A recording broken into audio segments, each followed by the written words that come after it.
Little Women. By Louisa May Alcott. Chapter 1. Christmas won't be Christmas without any presents, grumbled Joe, lying on the rug. It's so dreadful to be poor, sighed Meg, looking down at her old dress.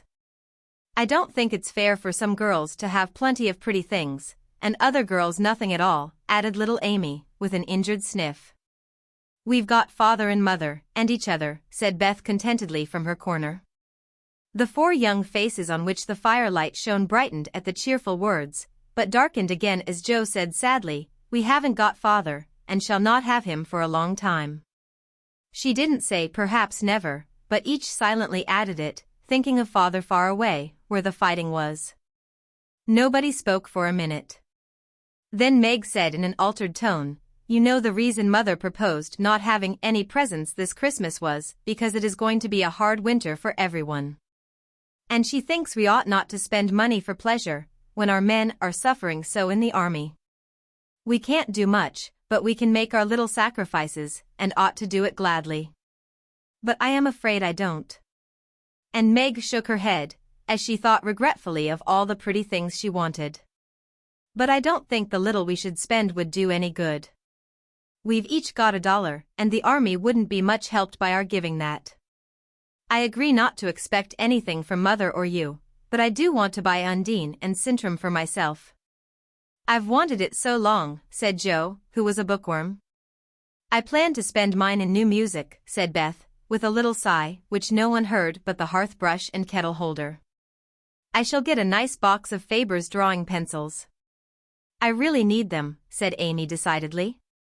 "Mother didn't say anything about our money, and she won't wish us to give up everything. Let's each buy what we want, and have a little fun."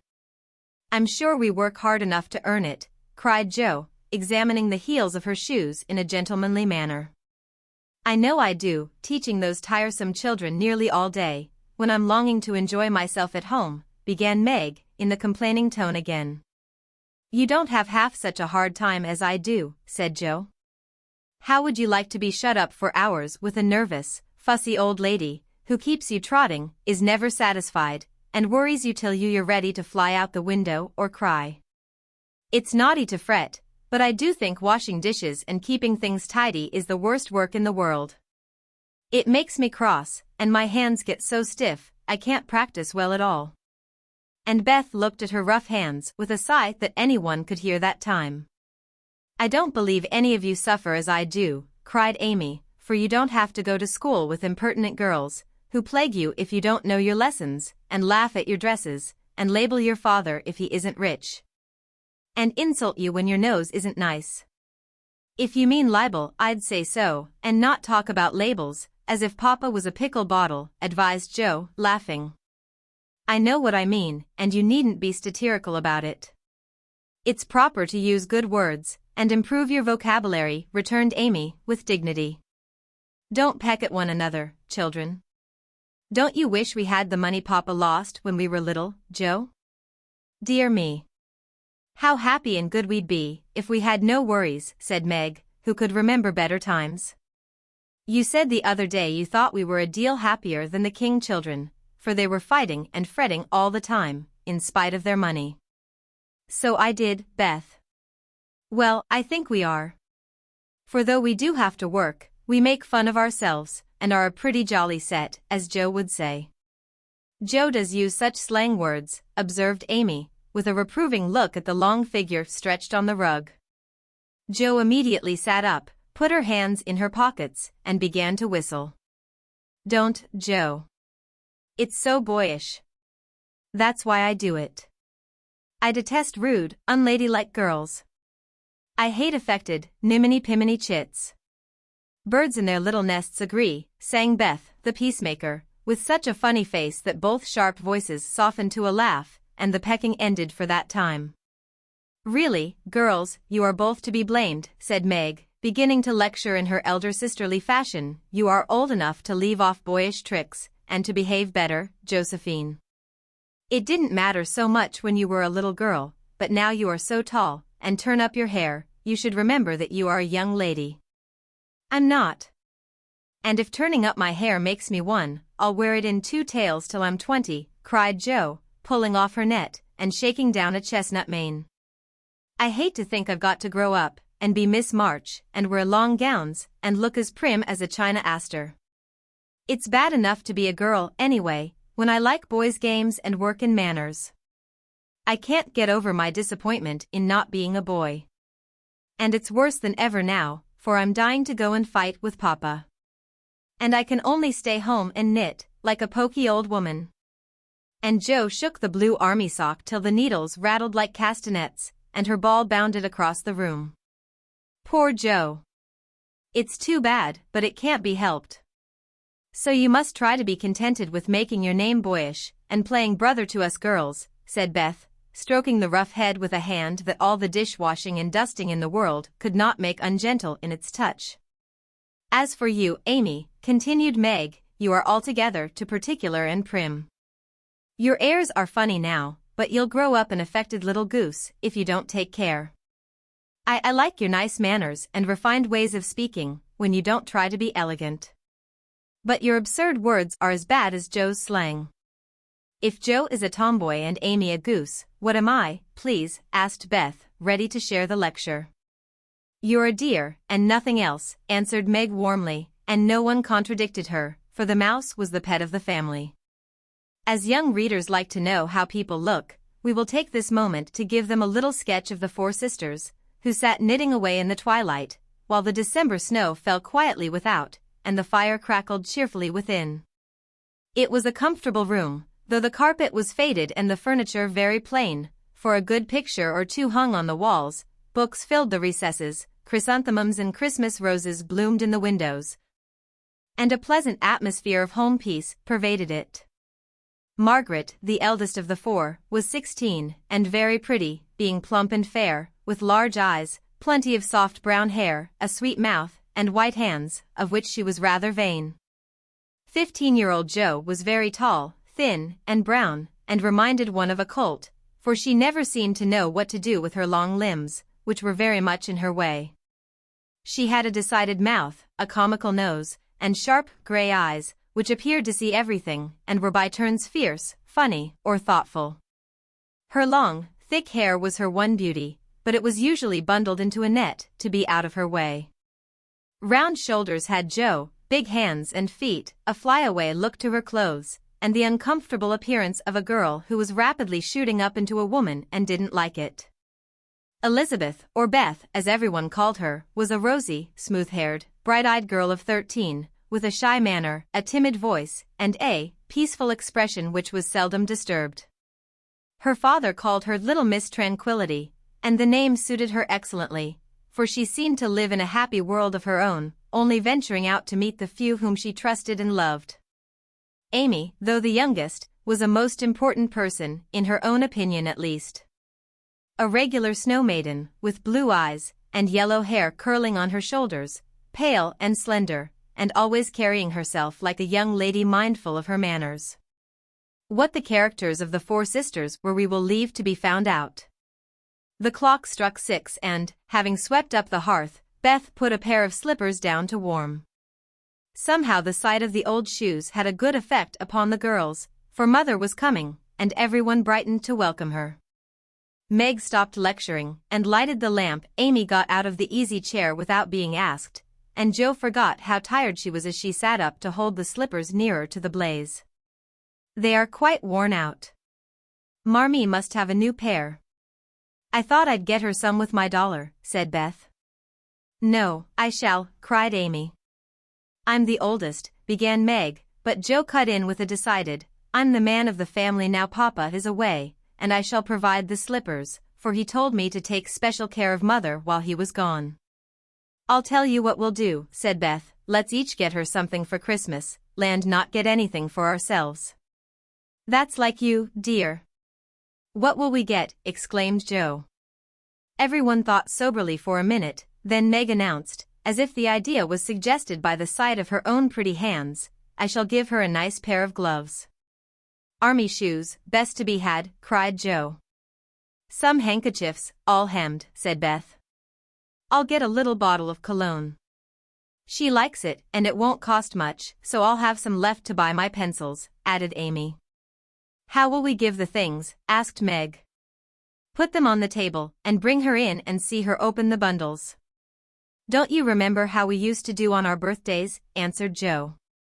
I used to be so frightened when it was my turn to sit in the chair with the crown on, and see you all come marching round to give the presents, with a kiss. I liked the things and the kisses, but it was dreadful to have you sit looking at me while I opened the bundles, said Beth, who was toasting her face and the bread for tea at the same time. Let Marmee think we are getting things for ourselves, and then surprise her. We must go shopping tomorrow afternoon, Meg. There is so much to do about the play for Christmas night, said Jo, marching up and down, with her hands behind her back and her nose in the air. I don't mean to act any more after this time. I'm getting too old for such things, observed Meg, who was as much a child as ever about dressing up frolics. You won't stop, I know, as long as you can trail round in a white gown with your hair down, and wear gold-paper jewelry. You are the best actress we've got, and there'll be an end of everything if you quit the boards, said Jo. We ought to rehearse tonight. Come here, Amy, and do the fainting scene, for you are as stiff as a poker in that. I can't help it.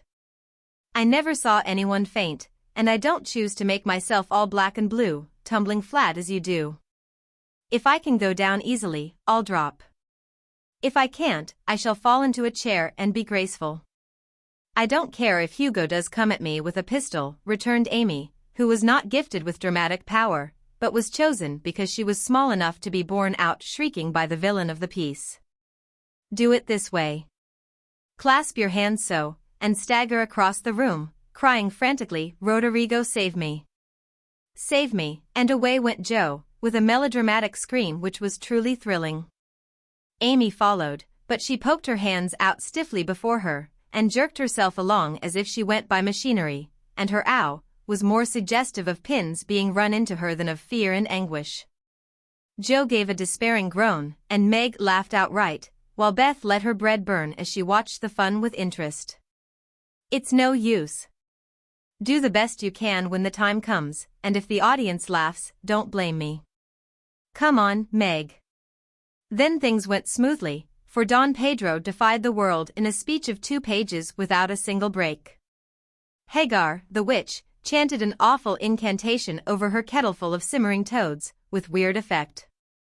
Roderigo rent his chains asunder manfully, and Hugo died in agonies of remorse and arsenic, with a wild, ha. Ha. It's the best we've had yet, said Meg, as the dead villain sat up and rubbed his elbows. I don't see how you can write and act such splendid things, Jo. You're a regular Shakespeare, exclaimed Beth, who firmly believed that her sisters were gifted with wonderful genius in all things. Not quite, replied Jo modestly. I do think The Witch's Curse, an operatic tragedy, is rather a nice thing, but I'd like to try Macbeth, if we only had a trapdoor for Banquo. I always wanted to do the killing part. Is that a dagger that I see before me? Muttered Jo, rolling her eyes and clutching at the air, as she had seen a famous tragedian do. No, it's the toasting fork, with Mother's shoe on it instead of the bread. Beth stage struck. Cried Meg, and the rehearsal ended in a general burst of laughter. Glad to find you so merry, my girls, said a cheery voice at the door, and actors and audience turned to welcome a tall, motherly lady with a "Can I help you?" look about her which was truly delightful. She was not elegantly dressed, but a noble-looking woman, and the girls thought the grey cloak and unfashionable bonnet covered the most splendid mother in the world. Well, dearies, how have you got on today? There was so much to do, getting the boxes ready to go tomorrow, that I didn't come home to dinner. Has anyone called, Beth? How is your cold, Meg? Jo, you look tired to death. Come and kiss me, baby. While making these maternal inquiries, Mrs. March got her wet things off, her warm slippers on, and sitting down in the easy chair, drew Amy to her lap, preparing to enjoy the happiest hour of her busy day. The girls flew about, trying to make things comfortable, each in her own way. Meg arranged the tea table, Jo brought wood and set chairs, dropping, overturning, and clattering everything she touched. Beth trotted to and fro between parlor kitchen, quiet and busy, while Amy gave directions to everyone, as she sat with her hands folded. As they gathered about the table, Mrs. March said, with a particularly happy face, "I've got a treat for you after supper." A quick, bright smile went round like a streak of sunshine. Beth clapped her hands, regardless of the biscuit she held, and Jo tossed up her napkin, crying, "A letter! A letter! 3 cheers for father!" "Yes, a nice long letter. He is well, and thinks he shall get through the cold season better than we feared.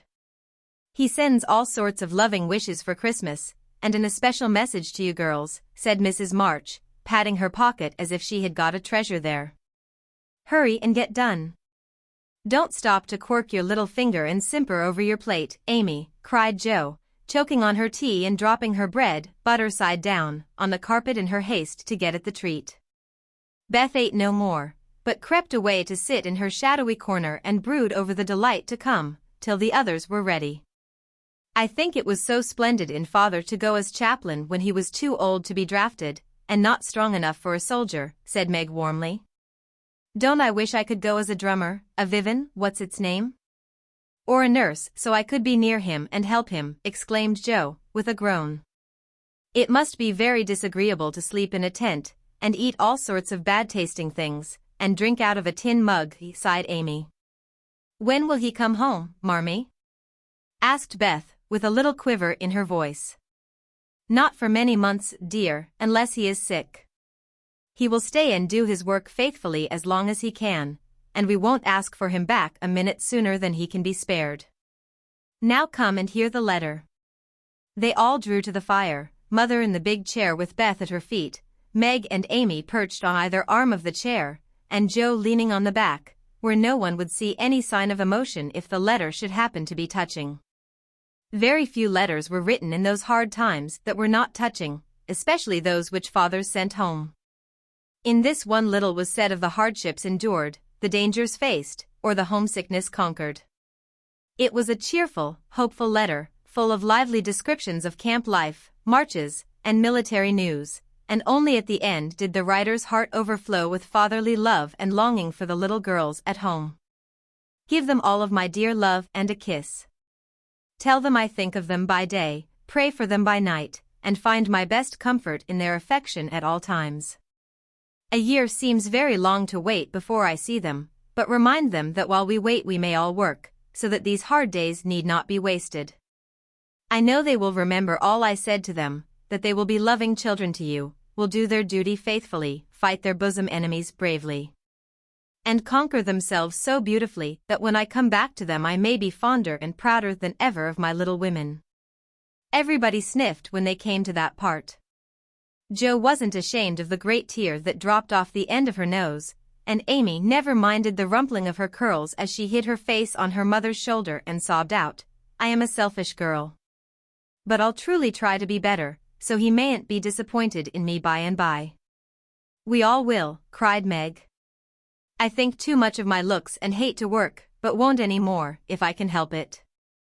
I'll try and be what he loves to call me, a little woman, and not be rough and wild, but do my duty here instead of wanting to be somewhere else," said Jo, thinking that keeping her temper at home was a much harder task than facing a rebel or two down south. Beth said nothing, but wiped away her tears with the blue army sock and began to knit with all her might, losing no time in doing the duty that lay nearest her, while she resolved in her quiet little soul to be all that father hoped to find her when the year brought round the happy coming home. Mrs. March broke the silence that followed Jo's words, by saying in her cheery voice, "Do you remember how you used to play Pilgrim's Progress when you were little things? Nothing delighted you more than to have me tie my piece bags on your backs for burdens, give you hats and sticks and rolls of paper, and let you travel through the house from the cellar, which was the city of destruction, up, to the housetop, where you had all the lovely things you could collect to make a celestial city. What fun it was, especially going by the lions, fighting Apollyon, and passing through the valley where the hobgoblins were," said Jo. "I liked the place where the bundles fell off and tumbled downstairs," said Meg. "I don't remember much about it, except that I was afraid of the cellar and the dark entry, and always liked the cake and milk we had up at the top. If I wasn't too old for such things, I'd rather like to play it over again, said Amy, who began to talk of renouncing childish things at the mature age of 12. We never are too old for this, my dear, because it is a play we are playing all the time in one way or another. Our burdens are here, our road is before us, and the longing for goodness and happiness is the guide that leads us through many troubles and mistakes to the peace which is a true celestial city. Now, my little pilgrims, suppose you begin again, not in play, but in earnest, and see how far on you can get before father comes home. Really, mother? Where are our bundles? Asked Amy, who was a very literal young lady. Each of you told what your burden was just now, except Beth. I rather think she hasn't got any, said her mother. Yes, I have. Mine is dishes and dusters, and envying girls with nice pianos, and being afraid of people. Beth's bundle was such a funny one that everybody wanted to laugh, but nobody did, for it would have hurt her feelings very much. Let us do it, said Meg thoughtfully. It is only another name for trying to be good, and the story may help us, for though we do want to be good, it's hard work and we forget, and don't do our best. We were in the Slough of Despond tonight, and Mother came and pulled us out as help did in the book. We ought to have our roll of directions, like Christian. What shall we do about that?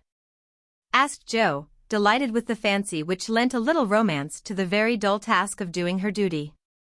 Look under your pillows Christmas morning, and you will find your guidebook, replied Mrs. March. They talked over the new plan while old Hannah cleared the table, then out came the 4 little work baskets, and the needles flew as the girls made sheets for Aunt March. It was uninteresting sewing, but tonight no one grumbled. They adopted Jo's plan of dividing the long seams into 4 parts, and calling the quarters Europe, Asia, Africa, and America, and in that way got on capitally. Especially when they talked about the different countries as they stitched their way through them. At 9 they stopped work, and sang, as usual, before they went to bed. No one but Beth could get much music out of the old piano, but she had a way of softly touching the yellow keys and making a pleasant accompaniment to the simple songs they sang. Meg had a voice like a flute, and she and her mother led the little choir. Amy chirped like a cricket, and Jo wandered through the airs at her own sweet will, always coming out at the wrong place with a croak or a quaver that spoiled the most pensive tune. They had always done this from the time they could lisp. Crinkle, crinkle, it'll tar. And it had become a household custom, for the mother was a born singer. The first sound in the morning was her voice as she went about the house singing like a lark, and the last sound at night was the same cheery sound, for the girls never grew too old for that familiar lullaby. Chapter 2. Jo was the first to wake in the gray dawn of Christmas morning. No stockings hung at the fireplace, and for a moment she felt as much disappointed as she did long ago, when her little sock fell down because it was crammed so full of goodies. Then she remembered her mother's promise and, slipping her hand under her pillow, drew out a little crimson-covered book. She knew it very well, for it was that beautiful old story of the best life ever lived, and Jo felt that it was a true guidebook for any pilgrim going on a long journey. She woke Meg with a Merry Christmas, and bade her see what was under her pillow. A green-covered book appeared, with the same picture inside, and a few words written by their mother, which made their one present very precious in their eyes.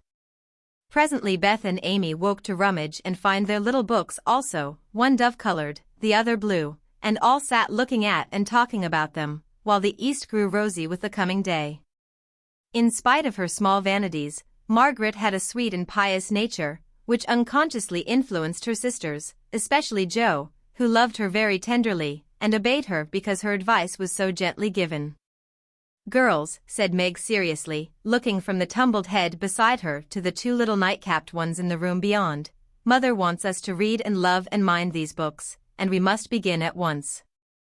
We used to be faithful about it, but since Father went away and all this war trouble unsettled us, we have neglected many things.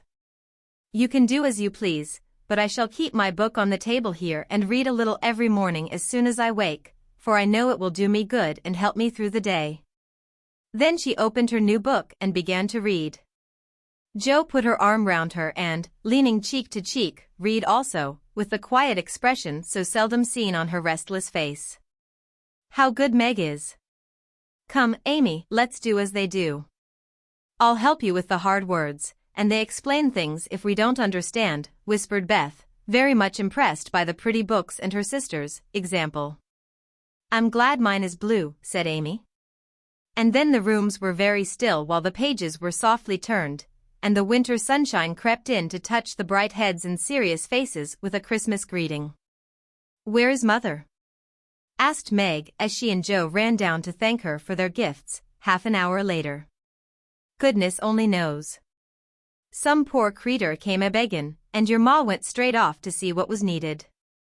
There never was such a woman for givin' away victuals and drink, clothes and firin', replied Hannah, who had lived with the family since Meg was born, and was considered by them all more as a friend than a servant. She will be back soon, I think, so fry your cakes, and have everything ready, said Meg, looking over the presents which were collected in a basket and kept under the sofa, ready to be produced at the proper time. Why, where is Amy's bottle of cologne, she added, as the little flask did not appear. She took it out a minute ago, and went off with it to put a ribbon on it, or some such notion, replied Joe, dancing about the room to take the first stiffness off the new army slippers. How nice my handkerchiefs look, don't they? Hannah washed and ironed them for me, and I marked them all myself, said Beth, looking proudly at the somewhat uneven letters which had cost her such labor. Bless the child. She's gone and put Mother on them instead of March. How funny! Cried Joe, taking one up. Isn't that right? I thought it was better to do it so, because Meg's initials are MM, and I don't want anyone to use these but Marmee, said Beth, looking troubled. It's all right, dear, and a very pretty idea, quite sensible too, for no one can ever mistake now. It will please her very much, I know, said Meg, with a frown for Joe and a smile for Beth. There's Mother. Hide the basket, quick! Cried Joe, as a door slammed and steps sounded in the hall. Amy came in hastily, and looked rather abashed when she saw her sisters all waiting for her. Where have you been, and what are you hiding behind you? Asked Meg, surprised to see, by her hood and cloak, that lazy Amy had been out so early. Don't laugh at me, Joe. I didn't mean anyone should know till the time came. I only meant to change the little bottle for a big one, and I gave all my money to get it, and I'm truly trying not to be selfish any more. As she spoke, Amy showed the handsome flask which replaced the cheap one, and looked so earnest and humble in her little effort to forget herself that Meg hugged her on the spot, and Joe pronounced her a trump, while Beth ran to the window and picked her finest rose to ornament the stately bottle. You see, I felt ashamed of my present, after reading and talking about being good this morning, so I ran round the corner and changed it the minute I was up, and I'm so glad, for mine is the handsomest now. Another bang of the street door sent the basket under the sofa, and the girls to the table eager for breakfast. Merry Christmas, Marmee. Many of them. Thank you for our books. We read some, and mean to every day, they all cried in chorus. Merry Christmas, little daughters. I'm glad you began at once, and hope you will keep on. But I want to say one word before we sit down. Not far away from here lies a poor woman with a little newborn baby. 6 children are huddled into one bed to keep from freezing, for they have no fire. There is nothing to eat over there, and the oldest boy came to tell me they were suffering hunger and cold. My girls, will you give them your breakfast as a Christmas present? They were all unusually hungry, having waited nearly an hour, and for a minute no one spoke, only a minute, for Joe exclaimed impetuously, I'm so glad you came before we began. May I go and help carry the things to the poor little children? Asked Beth eagerly. I shall take the cream and the muffins, added Amy, heroically giving up the article she most liked. Meg was already covering the buckwheats, and piling the bread into one big plate. I thought you'd do it, said Mrs. March, smiling as if satisfied. You shall all go and help me, and when we come back we will have bread and milk for breakfast, and make it up at dinner time. They were soon ready, and the procession set out. Fortunately it was early, and they went through back streets, so few people saw them, and no one laughed at the queer party. A poor, bare, miserable room it was, with broken windows, no fire, ragged bedclothes, a sick mother, wailing baby, and a group of pale, hungry children cuddled under one old quilt, trying to keep warm. How the big eyes stared and the blue lips smiled as the girls went in. Mein Gott. It is good angels come to us, said the poor woman, crying for joy. Funny angels in hoods and mittens, said Joe, and set them to laughing. In a few minutes it really did seem as if kind spirits had been at work there.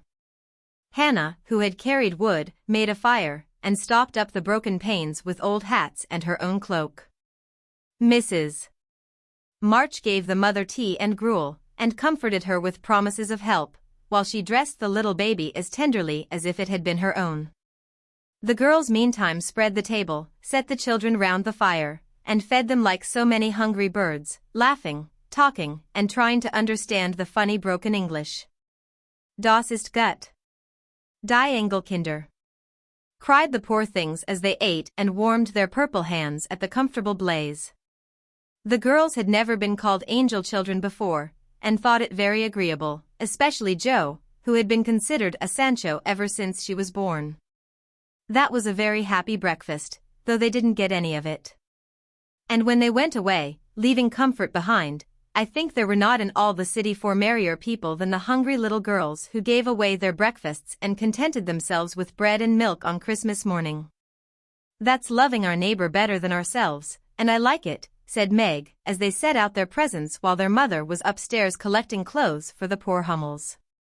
Not a very splendid show, but there was a great deal of love done up in the few little bundles, and the tall vase of red roses, white chrysanthemums, and trailing vines, which stood in the middle, gave quite an elegant air to the table. She's coming. Strike up, Beth. Open the door, Amy. 3 cheers for Marmee, cried Joe, prancing about while Meg went to conduct Mother to the seat of honor.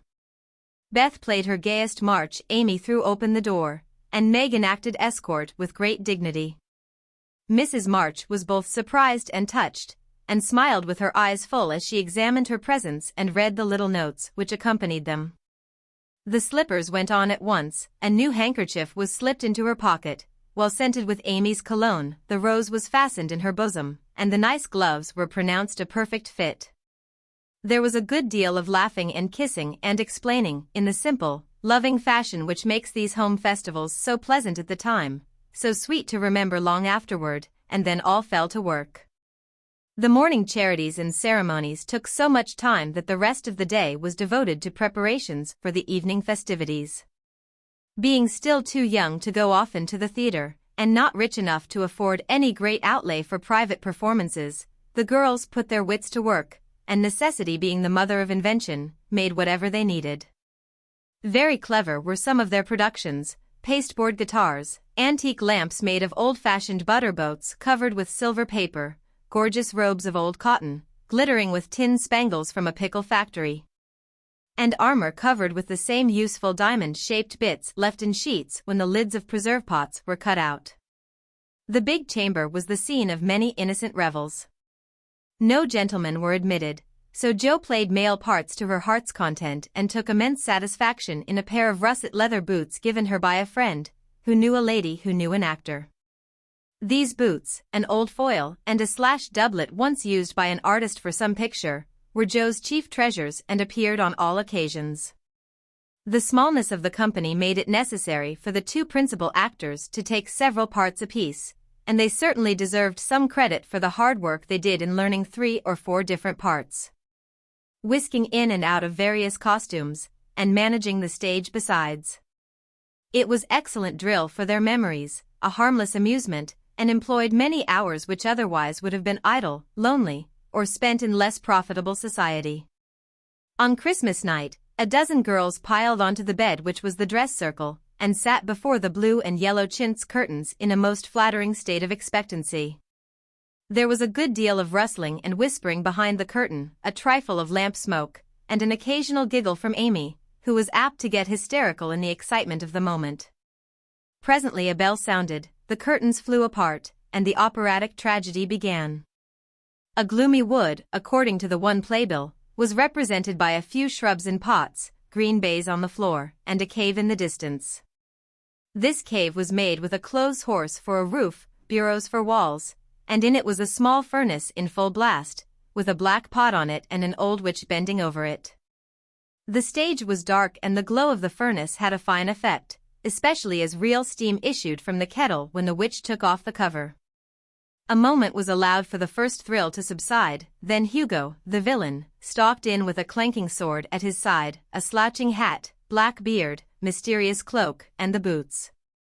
After pacing to and fro in much agitation, he struck his forehead, and burst out in a wild strain, singing of his hatred to Roderigo, his love for Zara, and his pleasing resolution to kill the one and win the other.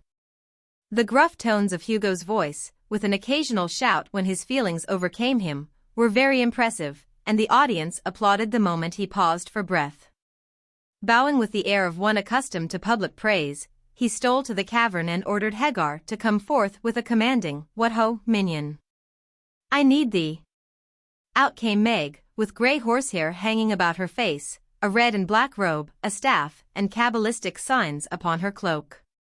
Hugo demanded a potion to make Zara adore him, and one destroy Roderigo.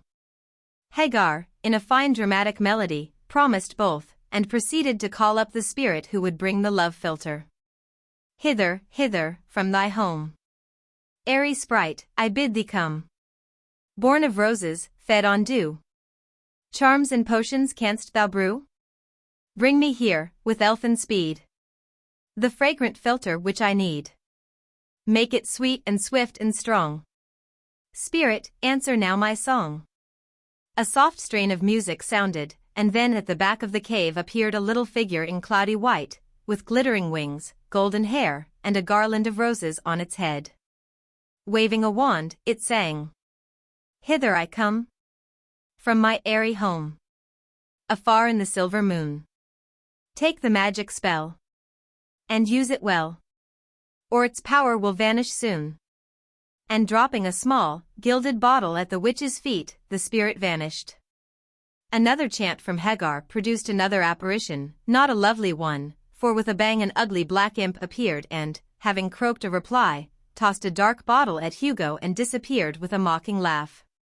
Having warbled his thanks and put the potions in his boots, Hugo departed, and Hagar informed the audience that as he had killed a few of her friends in times past, she had cursed him, and intends to thwart his plans, and be revenged on him.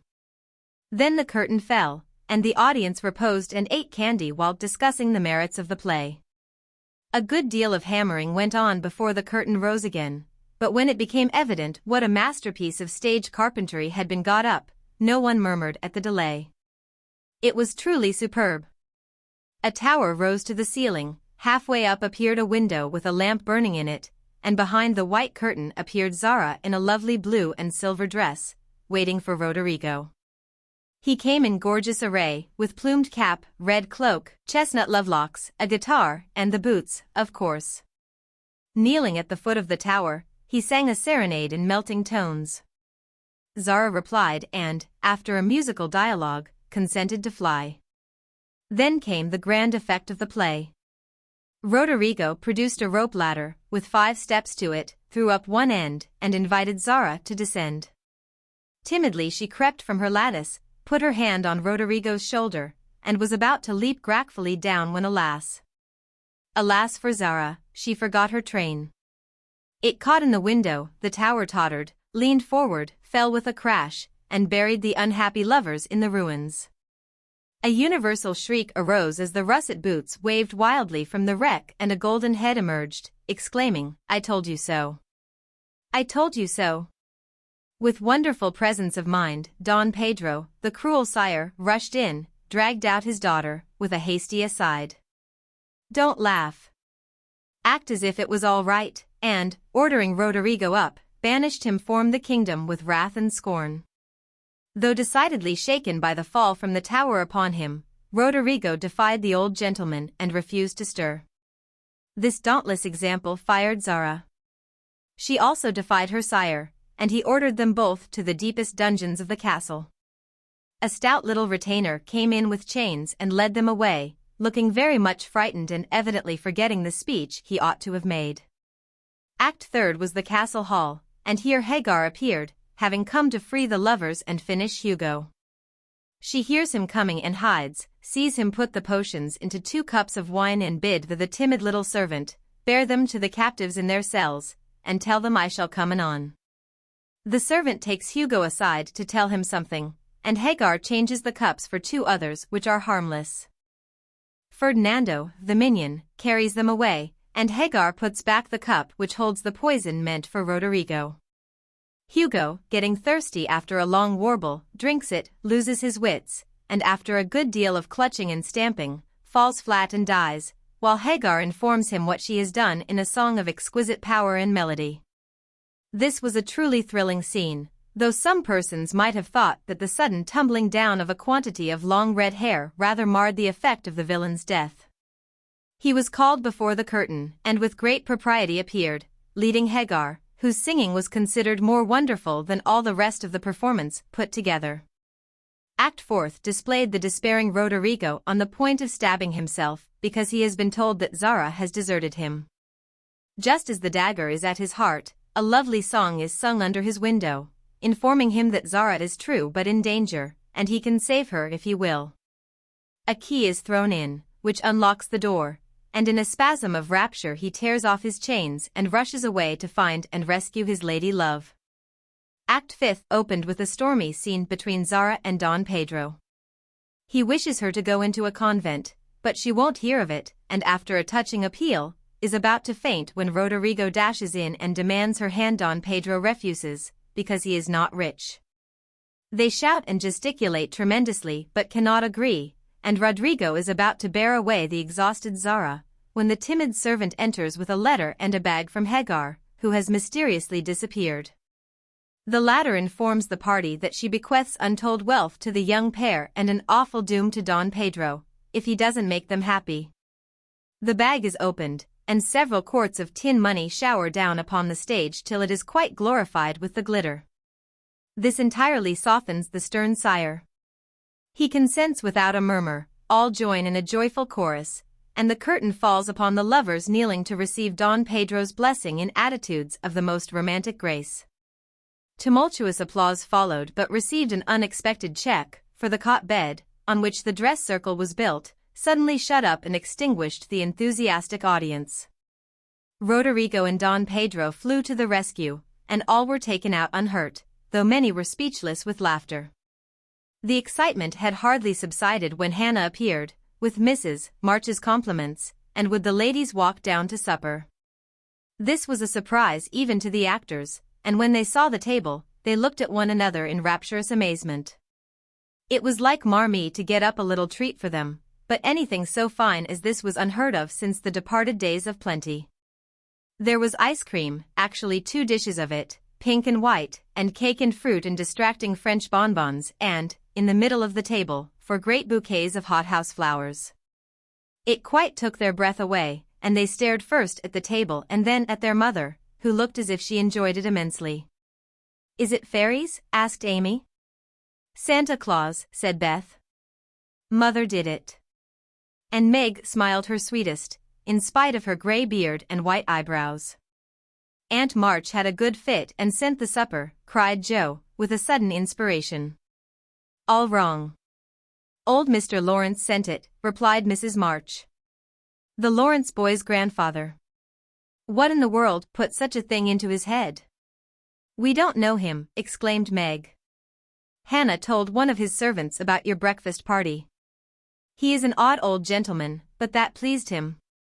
He knew my father years ago, and he sent me a polite note this afternoon, saying he hoped I would allow him to express his friendly feeling toward my children by sending them a few trifles in honor of the day. I could not refuse, and so you have a little feast at night to make up for the bread and milk breakfast. That boy put it into his head, I know he did. He's a capital fellow, and I wish we could get acquainted. He looks as if he'd like to know us, but he's bashful, and Meg is so prim she won't let me speak to him when we pass," said Joe, as the plates went round, and the ice began to melt out of sight, with O's and AHS of satisfaction. "You mean the people who live in the big house next door, don't you?" asked one of the girls. "My mother knows old Mr. Lawrence, but says he's very proud and doesn't like to mix with his neighbors. He keeps his grandson shut up when he isn't riding or walking with his tutor, and makes him study very hard. We invited him to our party, but he didn't come. Mother says he's very nice, though he never speaks to us girls. Our cat ran away once, and he brought her back, and we talked over the fence, and were getting on capitally, all about cricket, and so on, when he saw Meg coming, and walked off. I mean to know him someday, for he needs fun, I'm sure he does, said Joe decidedly.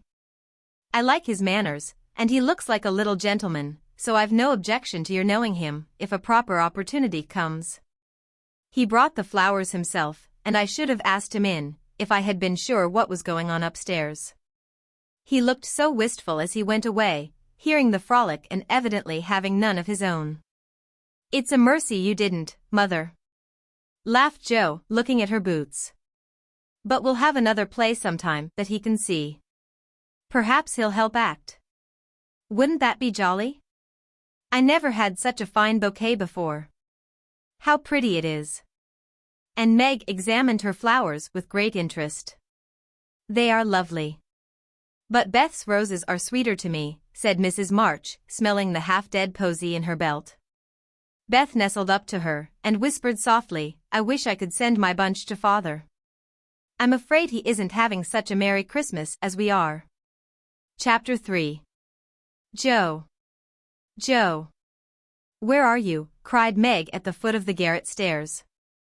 Here, answered a husky voice from above, and, running up, Meg found her sister eating apples and crying over the air of Redcliffe, wrapped up in a comforter on an old three-legged sofa by the sunny window.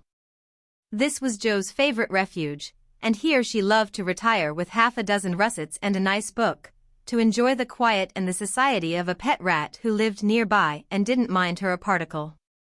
As Meg appeared, Scrabble whisked into his hole. Joe shook the tears off her cheeks and waited to hear the news. Such fun. Only see.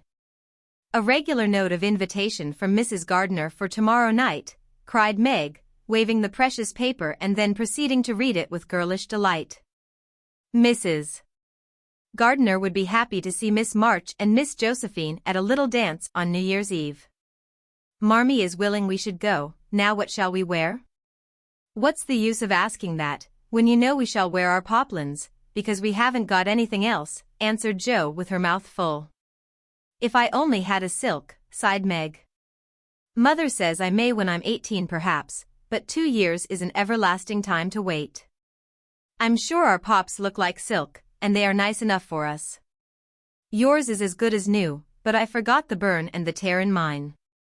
Whatever shall I do?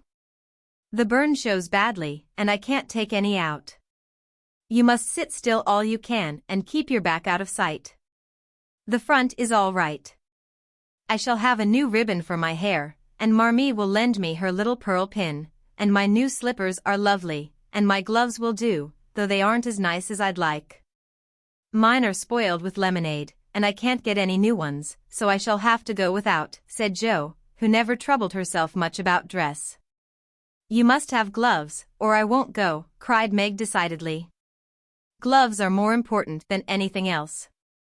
You can't dance without them, and if you don't I should be so mortified. Then I'll stay still. I don't care much for company dancing. It's no fun to go sailing round. I like to fly about and cut capers. You can't ask Mother for new ones, they are so expensive, and you are so careless. She said when you spoiled the others that she shouldn't get you any more this winter. Can't you make them do? I can hold them crumpled up in my hand, so no one will know how stained they are. That's all I can do. No. I'll tell you how we can manage, each wear one good one and carry a bad one. Don't you see? Your hands are bigger than mine, and you will stretch my glove dreadfully, began Meg, whose gloves were a tender point with her. Then I'll go without. I don't care what people say, cried Joe, taking up her book. You may have it, you may. Only don't stain it, and do behave nicely. Don't put your hands behind you, or stare, or say Christopher Columbus, will you? Don't worry about me. I'll be as prim as I can and not get into any scrapes, if I can help it. Now go and answer your note, and let me finish this splendid story." So Meg went away to accept with thanks, look over her dress, and sing blithely as she did up her one real lace frill, while Jo finished her story, her 4 apples, and had a game of romps with Scrabble. On New Year's Eve the parlor was deserted, for the 2 younger girls played dressing maids and the 2 elder were absorbed in the all-important business of getting ready for the party. Simple as the toilets were, there was a great deal of running up and down, laughing and talking, and at one time a strong smell of burned hair pervaded the house. Meg wanted a few curls about her face, and Jo undertook to pinch the papered locks with a pair of hot tongs. "Ought they to smoke like that?" asked Beth from her perch on the bed. "It's the dampness drying," replied Jo. "What a queer smell."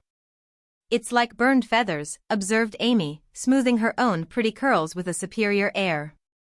"There, now I'll take off the papers and you'll see a cloud of little ringlets," said Jo, putting down the tongs. She did take off the papers, but no cloud of ringlets appeared, for the hair came with the papers, and the horrified hairdresser laid a row of little scorched bundles on the bureau before her victim. "Oh, oh, oh. What have you done?" "I'm spoiled. I can't go. My hair, oh, my hair," wailed Meg, looking with despair at the uneven frizzle on her forehead. "Just my luck. You shouldn't have asked me to do it. I always spoil everything. I'm so sorry, but the tongs were too hot, and so I've made a mess," groaned poor Jo, regarding the little black pancakes with tears of regret. "It isn't spoiled. Just frizzle it, and tie your ribbon so the ends come on your forehead a bit, and it will look like the last fashion." "I've seen many girls do it so," said Amy consolingly. "Serves me right for trying to be fine." "I wish I'd let my hair alone," cried Meg petulantly. "So do I, it was so smooth and pretty." "But it will soon grow out again," said Beth, coming to kiss and comfort the shorn sheep. After various lesser mishaps, Meg was finished at last, and by the united exertions of the entire family Jo's hair was got up and her dress on. They looked very well in their simple suits, Meg's in silvery drab, with a blue velvet snood, lace frills, and the pearl pin. Jo in maroon, with a stiff, gentlemanly linen collar, and a white chrysanthemum or 2 for her only ornament. Each put on one nice light glove, and carried one soiled one, and all pronounced the effect quite easy and fine. Meg's high-heeled slippers were very tight and hurt her, though she would not own it, and Jo's 19 hairpins all seemed stuck straight into her head, which was not exactly comfortable, but, dear me, let us be elegant or die. "Have a good time, dearies," said Mrs. March, as the sisters went daintily down the walk. "Don't eat much supper, and come away at 11 when I send Hannah for you." As the gate clashed behind them, a voice cried from a window. "Girls, girls. Have you both got nice pocket handkerchiefs?" Yes, spandy nice, and Meg has cologne on hers," cried Jo, adding with a laugh as they went on, "I do believe Marmee would ask that if we were all running away from an earthquake." "It is one of her aristocratic tastes, and quite proper, for a real lady is always known by neat boots, gloves, and handkerchief," replied Meg, who had a good many little aristocratic tastes of her own. "Now don't forget to keep the bad breath out of sight, Jo. Is my sash right? And does my hair look very bad?" said Meg, as she turned from the glass in Mrs. Gardner's dressing room after a prolonged prink. "I know I shall forget. If you see me doing anything wrong, just remind me by a wink, will you?" returned Jo, giving her collar a twitch and her head a hasty brush. "No, winking isn't ladylike. I'll lift my eyebrows if anything is wrong, and nod if you are all right. Now hold your shoulders straight and take short steps, and don't shake hands if you are introduced to anyone. It isn't the thing. How do you learn all the proper ways?" "I never can." "Isn't that music gay?" Down they went, feeling a trifle timid, for they seldom went to parties, and informal as this little gathering was, it was an event to them. Mrs. Gardner, a stately old lady, greeted them kindly and handed them over to the eldest of her 6 daughters. Meg knew Sally and was at her ease very soon, but Jo, who didn't care much for girls or girlish gossip, stood about, with her back carefully against the wall, and felt as much out of place as a colt in a flower garden. Half a dozen jovial lads were talking about skates in another part of the room, and she longed to go and join them, for skating was one of the joys of her life. She telegraphed her wish to Meg, but the eyebrows went up so alarmingly that she dared not stir. No one came to talk to her, and one by one the group dwindled away till she was left alone. She could not roam about and amuse herself, for the burned breath would show, so she stared at people rather forlornly till the dancing began. Meg was asked at once, and the tight slippers tripped about so briskly that none would have guessed the pain their wearer suffered smilingly. Jo saw a big red-headed youth approaching her corner, and fearing he meant to engage her, she slipped into a curtained recess, intending to peep and enjoy herself in peace. Unfortunately, another bashful person had chosen the same refuge, for, as the curtain fell behind her, she found herself face to face with the Lawrence boy. "Dear me, I didn't know anyone was here," stammered Jo, preparing to back out as speedily as she had bounced in. But the boy laughed and said pleasantly, though he looked a little startled, "Don't mind me, stay if you like." "Shan't I disturb you?" "Not a bit. I only came here because I don't know many people and felt rather strange at first, you know." "So did I. Don't go away, please, unless you'd rather." The boy sat down again and looked at his pumps, till Jo said, trying to be polite and easy, "I think I've had the pleasure of seeing you before. You live near us, don't you?" "Next door." And he looked up and laughed outright, for Jo's prim manner was rather funny when he remembered how they had chatted about cricket when he brought the cat home. That put Jo at her ease, and she laughed too, as she said, in her heartiest way, "We did have such a good time over your nice Christmas present. Grandpa sent it. But you put it into his head, didn't you, now?" "How is your cat, Miss March?" asked the boy, trying to look sober while his black eyes shone with fun. "Nicely, thank you, Mr. Lawrence." "But I am not Miss March, I'm only Jo," returned the young lady.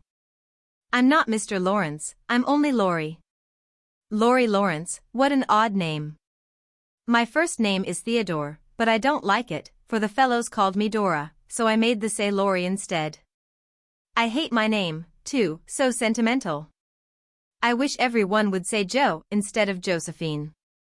"How did you make the boys stop calling you Dora?" "I thrashed Em." "I can't thrash Aunt March, so I suppose I shall have to bear it."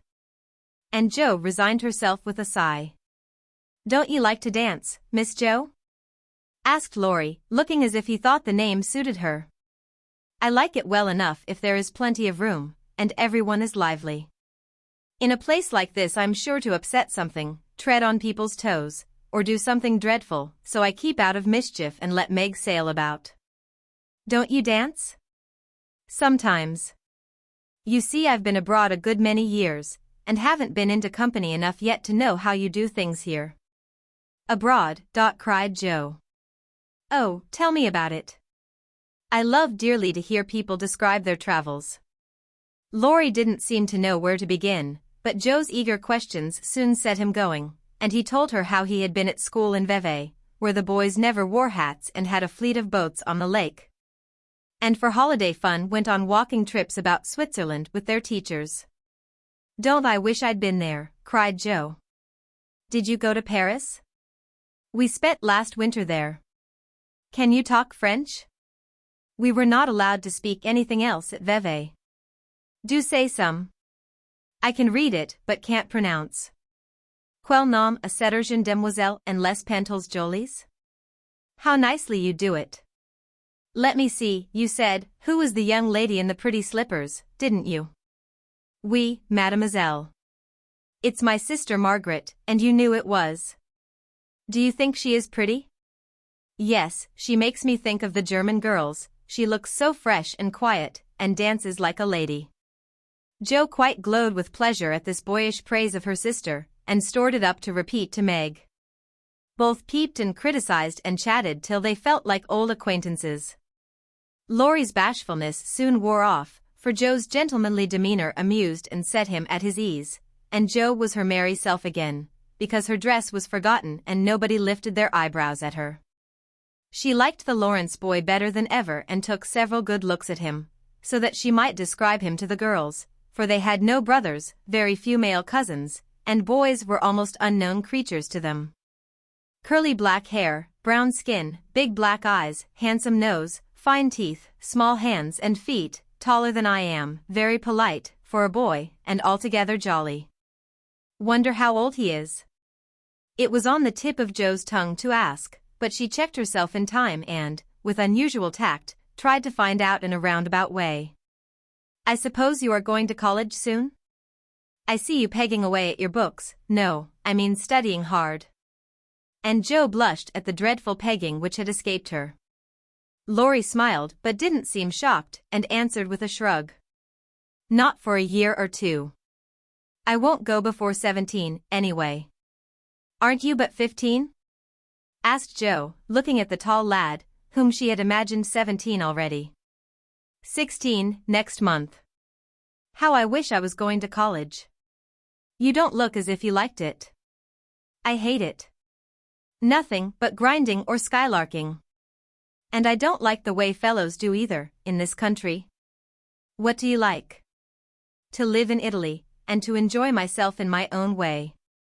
Joe wanted very much to ask what his own way was, but his black brows looked rather threatening as he knit them, so she changed the subject by saying, as her foot kept time, that's a splendid polka. Why don't you go and try it? If you will come too, he answered, with a gallant little bow. I can't, for I told Meg I wouldn't, because... There Joe stopped, and looked undecided whether to tell or to laugh. Because, what? You won't tell? Never. Well, I have a bad trick of standing before the fire, and so I burn my frocks, and I scorched this one, and though it's nicely mended, it shows, and Meg told me to keep still so no one would see it. You may laugh if you want to. It is funny, I know. But Laurie didn't laugh, he only looked Don a minute, and the expression of his face puzzled Joe when he said very gently, never mind that. I'll tell you how we can manage. There's a long hall out there, and we can dance grandly, and no one will see us. Please come.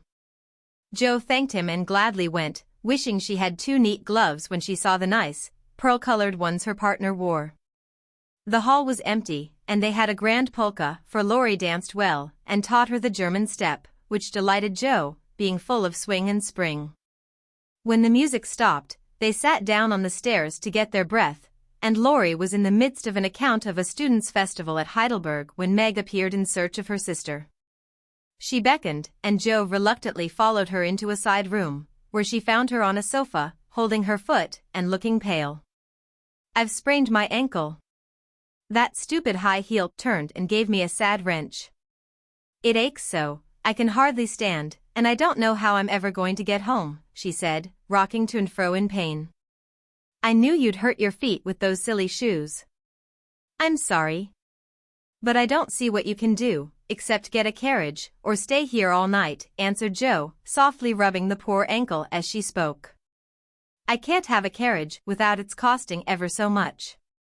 I dare say I can't get one at all, for most people come in their own, and it's a long way to the stable, and no one to send. I'll go. No, indeed. It's past 9, and dark as Egypt. I can't stop here, for the house is full. Sally has some girls staying with her. I'll rest till Hannah comes, and then do the best I can. I'll ask Laurie. He will go, said Joe, looking relieved as the idea occurred to her. Mercy, no. Don't ask or tell anyone. Get me my rubbers, and put these slippers with our things. I can't dance any more, but as soon as supper is over, watch for Hannah and tell me the minute she comes. They are going out to supper now. I'll stay with you. I'd rather. No, dear, run along, and bring me some coffee. I'm so tired I can't stir. So Meg reclined, with rubbers well hidden, and Joe went blundering away to the dining room, which she found after going into a china closet, and opening the door of a room where old Mr. Gardiner was taking a little private refreshment. Making a dart at the table, she secured the coffee, which she immediately spilled, thereby making the front of her dress as bad as the back. "Oh, dear, what a blunderbuss I am," exclaimed Jo, finishing Meg's glove by scrubbing her gown with it. "Can I help you?" said a friendly voice. And there was Laurie, with a full cup in one hand and a plate of ice in the other. "I was trying to get something for Meg, who is very tired, and someone shook me, and here I am in a nice state," answered Jo, glancing dismally from the stained skirt to the coffee-colored glove. "Too bad. I was looking for someone to give this to. May I take it to your sister?" "Oh, thank you. I'll show you where she is. I don't offer to take it myself, for I should only get into another scrape if I did." Jo led the way, and as if used to waiting on ladies, Laurie drew up a little table, brought a second installment of coffee and ice for Jo, and was so obliging that even particular Meg pronounced him a nice boy. They had a merry time over the bonbons and mottos, and were in the midst of a quiet game of buzz, with 2 or 3 other young people who had strayed in, when Hannah appeared. Meg forgot her foot and rose so quickly that she was forced to catch hold of Jo, with an exclamation of pain. "Hush! Don't say anything," she whispered, adding aloud, "It's nothing. I turned my foot a little, that's all," and limped upstairs to put her things on. Hannah scolded, Meg cried, and Jo was at her wits' end, till S.E. decided to take things into her own hands. Slipping out, she ran down and, finding a servant, asked if he could get her a carriage. It happened to be a hired waiter who knew nothing about the neighborhood, and Jo was looking round for help when Laurie, who had heard what she said, came up and offered his grandfather's carriage, which had just come for him, he said. "It's so early."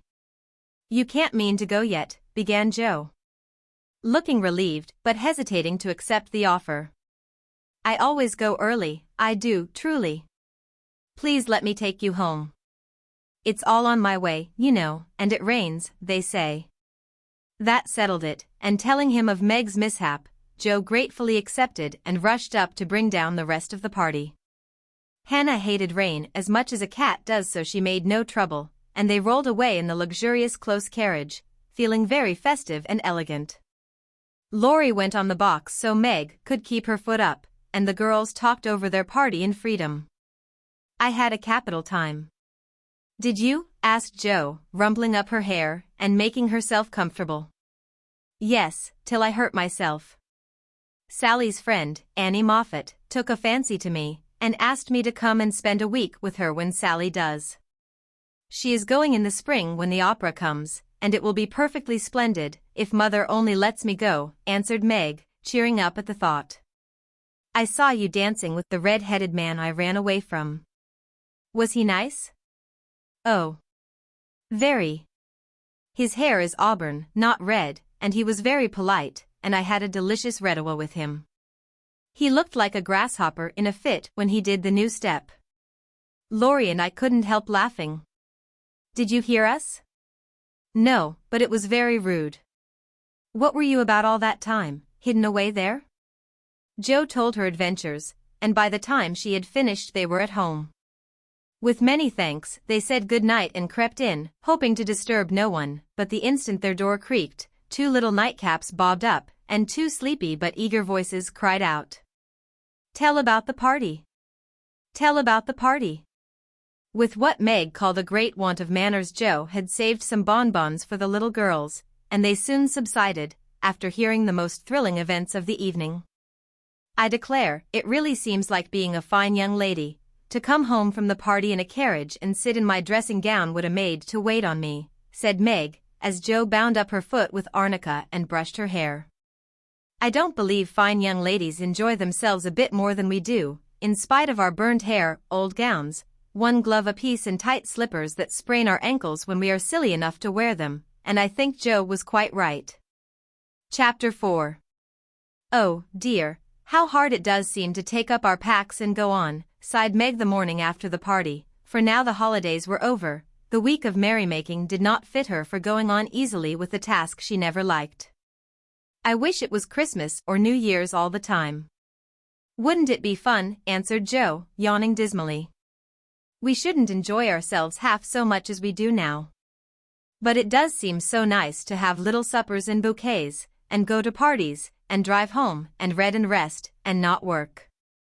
It's like other people, you know, and I always envy girls who do such things. I'm so fond of luxury, said Meg, trying to decide which of two shabby gowns was the least shabby. Well, we can't have it, so don't let us grumble but shoulder our bundles and trudge along as cheerfully as Marmee does.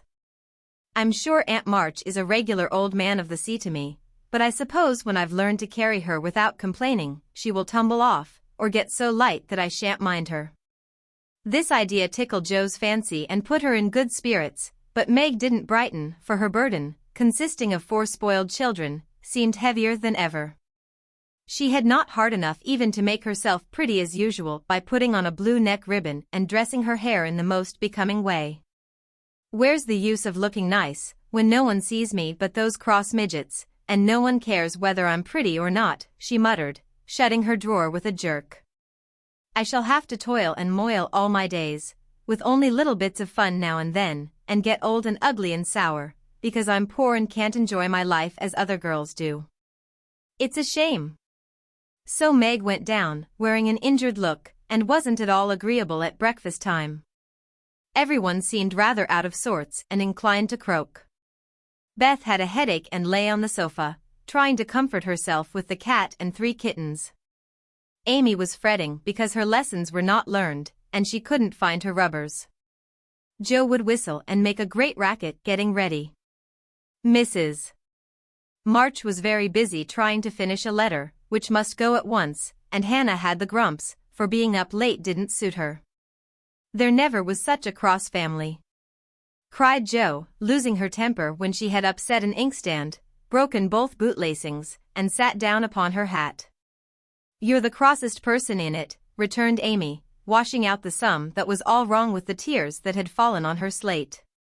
Beth, if you don't keep these horrid cats down cellar I'll have them drowned, exclaimed Meg angrily as she tried to get rid of the kitten which had scrambled up her back and stuck like a bird just out of reach. Joe laughed, Meg scolded, Beth implored, and Amy wailed because she couldn't remember how much 9 times 12 was. Girls, do be quiet 1 minute. I must get this off by the early mail, and you drive me distracted with your worry, cried Mrs. March, crossing out the 3rd spoiled sentence in her letter. There was a momentary lull, broken by Hannah, who stalked in, laid 2 hot turnovers on the table, and stalked out again. These turnovers were an institution, and the girls called them muffs, for they had no others and found the hot pies very comforting to their hands on cold mornings.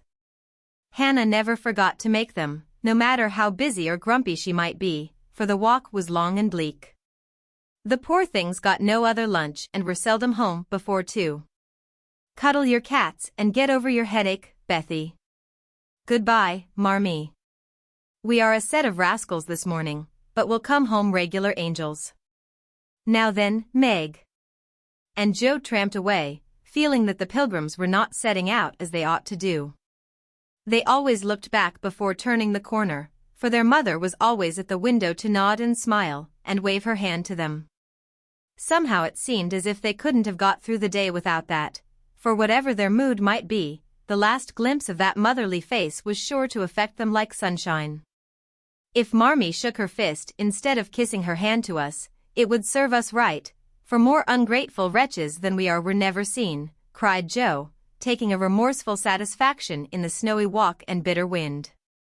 Don't use such dreadful expressions, replied Meg from the depths of the veil in which she had shrouded herself like a nun sick of the world. I like good strong words that mean something, replied Joe, catching her hat as it took a leap off her head preparatory to flying away altogether. Call yourself any names you like, but I am neither a rascal nor a wretch and I don't choose to be called so. You're a blighted being, and decidedly cross today because you can't sit in the lap of luxury all the time. Poor dear, just wait till I make my fortune, and you shall revel in carriages and ice cream and high-heeled slippers, and posies, and red-headed boys to dance with. How ridiculous you are, Joe. But Meg laughed at the nonsense and felt better in spite of herself. Lucky for you I am, for if I put on crushed airs and tried to be dismal, as you do, we should be in a nice state. Thank goodness, I can always find something funny to keep me up. Don't croak any more, but come home jolly, there's a dear." Jo gave her sister an encouraging pat on the shoulder as they parted for the day, each going a different way, each hugging her little warm turnover, and each trying to be cheerful in spite of wintry weather, hard work, and the unsatisfied desires of pleasure-loving youth. When Mr. March lost his property in trying to help an unfortunate friend, the two oldest girls begged to be allowed to do something toward their own support, at least. Believing that they could not begin too early to cultivate energy, industry, and independence, their parents consented, and both fell to work with the hearty goodwill which in spite of all obstacles is sure to succeed at last. Margaret found a place as nursery governess and felt rich with her small salary. As she said, she was fond of luxury, and her chief trouble was poverty. She found it harder to bear than the others because she could remember a time when home was beautiful, life full of ease and pleasure, and want of any kind unknown. She tried not to be envious or discontented, but it was very natural that the young girl should long for pretty things, gay friends, accomplishments, and a happy life. At the Kings she daily saw all she wanted, for the children's older sisters were just out, and Meg caught frequent glimpses of dainty ball dresses and bouquets, heard lively gossip about theaters, concerts, sleighing parties, and merrymakings of all kinds, and saw money lavished on trifles which would have been so precious to her. Poor Meg seldom complained, but a sense of injustice made her feel bitter toward everyone sometimes, for she had not yet learned to know how rich she was in the blessings which alone can make life happy. Jo happened to suit Aunt March, who was lame and needed an active person to wait upon her. The childless old lady had offered to adopt one of the girls when the troubles came, and was much offended because her offer was declined. Other friends told the Marches that they had lost all chance of being remembered in the rich old lady's will, but the unworldly Marches only said, "We can't give up our girls for a dozen fortunes. Rich or poor, we will keep together and be happy in one another." The old lady wouldn't speak to them for a time, but happening to meet Jo at a friend's, something in her comical face and blunt manners struck the old lady's fancy, and she proposed to take her for a companion. This did not suit Jo at all, but she accepted the place since nothing better appeared and, to everyone's surprise, got on remarkably well with her irascible relative. There was an occasional tempest, and once Jo marched home, declaring she couldn't bear it longer, but Aunt March always cleared up quickly, and sent for her to come back again with such urgency that she could not refuse. For in her heart she rather liked the peppery old lady. I suspect that the real attraction was a large library of fine books, which was left to dust and spiders since Uncle March died. Jo remembered the kind old gentleman, who used to let her build railroads and bridges with his big dictionaries, tell her stories about queer pictures in his Latin books, and buy her cards of gingerbread whenever he met her in the street.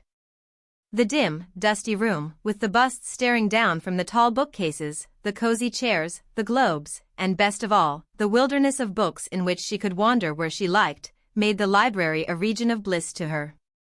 The moment Aunt March took her nap, or was busy with company, Jo hurried to this quiet place, and curling herself up in the easy chair, devoured poetry, romance, history, travels, and pictures like a regular bookworm. But, like all happiness, it did not last long, for as sure as she had just reached the heart of the story, the sweetest verse of a song, or the most perilous adventure of her traveler, a shrill voice called, "José Fine! José Fine!" And she had to leave her paradise to wind yarn, wash the poodle, or read Belcham's essays by the hour together. Jo's ambition was to do something very splendid. What it was, she had no idea as yet, but left it for time to tell her, and meanwhile, found her greatest affliction in the fact that she couldn't read, run, and ride as much as she liked. A quick temper, sharp tongue, and restless spirit were always getting her into scrapes, and her life was a series of ups and downs, which were both comic and pathetic.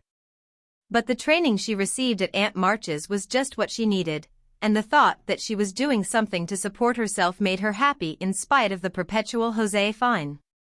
Beth was too bashful to go to school. It had been tried, but she suffered so much that it was given up, and she did her lessons at home with her father. Even when he went away, and her mother was called to devote her skill and energy to soldiers' aid societies, Beth went faithfully on by herself and did the best she could. She was a housewifely little creature, and helped Hannah keep home neat and comfortable for the workers, never thinking of any reward but to be loved. Long, quiet days she spent, not lonely nor idle, for her little world was peopled with imaginary friends, and she was by nature a busy bee. There were 6 dolls to be taken up and dressed every morning, for Beth was a child still and loved her pets as well as ever.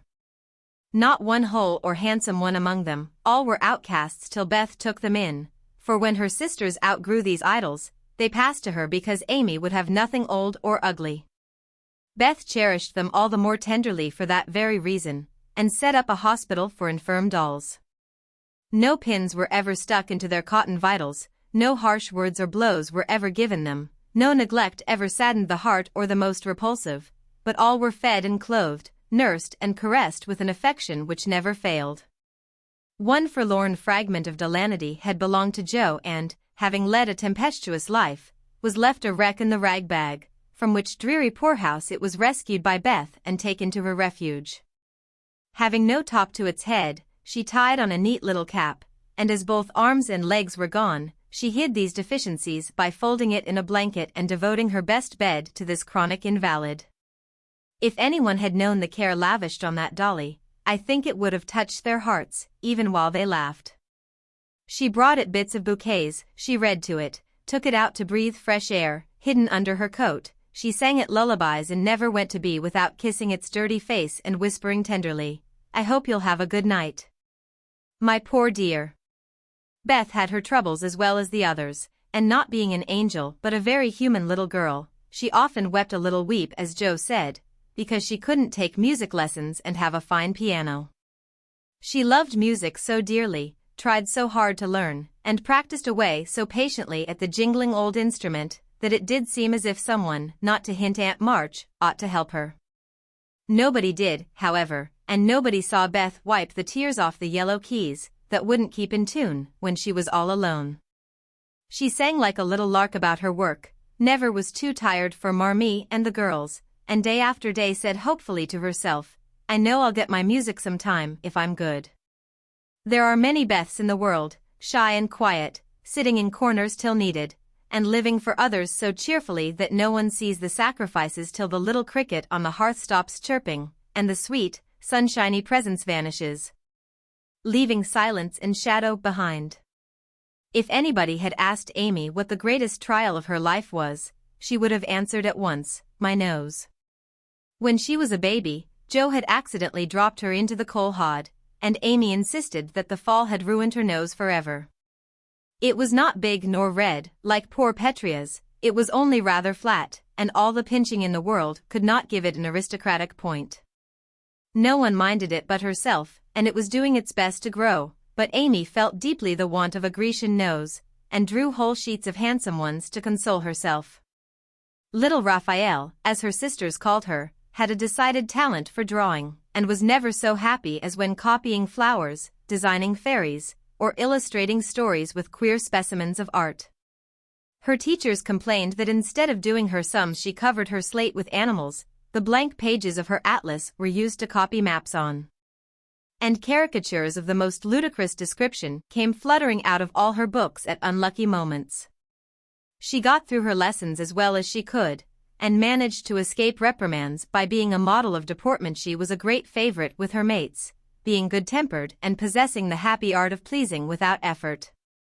Her little airs and graces were much admired, so were her accomplishments, for besides her drawing, she could play 12 tunes, crochet, and read French without mispronouncing more than 2/3 of the words. She had a plaintive way of saying, "When Papa was rich we did so and so," which was very touching, and her long words were considered perfectly elegant by the girls. Amy was in a fair way to be spoiled, for everyone petted her, and her small vanities and selfishnesses were growing nicely. One thing, however, rather quenched the vanities. She had to wear her cousin's clothes. Now Florence's mamma hadn't a particle of taste, and Amy suffered deeply at having to wear a red instead of a blue bonnet, unbecoming gowns, and fussy aprons that did not fit. Everything was good, well made, and little worn, but Amy's artistic eyes were much afflicted, especially this winter, when her school dress was a dull purple with yellow dots and no trimming. "My only comfort," she said to Meg, with tears in her eyes, "is that Mother doesn't take tucks in my dresses whenever I'm naughty, as Maria Parks's mother does. My dear, it's really dreadful, for sometimes she is so bad her frock is up to her knees, and she can't come to school. When I think of this degradation, I feel that I can bear even my flat nose and purple gown with yellow skyrockets on it." Meg was Amy's confidant and monitor, and by some strange attraction of opposites Jo was gentle Beth's. To Jo alone did the shy child tell her thoughts, and over her big harum-scarum sister Beth unconsciously exercised more influence than anyone in the family.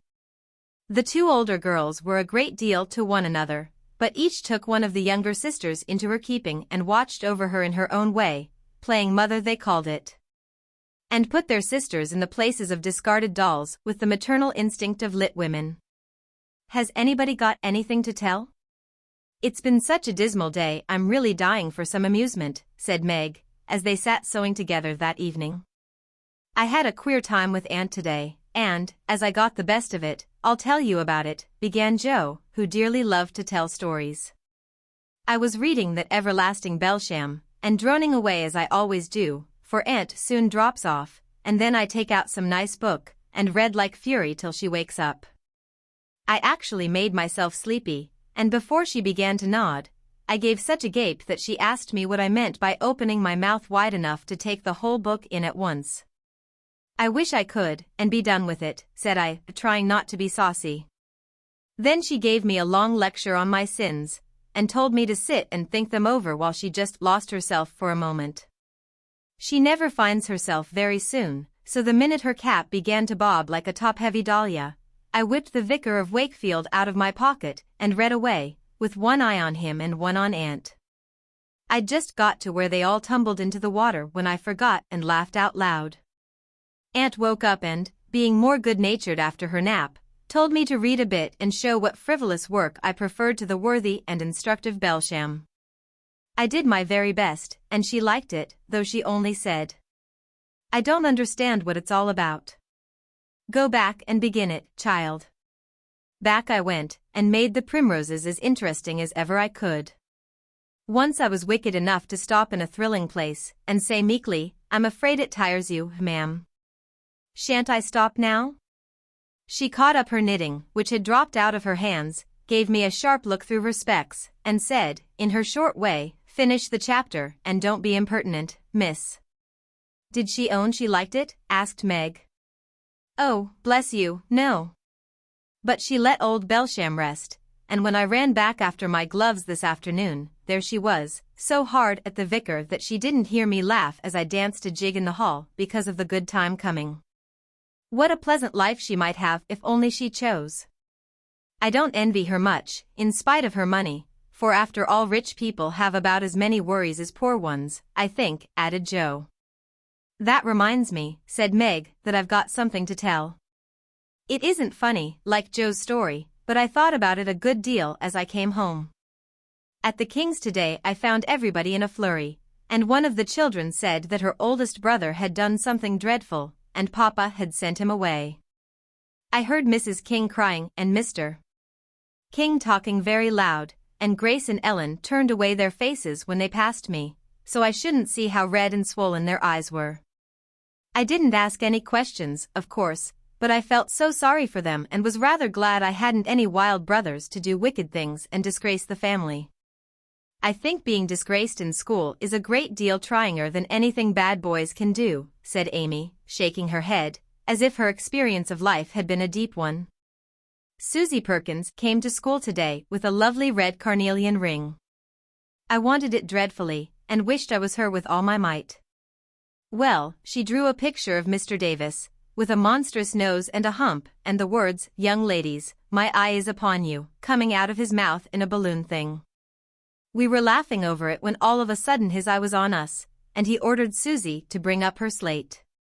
She was paralyzed with fright, but she went, and oh, what do you think he did? He took her by the ear. Just fancy how horrid. And led her to the recitation platform, and made her stand there half an hour, holding the slate so everyone could see. Didn't the girls laugh at the picture? Asked Joe, who relished the scrape. Laugh? Not one. They sat still as mice, and Susie cried quarts. I know she did.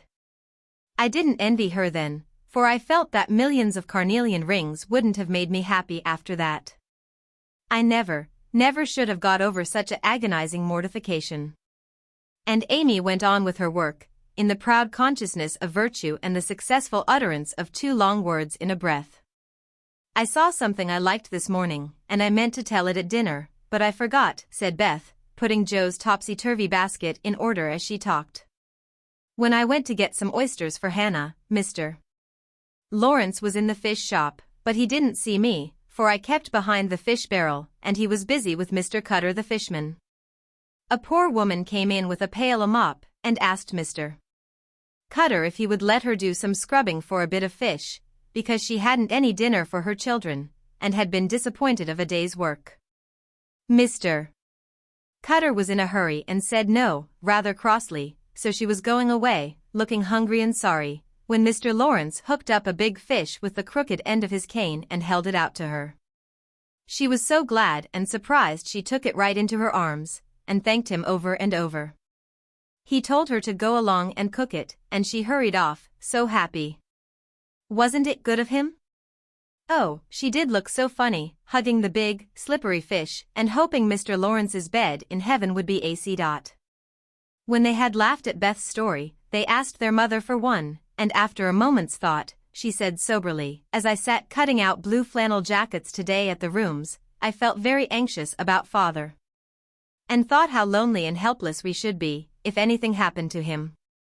It was not a wise thing to do, but I kept on worrying till an old man came in with an order for some clothes. He sat down near me, and I began to talk to him, for he looked poor and tired and anxious. Have you sons in the army?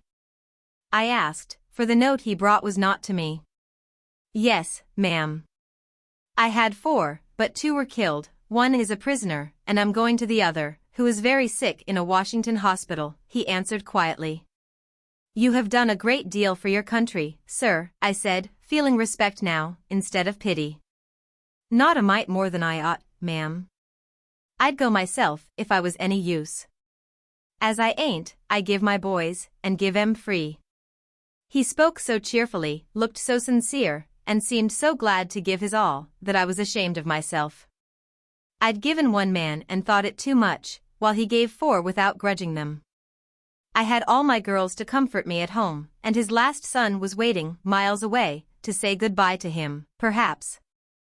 I felt so rich, so happy thinking of my blessings, that I made him a nice bundle, gave him some money, and thanked him heartily for the lesson he had taught me. Tell another story, mother, one with a moral to it, like this. I like to think about them afterward, if they are real and not too preachy, said Joe, after a minute's silence.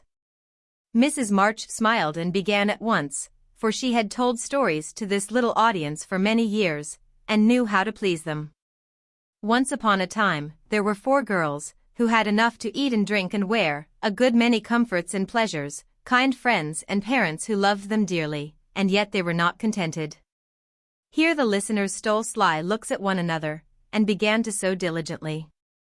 These girls were anxious to be good and made many excellent resolutions, but they did not keep them very well, and were constantly saying, if only we had this, or if we could only do that, quite forgetting how much they already had. And how many things they actually could do.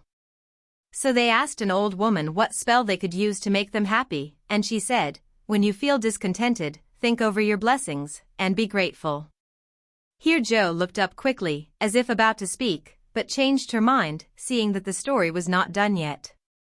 Being sensible girls, they decided to try her advice, and soon were surprised to see how well off they were. One discovered that money couldn't keep shame and sorrow out of rich people's houses, another that, though she was poor, she was a great deal happier, with her youth, health, and good spirits, than a certain fretful, feeble old lady who couldn't enjoy her comforts, a third that, disagreeable as it was to help get dinner, it was harder still to go begging for it, and the fourth, that even carnelian rings were not so valuable as good behavior.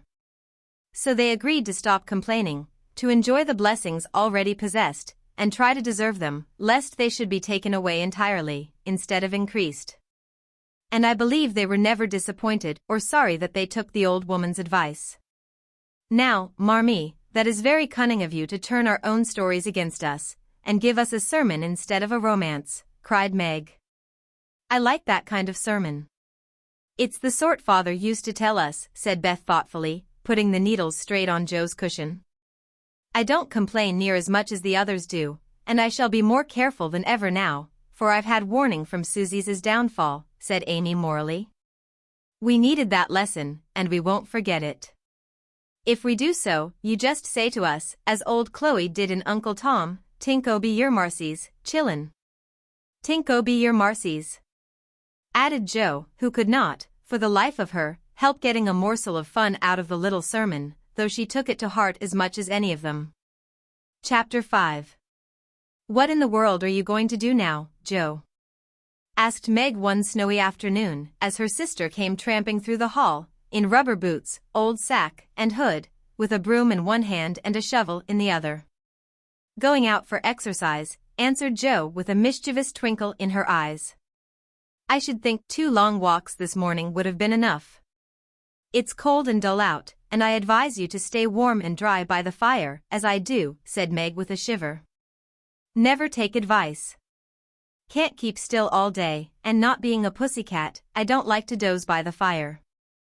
I like adventures, and I'm going to find some. Meg went back to toast her feet and read Ivanhoe, and Joe began to dig paths with great energy.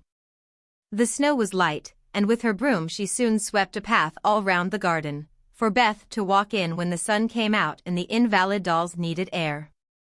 Now, the garden separated the Marches' house from that of Mr. Lawrence. Both stood in a suburb of the city, which was still country-like, with groves and lawns, large gardens, and quiet streets. A low hedge parted the 2 estates. On one side was an old, brown house, looking rather bare and shabby, robbed of the vines that in summer covered its walls and the flowers, which then surrounded it. On the other side was a stately stone mansion, plainly betokening every sort of comfort and luxury, from the big coach house and well-kept grounds to the conservatory and the glimpses of lovely things one caught between the rich curtains. Yet it seemed a lonely, lifeless sort of house, for no children frolicked on the lawn, no motherly face ever smiled at the windows, and few people went in and out, except the old gentleman and his grandson. To Joe's lively fancy, this fine house seemed a kind of enchanted palace, full of splendors and delights which no one enjoyed. She had long wanted to behold these hidden glories, and to know the Lawrence boy, who looked as if he would like to be known, if he only knew how to begin.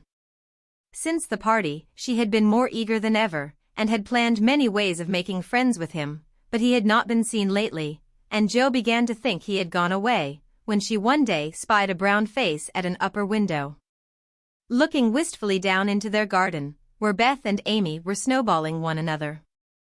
That boy is suffering for society and fun, she said to herself. His grandpa does not know what's good for him, and keeps him shut up all alone. He needs a party of jolly boys to play with, or somebody young and lively. I've a great mind to go over and tell the old gentleman so. The idea amused Joe, who liked to do daring things and was always scandalizing Meg by her queer performances. The plan of going over was not forgotten. And when the snowy afternoon came, Joe resolved to try what could be done. She saw Mr. Lawrence drive off, and then sallied out to dig her way down to the hedge, where she paused and took a survey. All quiet, curtains down at the lower windows, servants out of sight, and nothing human visible but a curly black head leaning on a thin hand at the upper window. There he is, thought Joe, poor boy. All alone and sick this dismal day. It's a shame. I'll toss up a snowball and make him look out, and then say a kind word to him. Up went a handful of soft snow, and the head turned at once, showing a face which lost its listless look in a minute, as the big eyes brightened and the mouth began to smile. Joe nodded and laughed, and flourished her broom as she called out. "How do you do? Are you sick?" Laurie opened the window and croaked out as hoarsely as a raven. "Better, thank you. I've had a bad cold and been shut up a week." "I'm sorry. What do you amuse yourself with?" "Nothing. It's dull as tombs up here." "Don't you read?" "Not much. They won't let me." "Can't somebody read to you?" "Grandpa does sometimes, but my books don't interest him, and I hate to ask Brooke all the time." "Have someone come and see you then?" "There isn't anyone I'd like to see. Boys make such a row, and my head is weak." "Isn't there some nice girl who'd read and amuse you?" "Girls are quiet and like to play nurse." "Don't know any." "You know us," began Joe, then laughed and stopped. "So I do." "Will you come, please?" cried Laurie. "I'm not quiet and nice, but I'll come if Mother will let me." "I'll go ask her." "Shut the window, like a good boy, and wait till I come." With that, Joe shouldered her broom and marched into the house, wondering what they would all say to her. Laurie was in a flutter of excitement at the idea of having company, and flew about to get ready, for as Mrs. March said, he was a little gentleman, and did honor to the coming guest by brushing his curly pate, putting on a fresh color, and trying tidy up the room, which in spite of half a dozen servants, was anything but neat. Presently there came a loud ring, then a decided voice, asking for Mr. Laurie, and a surprised-looking servant came running up to announce a young lady. "All right, show her up, it's Miss Joe," said Laurie, going to the door of his little parlor to meet Joe, who appeared, looking rosy and quite at her ease, with a covered dish in one hand and Beth's 3 kittens in the other. "Here I am, bag and baggage," she said briskly. "Mother sent her love, and was glad if I could do anything for you. Meg wanted me to bring some of her blancmange, she makes it very nicely, and Beth thought her cats would be comforting. I knew you'd laugh at them, but I couldn't refuse, she was so anxious to do something." It so happened that Beth's funny loan was just the thing, for in laughing over the kits, Laurie forgot his bashfulness, and grew sociable at once. "That looks too pretty to eat," he said, smiling with pleasure, as Joe uncovered the dish and showed the blancmange, surrounded by a garland of green leaves, and the scarlet flowers of Amy's pet geranium. "It isn't anything, only they all felt kindly and wanted to show it. Tell the girl to put it away for your tea. It's so simple you can eat it, and being soft, it will slip down without hurting your sore throat. What a cozy room this is. It might be it was kept nice, but the maids are lazy, and I don't know how to make them mind. It worries me though. I'll write it up in 2 minutes, for it only needs to have the hearth brushed, so, and the things made straight on the mantelpiece, so, and the books put here, and the bottles there, and your sofa turned from the light. And the pillows plumped up a bit. Now then, you're fixed."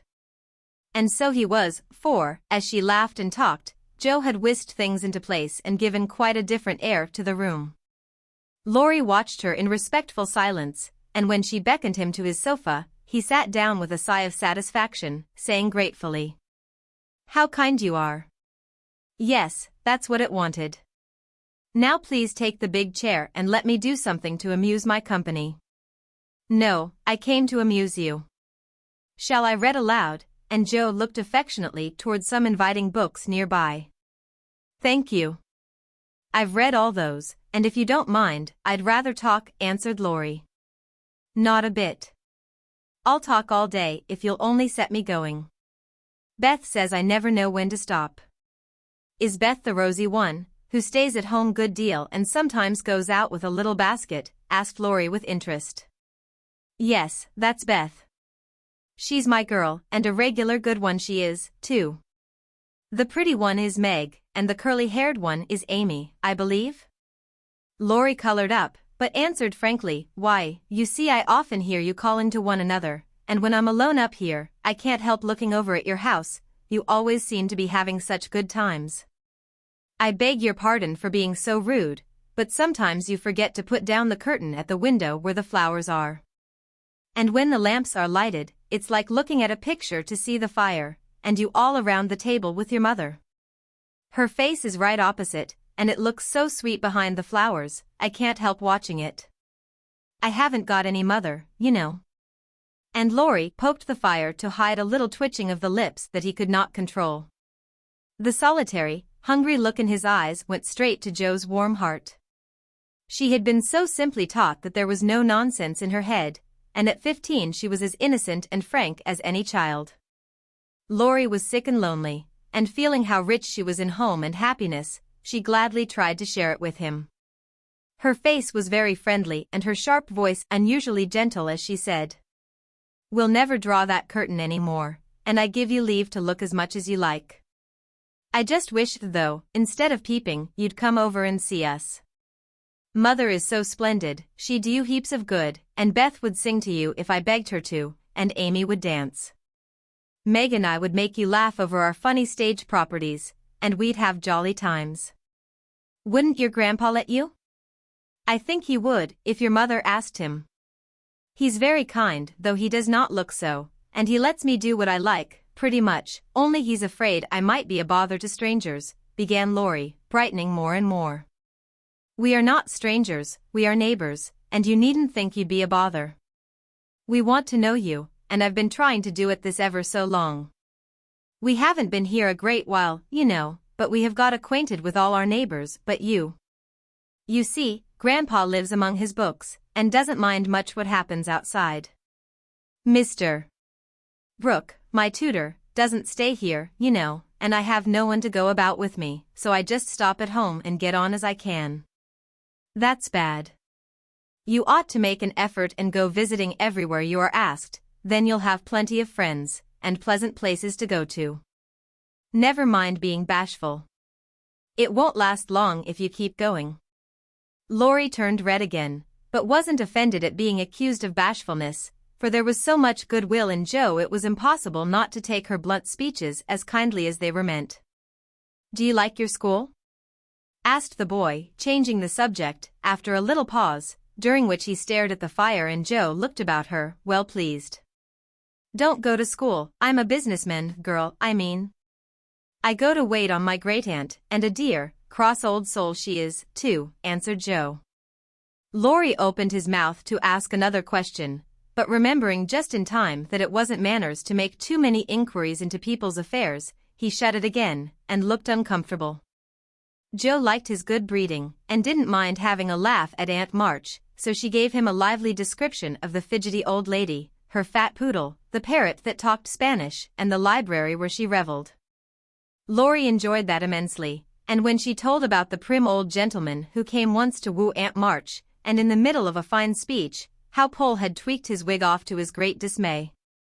The boy lay back and laughed till the tears ran down his cheeks, and a maid popped her head in to see what was the matter. "Oh, that does me no end of good.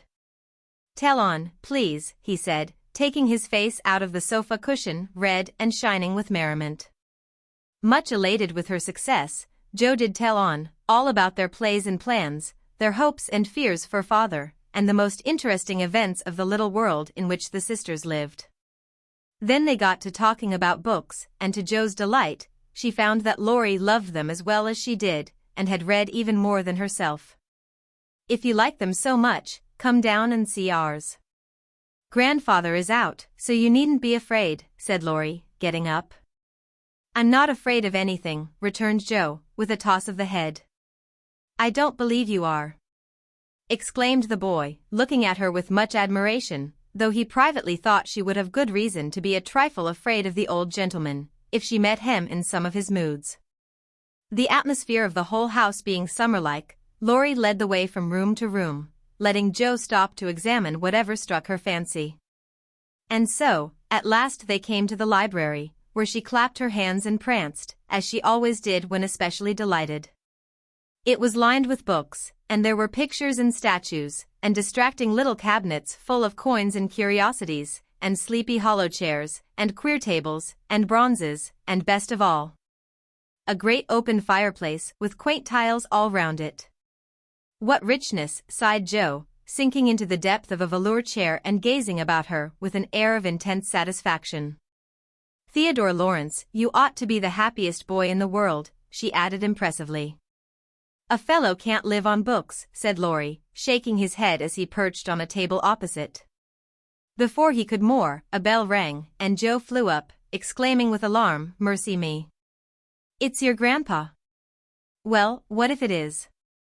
"You are not afraid of anything, you know," returned the boy, looking wicked. "I think I am a little bit afraid of him, but I don't know why I should be." "Marmee said I might come, and I don't think you're any the worse for it," said Joe, composing herself, though she kept her eyes on the door. "I'm a great deal better for it, and ever so much obliged. I'm only afraid you are very tired of talking to me." "It was so pleasant, I couldn't bear to stop," said Laurie gratefully. "The doctor to see you, sir," and the maid beckoned as she spoke. "Would you mind if I left you for a minute?" "I suppose I must see him," said Laurie. "Don't mind me. I'm happy as a cricket here," answered Joe. Laurie went away, and his guest amused herself in her own way.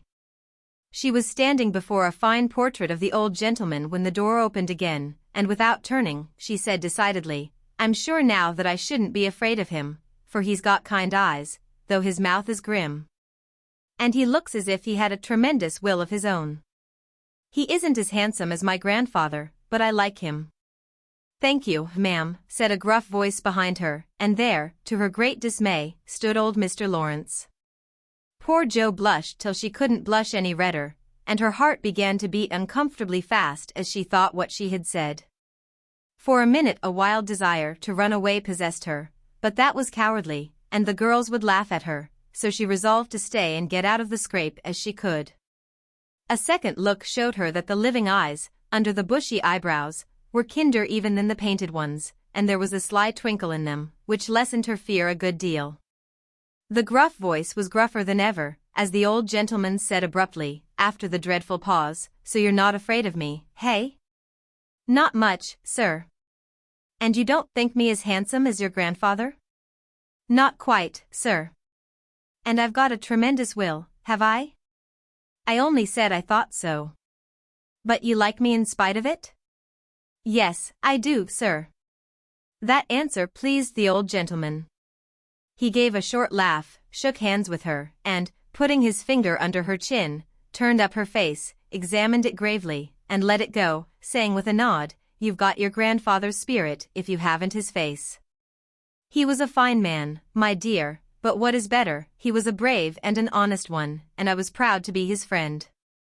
"Thank you, sir," and Joe was quite comfortable after that, for it suited her exactly. "What have you been doing to this boy of mine, hey?" was the next question, sharply put. "Only trying to be neighborly, sir." And Joe to how her visit came about. "You think he needs cheering up a bit, do you?" "Yes, sir, he seems a little lonely, and young folks would do him good perhaps. We are only girls, but we should be glad to help if we could, for we don't forget the splendid Christmas present you sent us," said Joe eagerly. "Tut, tut, tut. That was the boy's affair. How is the poor woman?" "Doing nicely, sir." And off went Joe, talking very fast, as she told all about the Hummels, in whom her mother had interested richer friends than they were. Just her father's way of doing good. "I shall come and see your mother some fine day. Tell her so. There's the tea bell, we have it early on the boy's account. Come down and go on being neighborly. If you'd like to have me, sir. Shouldn't ask you, if I didn't." And Mr. Lawrence offered her his arm with old-fashioned courtesy. What would Meg say to this thought Joe, as she was marched away, while her eyes danced with fun as she imagined herself telling the story at home. "Hey! Why, what the dickens has come to the fellow?" said the old gentleman, as Laurie came running downstairs and brought up with a start of surprise at the astounding sight of Joe arm in arm with his redoubtable grandfather. "I didn't know you'd come, sir," he began, as Joe gave him a triumphant little glance. "That's evident, by the way you racket downstairs. Come to your tea, sir, and behave like a gentleman." And having pulled the boy's hair by way of a caress, Mr. Lawrence walked on, while Laurie went through a series of comic evolutions behind their backs, which nearly produced an explosion of laughter from Joe. The old gentleman did not say much as he drank his 4 cups of tea, but he watched the young people, who soon chatted away like old friends, and the change in his grandson did not escape him. There was color, light, and life in the boy's face now, vivacity in his manner, and genuine merriment in his laugh. She's right, the lad is lonely. I'll see what these little girls can do for him, thought Mr. Lawrence, as he looked and listened. He liked Joe, for her odd, blunt ways suited him, and she seemed to understand the boy almost as well as if she had been one herself. If the Lawrences had been what Joe called prim and poky, she would not have got on at all, for such people always made her shy and awkward. But finding them free and easy, she was so herself, and made a good impression. When they rose she proposed to go, but Laurie said he had something more to show her, and took her away to the conservatory, which had been lighted for her benefit. It seemed quite fairy-like to Joe, as she went up and down the walks, enjoying the blooming walls on either side, the soft light, the damp sweet air, and the wonderful vines and trees that hung about her. While her new friend cut the finest flowers till his hands were full. Then he tied them up, saying, with the happy look Joe liked to see, "Please give these to your mother, and tell her I like the medicine she sent me very much." They found Mr. Lawrence standing before the fire in the great drawing-room. By Joe's attention was entirely absorbed by a grand piano, which stood open. "Do you play?" she asked, turning to Laurie with a respectful expression. "Sometimes," he answered modestly. "Please do now. I want to hear it, so I can tell Beth." "Won't you first?" "Don't know how. Too stupid to learn, but I love music dearly." So Laurie played and Joe listened, with her nose luxuriously buried in heliotrope and tea roses. Her respect and regard for the Lawrence boy increased very much, for he played remarkably well and didn't put on any airs. She wished Beth could hear him, but she did not say so, only praised him till he was quite abashed, and his grandfather came to his rescue. That will do, young lady. Too many sugar plums are not good for him. His music isn't bad, but I hope he will do as well in more important things." "Going? Well, I'm much obliged to you, and I hope you'll come again. My respects to your mother. Good night, Dr. Joe." He shook hands kindly, but looked as if something did not please him. When they got into the hall, Joe asked Laurie if she had said something amiss. He shook his head. "No, it was me. He doesn't like to hear me play." "Why not?" "I'll tell you some day. John is going home with you, as I can't." "No need of that. I am not a young lady, and it's only a step. Take care of yourself, won't you?" "Yes, but you will come again, I hope? If you promise to come and see us after you are well." "I will. Good night, Laurie." "Good night, Joe, good night." When all the afternoon's adventures had been told, the family felt inclined to go visiting in a body, for each found something very attractive in the big house on the other side of the hedge. Mrs. March wanted to talk of her father with the old man who had not forgotten him. Meg longed to walk in the conservatory. Beth sighed for the grand piano. And Amy was eager to see the fine pictures and statues. "Mother, why didn't Mr. Lawrence like to have Laurie play?" asked Joe, who was of an inquiring disposition. "I am not sure, but I think it was because his son, Laurie's father, married an Italian lady, a musician, which displeased the old man, who was very proud. The lady was good and lovely and accomplished, but he did not like her, and never saw his son after he married. They both died when Laurie was a little child, and then his grandfather took him home. I fancy the boy, who was born in Italy, is not very strong, and the old man is afraid of losing him, which makes him so careful. Laurie comes naturally by his love of music, for he is like his mother, and I dare say his grandfather fears that he may want to be a musician. At any rate, his skill reminds him of the woman he did not like, and so he glowered as Joe said. "Dear me, how romantic," exclaimed Meg. "How silly," said Joe. "Let him be a musician if he wants to, and not plague his life out sending him to college, when he hates to go. That's why he has such handsome black eyes and pretty manners, I suppose. Italians are always nice, said Meg, who was a little sentimental. What do you know about his eyes and his manners? You never spoke to him, hardly, cried Joe, who was not sentimental. I saw him at the party, and what you tell shows that he knows how to behave. That was a nice little speech about the medicine mother sent him. He meant the blancmange, I suppose. How stupid you are, child. He meant you, of course. Did he? And Joe opened her eyes as if it had never occurred to her before. I never saw such a girl. You don't know a compliment when you get it, said Meg, with the air of a young lady who knew all about the matter. I think they are great nonsense, and I'll thank you not to be silly and spoil my fun. Laurie's a nice boy and I like him, and I won't have any sentimental stuff about compliments and such rubbish. We'll all be good to him because he hasn't got any mother, and he may come over and see us, mayn't he, Marmee? Yes, Joe, your little friend is very welcome, and I hope Meg will remember that children should be children as long as they can. I don't call myself a child, and I'm not in my teens yet, observed Amy. What do you say, Beth? I was thinking about our Pilgrim's Progress, answered Beth, who had not heard a word.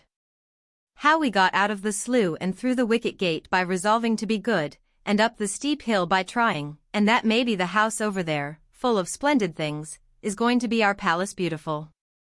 We have got to get by the lions first, said Joe, as if she rather liked the prospect.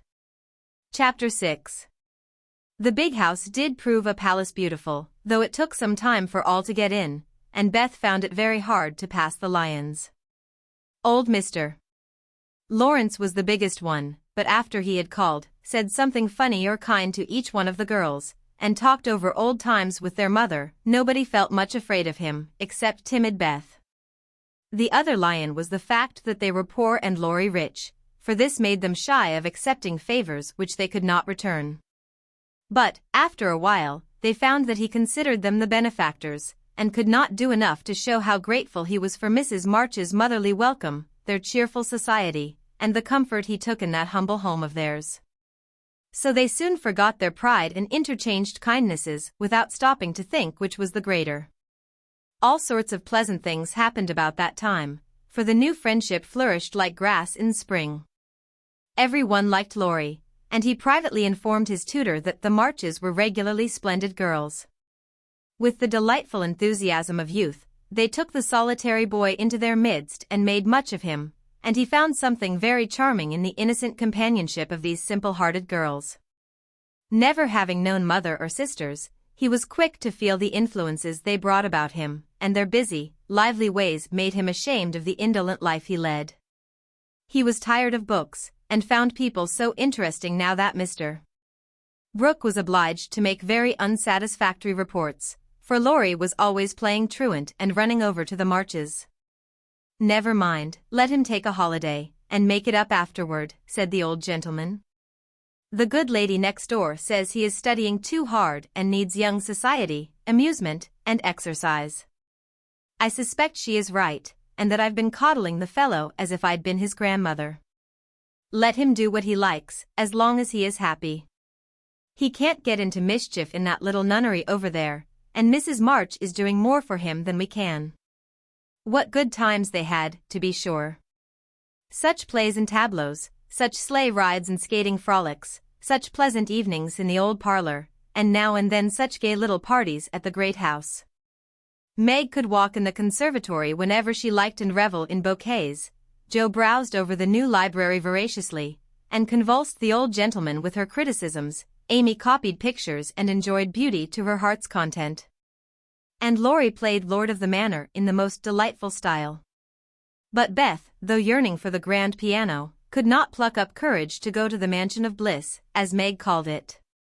She went once with Joe, but the old gentleman, not being aware of her infirmity, stared at her so hard from under his heavy eyebrows, and said "Hey!" so loud, that he frightened her so much her feet chattered on the floor. She never told her mother, and she ran away, declaring she would never go there any more, not even for the dear piano. No persuasions or enticements could overcome her fear, till, the fact coming to Mr. Lawrence's ear in some mysterious way, he set about mending matters. During one of the brief calls he made, he artfully led the conversation to music, and talked away about great singers whom he had seen, fine organs he had heard, and told such charming anecdotes that Beth found it impossible to stay in her distant corner, but crept nearer and nearer, as if fascinated. At the back of his chair she stopped and stood listening, with her great eyes wide open and her cheeks red with excitement of this unusual performance. Taking no more notice of her than if she had been a fly, Mr. Lawrence talked on about Laurie's lessons and teachers. And presently, as if the idea had just occurred to him, he said to Mrs. March, "The boy neglects his music now, and I'm glad of it, for he was getting too fond of it. But the piano suffers for want of use. Wouldn't some of your girls like to run over and practice on it now and then, just to keep it in tune, you know, ma'am?" Beth took a step forward and pressed her hands tightly together to keep from clapping them, for this was an irresistible temptation, and the thought of practicing on that splendid instrument quite took her breath away. Before Mrs. March could reply, Mr. Lawrence went on with an odd little nod and smile. "They needn't see or speak to anyone, but run in at any time. For I'm shut up in my study at the other end of the house. Laurie is out a great deal, and the servants are never near the drawing room after 9 o'clock. Here he rose, as if going, and Beth made up her mind to speak, for that last arrangement left nothing to be desired. "Please, tell the young ladies what I say, and if they don't care to come, why, never mind." Here a little hand slipped into his, and Beth looked up at him with a face full of gratitude, as she said, in her earnest yet timid way, "Oh, sir, they do care, very, very much." "Are you the musical girl?" he asked, without any startling hey, as he looked down at her very kindly. "I'm Beth.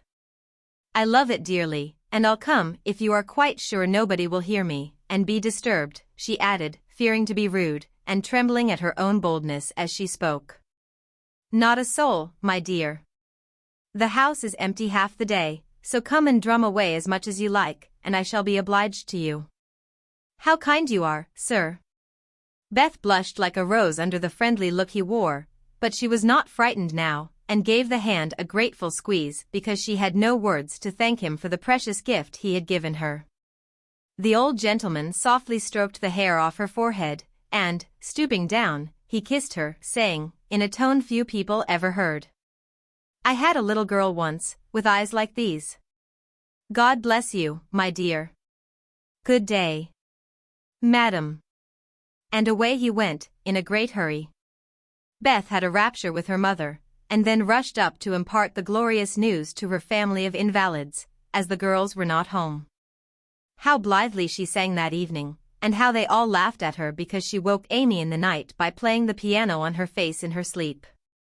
Next day, having seen both the old and young gentlemen out of the house, Beth, after 2 or 3 retreats, fairly got in at the side door, and made her way as noiselessly as any mouse to the drawing-room where her idol stood. Quite by accident, of course, some pretty, easy music lay on the piano, and with trembling fingers and frequent stops to listen and look about, Beth at last touched the great instrument, and straightway forgot her fear, herself, and everything else but the unspeakable delight which the music gave her, for it was like the voice of a beloved friend. She stayed till Hannah came to take her home to dinner, but she had no appetite, and could only sit and smile upon everyone in a general state of beatitude. After that, the little brown hood slipped through the hedge nearly every day, and the great drawing-room was haunted by a tuneful spirit that came and went unseen. She never knew that Mr. Lawrence opened his study door to hear the old-fashioned airs he liked. She never saw Laurie mount guard in the hall to warn the servants away. She never suspected that the exercise books and new songs which she found in the rack were put there for her especial benefit, and when he talked to her about music at home, she only thought how kind he was to tell things that helped her so much. So she enjoyed herself heartily, and found, what isn't always the case, that her granted wish was all she had hoped. Perhaps it was because she was so grateful for this blessing that a greater was given her. At any rate she deserved both. Mother, I'm going to work Mr. Lawrence a pair of slippers. He is so kind to me, I must thank him, and I don't know any other way. Can I do it? Asked Beth, a few weeks after that eventful call of his. Yes, dear. It will please him very much, and be a nice way of thanking him. The girls will help you about them, and I will pay for the making up, replied Mrs. March, who took peculiar pleasure in granting Beth's requests because she so seldom asked anything for herself. After many serious discussions with Meg and Joe, the pattern was chosen, the materials bought, and the slippers begun. A cluster of grave yet cheerful pansies on a deeper purple ground was pronounced very appropriate and pretty, and Beth worked away early and late, with occasional lifts over hard parts. She was a nimble little needlewoman, and they were finished before anyone got tired of them. Then she wrote a short, simple note, and with Laurie's help, got them smuggled onto the study table one morning before the old gentleman was up. When this excitement was over, Beth waited to see what would happen. All day passed at a part of the next before any acknowledgement arrived, and she was beginning to fear she had offended her crochet friend. On the afternoon of the second day, she went out to do an errand, and give poor Joanna, the invalid doll, her daily exercise. As she came up the street, on her return, she saw 4 heads popping in and out of the parlor windows, and the moment they saw her, several hands were waved, and several joyful voices screamed. Here's a letter from the old gentleman. Come quick, and read it. Oh, Beth, he sent you. Began Amy, gesticulating with unseemly energy, but she got no further, for Joe quenched her by slamming down the window.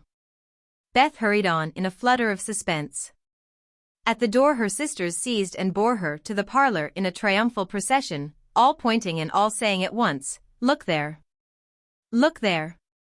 Beth did look, and turned pale with delight and surprise, for there stood a little cabinet piano, with a letter lying on the glossy lid, directed like a signboard to Miss Elizabeth March. For me? Gasped Beth, holding on to Joe and feeling as if she should tumble down, it was such an overwhelming thing altogether. Yes, all for you, my precious. Isn't it splendid of him?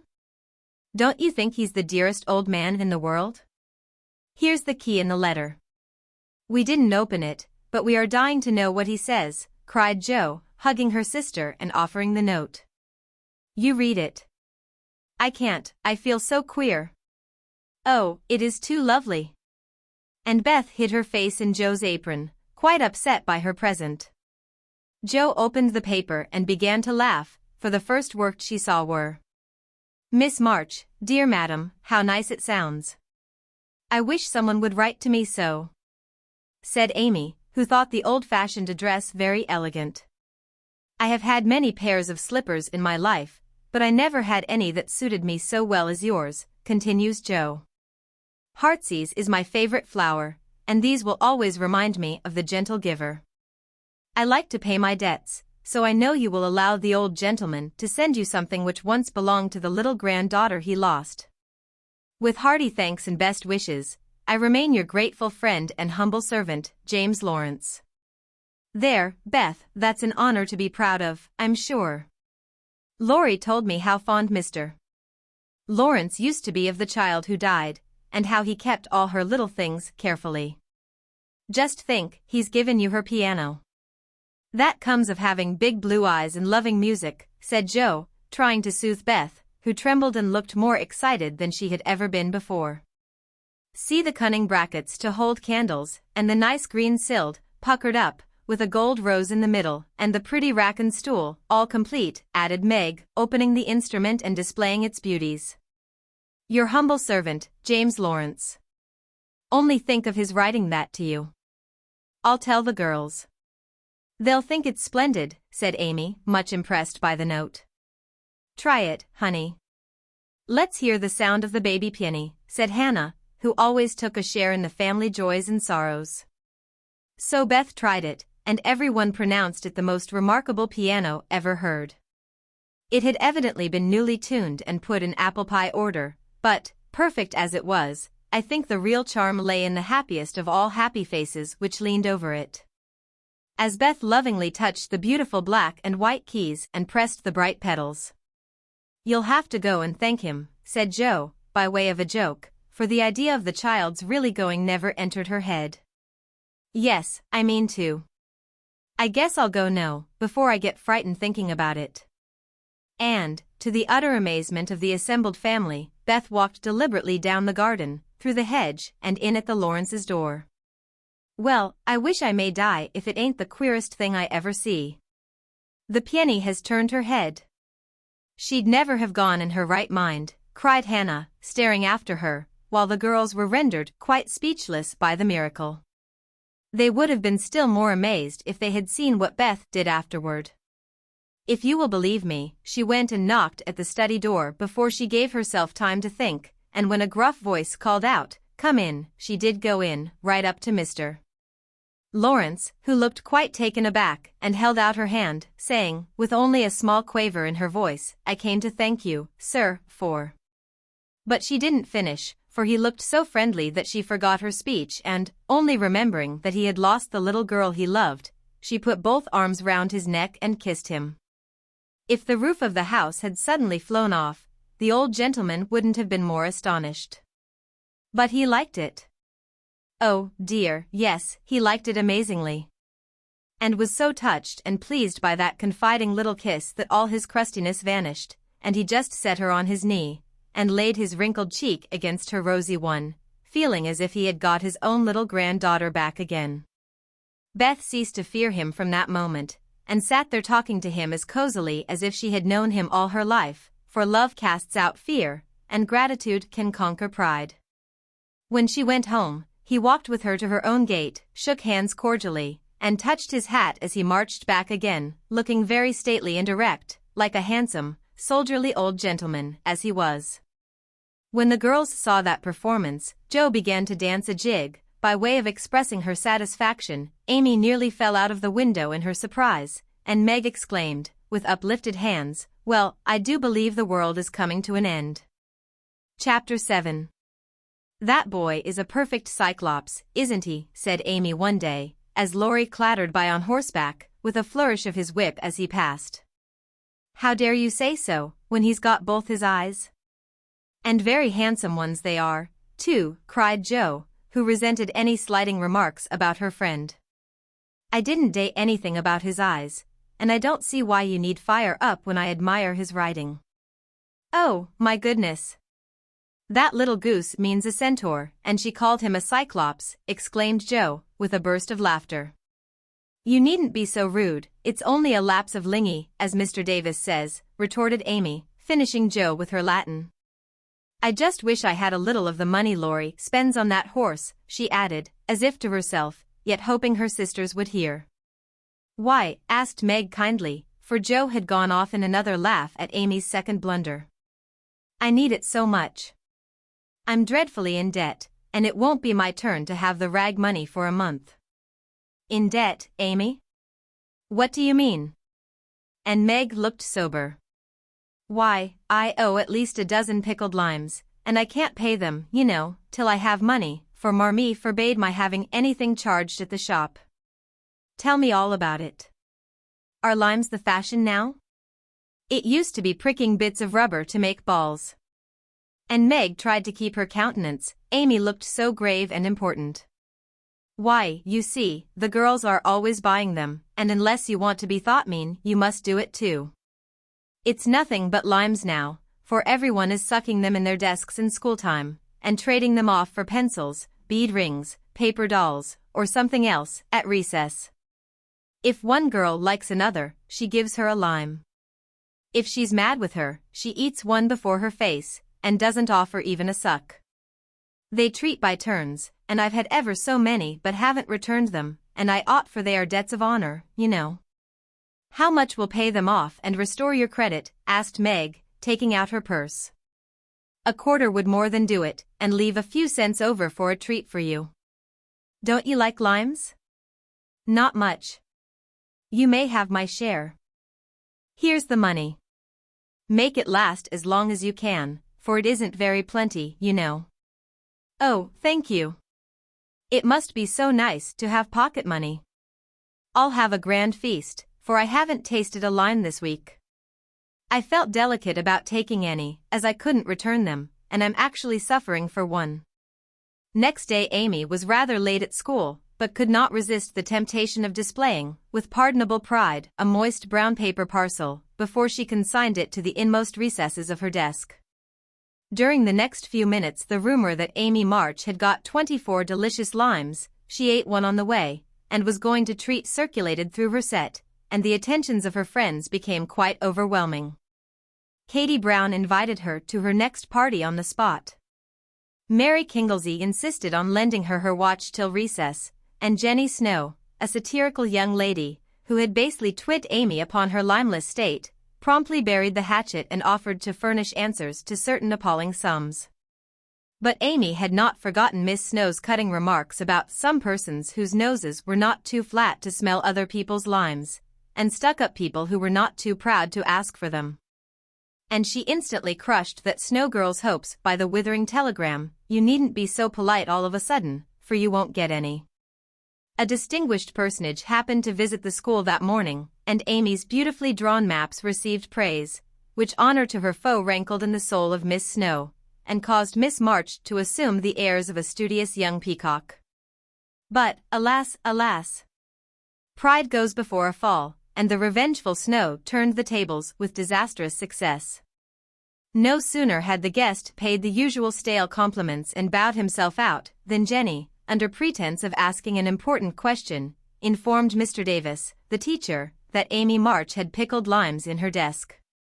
Now Mr. Davis had declared limes a contraband article, and solemnly vowed to publicly ferule the first person who was found breaking the law. This much-enduring man had succeeded in banishing chewing gum after a long and stormy war, had made a bonfire of the confiscated novels and newspapers, had suppressed a private post office, had forbidden distortions of the face, nicknames, and caricatures, and done all that one man could do to keep 100 rebellious girls in order. Boys are trying enough to human patience, goodness knows, but girls are infinitely more so, especially to nervous gentlemen with tyrannical tempers and no more talent for teaching than Dr. Blimber. Mr. Davis knew any quantity of Greek, Latin, algebra, and ologies of all sorts, so he was called a fine teacher, and manners, morals, feelings, and examples were not considered of any particular importance. It was a most unfortunate moment for denouncing Amy, and Jenny knew it. Mr. Davis had evidently taken his coffee too strong that morning. There was an east wind, which always affected his neuralgia, and his pupils had not done him the credit which he felt he deserved. Therefore, to use the expressive, if not elegant, language of a schoolgirl, he was as nervous as a witch and as cross as a bear. The word limes was like fire to powder, his yellow face flushed, and he rapped on his desk with an energy which made Jenny skip to her seat with unusual rapidity. "Young ladies, attention, if you please." At the stern order the buzz ceased, and 50 pairs of blue, black, gray, and brown eyes were obediently fixed upon his awful countenance. "Miss March, come to the desk." Amy rose to comply with outward composure, but a secret fear oppressed her, for the limes weighed upon her conscience. "Bring with you the limes you have in your desk," was the unexpected command which arrested her before she got out of her seat. "Don't take all," whispered her neighbor, a young lady of great presence of mind. Amy hastily shook out 6 and laid the rest down before Mr. Davis, feeling that any man possessing a human heart would relent when that delicious perfume met his nose. Unfortunately, Mr. Davis particularly detested the odor of the fashionable pickle, and disgust added to his wrath. "Is that all?" "Not quite," stammered Amy. "Bring the rest immediately." With a despairing glance at her set, she obeyed. "You are sure there are no more?" "I never lie, sir." "So I see. Now take these disgusting things 2 by 2, and throw them out of the window." There was a simultaneous sigh, which created quite a little gust, as the last hope fled, and the treat was ravished from their longing lips. Scarlet with shame and anger, Amy went to and fro 6 dreadful times, and as each doomed couple, looking oh, so plump and juicy, fell from her reluctant hands. A shout from the street completed the anguish of the girls, for it told them that their feast was being exulted over by the little Irish children, who were their sworn foes. This was too much. All flashed indignant or appealing glances at the inexorable Davis, and one passionate line lover burst into tears. As Amy returned from her last trip, Mr. Davis gave a portentous hem, and said, in his most impressive manner, "Young ladies, you remember what I said to you a week ago. I am sorry this has happened, but I never allow my rules to be infringed, and I never break my word. Miss March, hold out your hand." Amy started, and put both hands behind her, turning on him an imploring look which pleaded for her better than the words she could not utter. She was rather a favorite with old Davises, as, of course, he was called, and it's my private belief that he would have broken his word if the indignation of one irrepressible young lady had not found vent in a hiss. That hiss, faint as it was, irritated the irascible gentleman, and sealed the culprit's fate. "Your hand, Miss March," was the only answer her mute appeal received, and too proud to cry or beseech, Amy set her teeth, threw back her head defiantly, and bore without flinching several tingling blows on her little palm. They were neither many nor heavy, but that made no difference to her.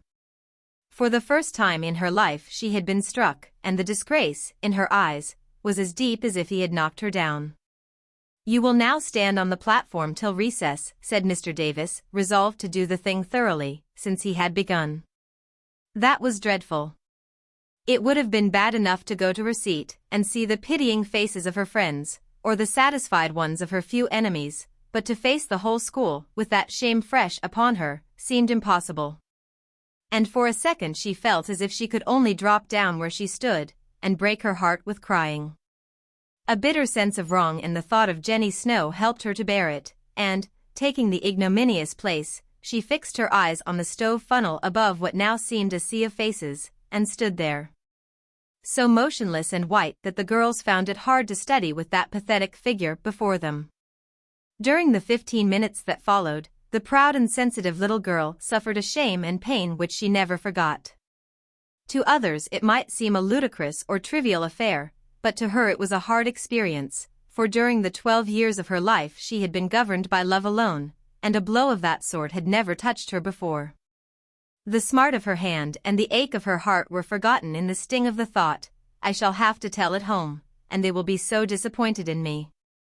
The 15 minutes seemed an hour, but they came to an end at last, and the word recess had never seemed so welcome to her before. "You can go, Miss March," said Mr. Davis, looking, as he felt, uncomfortable. He did not soon forget the reproachful glance Amy gave him as she went, without a word to anyone, straight into the anteroom, snatched her things, and left the place forever, as she passionately declared to herself. She was in a sad state when she got home, and when the older girls arrived, some time later, an indignation meeting was held at once. Mrs. March did not say much but looked disturbed, and comforted her afflicted little daughter in her tenderest manner. Meg bathed the insulted hand with glycerin and tears. Beth felt that even her beloved kittens would fail as a balm for griefs like this. Joe wrathfully proposed that Mr. Davis be arrested without delay, and Hannah shook her fist at the villain and pounded potatoes for dinner as if she had him under her pestle.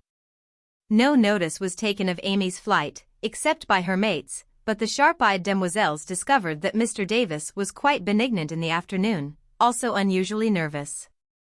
Just before school closed, Jo appeared, wearing a grim expression as she stalked up to the desk, and delivered a letter from her mother, then collected Amy's property and departed, carefully scraping the mud from her boots on the doormat, as if she shook that dust of the place off her feet.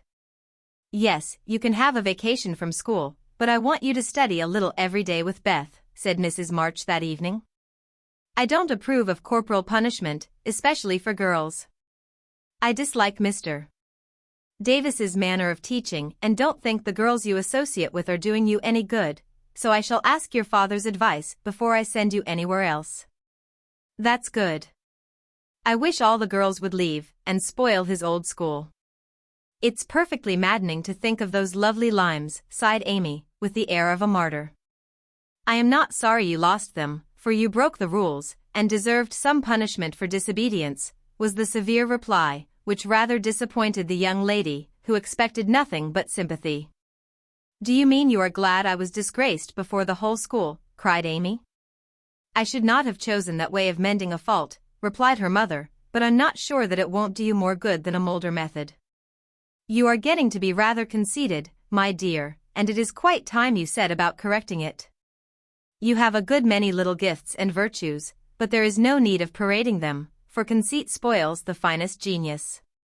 There is not much danger that real talent or goodness will be overlooked long, even if it is. The consciousness of possessing and using it well should satisfy one, and the great charm of all power is modesty.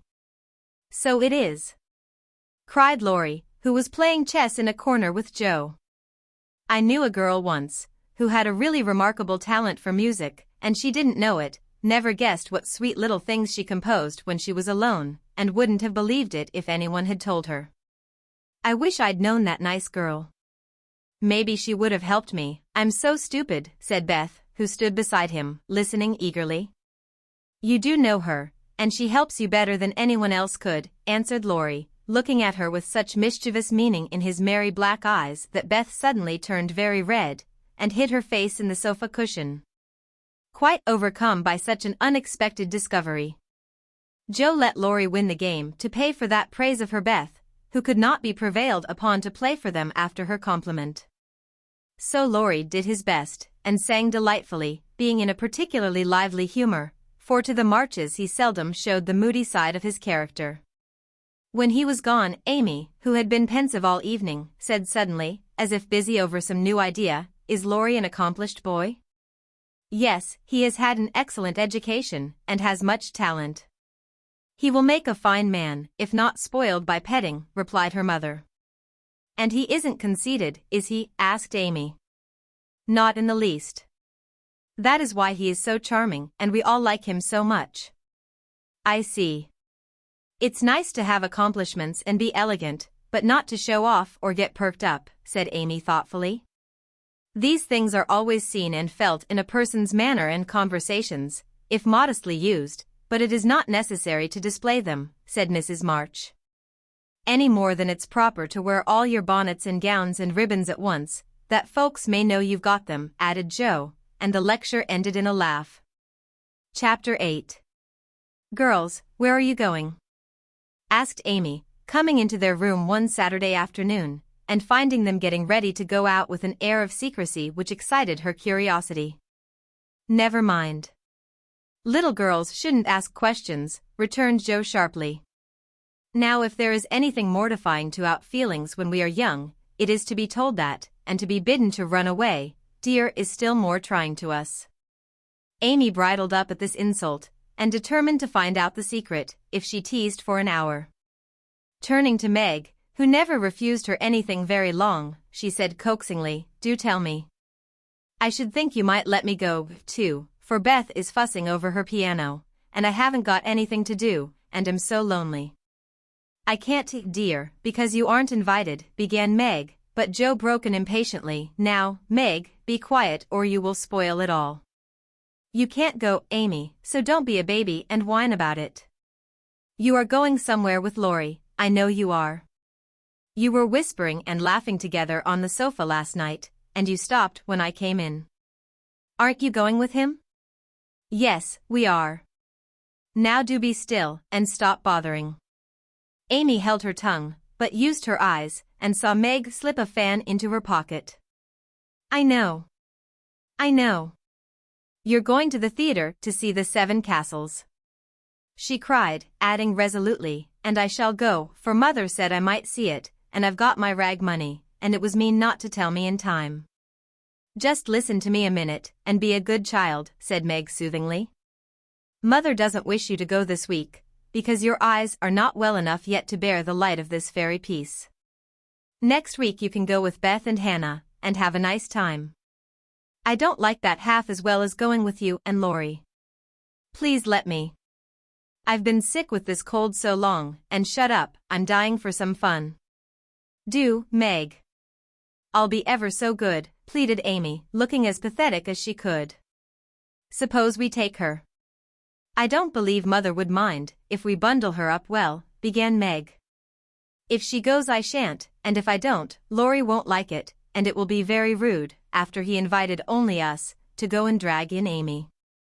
I should think she'd hate to poke herself where she isn't wanted, said Jo crossly, for she disliked the trouble of overseeing a fidgety child when she wanted to enjoy herself. Her tone and manner angered Amy, who began to put her boots on, saying, in her most aggravating way, I shall go. Meg says I may, and if I pay for myself, Laurie hasn't anything to do with it. You can't sit with us, for our seats are reserved, and you mustn't sit alone, so Laurie will give you his place, and that will spoil our pleasure. Or he'll get another seat for you, and that isn't proper when you weren't asked. You shan't stir a step, so you may just stay where you are, scolded Jo, crosser than ever, having just pricked her finger in her hurry. Sitting on the floor with one boot on, Amy began to cry and Meg to reason with her, when Laurie called from below, and the two girls hurried down, leaving their sister wailing. For now and then she forgot her grown-up ways and acted like a spoiled child. Just as the party was setting out, Amy called over the banisters in a threatening tone, You'll be sorry for this, Jo March, see if you ain't. Fiddlesticks!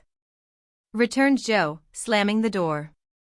They had a charming time, for the 7 castles of the Diamond Lake was as brilliant and wonderful as heart could wish. But in spite of the comical red imps, sparkling elves, and the gorgeous princes and princesses, Jo's pleasure had a drop of bitterness in it.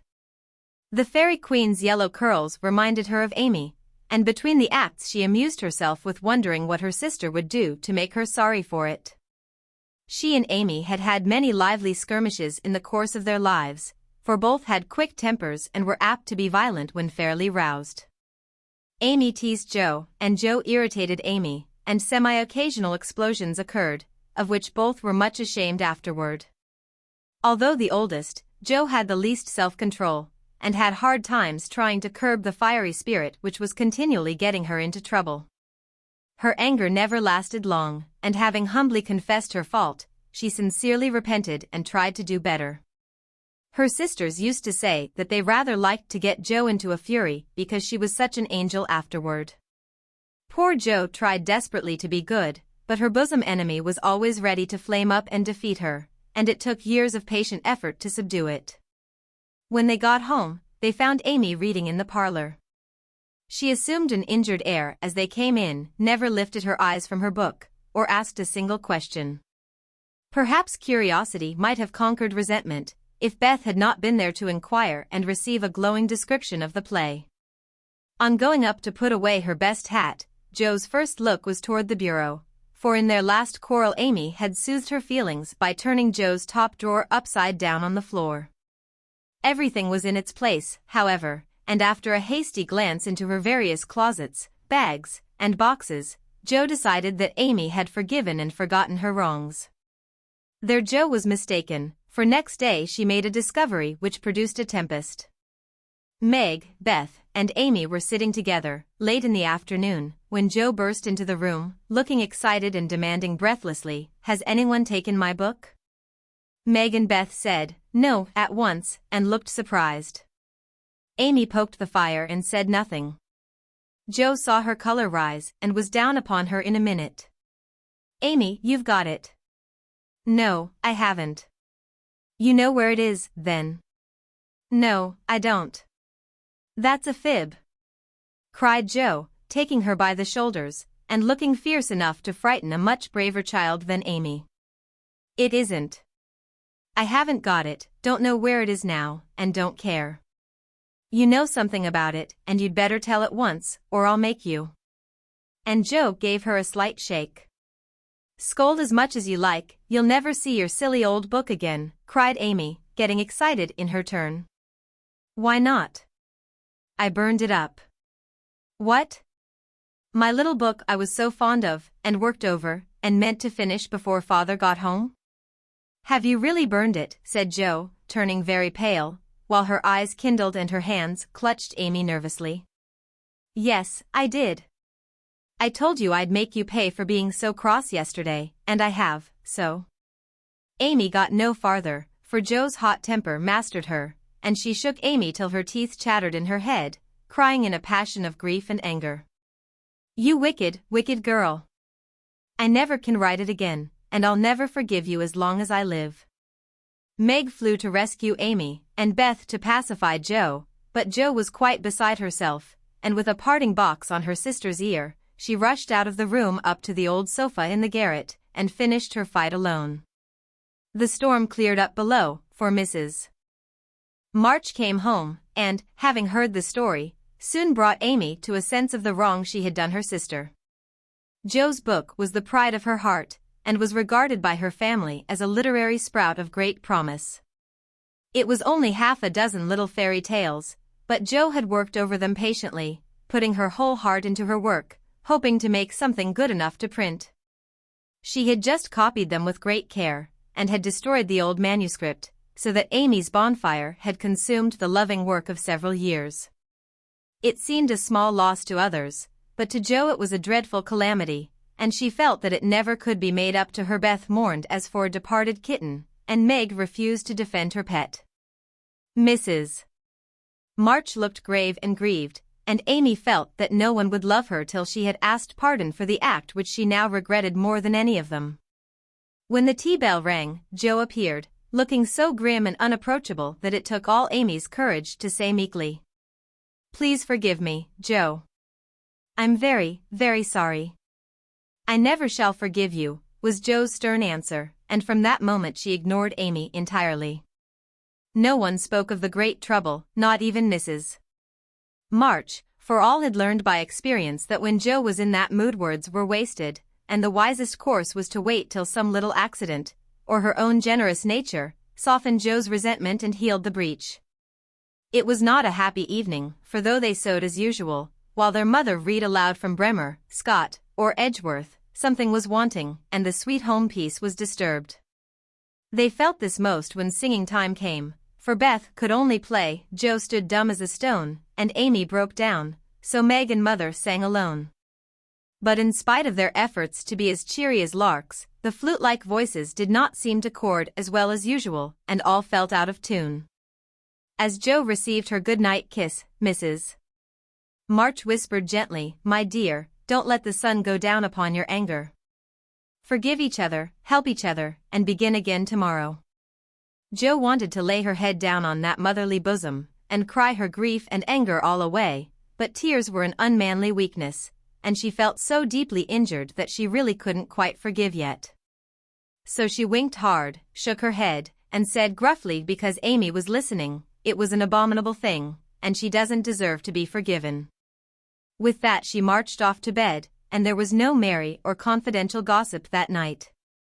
Amy was much offended that her overtures of peace had been repulsed, and began to wish she had not humbled herself, to feel more injured than ever, and to plume herself on her superior virtue in a way which was particularly exasperating. Jo still looked like a thundercloud, and nothing went well all day. It was bitter cold in the morning, she dropped her precious turnover in the gutter, Aunt March had an attack of the fidgets, Meg was sensitive, Beth would look grieved and wistful when she got home. And Amy kept making remarks about people who were always talking about being good and yet wouldn't even try when other people set them a virtuous example. "Everybody is so hateful, I'll ask Laurie to go skating. He is always kind and jolly, and will put me to rights, I know," said Jo to herself, and off she went. Amy heard the clash of skates, and looked out with an impatient exclamation. "There! She promised I should go next time, for this is the last ice we shall have. But it's no use to ask such a crosspatch to take me." "Don't say that. You were very naughty, and it is hard to forgive the loss of her precious little book, but I think she might do it now, and I guess she will, if you try her at the right minute," said Meg. "Go after them. Don't say anything till Jo has got good-natured with Laurie, then take a quiet minute and just kiss her, or do some kind thing, and I'm sure she'll be friends again with all her heart." "I'll try," said Amy, for the advice suited her, and after a flurry to get ready, she ran after the friends, who were just disappearing over the hill. It was not far to the river, but both were ready before Amy reached them. Jo saw her coming, and turned her back. Laurie did not see, for he was carefully skating along the shore, sounding the ice, for a warm spell had preceded the cold snap. "I'll go on to the first bend, and see if it's all right before we begin to race," Amy heard him say, as he shot away, looking like a young Russian in his fur-trimmed coat and cap. Joe heard Amy panting after her run, stamping her feet and blowing on her fingers as she tried to put her skates on, but Joe never turned and went slowly zigzagging down the river, taking a bitter, unhappy sort of satisfaction in her sister's troubles. She had cherished her anger till it grew strong and took possession of her, as evil thoughts and feelings always do unless cast out at once. As Laurie turned the bend, he shouted back, "Keep near the shore. It isn't safe in the middle." Joe heard, but Amy was struggling to her feet and did not catch a word. Joe glanced over her shoulder, and the little demon she was harboring said in her ear, "No matter whether she heard or not, let her take care of herself." Laurie had vanished round the bend, Joe was just at the turn, and Amy, far behind, striking out toward the smoother ice in the middle of the river. For a minute Joe stood still with a strange feeling in her heart, then she resolved to go on, but something held and turned her round, just in time to see Amy throw up her hands and go down, with a sudden crash of rotten ice, the splash of water, and a cry that made Joe's heart stand still with fear. She tried to call Laurie, but her voice was gone. She tried to rush forward, but her feet seemed to have no strength in them, and for a second, she could only stand motionless, staring with a terror-stricken face at the little blue hood above the black water. Something rushed swiftly by her, and Laurie's voice cried out, "Bring a rail. Quick, quick." How she did it, she never knew, but for the next few minutes she worked as if possessed, blindly obeying Laurie, who was quite self-possessed, and lying flat, held Amy up by his arm and hockey stick till Joe dragged a rail from the fence. And together they got the child out, more frightened than hurt. "Now then, we must walk her home as fast as we can. Pile our things on her, while I get off these confounded skates," cried Laurie, wrapping his coat round Amy, and tugging away at the straps which never seemed so intricate before. Shivering, dripping, and crying, they got Amy home, and after an exciting time of it, she fell asleep, rolled in blankets before a hot fire. During the bustle Joe had scarcely spoken but flown about, looking pale and wild, with her things half off, her dress torn, and her hands cut and bruised by ice and rails and refractory buckles. When Amy was comfortably asleep, the house quiet, and Mrs. March sitting by the bed, she called Joe to her and began to bind up the hurt hands. "Are you sure she is safe?" whispered Joe, looking remorsefully at the golden head, which might have been swept away from her sight forever under the treacherous ice. "Quite safe, dear. She is not hurt, and won't even take cold, I think. You were so sensible in covering and getting her home quickly," replied her mother cheerfully. "Laurie did it all. I only let her go. Mother, if she should die, it would be my fault." And Joe dropped down beside the bed in a passion of penitent tears, telling all that had happened, bitterly condemning her hardness of heart, and sobbing out her gratitude for being spared the heavy punishment which might have come upon her. "It's my dreadful temper. I try to cure it, I think I have, and then it breaks out worse than ever. Mother, what shall I do? What shall I do?" cried poor Joe, in despair. "Watch and pray, dear, never get tired of trying, and never think it is impossible to conquer your fault," said Mrs. March, drawing the blousy head to her shoulder and kissing the wet cheek so tenderly that Joe cried even harder. "You don't know, you can't guess how bad it is. It seems as if I could do anything when I'm in a passion. I get so savage, I could hurt anyone and enjoy it. I'm afraid I shall do something dreadful someday, and spoil my life and make everybody hate me. Oh, Mother, help me, do help me." "I will, my child, I will. Don't cry so bitterly, but remember this day, and resolve with all your soul that you will never know another like it. Joe, dear, we all have our temptations, some far greater than yours, and it often takes us all our lives to conquer them. You think your temper is the worst in the world, but mine used to be just like it." "Yours, Mother? Why, you are never angry." And for the moment Joe forgot remorse in surprise. I've been trying to cure it for 40 years, and have only succeeded in controlling it. I am angry nearly every day of my life, Joe, but I have learned not to show it, and I still hope to learn not to feel it, though it may take me another 40 years to do so. The patience and the humility of the face she loved so well was a better lesson to Joe than the wisest lecture, the sharpest reproof. She felt comforted at once by the sympathy and confidence given her. The knowledge that her mother had a fault like hers, and tried to mend it, made her own easier to bear and strengthened her resolution to cure it, though 40 years seemed rather a long time to watch and pray to a girl of 15. "Mother, are you angry when you fold your lips tight together and go out of the room sometimes, when Aunt March scolds or people worry you?" asked Joe, feeling nearer and dearer to her mother than ever before. "Yes, I've learned to check the hasty words that rise to my lips, and when I feel that they mean to break out against my will, I just go away for a minute, and give myself a little shake for being so weak and wicked," answered Mrs. March with a sigh and a smile, as she smoothed and fastened up Joe's disheveled hair. "How did you learn to keep still?" "That is what troubles me, for the sharp words fly out before I know what I'm about, and the more I say the worse I get, till it's a pleasure to hurt people's feelings and say dreadful things." "Tell me how you do it, Marmee dear." "My good mother used to help me." "As you do us," interrupted Joe, with a grateful kiss. "But I lost her when I was a little older than you are, and for years had to struggle on alone, for I was too proud to confess my weakness to anyone else.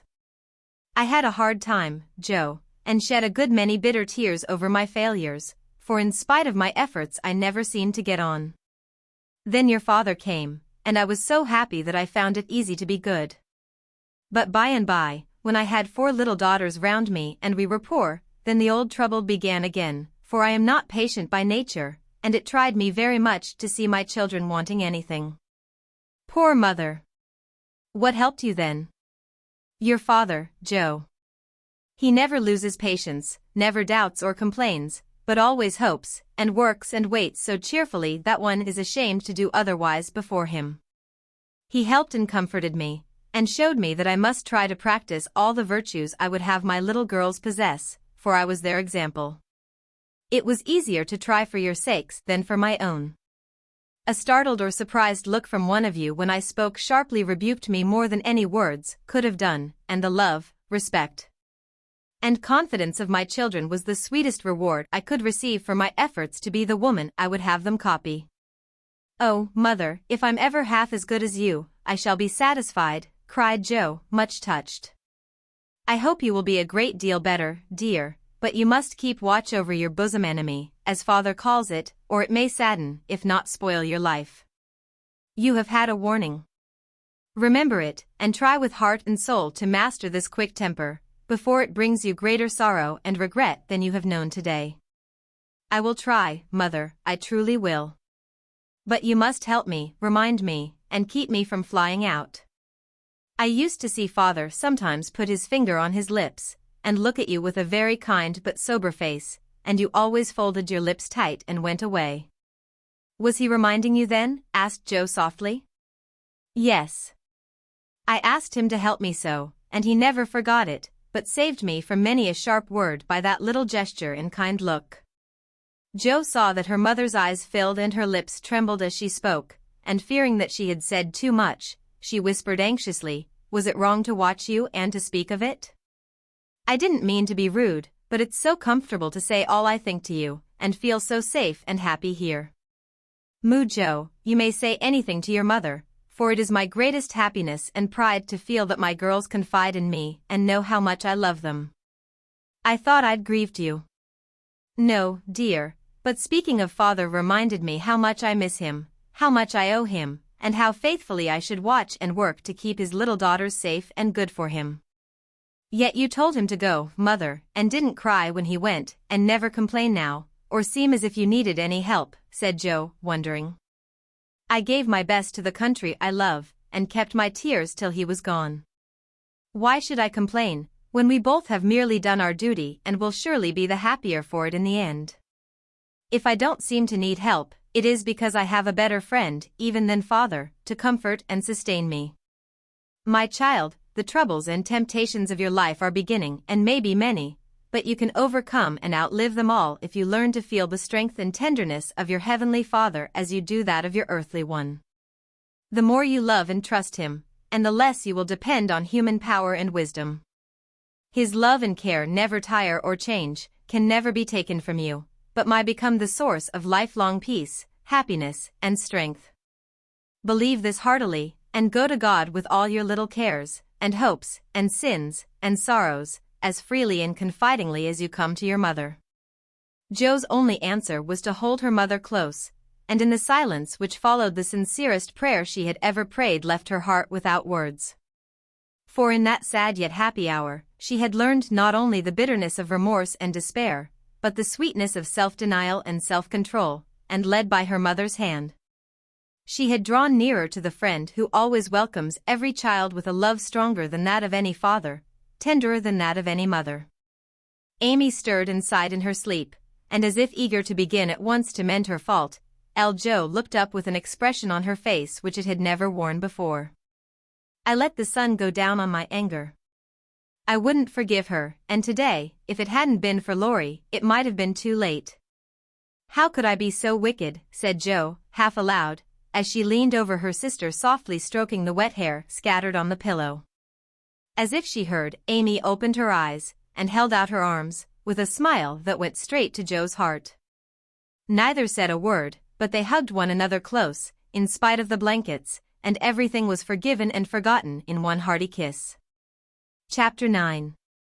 I do think it was the most fortunate thing in the world that those children should have the measles just now, said Meg, one April day, as she stood packing the go-abroady trunk in her room, surrounded by her sisters. And so nice of Annie Moffat not to forget her promise. A whole fortnight of fun will be regularly splendid, replied Jo, looking like a windmill as she folded skirts with her long arms. And such lovely weather, I'm so glad of that, added Beth, tidily sorting neck and hair ribbons in her best box, lent for the great occasion. I wish I was going to have a fine time and wear all these nice things, said Amy with her mouth full of pins, as she artistically replenished her sister's cushion. I wish you were all going, but as you can't, I shall keep my adventures to tell you when I come back.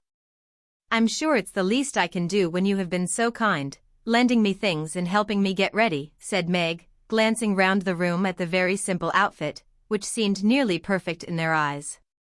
What did Mother give you out of the treasure box? Asked Amy, who had not been present at the opening of a certain cedar chest in which Mrs. March kept a few relics of past splendor, as gifts for her girls when the proper time came. A pair of silk stockings, that pretty carved fan, and a lovely blue sash. I wanted the violet silk, but there isn't time to make it over, so I must be contented with my old tarlatan. It will look nice over my new muslin skirt, and the sash will set it off beautifully. I wish I hadn't smashed my coral bracelet, for you might have had it, said Jo, who loved to give and lend, but whose possessions were usually too dilapidated to be of much use. There is a lovely old-fashioned pearl set in the treasure chest, but Mother said real flowers were the prettiest ornament for a young girl, and Laurie promised to send me all I want, replied Meg. Now, let me see, there's my new gray walking suit, just curl up the feather in my hat, Beth, then my poplin for Sunday and the small party, it looks heavy for spring, doesn't it? The violet silk would be so nice. Oh, dear. Never mind, you've got the tarlatan for the big party, and you always look like an angel in white, said Amy, brooding over the little store of finery in which her soul delighted. It isn't low-necked, and it doesn't sweep enough, but it will have to do. My blue house dress looks so well, turned and freshly trimmed, that I feel as if I'd got a new one.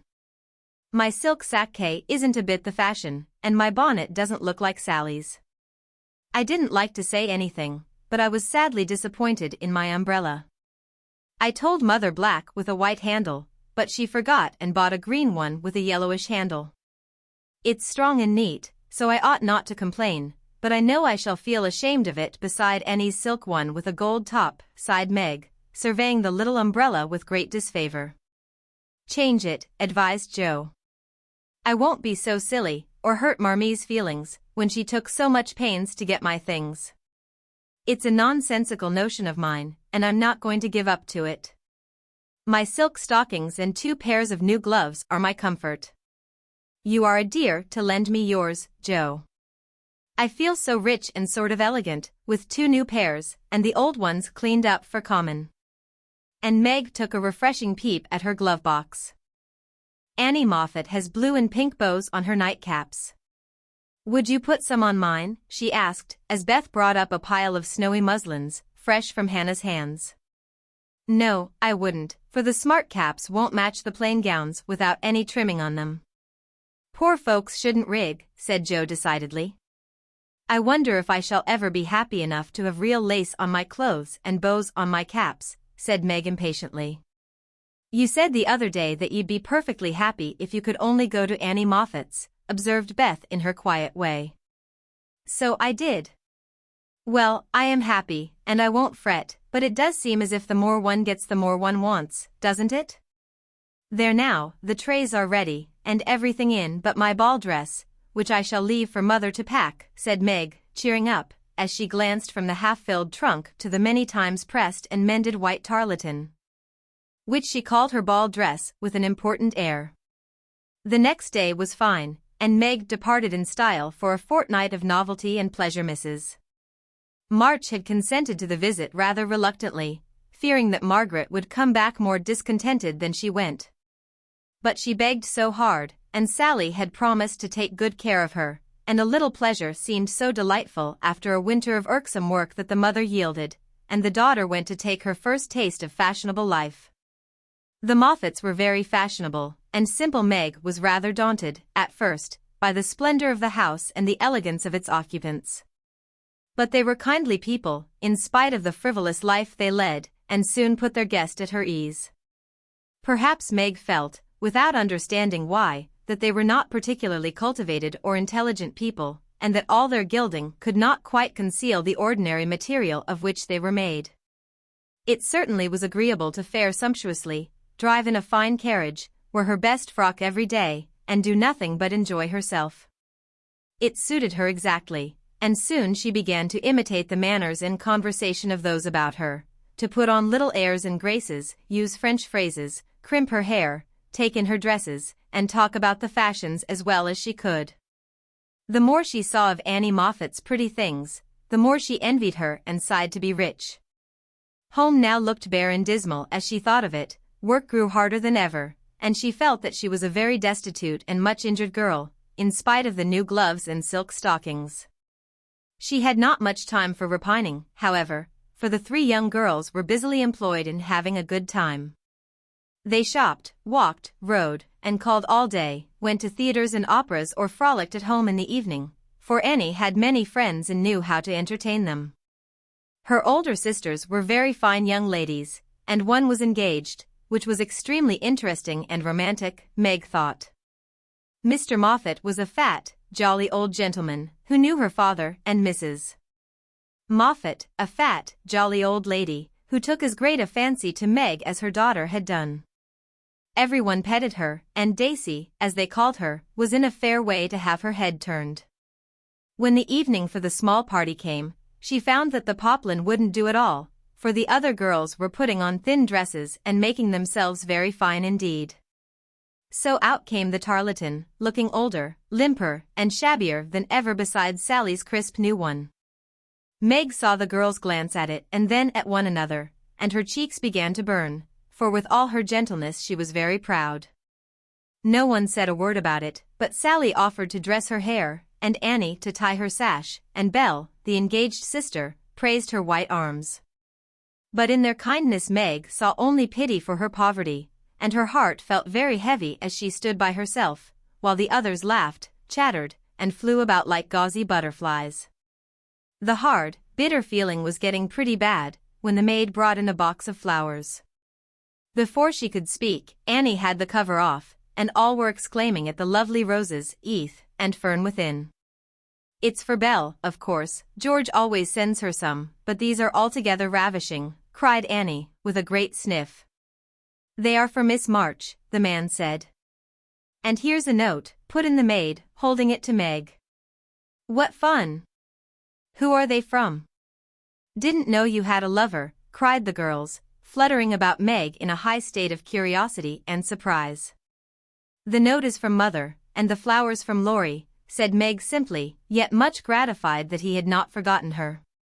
"Oh, indeed," said Annie with a funny look, as Meg slipped the note into her pocket as a sort of talisman against envy, vanity, and false pride, for the few loving words had done her good, and the flowers cheered her up by their beauty.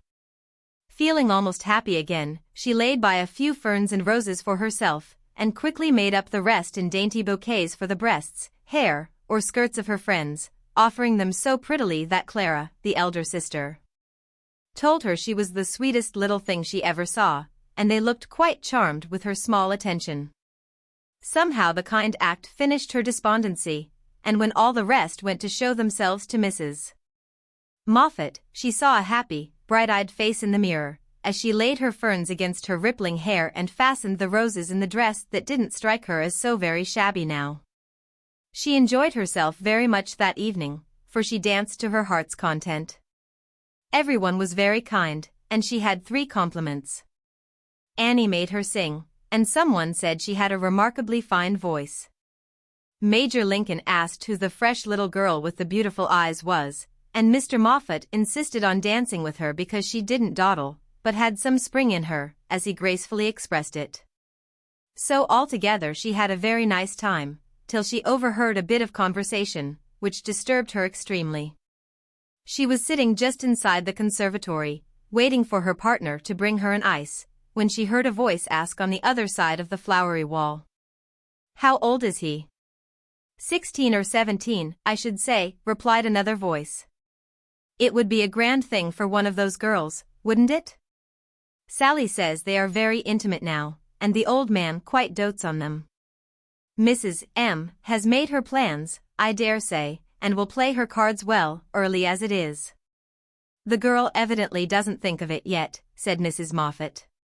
"She told that fib about her mamma, as if she did know, and colored up when the flowers came quite prettily. Poor thing! She'd be so nice if she was only got up in style." "Do you think she'd be offended if we offered to lend her a dress for Thursday?" asked another voice. "She's proud, but I don't believe she'd mind, for that dowdy tarlatan is all she has got. She may tear it tonight, and that will be a good excuse for offering a decent one." Here Meg's partner appeared, to find her looking much flushed and rather agitated. She was proud, and her pride was useful just then, for it helped her hide her mortification, anger, and disgust at what she had just heard. For, innocent and unsuspicious as she was, she could not help understanding the gossip of her friends.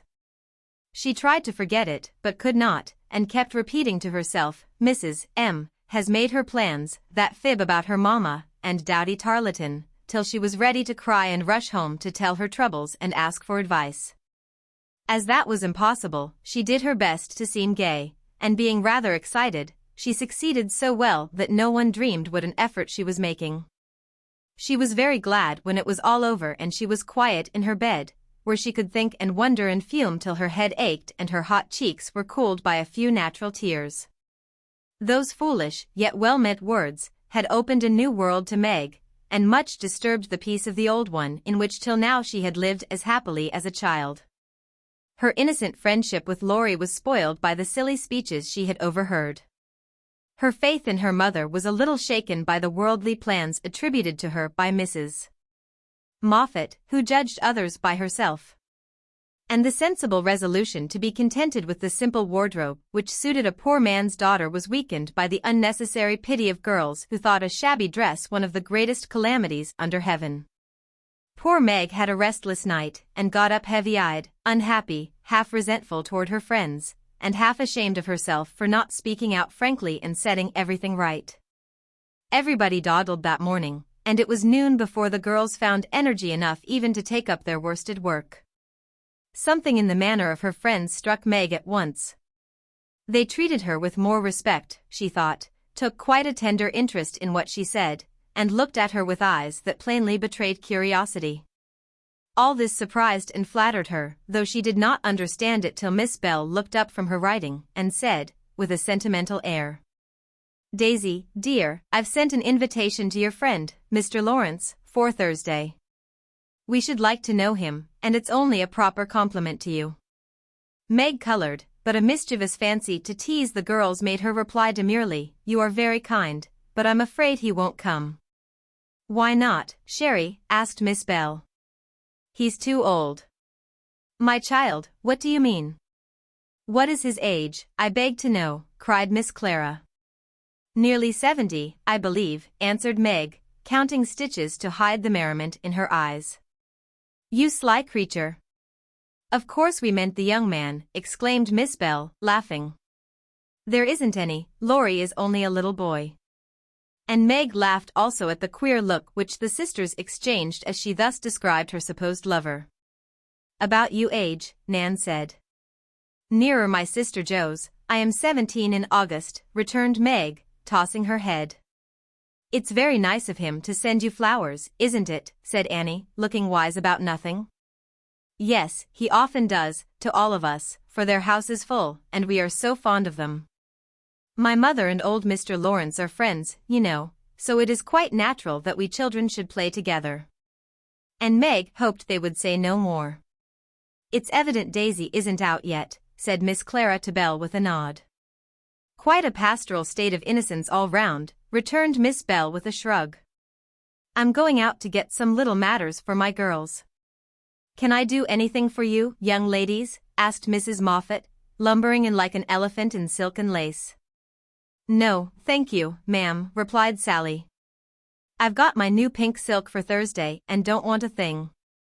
"Nor I," began Meg, but stopped because it occurred to her that she did want several things and could not have them.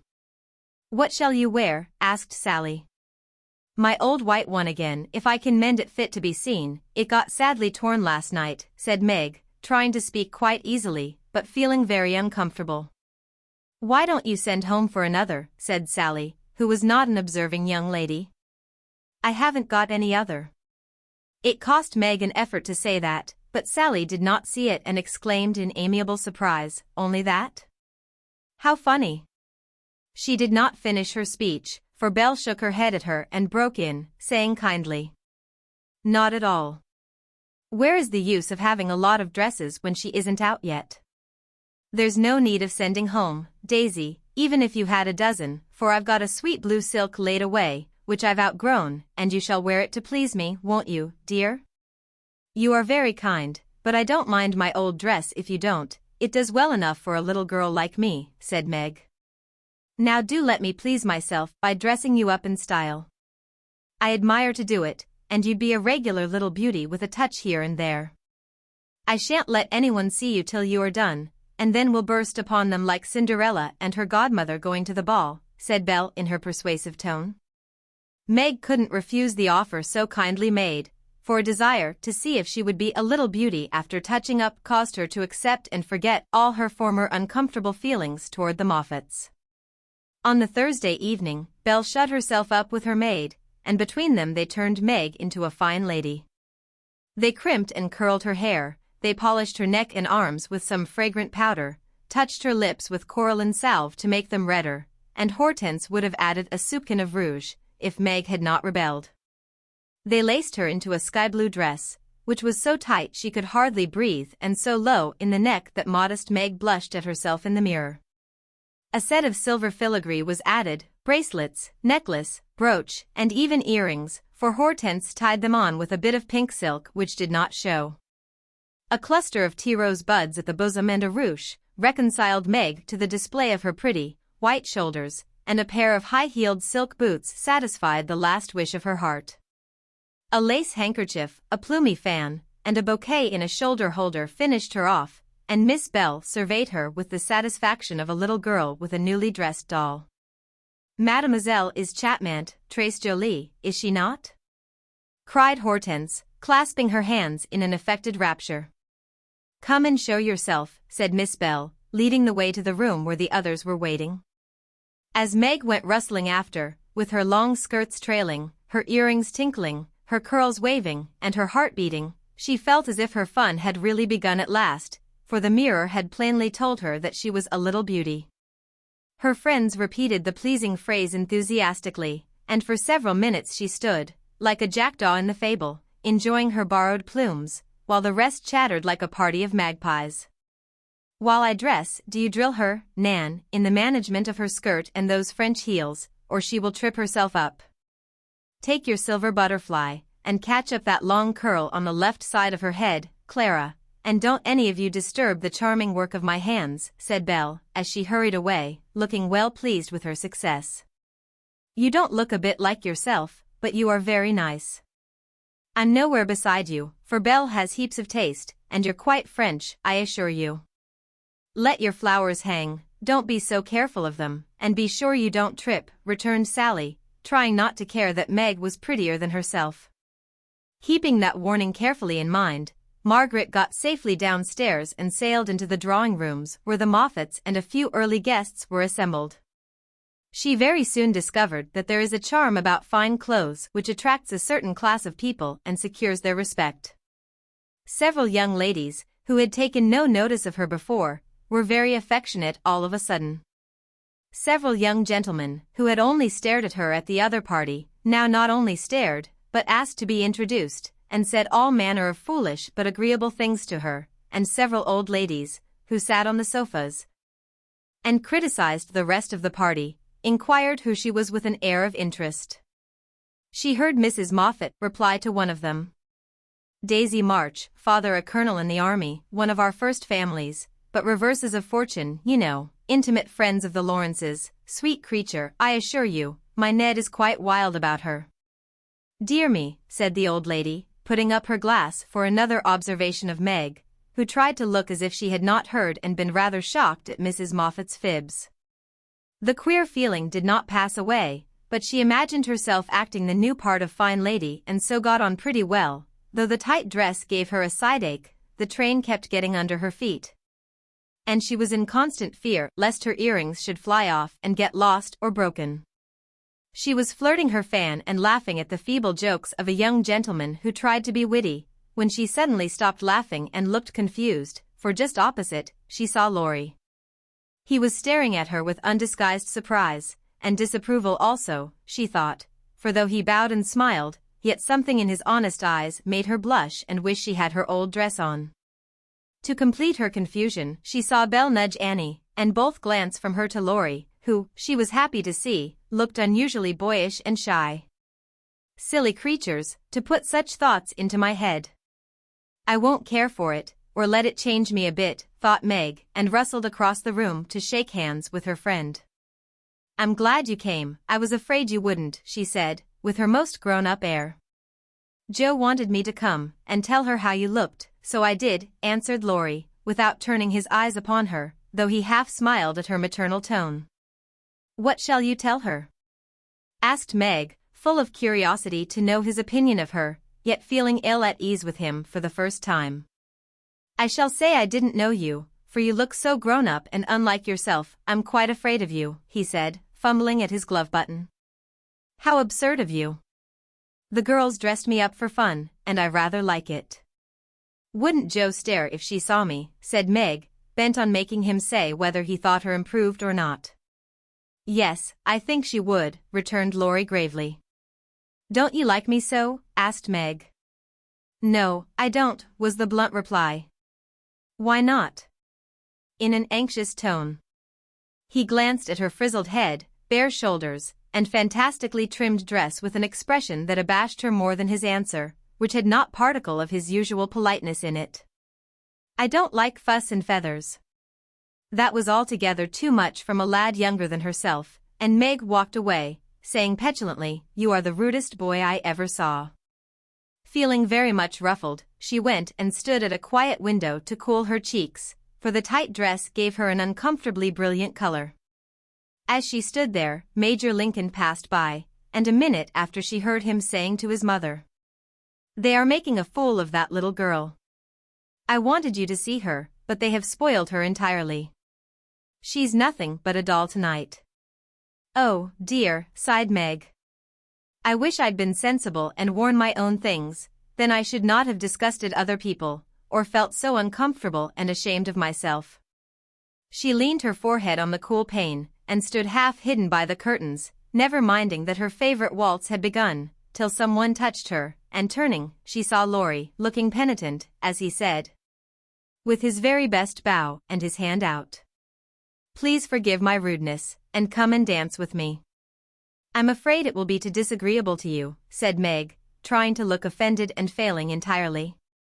"Not a bit of it, I'm dying to do it. Come, I'll be good. I don't like your gown, but I do think you are just splendid."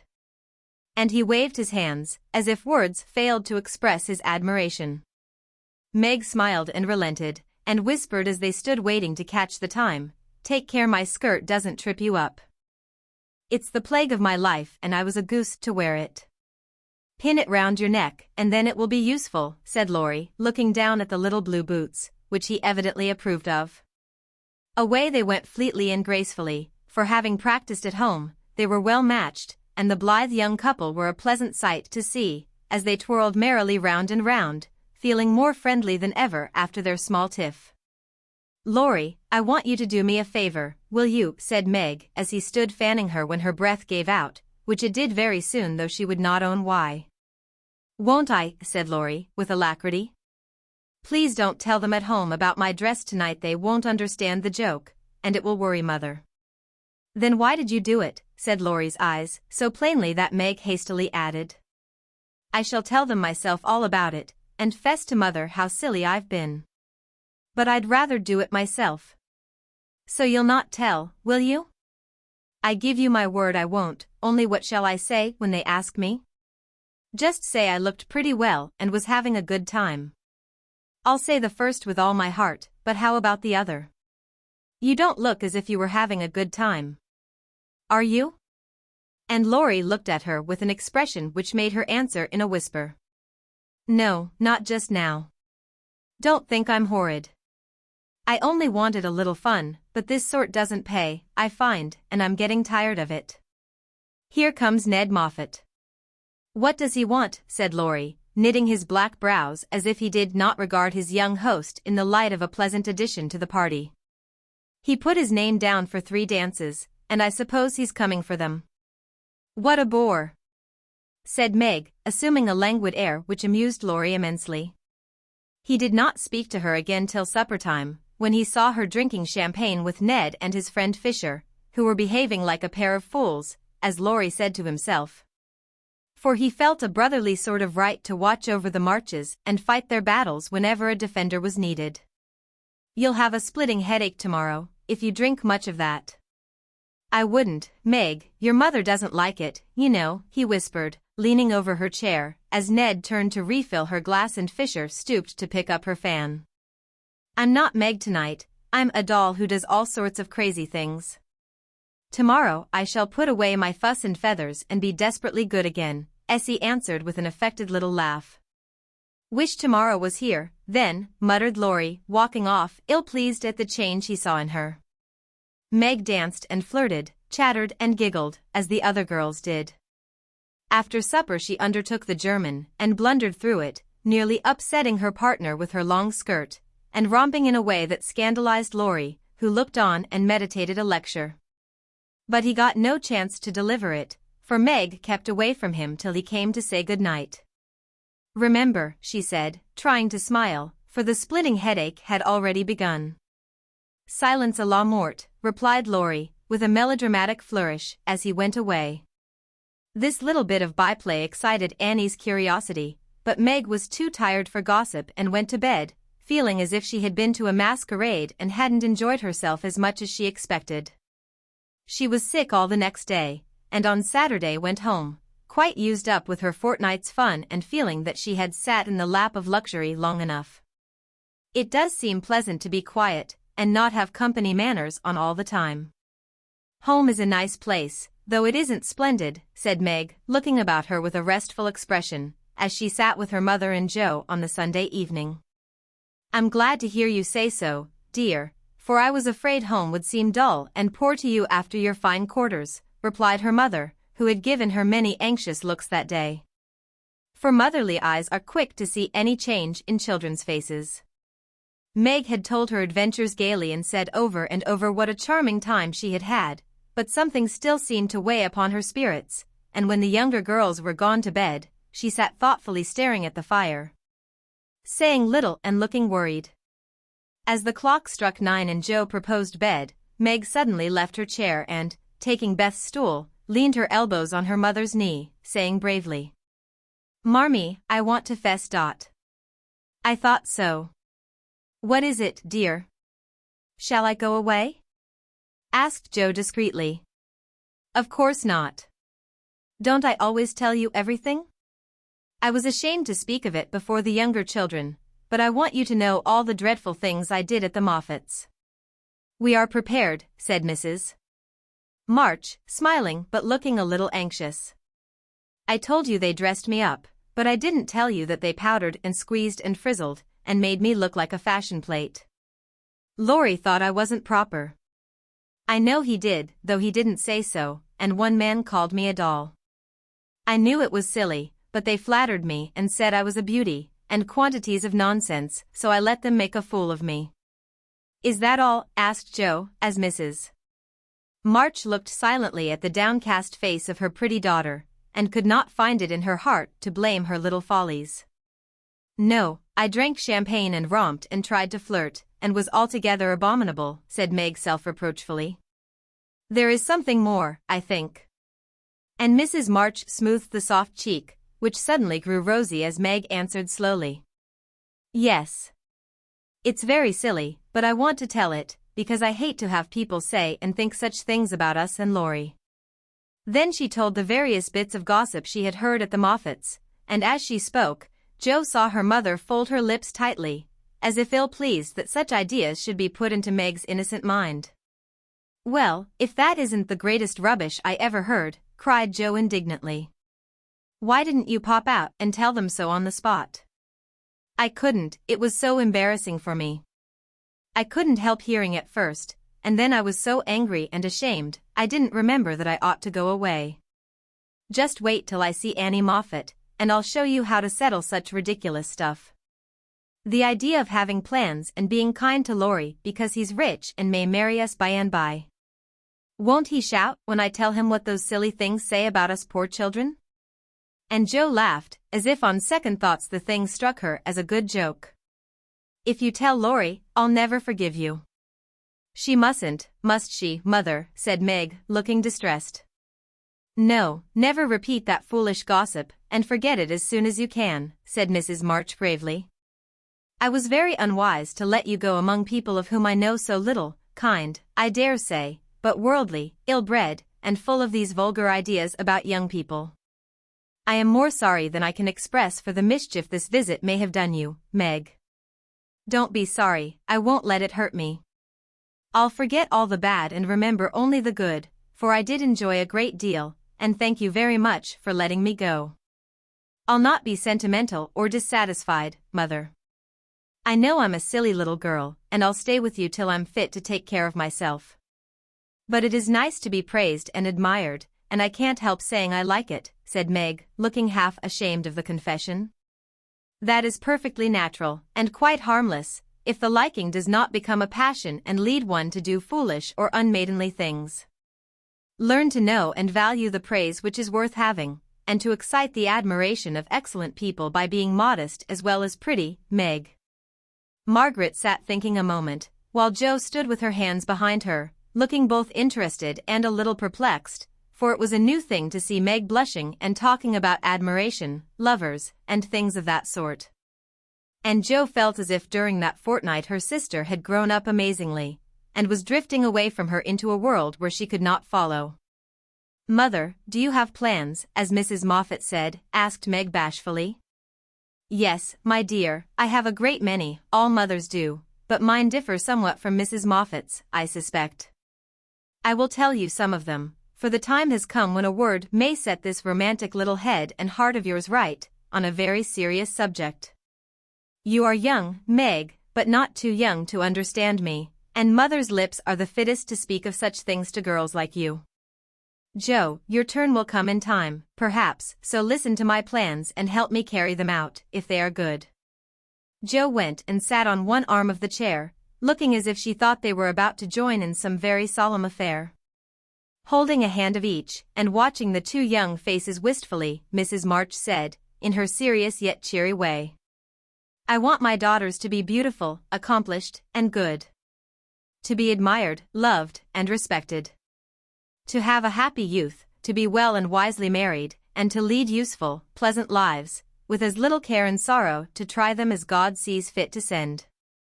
To be loved and chosen by a good man is the best and sweetest thing which can happen to a woman, and I sincerely hope my girls may know this beautiful experience. It is natural to think of it, Meg, right to hope and wait for it, and wise to prepare for it, so that when the happy time comes, you may feel ready for the duties and worthy of the joy.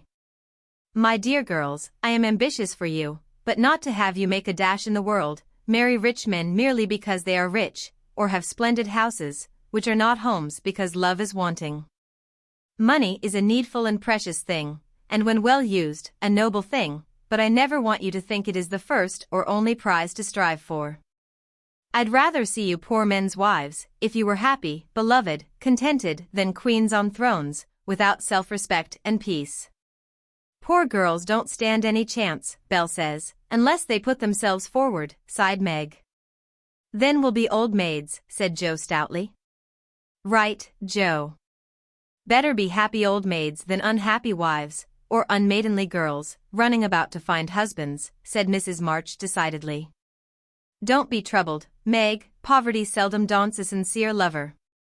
Some of the best and most honored women I know were poor girls, but so love-worthy that they were not allowed to be old maids. Leave these things to time. Make this home happy, so that you may be fit for homes of your own, if they are offered you, and contented here if they are not. One thing remember, my girls. Mother is always ready to be your confidant, father to be your friend, and both of hope and trust that our daughters, whether married or single, will be the pride and comfort of our lives. We will, Marmee, we will, cried both, with all their hearts, as she bade them good night. Chapter 10. As spring came on, a new set of amusements became the fashion, and the lengthening days gave long afternoons for work and play of all sorts. The garden had to be put in order, and each sister had a quarter of the little plot to do what she liked with. Hannah used to say, I'd know which each of them gardens belonged to, EFICM in Chinese, and so she might, for the girls' tastes differed as much as their characters. Meg's had roses and heliotrope, myrtle, and a little orange tree in it. Jo's bed was never alike 2 seasons, for she was always trying experiments. This year it was to be a plantation of sunflowers, the seeds of which cheerful land-aspiring plant were to feed Aunt Cockletop and her family of chicks. Beth had old-fashioned fragrant flowers in her garden, sweet peas and mignonette, larkspur, pinks, pansies, and southernwood, with chickweed for the birds and catnip for the pussies. Amy had a bower in hers, rather small and earwiggy, but very pretty to look at, with honeysuckle and morning glories hanging their colored horns and bells in graceful wreaths all over it, tall white lilies, delicate ferns, and as many brilliant, picturesque plants as would consent to blossom there. Gardening, walks, rows on the river, and flower hunts employed the fine days, and for rainy ones, they had house diversions, some old, some new, all more or less original. One of these was the P.C., for as secret societies were the fashion, it was thought proper to have one, and as all of the girls admired Dickens, they called themselves the Pickwick Club. With a few interruptions, they had kept this up for a year, and met every Saturday evening in the big garret, on which occasions the ceremonies were as follows: 3 chairs were arranged in a row before a table on which was a lamp. Also 4 white badges, with a big P.C. in different colors on each, and the weekly newspaper called The Pickwick Portfolio, to which all contributed something, while Jo, who reveled in pens and ink, was the editor. At 7 o'clock, the 4 members ascended to the clubroom, tied their badges round their heads, and took their seats with great solemnity. Meg, as the eldest, was Samuel Pickwick, Jo, being of a literary turn, Augustus Snodgrass, Beth, because she was round and rosy, Tracy Tupman, and Amy, who was always trying to do what she couldn't, was Nathaniel Winkle. Pickwick, the president, read the paper, which was filled with original tales, poetry, local news, funny advertisements, and hints, in which they good-naturedly reminded each other of their faults and shortcomings. On one occasion, Mr. Pickwick put on a pair of spectacles without any glass, rapped upon the table, hemmed, and having stared hard at Mr. Snodgrass, who was tilting back in his chair, till he arranged himself properly, began to read. The Pickwick Portfolio. May 20th, 18. Poets' Corner. Anniversary Ode. Again we meet to celebrate, with badge and solemn rite, our 52nd anniversary. In Pickwick Hall, tonight. We all are here in perfect health. None gone from our small band. Again we see each well-known face, and press each friendly hand. Our Pickwick, always at his post. With reverence we greet. As, spectacles on nose, he reads our well-filled weekly sheet. Although he suffers from a cold, we joy to hear him speak. For words of wisdom from him fall, in spite of croak or squeak. Old 6-foot Snodgrass looms on high, with elephantine grace, and beams upon the company, with brown and jovial face. Poetic fire lights up his eye. He struggles gainst his lot. Behold ambition on his brow, and on his nose, a blot. Next our peaceful Tupman comes, so rosy, plump, and sweet, who chokes with laughter at the puns, and tumbles off his seat. Prim little Winkle too is here, with every hair in place, a model of propriety, though he hates to wash his face. The year is gone, we still unite, to joke and laugh and read, and tread the path of literature, that doth to glory lead. Long may our paper prosper well, our club unbroken be, and coming years their blessings pour on the useful, gay P.C. A. Snodgrass. The Masked Marriage. A Tale of Venice. Gondola after gondola swept up to the marble steps, and left its lovely load to swell the brilliant throng that filled the stately halls of Count Adelon. Knights and ladies, elves and pages, monks and flower girls, all mingled gaily in the dance. Sweet voices and rich melody filled the air, and so with mirth and music the masquerade went on. Has your highness seen the Lady Viola tonight? Asked a gallant troubadour of the fairy queen who floated down the hall upon his arm. Yes, is she not lovely, though so sad? Her dress is well chosen, too, for in a week she weds Count Antonio, whom she passionately hates. By my faith, I envy him. Yonder he comes, arrayed like a bridegroom, except the black mask. When that is off we shall see how he regards the fair maid whose heart he cannot win, though her stern father bestows her hand, returned the troubadour. 'Tis whispered that she loves the young English artist who haunts her steps, and is spurned by the old count, said the lady, as they joined the dance. The revel was at its height when a priest appeared, and withdrawing the young pair to an alcove, hung with purple velvet, he motioned them to kneel. Instant silence fell on the gay throng, and not a sound, but he dash of fountains or the rustle of orange groves sleeping in the moonlight, broke the hush, as Count de Adelon spoke thus. My lords and ladies, pardon the ruse by which I have gathered you here to witness the marriage of my daughter. Father, we wait your services. All eyes turned toward the bridal party, and a murmur of amazement went through the throng, for neither bride nor groom removed their masks. Curiosity and wonder possessed all hearts, but respect restrained all tongues till the holy rite was over. Then the eager spectators gathered round the count, demanding an explanation. Gladly would I give it if I could, but I only know that it was the whim of my timid Viola, and I yielded to it. Now, my children, let the play end. Unmask and receive my blessing. But neither bent the knee, for the young bridegroom replied in a tone that startled all listeners as the mask fell, disclosing the noble face of Ferdinand Devereux, the artist lover. And leaning on the breast where now flashed the star of an English earl was the lovely Viola, radiant with joy and beauty. My lord, you scornfully bade me claim your daughter when I could boast as high a name and vast a fortune as the Count Antonio. I can do more, for even your ambitious soul cannot refuse the Earl of Devereux and de Vere, when he gives his ancient name and boundless wealth in return for the beloved hand of this fair lady, now my wife.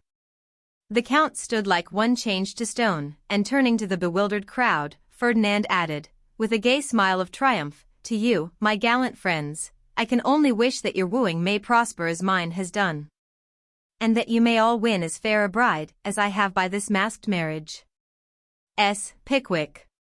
Why is the P.C. like the Tower of Babel? It is full of unruly members. The history of a squash. Once upon a time a farmer planted a little seed in his garden, and after a while it sprouted and became a vine and bore many squashes. One day in October, when they were ripe, he picked one and took it to market. A grocerman bought and put it in his shop. That same morning, a little girl in a brown hat and blue dress, with a round face and snub nose, went and bought it for her mother. She lugged it home, cut it up, and boiled it in the big pot, mashed some of it salt and butter, for dinner. And to the rest she added a pint of milk, 2 eggs, 4 spoons of sugar, nutmeg, and some crackers, put it in a deep dish, and baked it till it was brown and nice, and next day it was eaten by a family named March. T. Tupman. Mr. Pickwick. Sir, I address you upon the subject of sin. The sinner I mean is a man named Winkle who makes trouble in his club by laughing and sometimes won't write his piece in this fine paper. I hope you will pardon his badness and let him send a French fable because he can't write out of his head as he has so many lessons to do and no brains in future. I will try to take time by the fetlock and prepare some work which will be all comme il faut. That means all right. I am in haste as it is nearly school time. Yours respectably, N.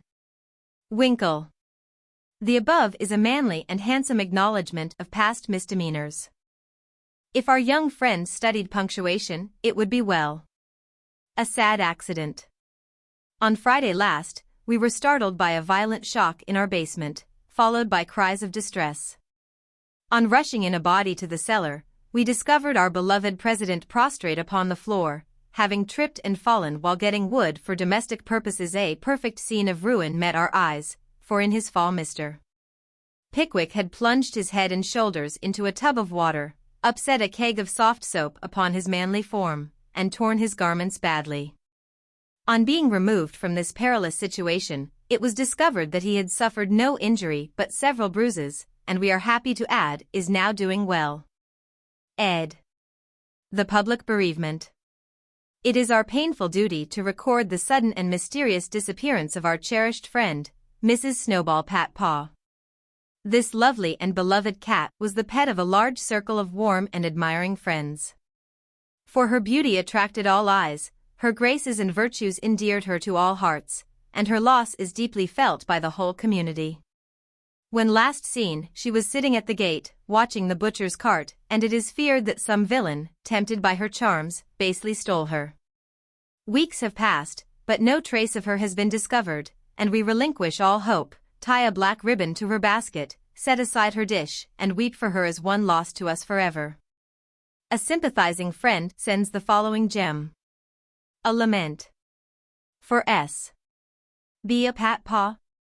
We mourn the loss of our little pet, and sigh o'er her hapless fate. For never more by the fire she'll sit, nor play by the old green gate. The little grave where her infant sleeps is 'neath the chestnut tree. But o'er her grave we may not weep. We know not where it may be. Her empty bed, her idle ball, we'll never see her more. No gentle tap, no loving purr is heard at the parlor door. Another cat comes after her mice. A cat with a dirty face. But she does not hunt as our darling did, nor play with her airy grace. Her stealthy paws tread the very hall where Snowball used to play. But she only spits at the dogs our pet so gallantly drove away. She is useful and mild, and does her best. But she is not fair to see, and we cannot give her your place, dear, nor worship her as we worship thee. A.S. Advertisements. Miss Ornthe Blugage, the accomplished strong-minded lecturer, will deliver her famous lecture on Woman and Her Position at Pickwick Hall, next Saturday evening, after the usual performances. A weekly meeting will be held at Kitchen Place, to teach young ladies how to cook. Hannah Brown will preside, and all are invited to attend. The Dustpan Society will meet on Wednesday next, and parade in the upper story of the clubhouse. All members to appear in uniform and shoulder their brooms at 9 precisely. Mrs. Beth Bouncer will open her new assortment of dolls' millinery next week. The latest Paris fashions have arrived, and orders are respectfully solicited. A new play will appear at the Barnville Theatre, in the course of a few weeks, which will surpass anything ever seen on the American stage. The Greek Slave, or Constantine the Avenger, is the name of this thrilling drama. Hints. If SP didn't use so much soap on his hands, he wouldn't always be late at breakfast. AS is requested not to whistle in the street. T.T. Please don't forget Amy's napkin. NW must not fret because his dress has not 9 tucks. Weekly report. Meg, good. Joe, bad. Beth, very good. Amy, middling. As the president finished reading the paper, which I beg leave to assure my readers is a bona fide copy of one written by bona fide girls once upon a time, a round of applause followed, and then Mr. Snodgrass rose to make a proposition. Mr. President and gentlemen, he began, assuming a parliamentary attitude and tone, I wish to propose the admission of a new member, one who highly deserves the honor, would be deeply grateful for it, and would add immensely to the spirit of the club. The literary value of the paper, and be no end jolly and nice. I propose Mr. Theodore Lawrence as an honorary member of the P.C. Come now, do have him. Joe's sudden change of tone made the girls laugh, but all looked rather anxious, and no one said a word as Snodgrass took his seat. We'll put it to a vote, said the president. All in favor of this motion please to manifest it by saying, aye. Contrary-minded say, no. Meg and Amy were contrary-minded, and Mr. Winkle rose to say with great elegance, we don't wish any boys, they only joke and bounce about. This is a ladies' club, and we wish to be private and proper. I'm afraid he'll laugh at our paper, and make fun of us afterward, observed Pickwick, pulling the little curl on her forehead, as she always did when doubtful. Up rose Snodgrass, very much in earnest. Sir, I give you my word as a gentleman, Laurie won't do anything of the sort. He likes to write, and he'll give a tone to our contributions and keep us from being sentimental, don't you see? We can do so little for him, and he does so much for us. I think the least we can do is to offer him a place here, and make him welcome if he comes. This artful allusion to benefits conferred brought Tupman to his feet, looking as if he had quite made up his mind. Yes, we ought to do it, even if we are afraid. I say he may come, and his grandpa, too, if he likes. This spirited burst from Beth electrified the club, and Joe left her seat to shake hands approvingly. Now then, vote again. Everybody remember it's our Laurie, and say, aye, cried Snodgrass excitedly. Aye. Aye. Aye. Replied 3 voices at once. Good. Bless you. Now, as there's nothing like taking time by the fetlock, as Winkle characteristically observes, allow me to present the new member. And, to the dismay of the rest of the club, Joe threw open the door of the closet, and displayed Laurie sitting on a rag bag, flushed and twinkling with suppressed laughter. You rogue! You traitor! Joe, how could you? Cried the 3 girls, as Snodgrass led her friend triumphantly forth, and producing both a chair and a badge, installed him in a jiffy. The coolness of you 2 rascals is amazing, began Mr. Pickwick, trying to get up an awful frown and only succeeding in producing an amiable smile. But the new member was equal to the occasion, and rising, with a grateful salutation to the chair, said in the most engaging manner, Mr. President and ladies, I beg pardon, gentlemen, allow me to introduce myself as Sam Weller, the very humble servant of the club. Good. Good, cried Joe, pounding with the handle of the old warming pan on which she leaned. My faithful friend and noble patron, continued Laurie with a wave of the hand, who has so flatteringly presented me, is not to be blamed for the base stratagem of tonight.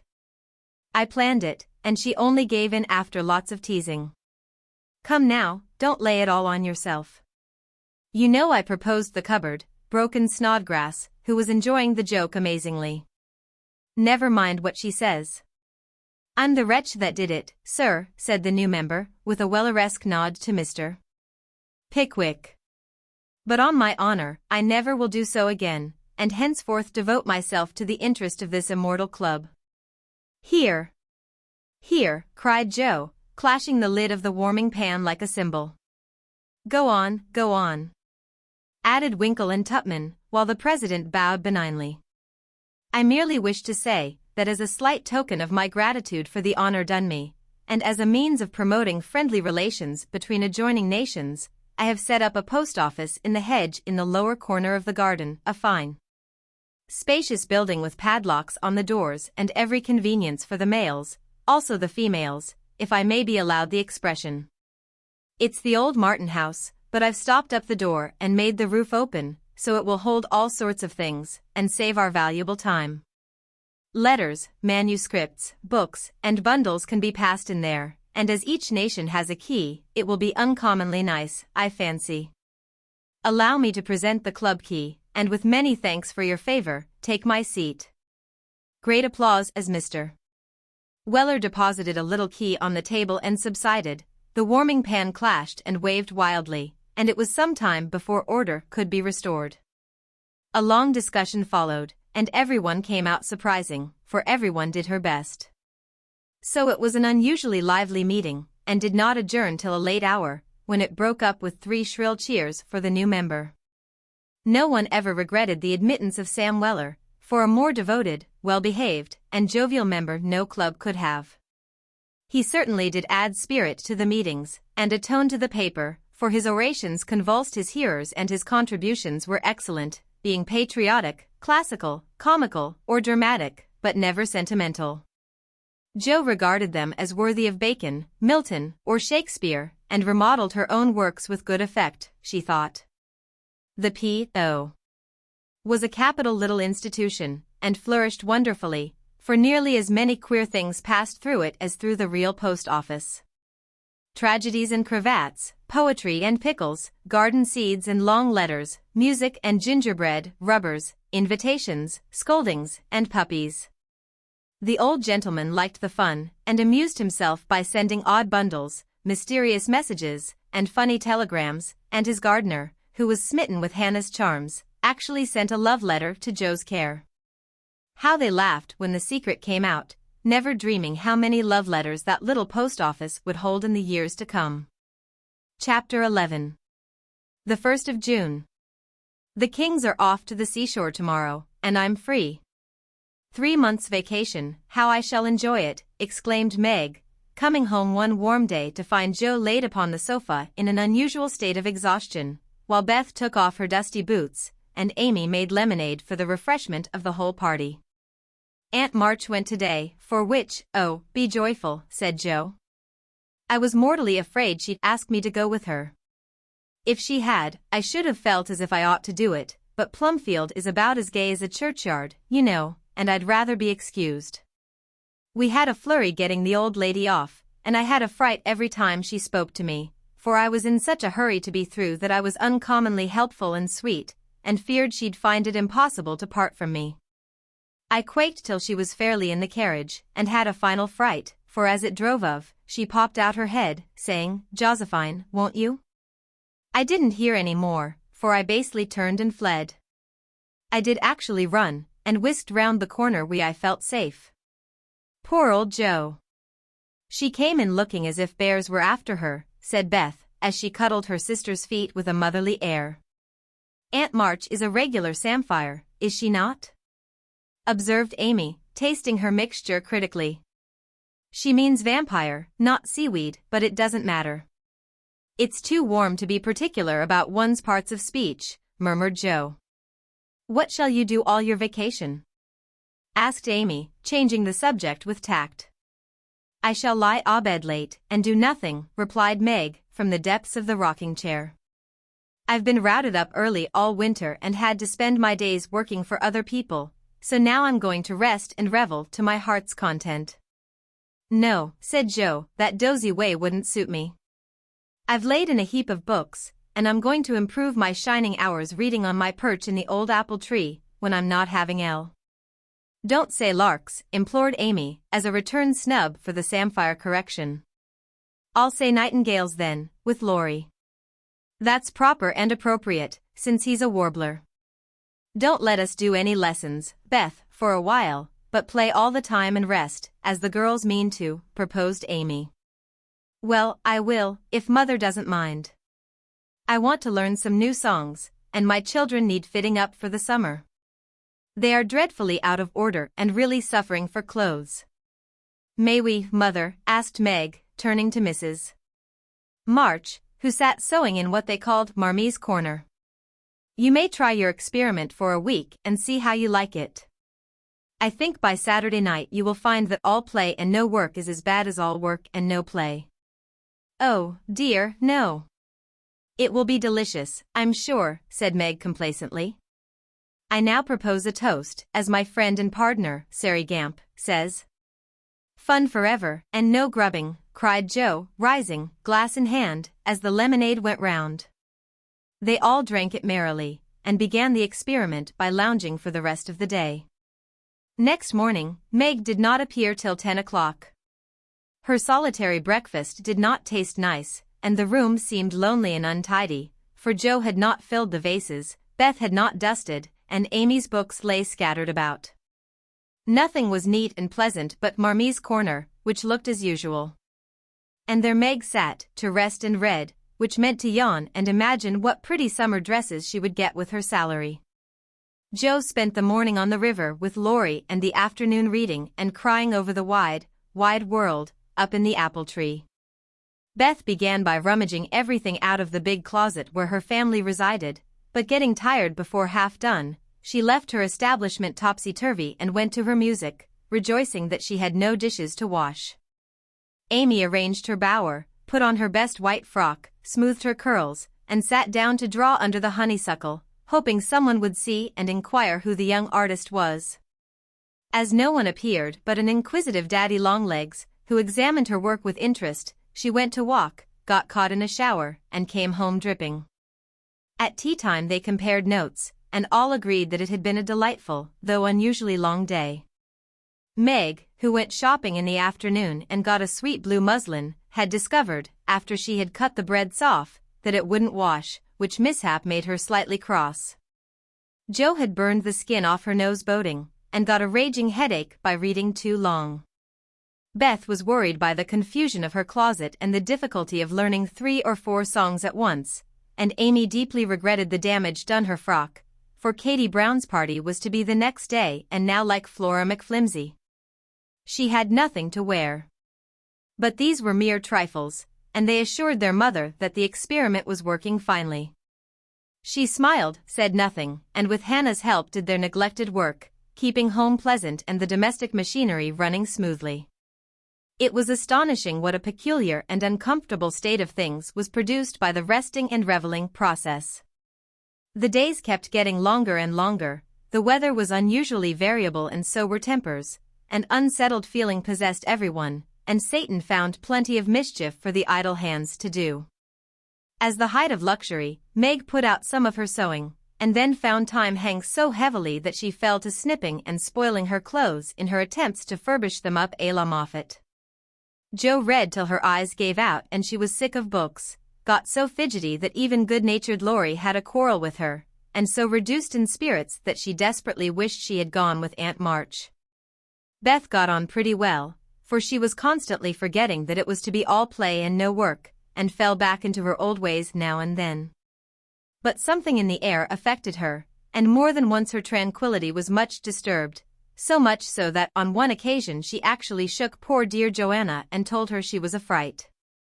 Amy fared worst of all, for her resources were small, and when her sisters left her to amuse herself, she soon found that accomplished and important little self a great burden. She didn't like dolls, fairy tales were childish, and one couldn't draw all the time. Tea parties didn't amount to much, neither did picnics unless very well conducted. If one could have a fine house, full of nice girls, or go traveling, the summer would be delightful, but to stay at home with 3 selfish sisters and a grown-up boy was enough to try the patience of a Boaz, complained Miss Malaprop. After several days devoted to pleasure, fretting, and ennui. No one would own that they were tired of the experiment, but by Friday night each acknowledged to herself that she was glad the week was nearly done.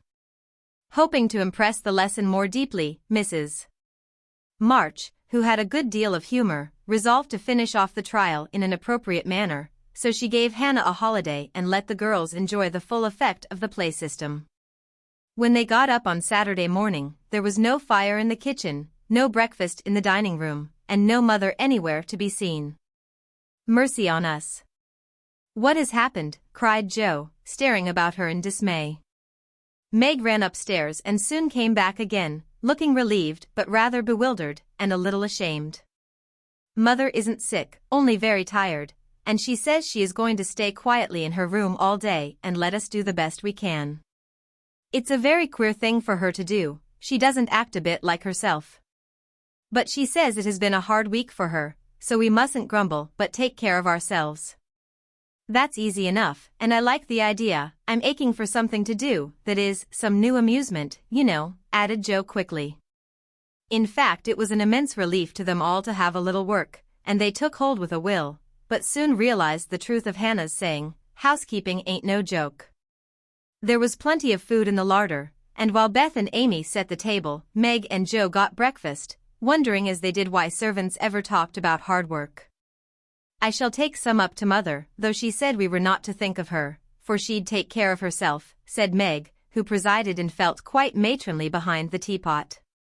So a tray was fitted out before anyone began, and taken up with the cook's compliments. The boiled tea was very bitter, the omelette scorched, and the biscuits speckled with saleratus, but Mrs. March received her repast with thanks and laughed heartily over it after Jo was gone. "Poor little souls, they will have a hard time, I'm afraid, but they won't suffer, and it will do them good," she said, producing the more palatable viands with which she had provided herself, and disposing of the bad breakfast. So that their feelings might not be hurt, a motherly little deception for which they were grateful. Many were the complaints below, and great the chagrin of the head cook at her failures. "Never mind, I'll get the dinner and be servant, you be mistress, keep your hands nice, see company, and give orders," said Jo, who knew still less than Meg about culinary affairs. This obliging offer was gladly accepted, and Margaret retired to the parlor, which she hastily put in order by whisking the litter under the sofa and shutting the blinds to save the trouble of dusting. Jo, with perfect faith in her own powers and a friendly desire to make up the quarrel, immediately put a note in the office, inviting Laurie to dinner. "You'd better see what you have got before you think of having company," said Meg, when informed of the hospitable but rash act.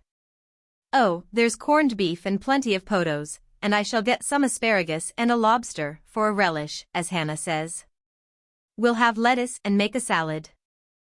I don't know how, but the book tells. I'll have blancmange and strawberries for dessert, and coffee too, if you want to be elegant. Don't try too many messes, Jo, for you can't make anything but gingerbread and molasses candy fit to eat.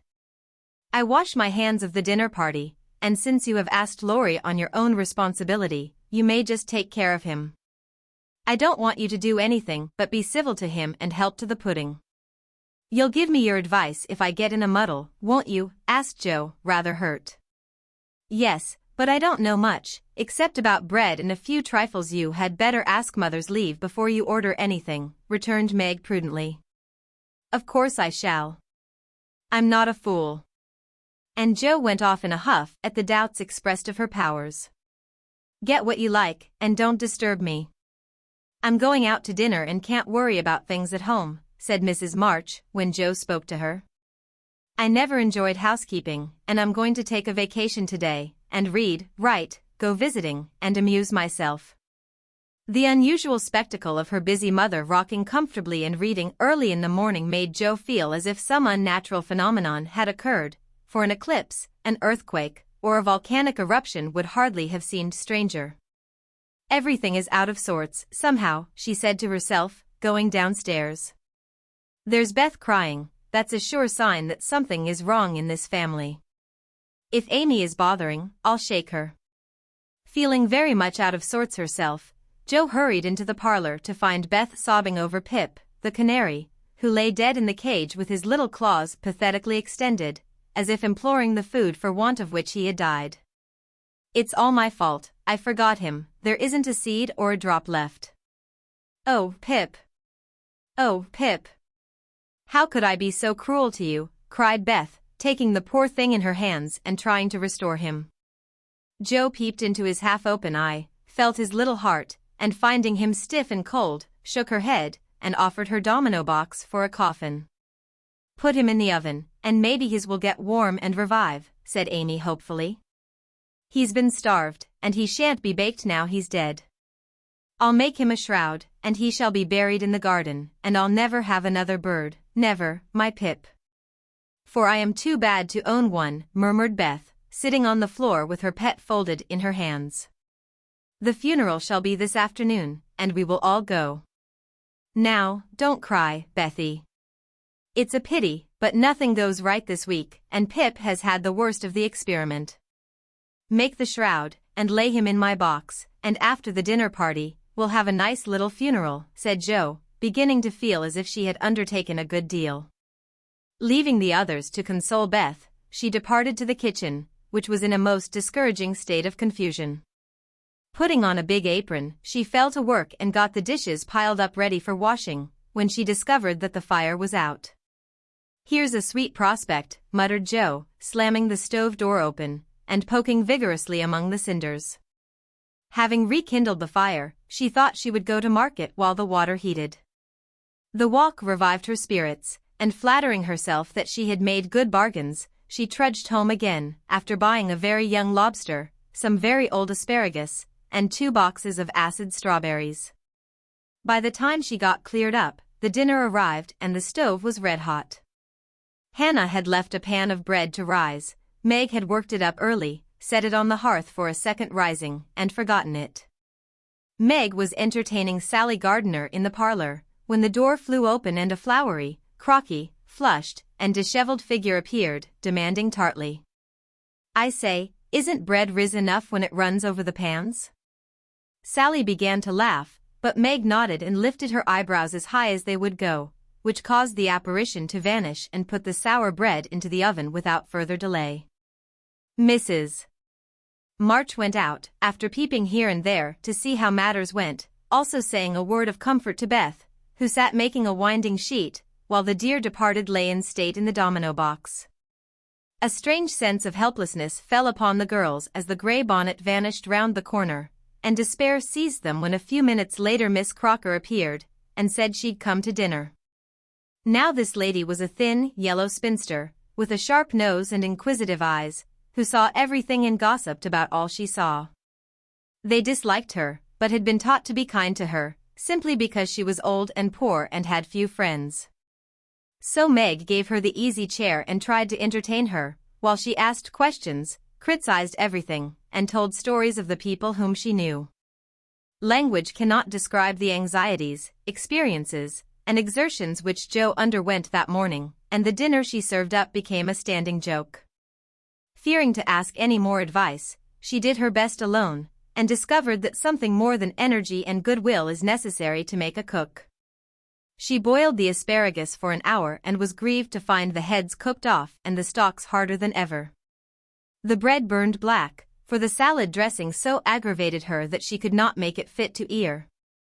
The lobster was a scarlet mystery to her, but she hammered and poked till it was unshelled and its meager proportions concealed in a grove of lettuce leaves. The potatoes had to be hurried, not to keep the asparagus waiting, and were not done at the last. The blancmange was lumpy, and the strawberries not as ripe as they looked, having been skillfully deaconed. Well, they can eat beef and bread and butter, if they are hungry, only it's mortifying to have to spend your whole morning for nothing, thought Jo, as she rang the bell half an hour later than usual, and stood, hot, tired, and dispirited, surveying the feast spread before Laurie, accustomed to all sorts of elegance, and Miss Crocker, whose tattling tongue would report them far and wide. Poor Joe would gladly have gone under the table, as one thing after another was tasted and left. While Amy giggled, Meg looked distressed, Miss Crocker pursed her lips, and Laurie talked and laughed with all his might to give a cheerful tone to the festive scene. Joe's one strong point was the fruit, for she had sugared it well, and had a pitcher of rich cream to eat with it. Her hot cheeks cooled a trifle, and she drew a long breath as the pretty glass plates went round, and everyone looked graciously at the little rosy islands floating in a sea of cream. Miss Crocker tasted first, made a wry face, and drank some water hastily. Joe, who refused, thinking there might not be enough, for they dwindled sadly after the picking over, glanced at Laurie, but he was eating away manfully, though there was a slight pucker about his mouth and he kept his eye fixed on his plate. Amy, who was fond of delicate fare, took a heaping spoonful, choked, hid her face in her napkin, and left the table precipitately. "Oh, what is it?" exclaimed Joe, trembling. "Salt instead of sugar, and the cream is sour," replied Meg with a tragic gesture. Joe uttered a groan and fell back in her chair, remembering that she had given a last hasty powdering to the berries out of one of the 2 boxes on the kitchen table, and had neglected to put the milk in the refrigerator. She turned scarlet and was on the verge of crying, when she met Laurie's eyes, which would look merry in spite of his heroic efforts. The comical side of the affair suddenly struck her, and she laughed till the tears ran down her cheeks. So did everyone else, even Croker, as the girls called the old lady, and the unfortunate dinner ended gaily, with bread and butter, olives and fun. "I haven't strength of mind enough to clear up now, so we will sober ourselves with a funeral," said Joe, as they rose, and Miss Crocker made ready to go, being eager to tell the new story at another friend's dinner table. They did sober themselves for Beth's sake. Laurie dug a grave under the ferns in the grove. Little Pip was laid in, with many tears, by his tender-hearted mistress, and covered with moss, while a wreath of violets and chickweed was hung on the stone which bore his epitaph, composed by Joe while she struggled with the dinner. "Here lies Pip March, who died the 7th of June. Loved and lamented sore, and not forgotten soon." At the conclusion of the ceremonies, Beth retired to her room, overcome with emotion and lobster, but there was no place of repose, for the beds were not made. And she found her grief much assuaged by beating up the pillows and putting things in order. Meg helped Joe clear away the remains of the feast, which took half the afternoon and left them so tired that they agreed to be contented with tea and toast for supper. Laurie took Amy to drive, which was a deed of charity, for the sour cream seemed to have had a bad effect upon her temper. Mrs. March came home to find the 3 older girls hard at work in the middle of the afternoon, and a glance at the closet gave her an idea of the success of one part of the experiment. Before the housewives could rest, several people called, and there was a scramble to get ready to see them. Then tea must be got, errands done, and 1 or 2 necessary bits of sewing neglected until the last minute. As twilight fell, dewy and still, one by one they gathered on the porch where the June roses were budding beautifully, and each groaned or sighed as she sat down, as if tired or troubled. "What a dreadful day this has been," began Joe, usually the first to speak. "It has seemed shorter than usual, but so uncomfortable," said Meg. "Not a bit like home," added Amy. "It can't seem so without Marmee and little Pip," sighed Beth, glancing with full eyes at the empty cage above her head. "Here's Mother, dear, and you shall have another bird tomorrow, if you want it." As she spoke, Mrs. March came and took her place among them, looking as if her holiday had not been much pleasanter than theirs. "Are you satisfied with your experiment, girls, or do you want another week of it?" she asked, as Beth nestled up to her and the rest turned toward her with brightening faces, as flowers turn toward the sun. "I don't," cried Joe decidedly. "Nor I," echoed the others. "You think then, that it is better to have a few duties and live a little for others, do you?" "Lounging and larking doesn't pay," observed Joe, shaking her head. "I'm tired of it and mean to go to work at something right off. Suppose you learn plain cooking. That's a useful accomplishment, which no woman should be without," said Mrs. March, laughing inaudibly at the recollection of Joe's dinner party, for she had met Miss Crocker and heard her account of it. "Mother, did you go away and let everything be, just to see how we'd get on?" cried Meg, who had had suspicions all day. "Yes, I wanted you to see how the comfort of all depends on each doing her share faithfully. While Hannah and I did your work, you got on pretty well, though I don't think you were very happy or amiable. So I thought, as a little lesson, I would show you what happens when everyone thinks only of herself. Don't you feel that it is pleasanter to help one another, to have daily duties which make leisure sweet when it comes, and to bear and forbear, that home may be comfortable and lovely to us all?" "We do, mother, we do," cried the girls. "Then let me advise you to take up your little burdens again, for though they seem heavy sometimes, they are good for us, and lighten as we learn to carry them. Work is wholesome, and there is plenty for everyone. It keeps us from ennui and mischief, is good for health and spirits, and gives us a sense of power and independence better than money or fashion. We'll work like bees, and love it too, see if we don't," said Joe. "I'll learn plain cooking for my holiday task, and the dinner party I have shall be a success. I'll make the set of shirts for father, instead of letting you do it, Marmee. I can and I will, though I'm not fond of sewing. That will be better than fussing over my own things, which are plenty nice enough as they are," said Meg. "I'll do my lessons every day, and not spend so much time with my music and dolls. I am a stupid thing, and ought to be studying, not playing," was Beth's resolution, while Amy followed their example by heroically declaring, "I shall learn to make buttonholes, and attend to my parts of speech." "Very good. Then I am quite satisfied with the experiment, and fancy that we shall not have to repeat it, only don't go to the other extreme and delve like slaves. Have regular hours for work and play, make each day both useful and pleasant, and prove that you understand the worth of time by employing it well. Then youth will be delightful, old age will bring few regrets, and life become a beautiful success, in spite of poverty. We'll remember, mother." And they did. Chapter 12. Beth was postmistress, for, being most at home, she could attend to it regularly, and dearly liked the daily task of unlocking the little door and distributing the mail. One July day she came in with her hands full, and went about the house leaving letters and parcels like the penny post. "Here's your posy, mother.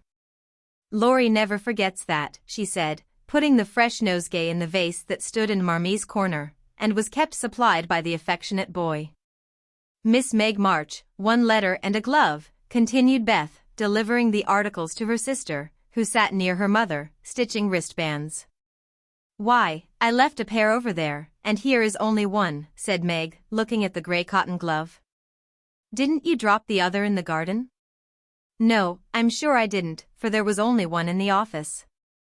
I hate to have odd gloves." "Never mind, the other may be found. My letter is only a translation of the German song I wanted. I think Mr. Brooke did it, for this isn't Laurie's writing." Mrs. March glanced at Meg, who was looking very pretty in her gingham morning gown, with the little curls blowing about her forehead, and very womanly, as she sat sewing at her little work-table, full of tidy white rolls. So unconscious of the thought in her mother's mind as she sewed and sang, while her fingers flew and her thoughts were busied with girlish fancies as innocent and fresh as the pansies in her belt, that Mrs. March smiled and was satisfied. 2 letters for Dr. Joe, a book, and a funny old hat, which covered the whole post office and stuck outside, said Beth, laughing as she went into the study where Joe sat writing. "What a sly fellow Laurie is. I said I wished bigger hats were the fashion, because I burn my face every hot day. He said, 'Why mind the fashion? Wear a big hat and be comfortable.' I said I would if I had one, and he has sent me this to try me. I'll wear it for fun, and show him I don't care for the fashion." And hanging the antique broadbrim on a bust of Plato, Joe read her letters. One from her mother made her cheeks glow and her eyes fill, for it said to her, "My dear, I write a little word to tell you with how much satisfaction I watch your efforts to control your temper. You say nothing about your trials, failures, or successes, and think, perhaps, that no one sees them but the friend whose help you daily ask, if I may trust the well-worn cover of your guidebook.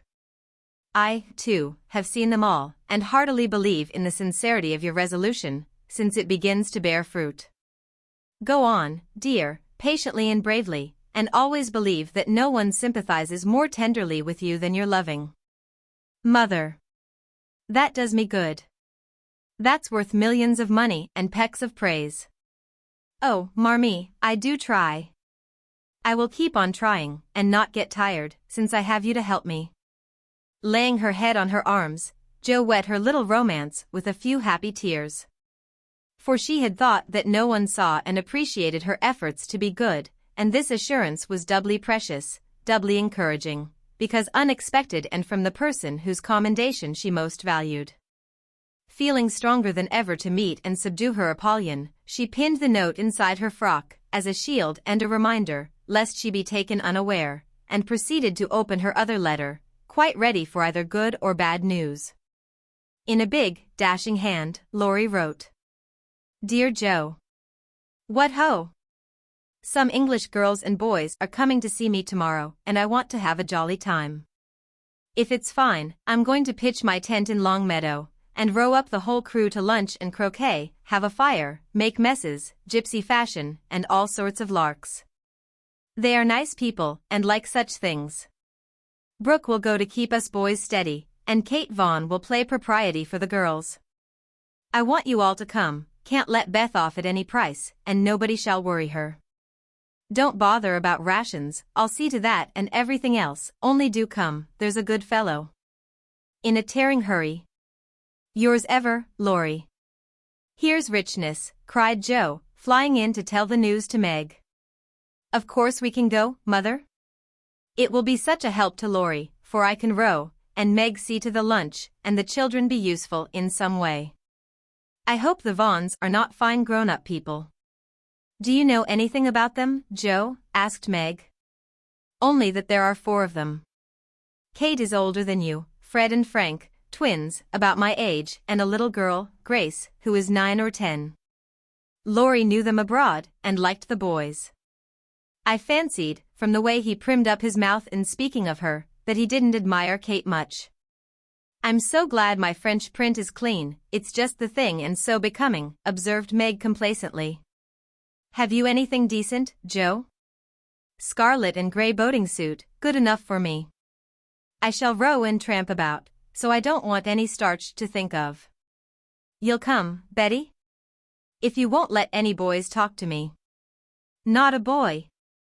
I like to please Laurie, and I'm not afraid of Mr. Brooke, he is so kind. But I don't want to play, or sing, or say anything.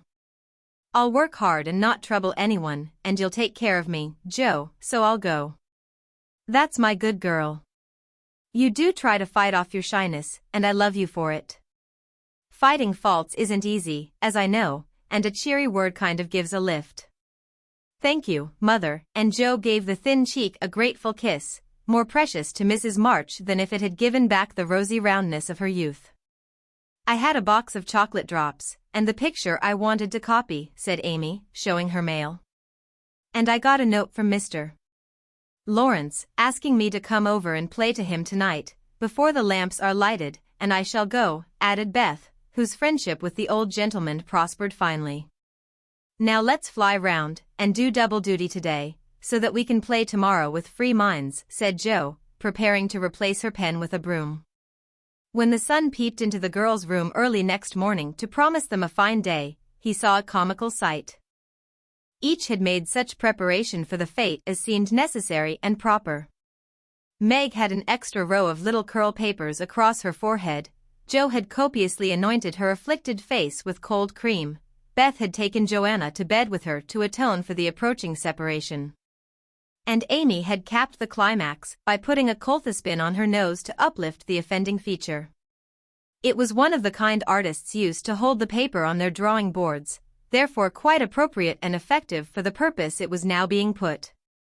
This funny spectacle appeared to amuse the son, for he burst out with such radiance that Jo woke up and roused her sisters by a hearty laugh at Amy's ornament. Sunshine and laughter were good omens for a pleasure party, and soon a lively bustle began in both houses. Beth, who was ready first, kept reporting what went on next door, and enlivened her sister's toilets by frequent telegrams from the window. "There goes the man with the tent. I see Mrs. Barker doing up the lunch in a hamper and a great basket. Now Mr. Lawrence is looking up at the sky and the weathercock. I wish he would go too. There's Laurie, looking like a sailor, nice boy. Oh, mercy me.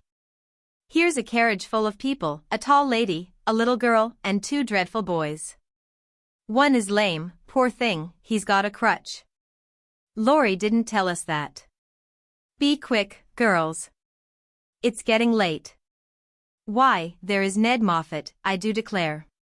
Meg, isn't that the man who bowed to you one day when we were shopping?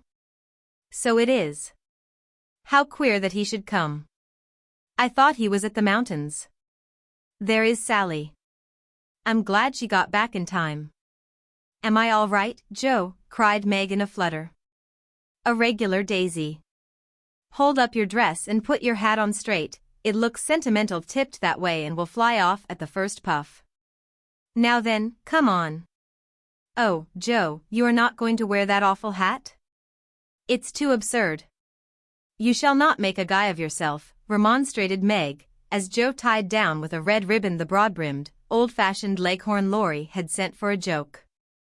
I just will though, for it's capital, so shady, light, and big. It will make fun, and I don't mind being a guy if I'm comfortable.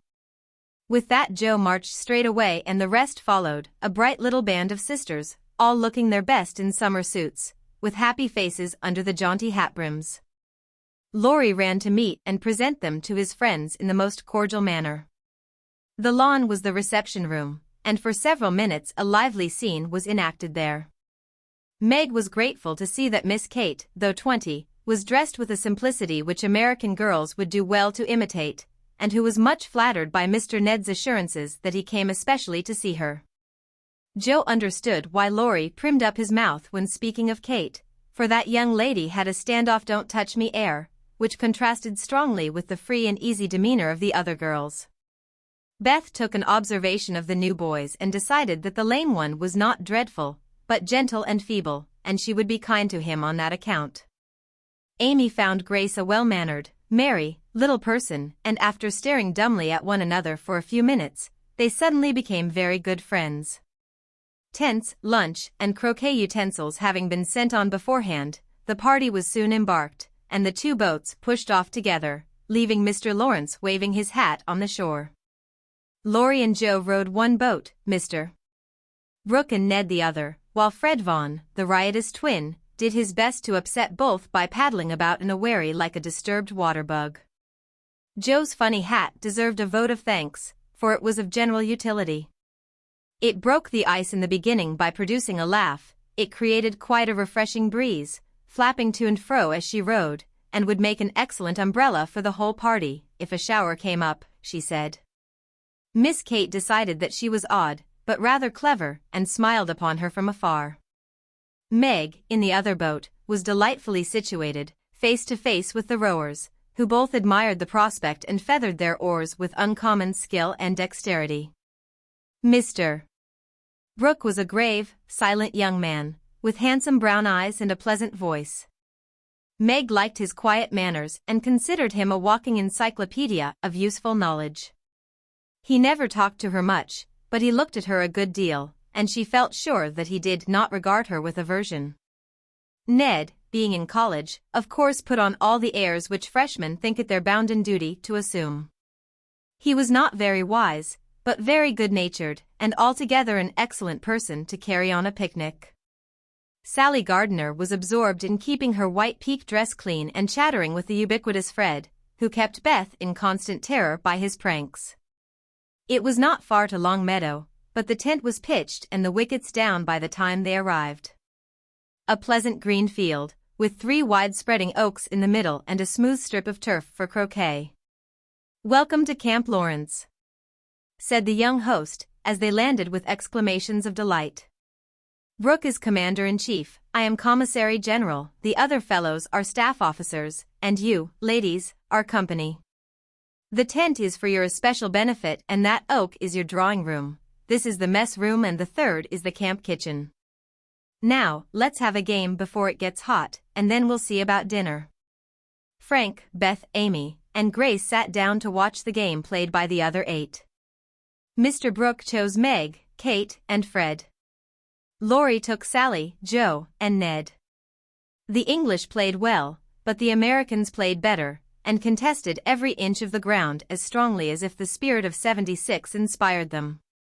Joe and Fred had several skirmishes and once narrowly escaped high words. Joe was through the last wicket and had missed the stroke, which failure ruffled her a good deal. Fred was close behind her and his turn came before hers. He gave a stroke, his ball hit the wicket and stopped an inch on the wrong side. No one was very near, and running up to examine, he gave it a sly nudge with his toe, which put it just an inch on the right side. "I'm through.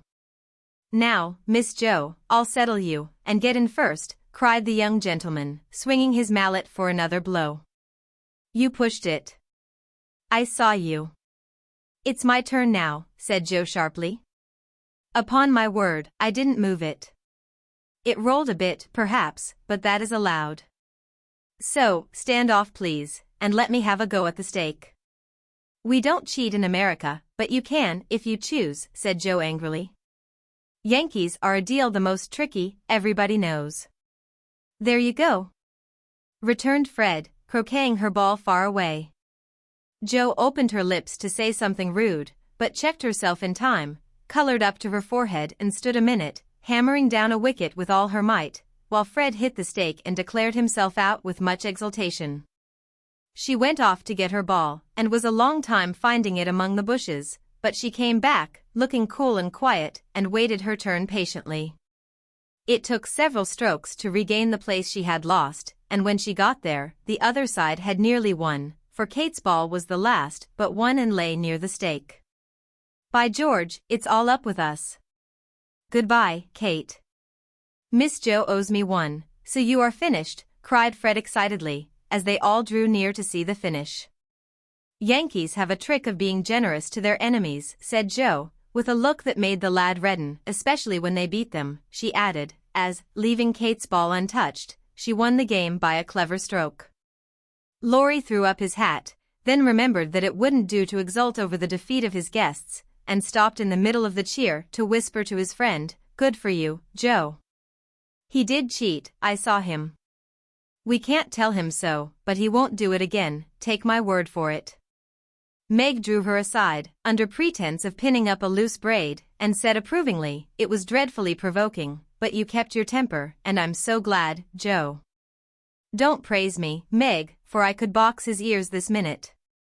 I should certainly have boiled over if I hadn't stayed among the nettles till I got my rage under control enough to hold my tongue. It's simmering now, so I hope he'll keep out of my way," returned Joe, biting her lips as she glowered at Fred from under her big hat. "Time for lunch," said Mr. Brooke, looking at his watch. "Commissary General, will you make the fire and get water, while Miss March, Miss Sally, and I spread the table? Who can make good coffee?" "Joe can," said Meg, glad to recommend her sister.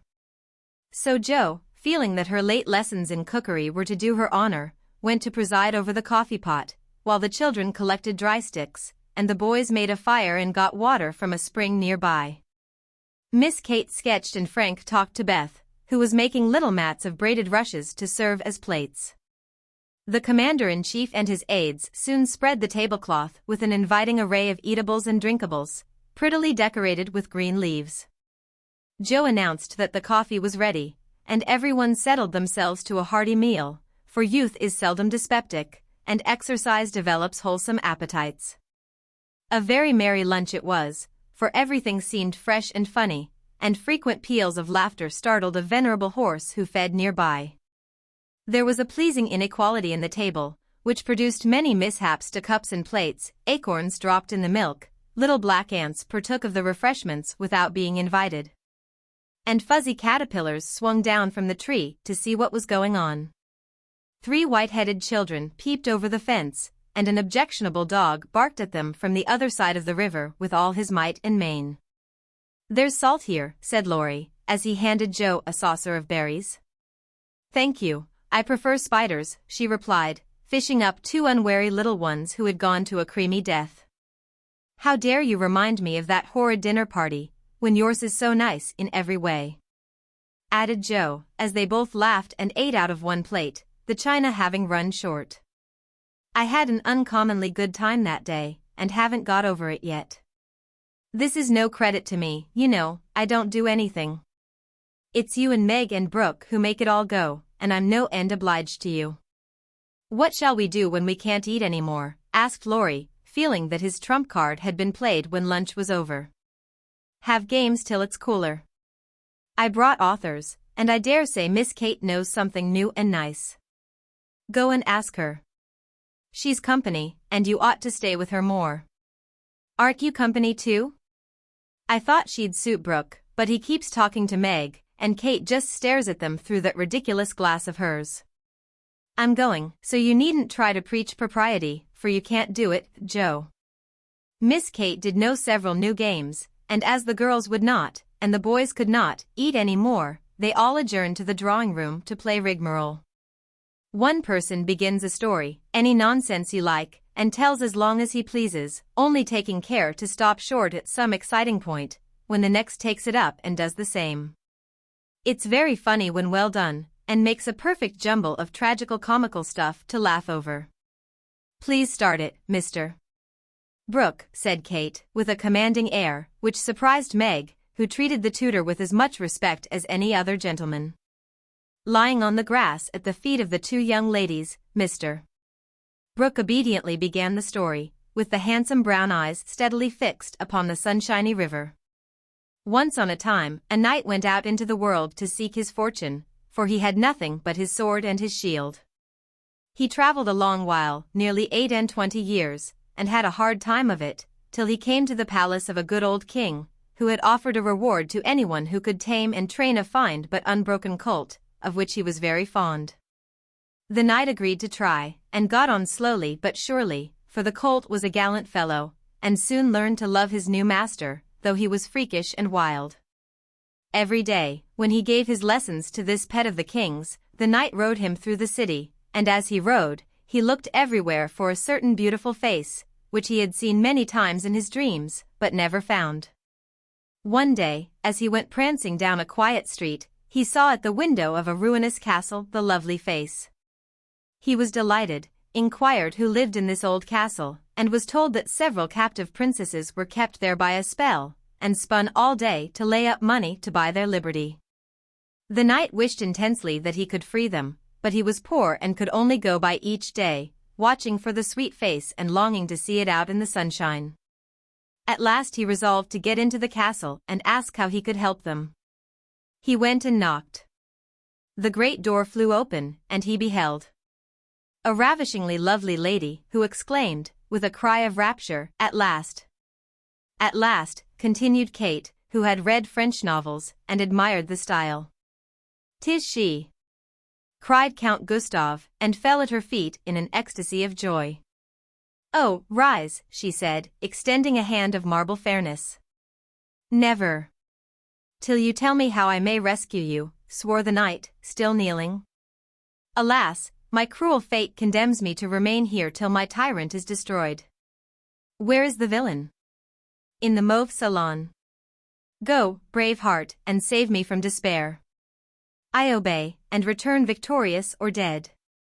With these thrilling words he rushed away, and flinging open the door of the mauve salon, was about to enter, when he received a stunning blow from the big Greek lexicon, which an old fellow in a black gown fired at him, said Ned. Instantly, Sir What's-his-name recovered himself, pitched the tyrant out of the window, and turned to join the lady, victorious, but with a bump on his brow, found the door locked, tore up the curtains, made a rope ladder. Got halfway down when the ladder broke, and he went headfirst into the moat, 60 feet below. Could swim like a duck, paddled round the castle till he came to a little door guarded by two stout fellows, knocked their heads together till they cracked like a couple of nuts, then, by a trifling exertion of his prodigious strength, he smashed in the door, went up a pair of stone steps covered with dust a foot thick, toads as big as your fist, and spiders that would frighten you into hysterics, Miss March. At the top of these steps he came plump upon a sight that took his breath away and chilled his blood. A tall figure, all in white with a veil over its face and a lamp in its wasted hand, went on Meg. It beckoned, gliding noiselessly before him down a corridor as dark and cold as any tomb. Shadowy effigies in armor stood on either side, a dead silence reigned, the lamp burned blue, and the ghostly figure ever and anon turned its face toward him, showing the glitter of awful eyes through its white veil. They reached a curtained door, behind which sounded lovely music. He sprang forward to enter, but the spectre plucked him back and waved threateningly before him. "A snuff-box," said Joe, in a sepulchral tone, which convulsed the audience. "Thank'ee," said the knight politely, as he took a pinch and sneezed 7 times so violently that his head fell off. "Ha! Ha!" laughed the ghost, and having peeped through the keyhole at the princess's spinning away for dear life, the evil spirit picked up her victim and put him in a large tin box, where there were 11 other knights packed together without their heads, like sardines, who all rose and began to dance a hornpipe, cut and Fred, as Joe paused for breath, and, as they danced, the rubbishy old castle turned to a man-of-war in full sail. "Up with the jib, reef the topsail halyards, helm hard a-lee, and man the guns!" roared the captain, as a Portuguese pirate hove in sight, with a flag black as ink flying from her foremast. "Go in and win, my hearties," says the captain, and a tremendous fight began. "Of course the British beat, they always do." "No, they don't," cried Joe, aside. Having taken the pirate captain prisoner, sailed slap over the schooner, whose decks were piled high with dead and whose lee scuppers ran blood, for the order had been cutlasses, and die hard. "Boatswain's mate, take a bite of the flying jib sheet, and start this villain if he doesn't confess his sins double quick," said the British captain. The Portuguese held his tongue like a brick, and walked the plank, while the jolly tars cheered like mad. But the sly dog dived, came up under the man-of-war, scuttled her, and down she went, with all sail set, to the bottom of the sea, where... "Oh, gracious! What shall I say?" cried Sally, as Fred ended his rigmarole, in which he had jumbled together pell-mell nautical phrases and facts out of one of his favorite books. Well, they went to the bottom, and a nice mermaid welcomed them, but was much grieved on finding the box of headless knights, and kindly pickled them in brine, hoping to discover the mystery about them, for being a woman, she was curious. By and by a diver came down, and the mermaid said, "I'll give you a box of pearls if you can take it up," for she wanted to restore the poor things to life, and couldn't raise the heavy load herself. So the diver hoisted it up, and was much disappointed on opening it to find no pearls. He left it in a great lonely field, where it was found by a little goose girl, who kept 100 fat geese in the field, said Amy, when Sally's invention gave out. The little girl was sorry for them, and asked an old woman what she should do to help them. "Your geese will tell you, they know everything," said the old woman. So she asked what she should use for new heads, since the old ones were lost, and all the geese opened their 100 mouths and screamed.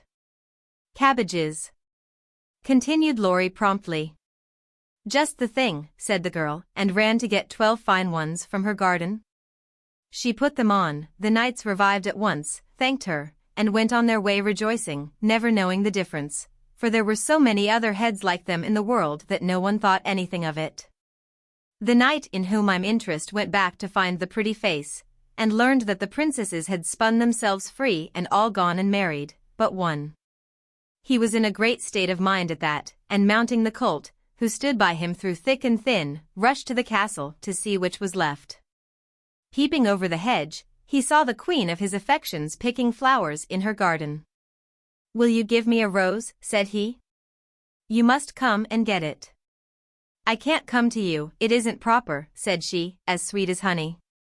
He tried to climb over the hedge, but it seemed to grow higher and higher.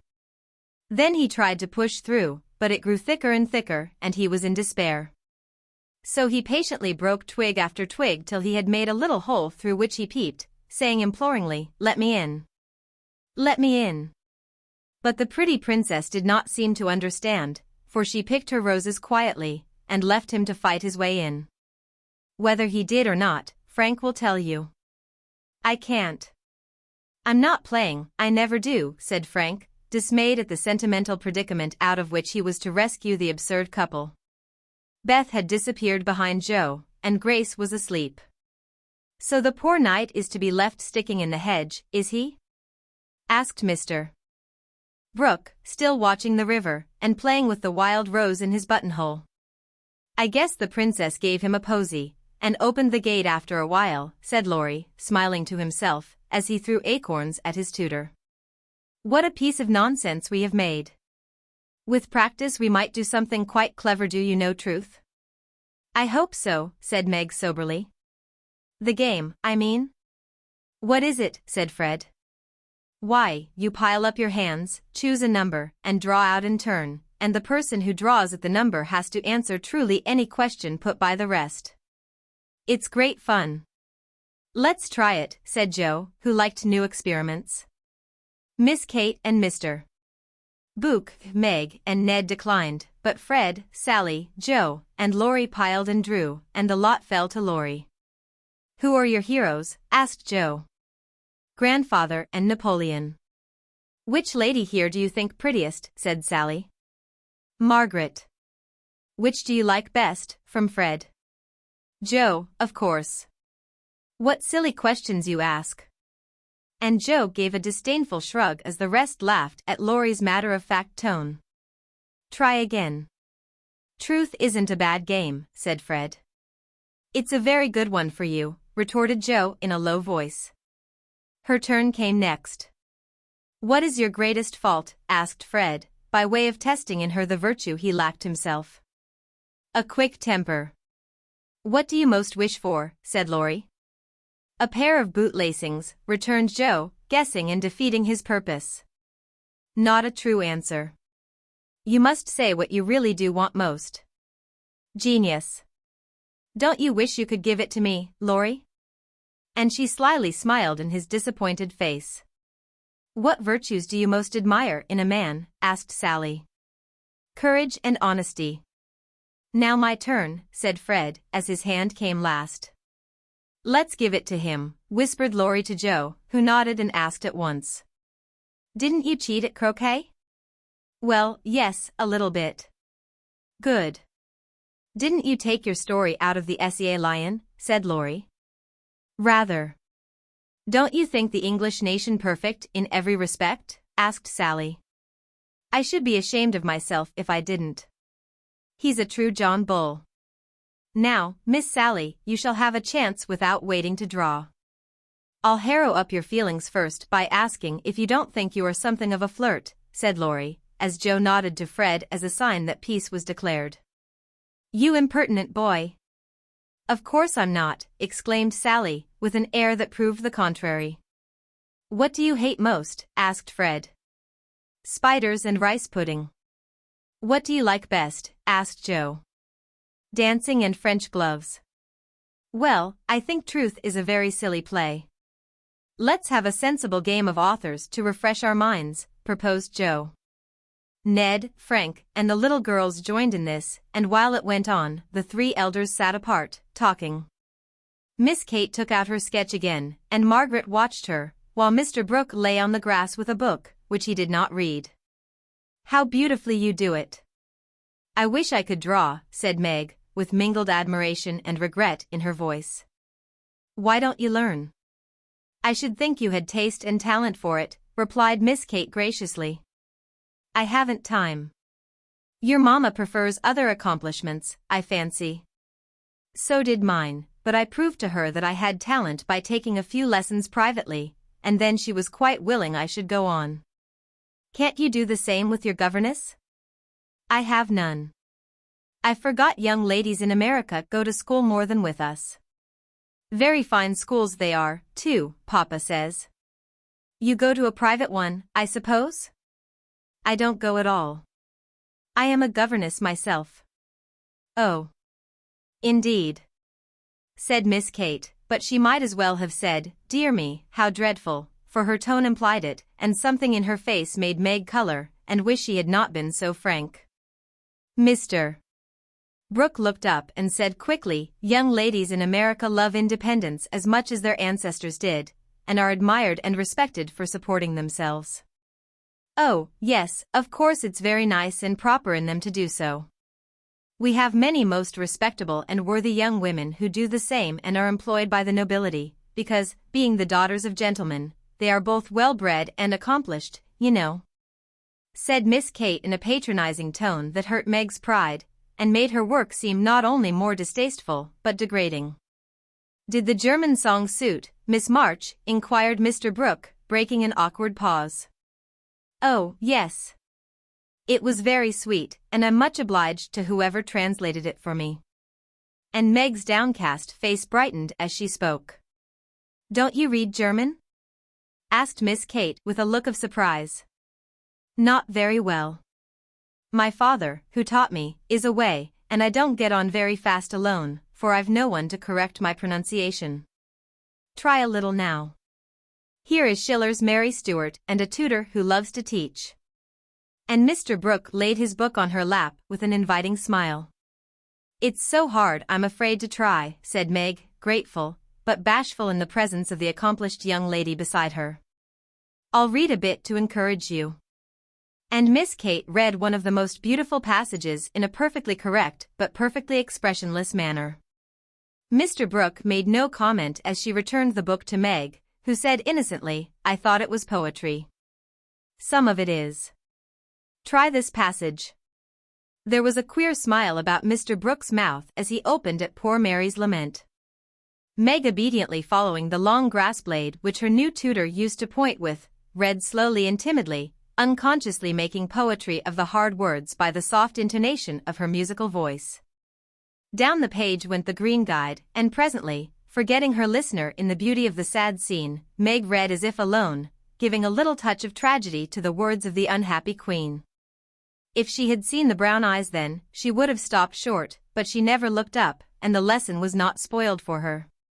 "Very well indeed," said Mr. Brooke, as she paused, quite ignoring her many mistakes, and looking as if he did indeed love to teach. Miss Kate put up her glass, and, having taken a survey of the little tableau before her, shut her sketchbook, saying with condescension, "You've a nice accent and in time will be a clever reader. I advise you to learn, for German is a valuable accomplishment to teachers. I must look after Grace, she is romping." And Miss Kate strolled away, adding to herself with a shrug, "I didn't come to chaperone a governess, though she is young and pretty. What odd people these Yankees are. I'm afraid Laurie will be quite spoiled among them. I forgot that English people rather turn up their noses at governesses and don't treat them as we do," said Meg, looking after the retreating figure with an annoyed expression. "Tutors also have rather a hard time of it there, as I know to my sorrow. There's no place like America for us workers, Miss Margaret." And Mr. Brooke looked so contented and cheerful that Meg was ashamed to lament her hard lot. "I'm glad I live in it then. I don't like my work, but I get a good deal of satisfaction out of it after all, so I won't complain. I only wished I liked teaching as you do. I think you would if you had Laurie for a pupil." "I shall be very sorry to lose him next year," said Mr. Brooke, busily punching holes in the turf. "Going to college, I suppose?" Meg's lips asked the question, but her eyes added, "And what becomes of you?" "Yes, it's high time he went, for he is ready, and as soon as he is off, I shall turn soldier. I am needed." "I am glad of that," exclaimed Meg. "I should think every young man would want to go, though it is hard for the mothers and sisters who stay at home," she added sorrowfully. "I have neither, and very few friends to care whether I live or die," said Mr. Brooke rather bitterly as he absently put the dead rose in the hole he had made and covered it up, like a little grave. "Laurie and his grandfather would care a great deal, and we should all be very sorry to have any harm happen to you," said Meg heartily. "Thank you, that sounds pleasant," began Mr.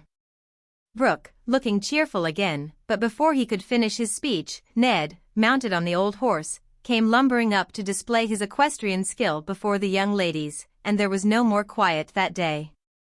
"Don't you love to ride?" asked Grace of Amy, as they stood resting after a race round the field with the others, led by Ned. "I dote upon it. My sister, Meg, used to ride when Papa was rich, but we don't keep any horses now, except Ellen Tree," added Amy, laughing. "Tell me about Ellen Tree." "Is it a donkey?" asked Grace curiously.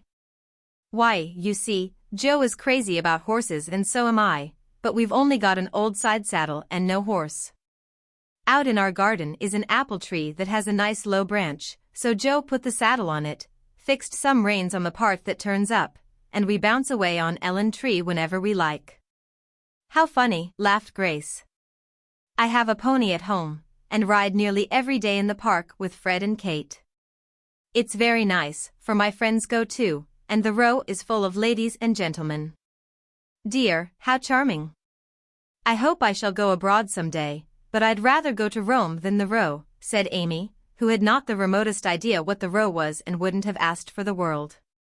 Frank, sitting just behind the little girls, heard what they were saying, and pushed his crutch away from him with an impatient gesture as he watched the active lads going through all sorts of comical gymnastics. Beth, who was collecting the scattered author cards, looked up and said, in her shy yet friendly way, "I'm afraid you are tired. Can I do anything for you? Talk to me, please." "It's dull, sitting by myself," answered Frank, who had evidently been used to being made much of at home. If he asked her to deliver a Latin oration, it would not have seemed a more impossible task to bashful Beth, but there was no place to run to, no Joe to hide behind now, and the poor boy looked so wistfully at her that she bravely resolved to try.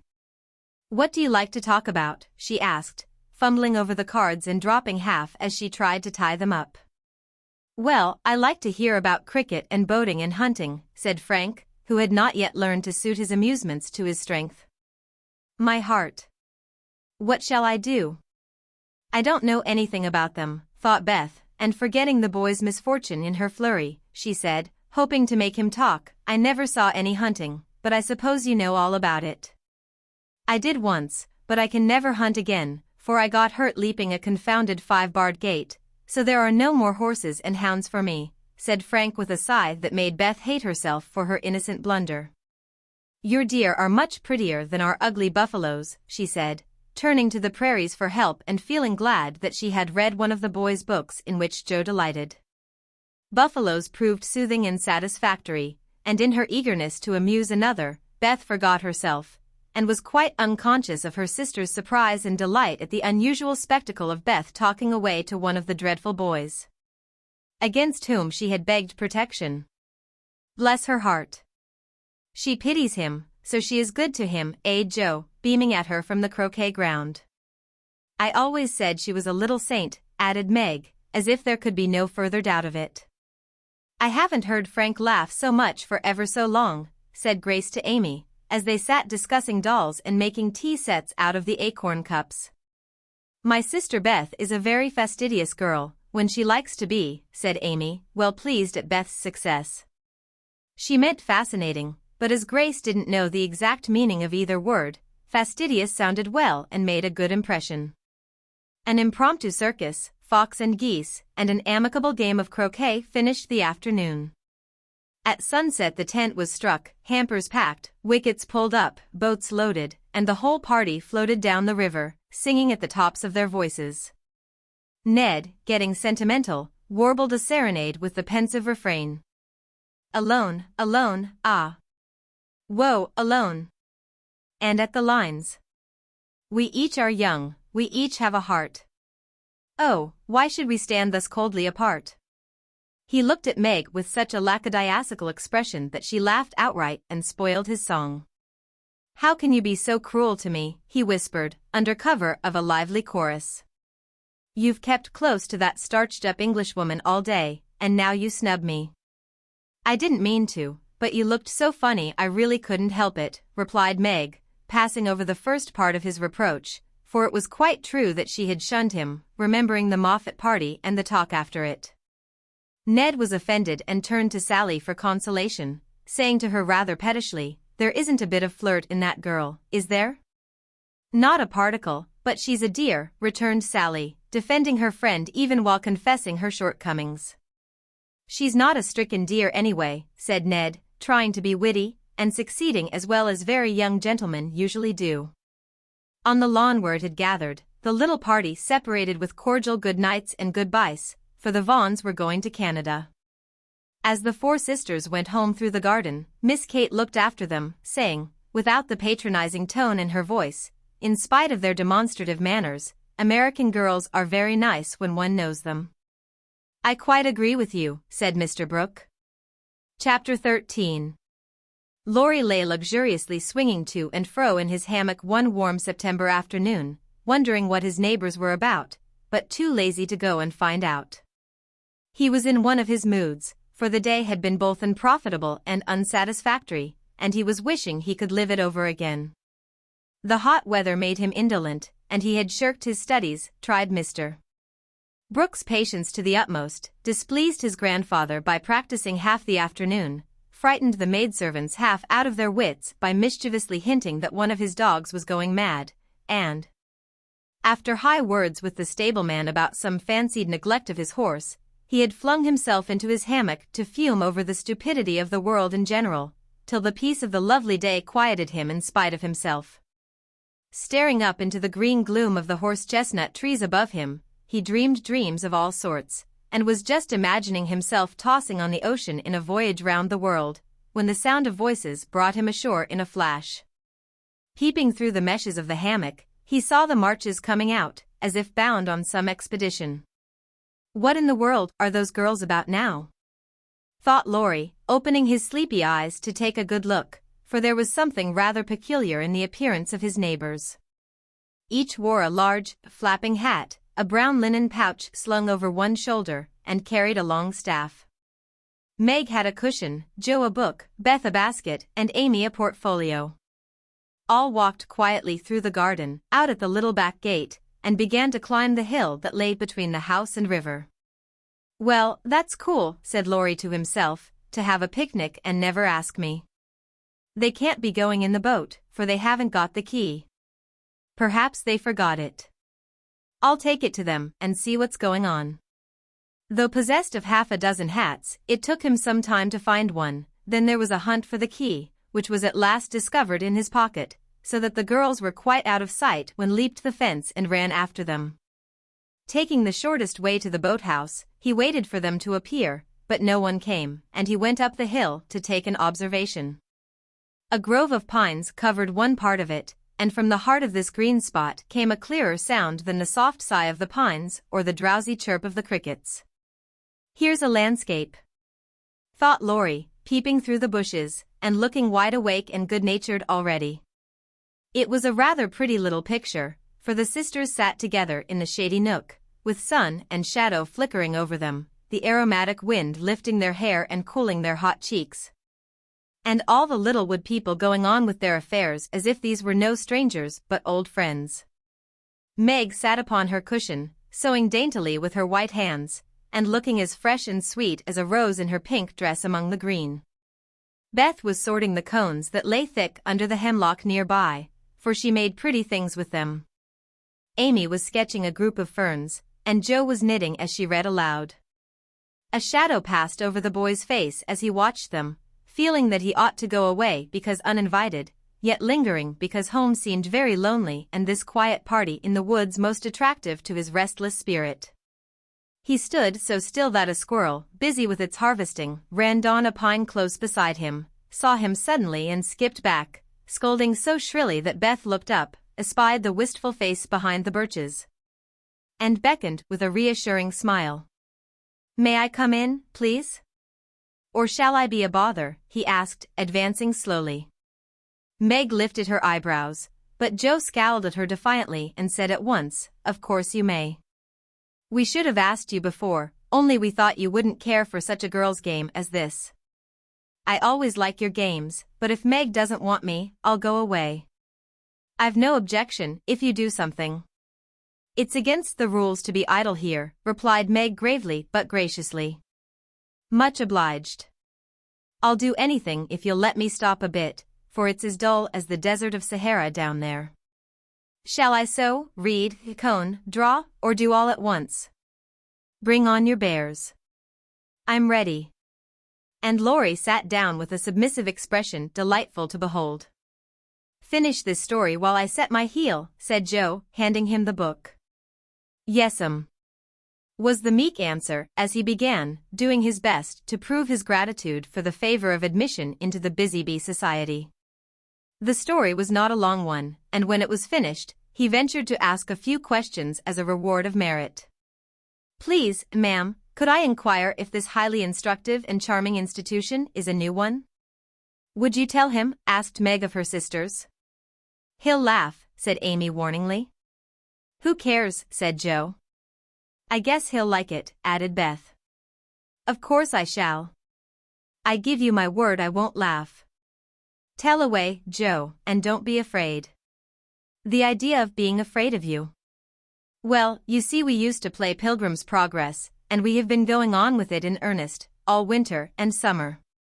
Yes, I know, said Laurie, nodding wisely.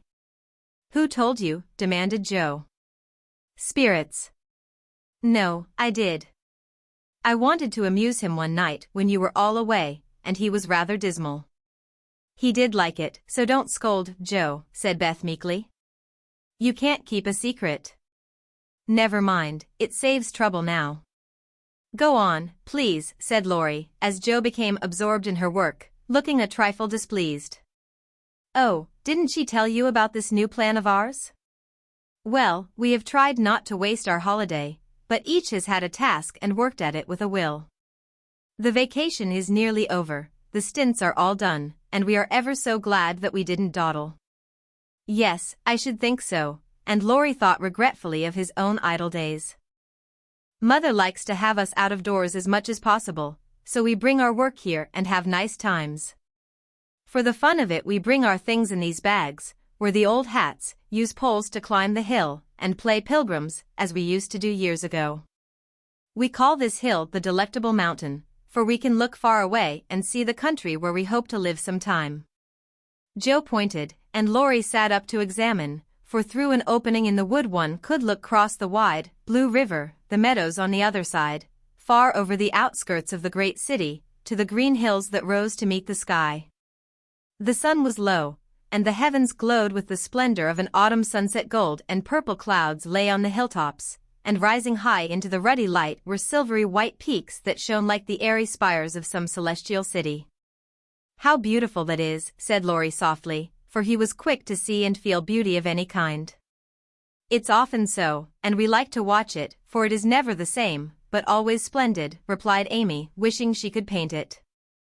Joe talks about the country where we hope to live sometime, the real country, she means, with pigs and chickens and haymaking. It would be nice, but I wish the beautiful country up there was real, and we could ever go to it, said Beth musingly. There is a lovelier country even than that, where we shall go by and by, when we are good enough, answered Meg with her sweetest voice. It seems so long to wait, so hard to do. I want to fly away at once, as those swallows fly, and go in at that splendid gate. You'll get there, Beth, sooner or later, no fear of that, said Joe. I'm the one that will have to fight and work, and climb and wait, and maybe never get in after all. You'll have me for company, if that's any comfort. I shall have to do a deal of traveling before I come in sight of your celestial city. If I arrive late, you'll say a good word for me, won't you, Beth? Something in the boy's face troubled his little friend, but she said cheerfully, with her quiet eyes on the changing clouds, if people really want to go, and really try all their lives, I think they will get in. For I don't believe there are any locks on that door or any guards at the gate. I always imagine it is as it is in the picture, where the shining ones stretch out their hands to welcome poor Christian as he comes up from the river. Wouldn't it be fun if all the castles in the air which we make could come true, and we could live in them, said Joe, after a little pause. I've made such quantities it would be hard to choose which I'd have, said Laurie, lying flat and throwing cones at the squirrel who had betrayed him. You'd have to take your favorite one. What is it? Asked Meg. If I tell mine, will you tell yours? Yes, if the girls will too. We will. Now, Laurie. After I'd seen as much of the world as I want to, I'd like to settle in Germany and have just as much music as I choose. I'm to be a famous musician myself, and all creation is to rush to hear me. And I'm never to be bothered about money or business, but just enjoy myself and live for what I like. That's my favorite castle. What's yours, Meg? Margaret seemed to find it a little hard to tell hers, and waved a break before her face, as if to disperse imaginary gnats, while she said slowly, I should like a lovely house, full of all sorts of luxurious things, nice food, pretty clothes, handsome furniture, pleasant people, and heaps of money. I am to be mistress of it, and manage it as I like, with plenty of servants, so I never need work a bit. How I should enjoy it! For I wouldn't be idle, but do good, and make everyone love me dearly. Wouldn't you have a master for your castle in the air? Asked Laurie slyly. I said pleasant people, you know, and Meg carefully tied up her shoe as she spoke, so that no one saw her face. Why don't you say you'd have a splendid, wise, good husband and some angelic little children? You know your castle wouldn't be perfect without, said blunt Joe, who had no tender fancies yet, and rather scorned romance, except in books. You'd have nothing but horses, inkstands, and novels in yours, answered Meg petulantly. Wouldn't I though? I'd have a stable full of Arabian steeds, rooms piled high with books, and I'd write out of a magic inkstand, so that my works should be as famous as Laurie's music. I want to do something splendid before I go into my castle, something heroic or wonderful that won't be forgotten after I'm dead. I don't know what, but I'm on the watch for it, and mean to astonish you all some day. I think I shall write books, and get rich and famous, that would suit me, so that is my favorite dream. Mine is to stay at home safe with father and mother, and help take care of the family, said Beth contentedly. Don't you wish for anything else? Asked Laurie. Since I had my little piano, I am perfectly satisfied.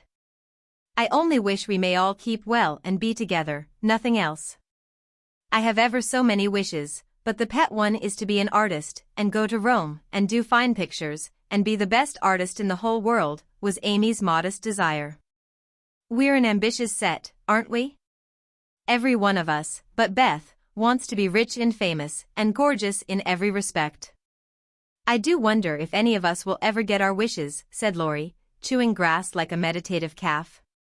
I've got the key to my castle in the air, but whether I can unlock the door remains to be seen, observed Joe mysteriously.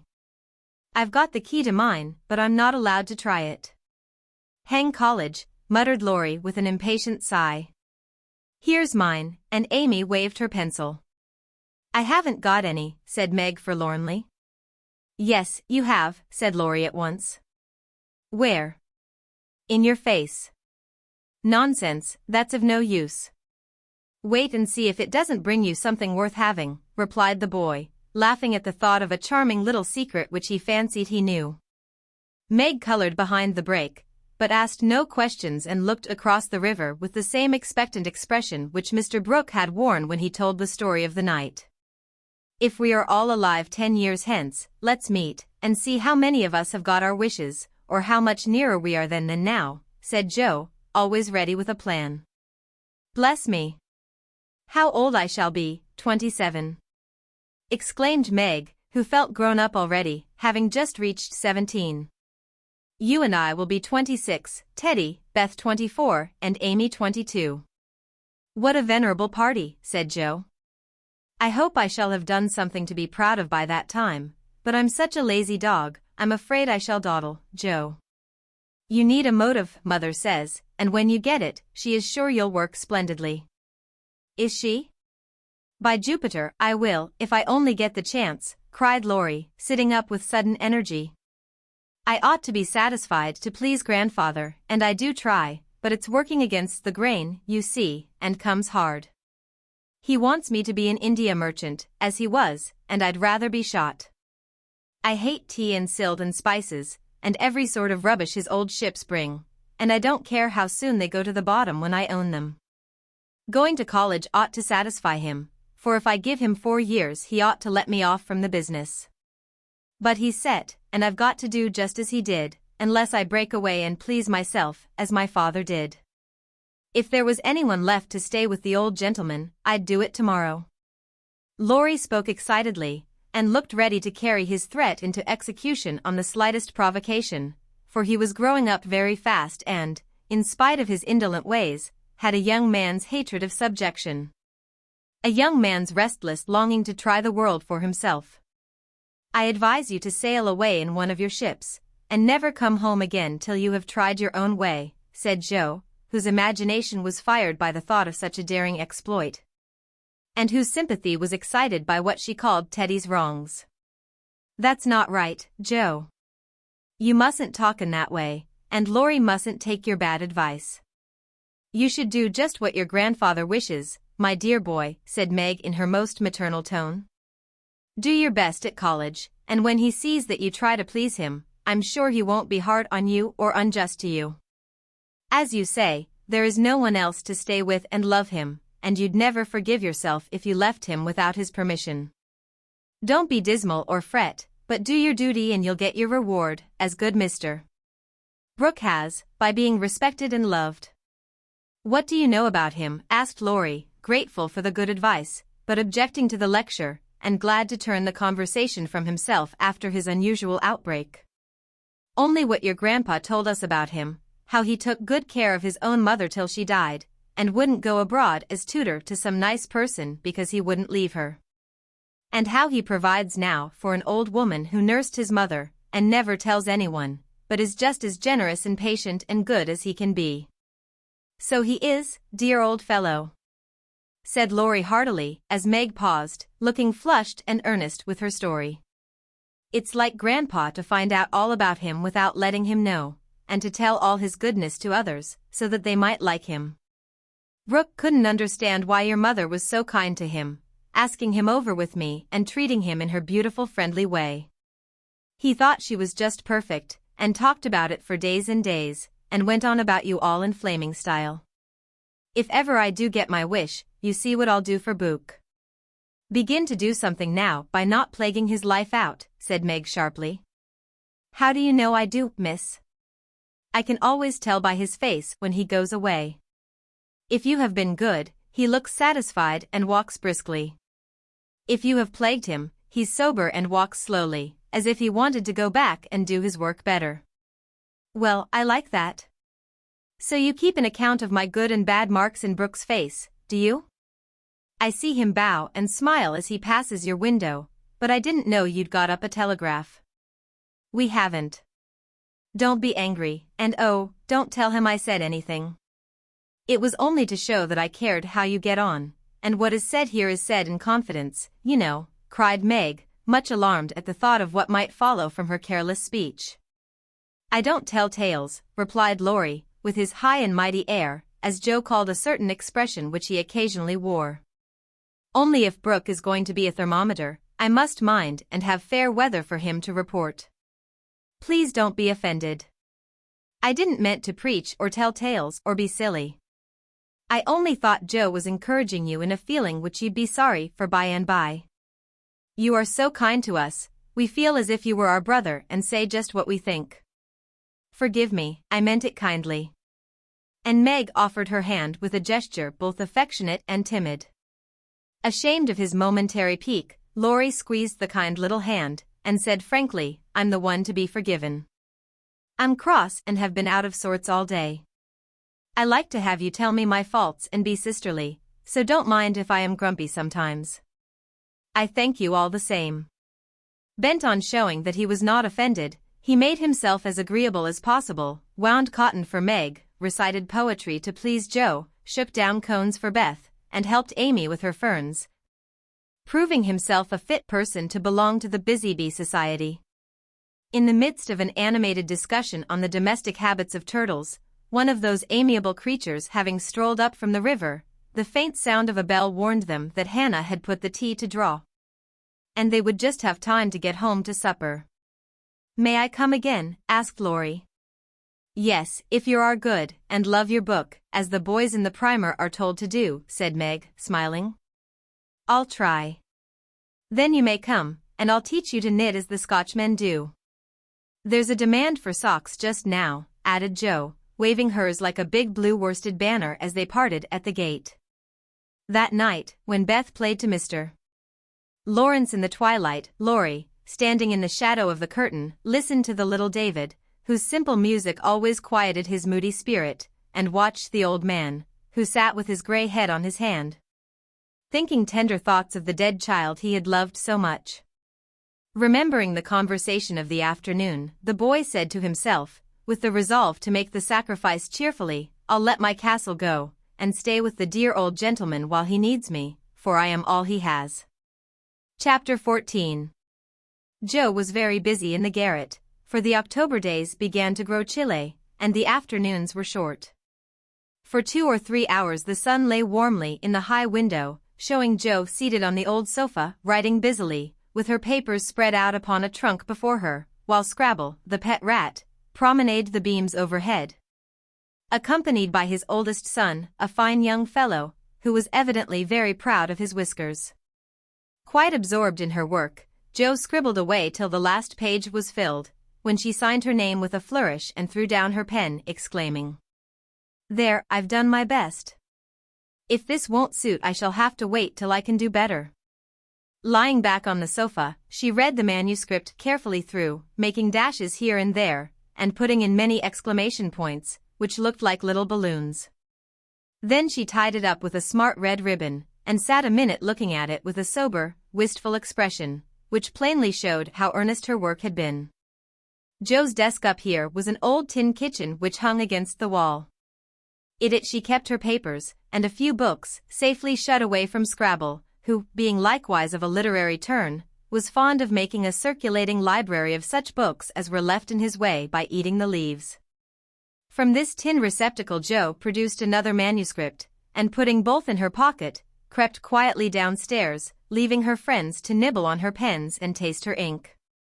She put on her hat and jacket as noiselessly as possible, and going to the back entry window, got out upon the roof of a low porch, swung herself down to the grassy bank, and took a roundabout way to the road.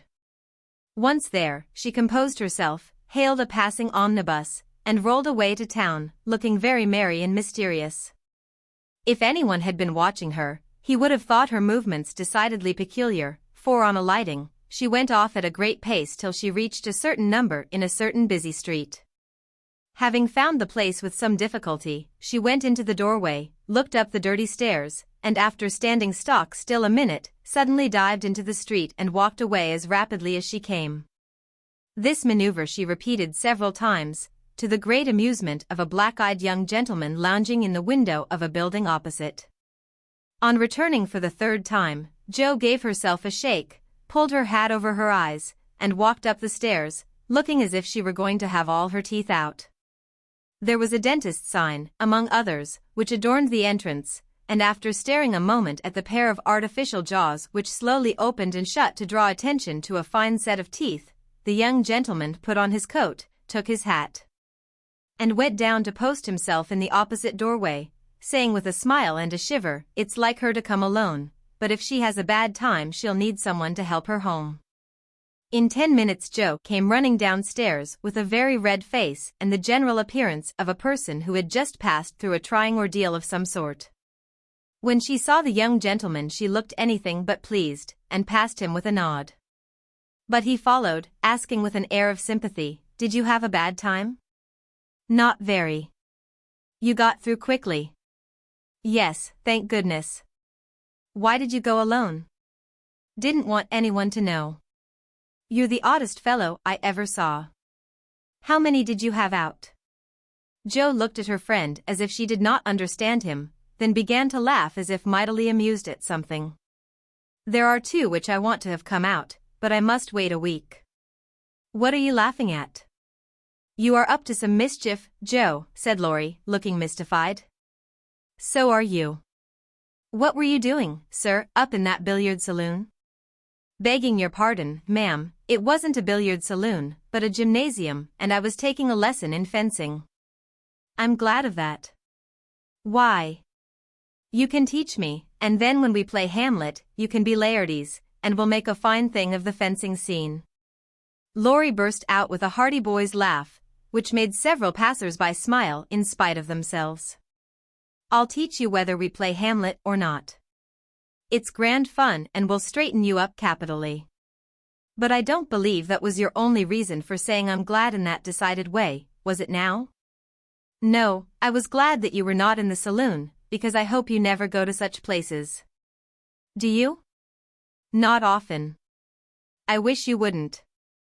It's no harm, Joe.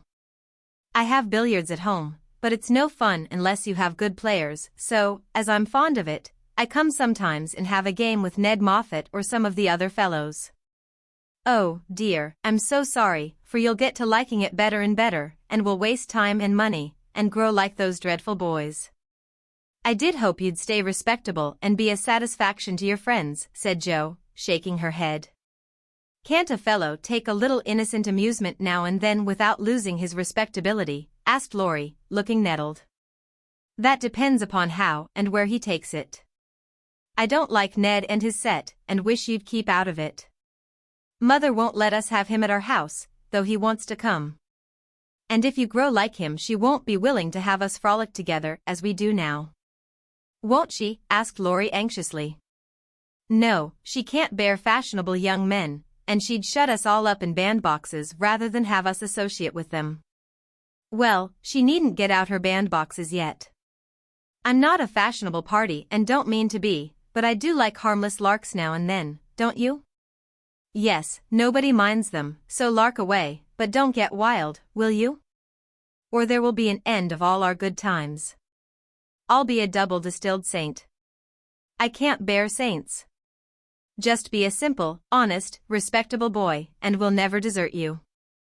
I don't know what I should do if you acted like Mr. King's son. He had plenty of money, but didn't know how to spend it, and got tipsy and gambled, and ran away, and forged his father's name, I believe, and was altogether horrid. You think I'm likely to do the same? Much obliged. No, I don't, oh, dear, no. But I hear people talking about money being such a temptation, and I sometimes wish you were poor. I shouldn't worry then. Do you worry about me, Joe? A little, when you look moody and discontented, as you sometimes do, for you've got such a strong will. If you once get started wrong, I'm afraid it would be hard to stop you. Laurie walked in silence a few minutes, and Joe watched him, wishing she had held her tongue, for his eyes looked angry, though his lips smiled as if at her warnings. Are you going to deliver lectures all the way home? He asked presently. Of course not. Why? Because if you are, I'll take a bus. If you're not, I'd like to walk with you and tell you something very interesting. I won't preach any more, and I'd like to hear the news immensely. Very well, then, come on. It's a secret, and if I tell you, you must tell me yours. I haven't got any, began Joe, but stopped suddenly, remembering that she had. You know you can't hide anything, so up and fess, or I won't tell, cried Laurie. Is your secret a nice one?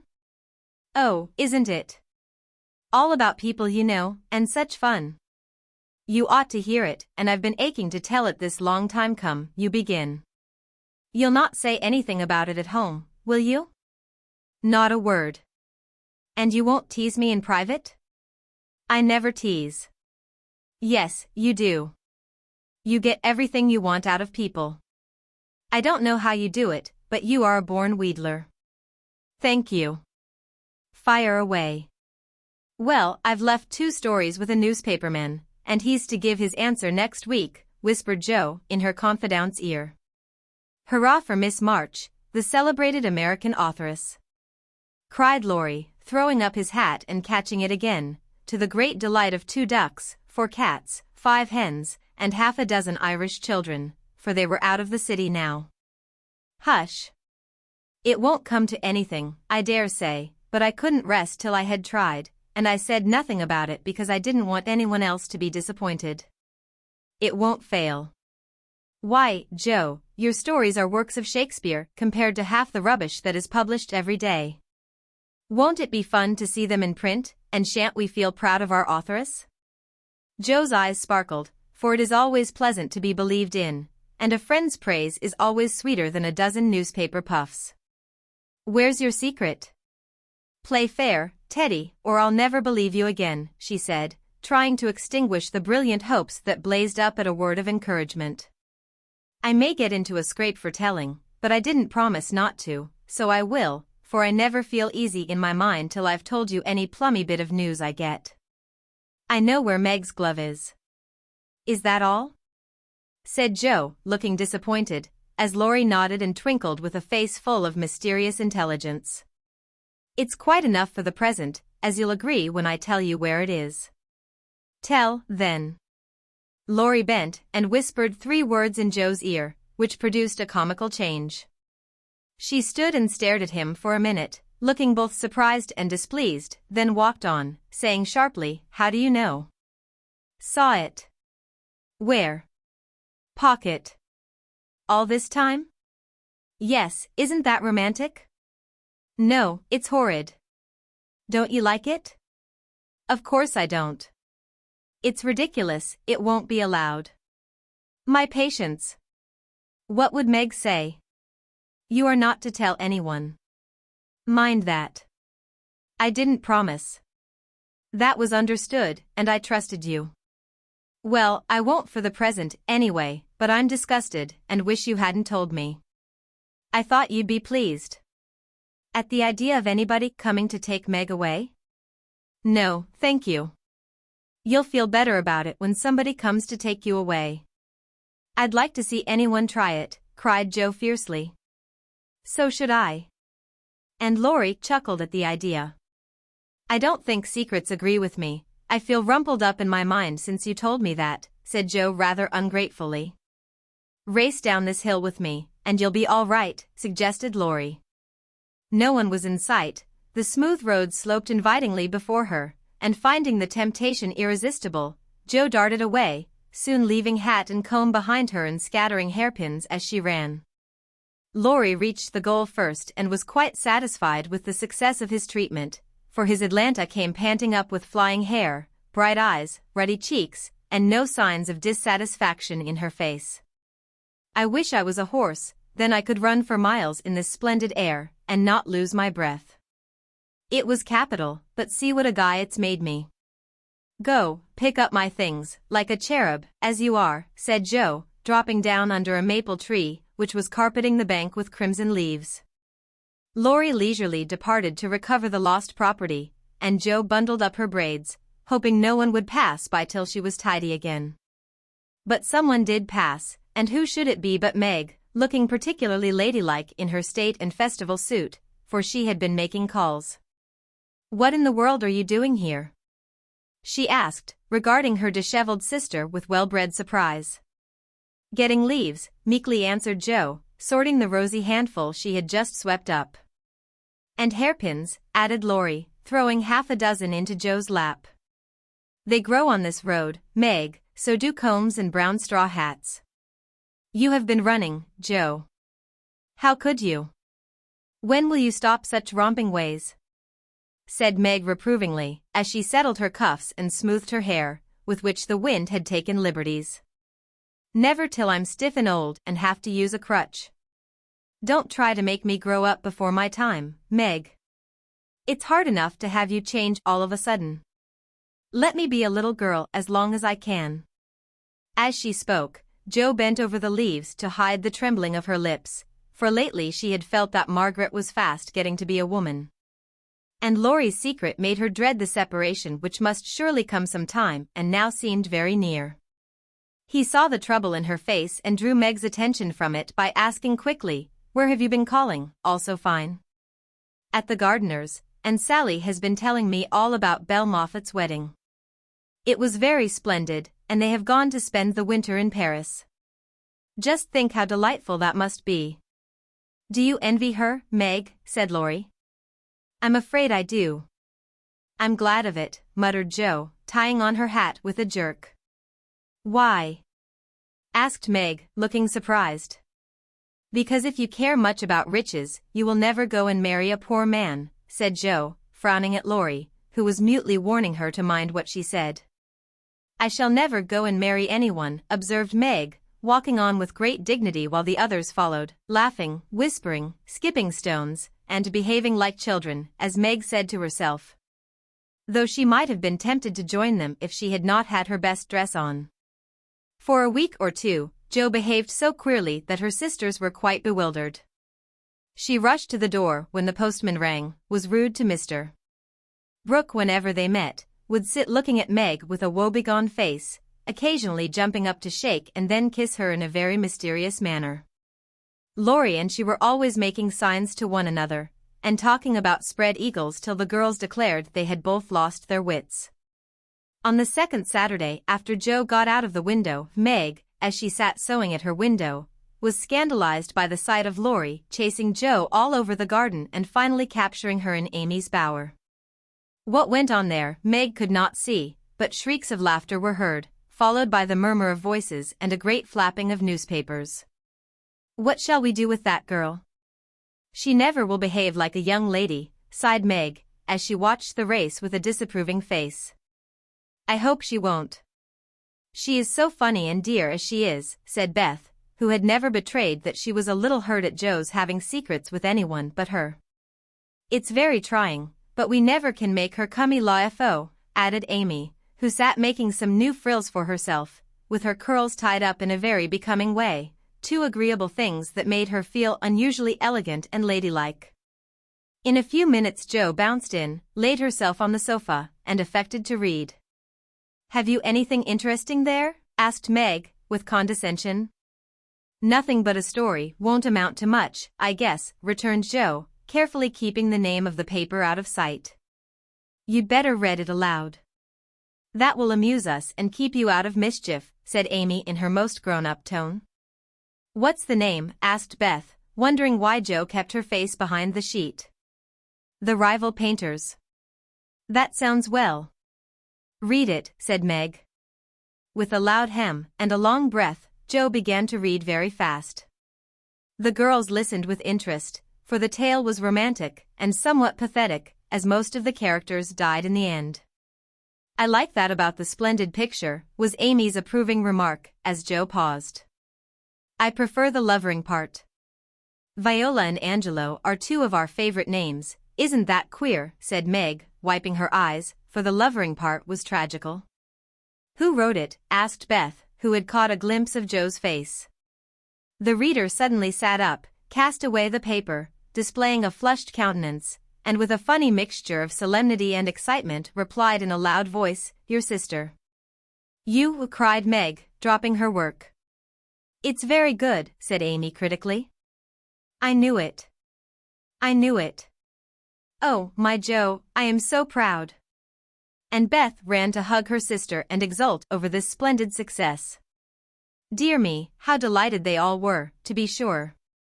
How Meg wouldn't believe it till she saw the words "Miss Josephine March" actually printed in the paper.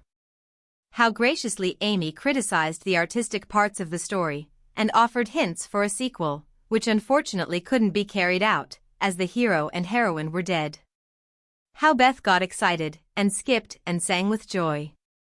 How Hannah came in to exclaim, "Sakes alive, well I never," in great astonishment at that Jo's doin's. How proud Mrs. March was when she knew it. How Jo laughed, with tears in her eyes, as she declared she might as well be a peacock and done with it. And how Spread Eagle might be said to flap his wings triumphantly over the house of March, as the paper passed from hand to hand. "Tell us about it. When did it come? How much did you get for it? What will father say? Won't Laurie laugh?" cried the family, all in one breath as they clustered about Jo, for these foolish, affectionate people mad a jubilee of every little household joy. "Stop jabbering, girls, and I'll tell you everything," said Jo, wondering if Miss Burney felt any grander over her Evelina than she did over her rival painters. Having told how she disposed of her tales, Jo added, "And when I went to get my answer, the man said he liked them both, but didn't pay beginners, only let them print in his paper, and noticed the stories. It was good practice, he said, and when the beginners improved, anyone would pay. So I let him have the 2 stories, and today this was sent to me, and Laurie caught me with it and insisted on seeing it, so I let him.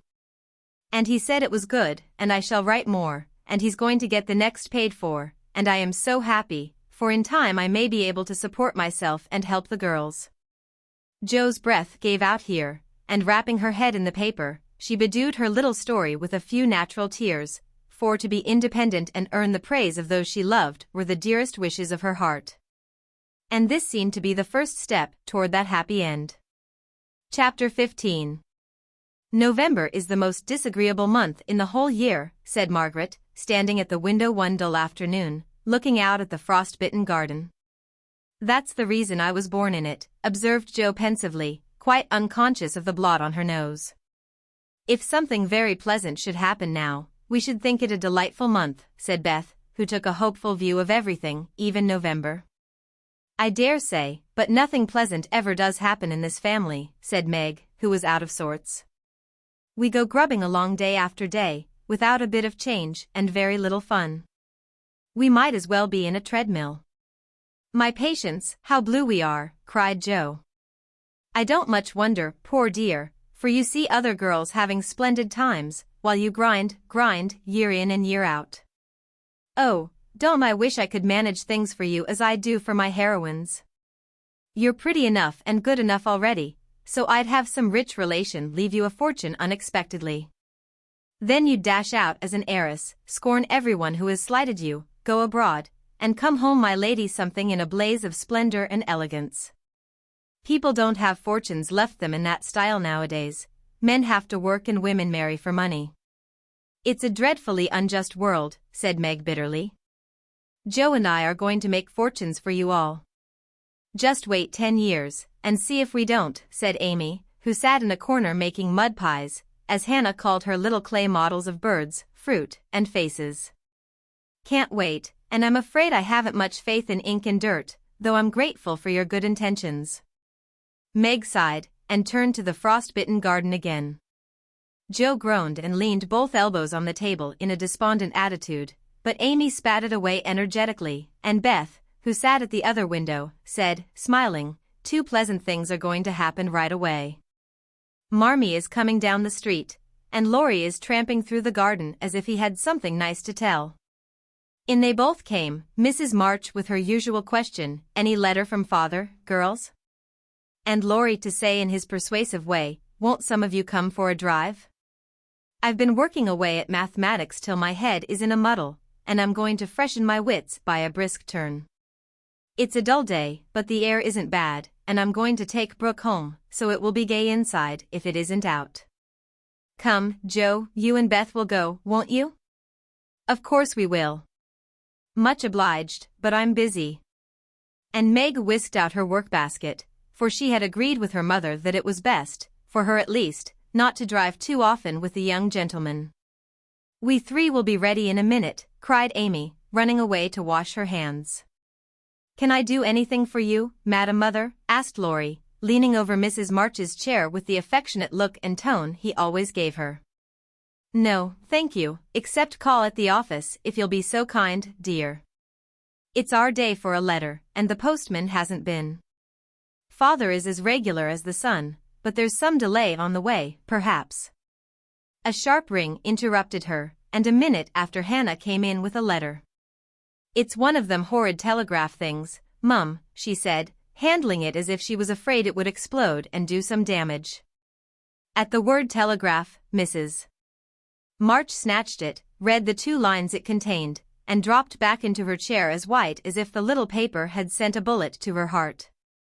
Laurie dashed downstairs for water, while Meg and Hannah supported her, and Jo read aloud, in a frightened voice.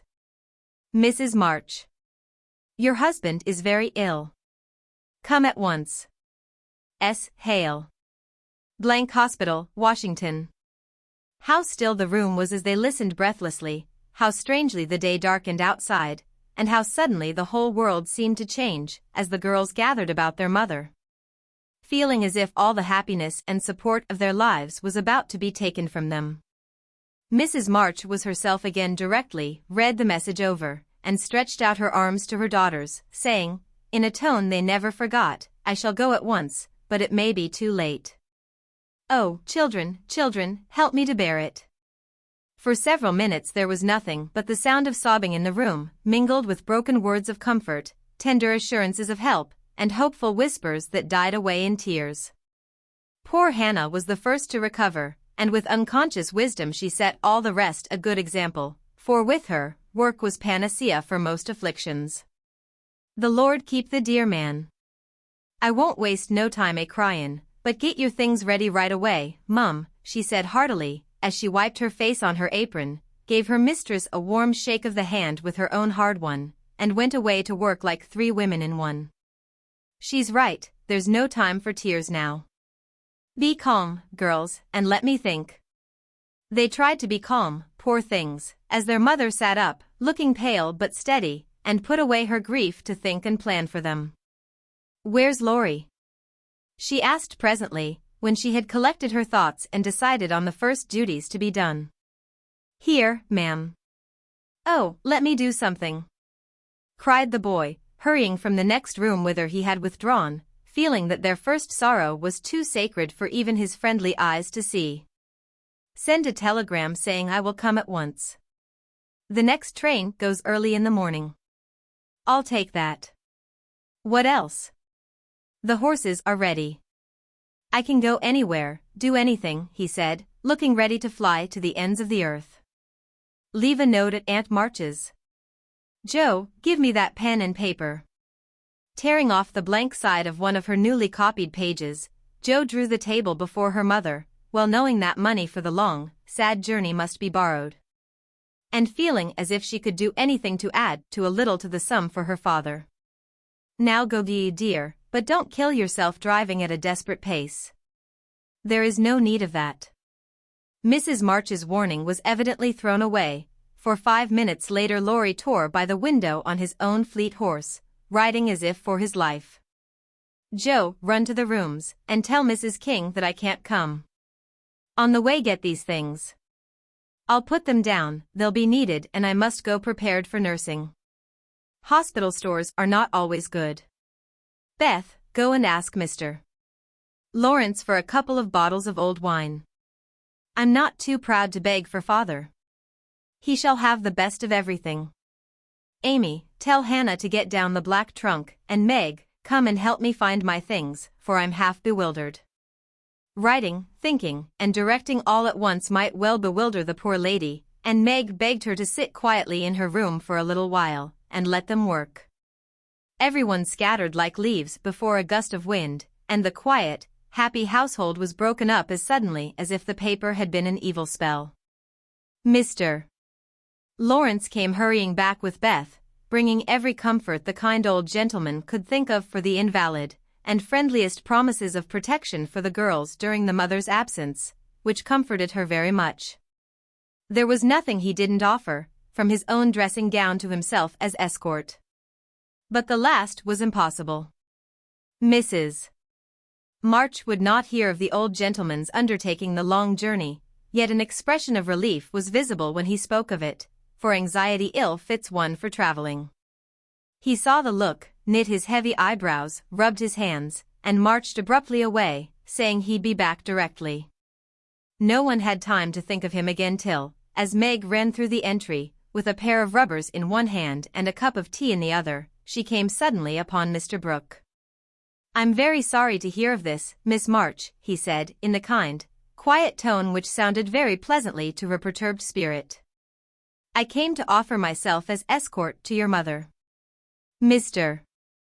Lawrence has commissions for me in Washington, and it will give me real satisfaction to be of service to her there. Down dropped the rubbers, and the tea was very near following, as Meg put out her hand, with a face so full of gratitude that Mr. Brooke would have felt repaid for a much greater sacrifice than the trifling one of time and comfort which he was about to take. How kind you all are. Mother will accept, I'm sure, and it will be such a relief to know that she has someone to take care of her. Thank you very, very much.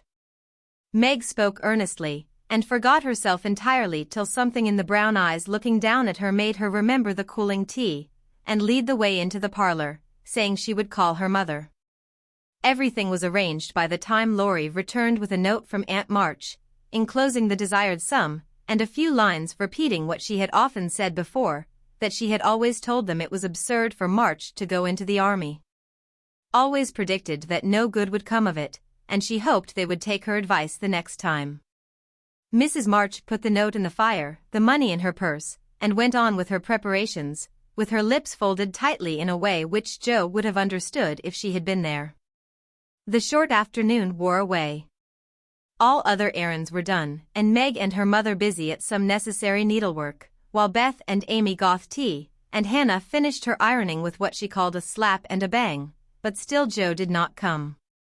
They began to get anxious, and Laurie went off to find her, for no one knew what freak Joe might take into her head. He missed her, however, and she came walking in with a very queer expression of countenance, for there was a mixture of fun and fear, satisfaction and regret in it, which puzzled the family as much as did the roll of bills she laid before her mother, saying with a little choke in her voice, "That's my contribution toward making father comfortable and bringing him home."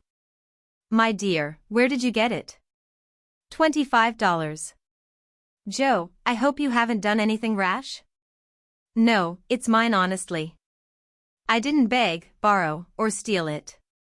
I earned it, and I don't think you'll blame me, for I only sold what was my own." As she spoke, Joe took off her bonnet, and a general outcry arose, for all her abundant hair was cut short. "Your hair! Your beautiful hair! Oh, Joe, how could you? You're one beauty." "My dear girl, there was no need of this. She doesn't look like my Joe anymore, but I love her dearly for it." As everyone exclaimed, and Beth hugged the cropped head tenderly, Joe assumed an indifferent air, which did not deceive anyone a particle, and said, rumpling up the brown bush and trying to look as if she liked it, "It doesn't affect the fate of the nation, so don't wail, Beth. It will be good for my vanity, I getting too proud of my wig. It will do my brains good to have that mop taken off. My head feels deliciously light and cool, and the barber said I could soon have a curly crop, which will be boyish, becoming, and easy to keep in order. I'm satisfied, so please take the money and let's have supper." "Tell me all about it, Joe." "I am not quite satisfied, but I can't blame you, for I know how willingly you sacrificed your vanity, as you call it, to your love. But, my dear, it was not necessary, and I'm afraid you will regret it one of these days," said Mrs. March. "No, I won't," returned Joe stoutly, feeling much relieved that her prank was not entirely condemned.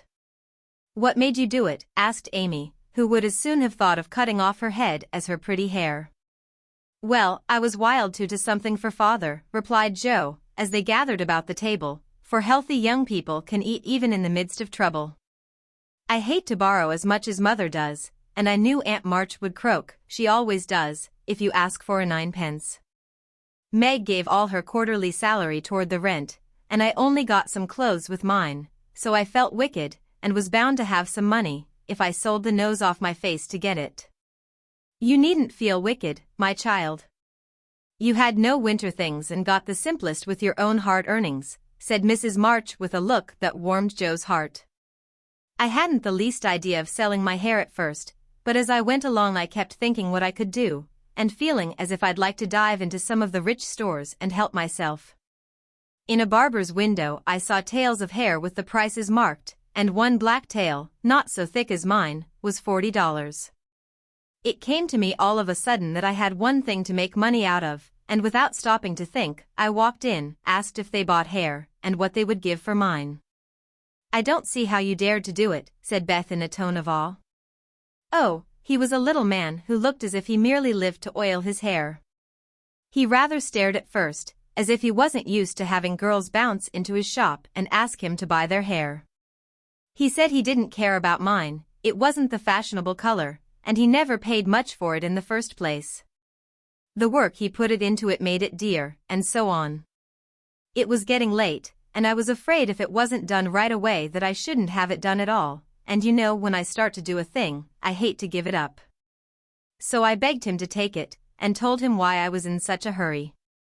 It was silly, I dare say, but it changed his mind, for I got rather excited, and told the story in my topsy-turvy way, and his wife heard, and said so kindly, 'Take it, Thomas, and oblige the young lady.'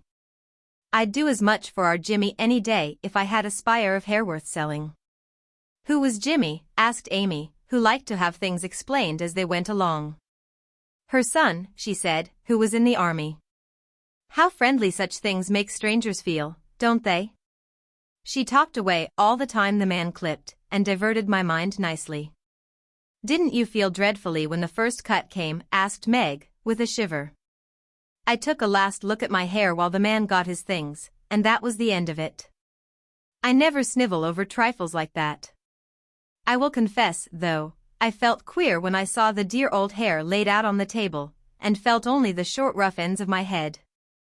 It almost seemed as if I'd an arm or leg off. The woman saw me look at it and picked out a long lock for me to keep. I'll give it to you, Marmee, just to remember past glories by, for a crop is so comfortable I don't think I shall ever have a mane again. Mrs. March folded the wavy chestnut lock, and laid it away with a short gray one in her desk. She only said, "Thank you, dearie," but something in her face made the girls change the subject, and talk as cheerfully as they could about Mr. Rook's kindness, the prospect of a fine day tomorrow, and the happy times they would have when father came home to be nursed. No one wanted to go to bed when at 10 o'clock Mrs. March put by the last finished job and said, "Come girls." Beth went to the piano and played the father's favorite hymn. All began bravely, but broke down one by one till Beth was left alone, singing with all her heart, for to her music was always a sweet consoler. "Go to bed and don't talk, for we must be up early and shall need all the sleep we can get." "Good night, my darlings," said Mrs. March, as the hymn ended, for no one cared to try another. They kissed her quietly, and went to bed as silently as if the dear invalid lay in the next room. Beth and Amy soon fell asleep in spite of the great trouble, but Meg lay awake, thinking the most serious thoughts she had ever known in her short life. Jo lay motionless, and her sister fancied that she was asleep, till a stifled sob made her exclaim, as she touched a wet cheek. "Jo, dear, what is it? Are you crying about father?" "No, not now." "What then?" My hair," burst out poor Jo, trying vainly to smother her emotion in the pillow. It did not seem at all comical to Meg, who kissed and caressed the afflicted heroine in the tenderest manner. "I'm not sorry," protested Jo, with a choke. "I'd do it again tomorrow, if I could. It's only the vain part of me that goes and cries in this silly way. Don't tell anyone, it's all over now. I thought you were asleep, so I just made a little private moan for my one beauty." "How came you to be awake?" "I can't sleep, I'm so anxious," said Meg. "Think about something pleasant, and you'll soon drop off." I tried it, but felt wider awake than ever. "What did you think of?" "Handsome faces, eyes particularly," answered Meg, smiling to herself in the dark. "What color do you like best?" "Brown, that is, sometimes. Blue are lovely." Jo laughed, and Meg sharply ordered her not to talk, then amiably promised to make her hair curl, and fell asleep to dream of living in her castle in the air. The clocks were striking midnight and the rooms were very still as a figure glided quietly from bed to bed, smoothing a coverlet here, settling a pillow there, and pausing to look long and tenderly at each unconscious face. To kiss each with lips that mutely blessed, and to pray the fervent prayers which only mothers utter. As she lifted the curtain to look out into the dreary night, the moon broke suddenly from behind the clouds and shone upon her like a bright, benignant face, which seemed to whisper in the silence, "Be comforted, dear soul. There is always light behind the clouds." Chapter 16. In the cold gray dawn the sisters lit their lamp and read their chapter with an earnestness never felt before. For now the shadow of a real trouble had come, the little books were full of help and comfort, and as they dressed, they agreed to say goodbye cheerfully and hopefully, and send their mother on her anxious journey unsaddened by tears or complaints from them. Everything seemed very strange when they went down, so dim and still outside, so full of light and bustle within. Breakfast at that early hour seemed odd, and even Hannah's familiar face looked unnatural as she flew about her kitchen with her nightcap on. The big trunk stood ready in the hall, Mother's cloak and bonnet lay on the sofa, and Mother herself sat trying to eat, but looking so pale and worn with sleeplessness and anxiety that the girls found it very hard to keep their resolution. Meg's eyes kept filling in spite of herself, Jo was obliged to hide her face in the kitchen roller more than once, and the little girls wore a grave, troubled expression, as if sorrow was a new experience to them. Nobody talked much, but as the time drew very near and they sat waiting for the carriage, Mrs. March said to the girls, who were all busied about her, one folding her shawl, another smoothing out the strings of her bonnet, a third putting on her overshoes, and a fourth fastening up her traveling bag. "Children, I leave you to Hannah's care and Mr. Lawrence's protection. Hannah is faithfulness itself, and our good neighbor will guard you as if you were his own. I have no fears for you, yet I am anxious that you should take this trouble rightly.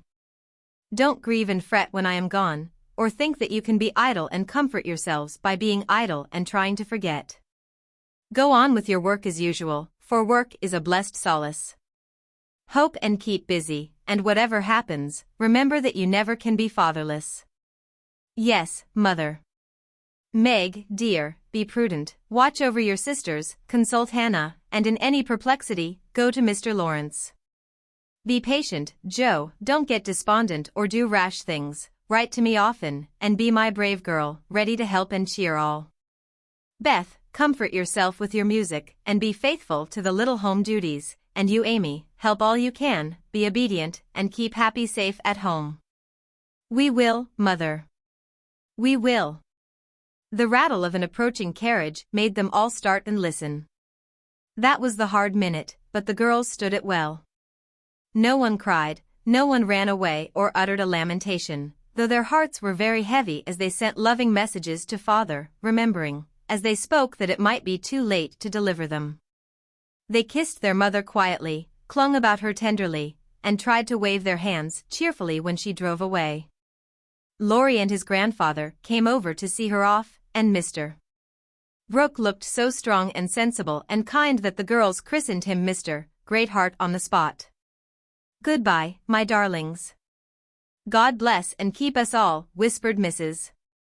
March, as she kissed one dear little face after the other, and hurried into the carriage.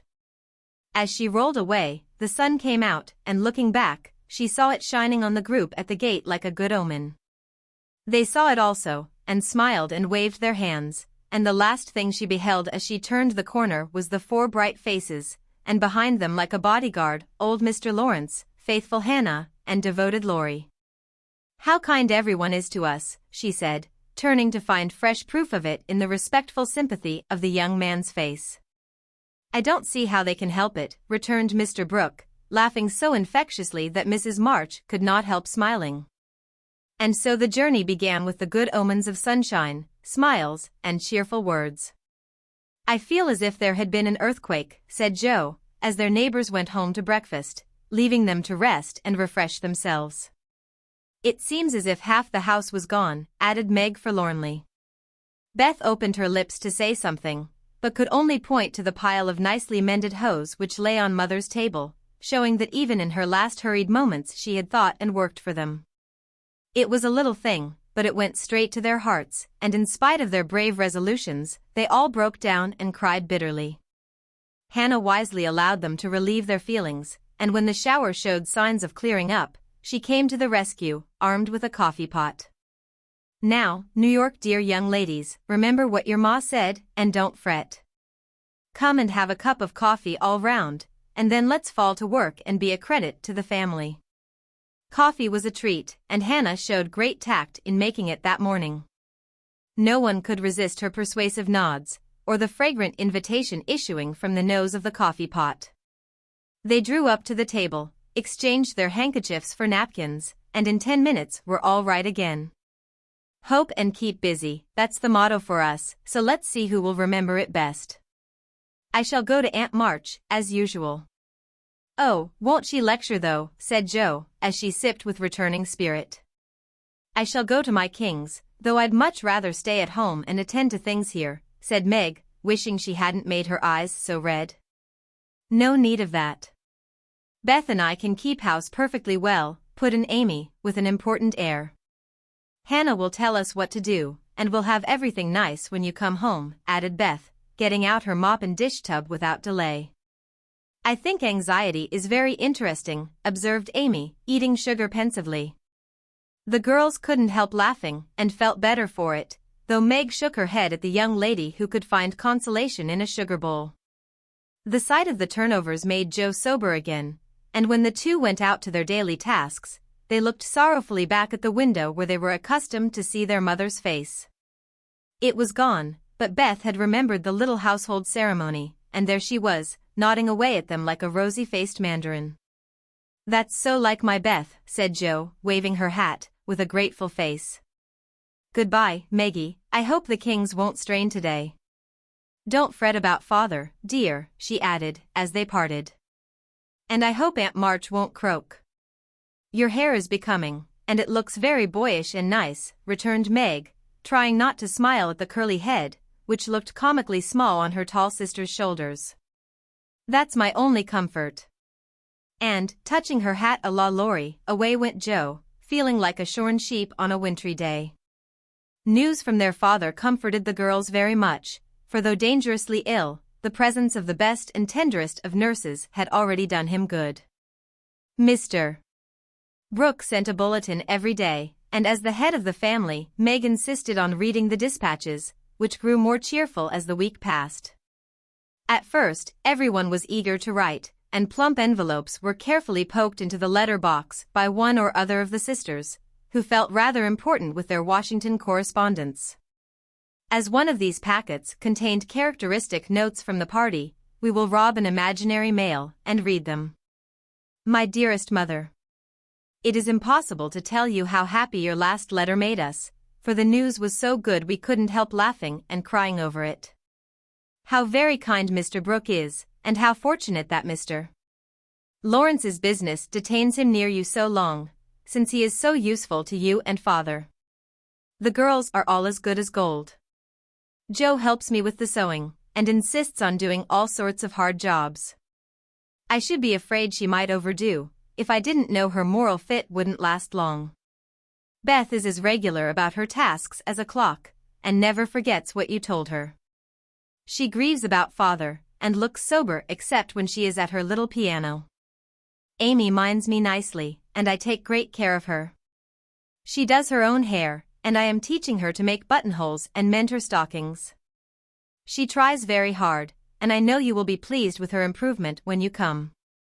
Mr. Lawrence watches over us like a motherly old hen, as Joe says, and Laurie is very kind and neighborly.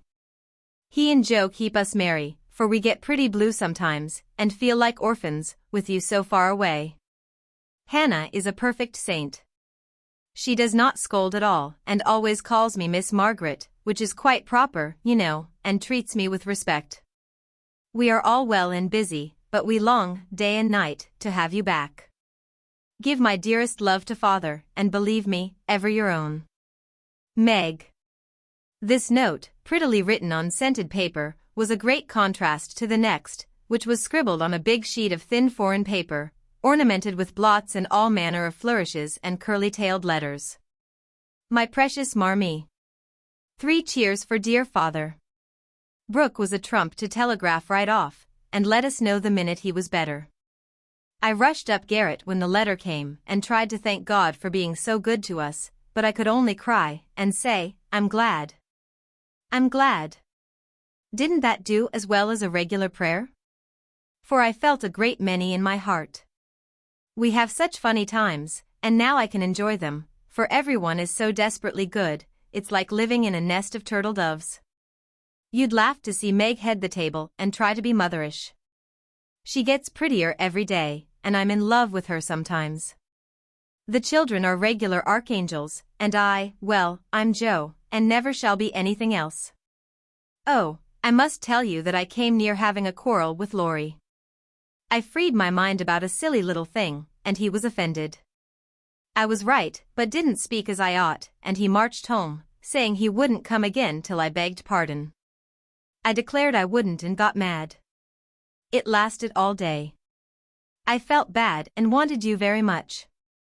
Laurie and I are both so proud, it's hard to beg pardon. But I thought he'd come to it, for I was in the right. He didn't come, and just at night I remembered what you said when Amy fell into the river. I read my little book, felt better, resolved not to let the sun set on my anger, and ran over to tell Laurie I was sorry. I met him at the gate, coming for the same thing. We both laughed, begged each other's pardon, and felt all good and comfortable again. I made a poem yesterday, when I was helping Hannah wash, and his father likes my silly little things, I put it in to amuse him. Give him my lovingest hug that ever was, and kiss yourself a dozen times for your Topsy-Turvy Joe. A song from the Suds. Queen of my tub, I merrily sing, while the white foam rises high, and sturdily wash and rinse and wring, and fasten the clothes to dry. Then out in the free fresh air they swing, under the sunny sky. I wish we could wash from out hearts and souls the stains of the week away, and let water and air by their magic make ourselves as pure as they. Then on the earth there would be indeed a glorious washing day. Along the path of a useful life will heartsease ever bloom. The busy mind has no time to think of sorrow or care or gloom, and anxious thoughts may be swept away as we bravely wield a broom. I am glad a task to me is given, to labor it day by day, for it brings me health and strength and hope, and I cheerfully learn to say, head, you may think, heart, you may feel, but, hand, you shall work alway. Dear mother, there is only room for me to send my love and some pressed pansies from the root I have been keeping safe in the house for father to see. I read every morning, try to be good all day, and sing myself to sleep with father's tune. I can't sing Land of the Leal now, it makes me cry. Everyone is very kind, and we are as happy as we can be without you. Amy wants the rest of the page, so I must stop. I didn't forget to cover the holders, and I wind the clock and air the rooms every day. Kiss dear father on the cheek he calls mine. Oh, do come soon to your loving little Beth. Ma chère mama. We are all well. I do my lessons always and never corroborate the girls. Meg says I mean contradict, so I put in both words and you can take the properest. Meg is a great comfort to me and lets me have jelly every night at tea. It's so good for me, Joe says, because it keeps me sweet-tempered. Laurie is not as respectful as he ought to be now. I am almost in my teens. He calls me chick and hurts my feelings by talking French to me very fast when I say merci or bonjour as Hattie King does. The sleeves of my blue dress were all worn out, and Meg put in new ones, but the full front came wrong and they are more blue than the dress. I felt bad but did not fret. I bear my troubles well, but I do wish Hannah would put more starch in my aprons and have buckwheats every day. Can't she? Didn't I make that interrogation point nice? Meg says my punctuation and spelling are disgraceful and I am mortified, but dear me, I have so many things to do, I can't stop. Adieu, I send heaps of love to Papa. Your affectionate daughter, Amy Curtis March. Dear Ms. March, I just drop a line to say we get on first rate. The girls is clever and fly round right smart. Miss Meg is going to make a proper good housekeeper. She he's the liking for it, and gets the hang of things so prison quick. Joe Deuce beat all for goin' ahead, but she don't stop to calculate fust, and you never know where she's like to bring up. She done out a tub of clothes on Monday, but she starched 'em afore they was wrenched, and blued a pink calico dress till I thought I should 'a died a Logan. Beth is the best of little creeters, and a sight of help to me, bein' so forehand and dependable. She tries to learn everything, and really goes to market beyond her years, likewise keeps accounts, with my help, quite wonderful. We have got on very economical so far. I don't let the girls hev coffee only once a week, accordin' to your wish, and keep 'em on plain wholesome vittles. Amy does well without frettin', wearin' her best clothes and eatin' sweet stuff. Mr. Laurie is as full of didos as usual, and turns the house upside down frequent, but he heartens the girls, so I let 'em hev full swing. The old gentleman sent heaps of things, and is rather wearin', but means wall, and it ain't my place to say nothin'. My bread is riz, so no more at this time. I send my duty to Mr. March, and hope he's seen the last of his pneumonia. Yours respectful, Hannah Mullet. head nurse of Ward No. 2.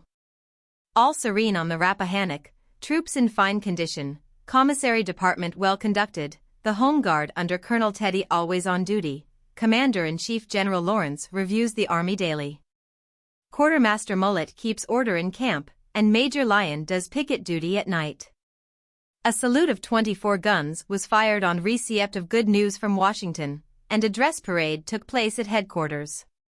Commander-in-Chief sends best wishes, in which he is heartily joined by Colonel Teddy. Dear Madam, the little girls are all well.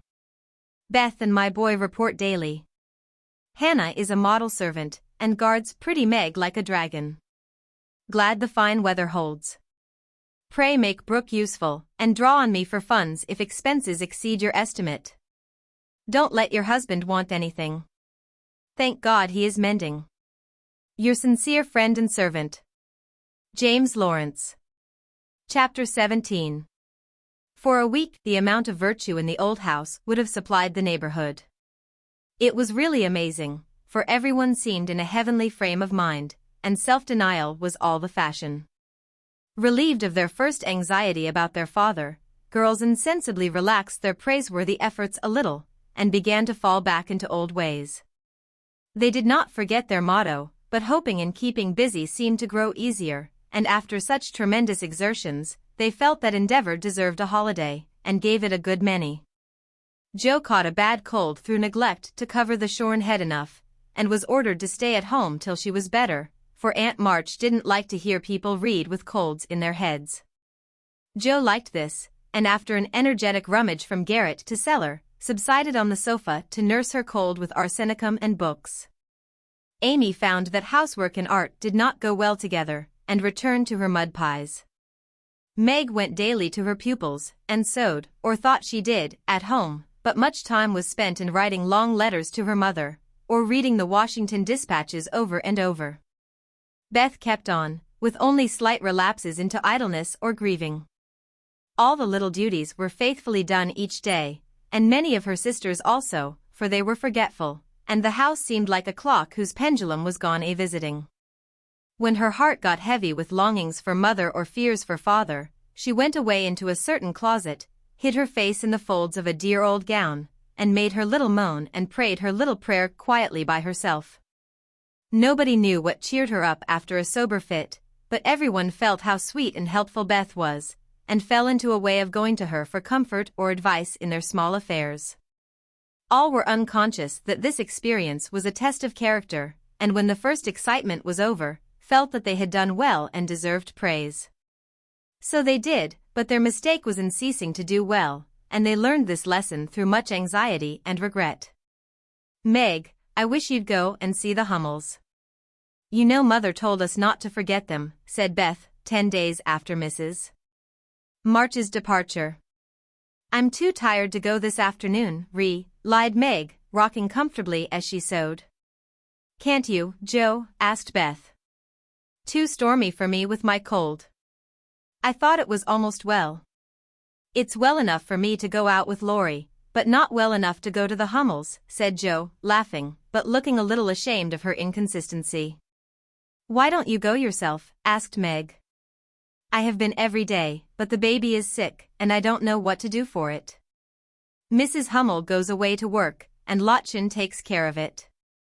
But it gets sicker and sicker, and I think you or Hannah ought to go. Beth spoke earnestly, and Meg promised she would go tomorrow. Ask Hannah for some nice little mess, and take it round, Beth, the air will do you good, said Joe, adding apologetically, I'd go, but I want to finish my writing. My head aches and I'm tired, so I thought maybe some of you would go, said Beth. Amy will be in presently, and she will run down for us, suggested Meg. So Beth lay down on the sofa, the others returned to their work, and the Hummels were forgotten. An hour passed. Amy did not come. Meg went to her room to try on a new dress, Joe was absorbed in her story, and Hannah was sound asleep before the kitchen fire, when Beth quietly put on her hood, filled her basket with odds and ends for the poor children, and went out into the chilly air with a heavy head and a grieved look in her patient eyes. It was late when she came back, and no one saw her creep upstairs and shut herself into her mother's room. Half an hour after, Joe went to mother's closet for something, and there found little Beth sitting on the medicine chest, looking very grave, with red eyes and a camphor bottle in her hand. "Christopher Columbus! What's the matter?" cried Joe, as Beth put out her hand as if to warn her off, and asked quickly, "You've had the scarlet fever, haven't you?" "Years ago, when Meg did." "Why?" "Then I'll tell you." "Oh, Joe, the baby's dead." "What baby?" "Mrs. Hummel's. It died in my lap before she got home," cried Beth with a sob. "My poor dear, how dreadful for you." "I ought to have gone," said Joe, taking her sister in her arms as she sat down in her mother's bit chair, with a remorseful face. "It wasn't dreadful, Joe, only so sad. I saw in a minute it was sicker, but Lottchen said her mother had gone for a doctor, so I took baby and let Lottie rest. It seemed asleep, but all of a sudden it gave a little cry and trembled, and then lay very still.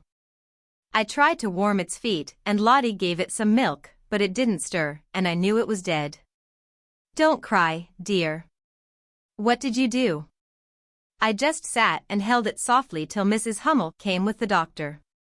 He said it was dead, and looked at Heinrich and Minna, who have sore throats." "Scarlet fever, ma'am." "Ought to have called me before," he said crossly. Mrs. Hummel told him she was poor, and had tried to cure baby herself, but now it was too late, and she could only ask him to help the others and trust to charity for his pay.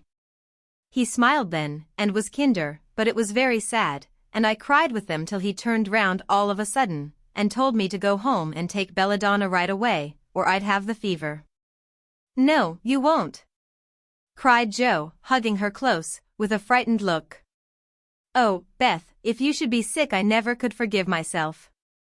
What shall we do?" "Don't be frightened, I guess I shan't have it badly. I looked in Mother's book, and saw that it begins with headache, sore throat, and queer feelings like mine, so I did take some belladonna, and I feel better," said Beth, laying her cold hands on her hot forehead and trying to look well. "If Mother was only at home," exclaimed Joe, seizing the book, and feeling that Washington was an immense way off.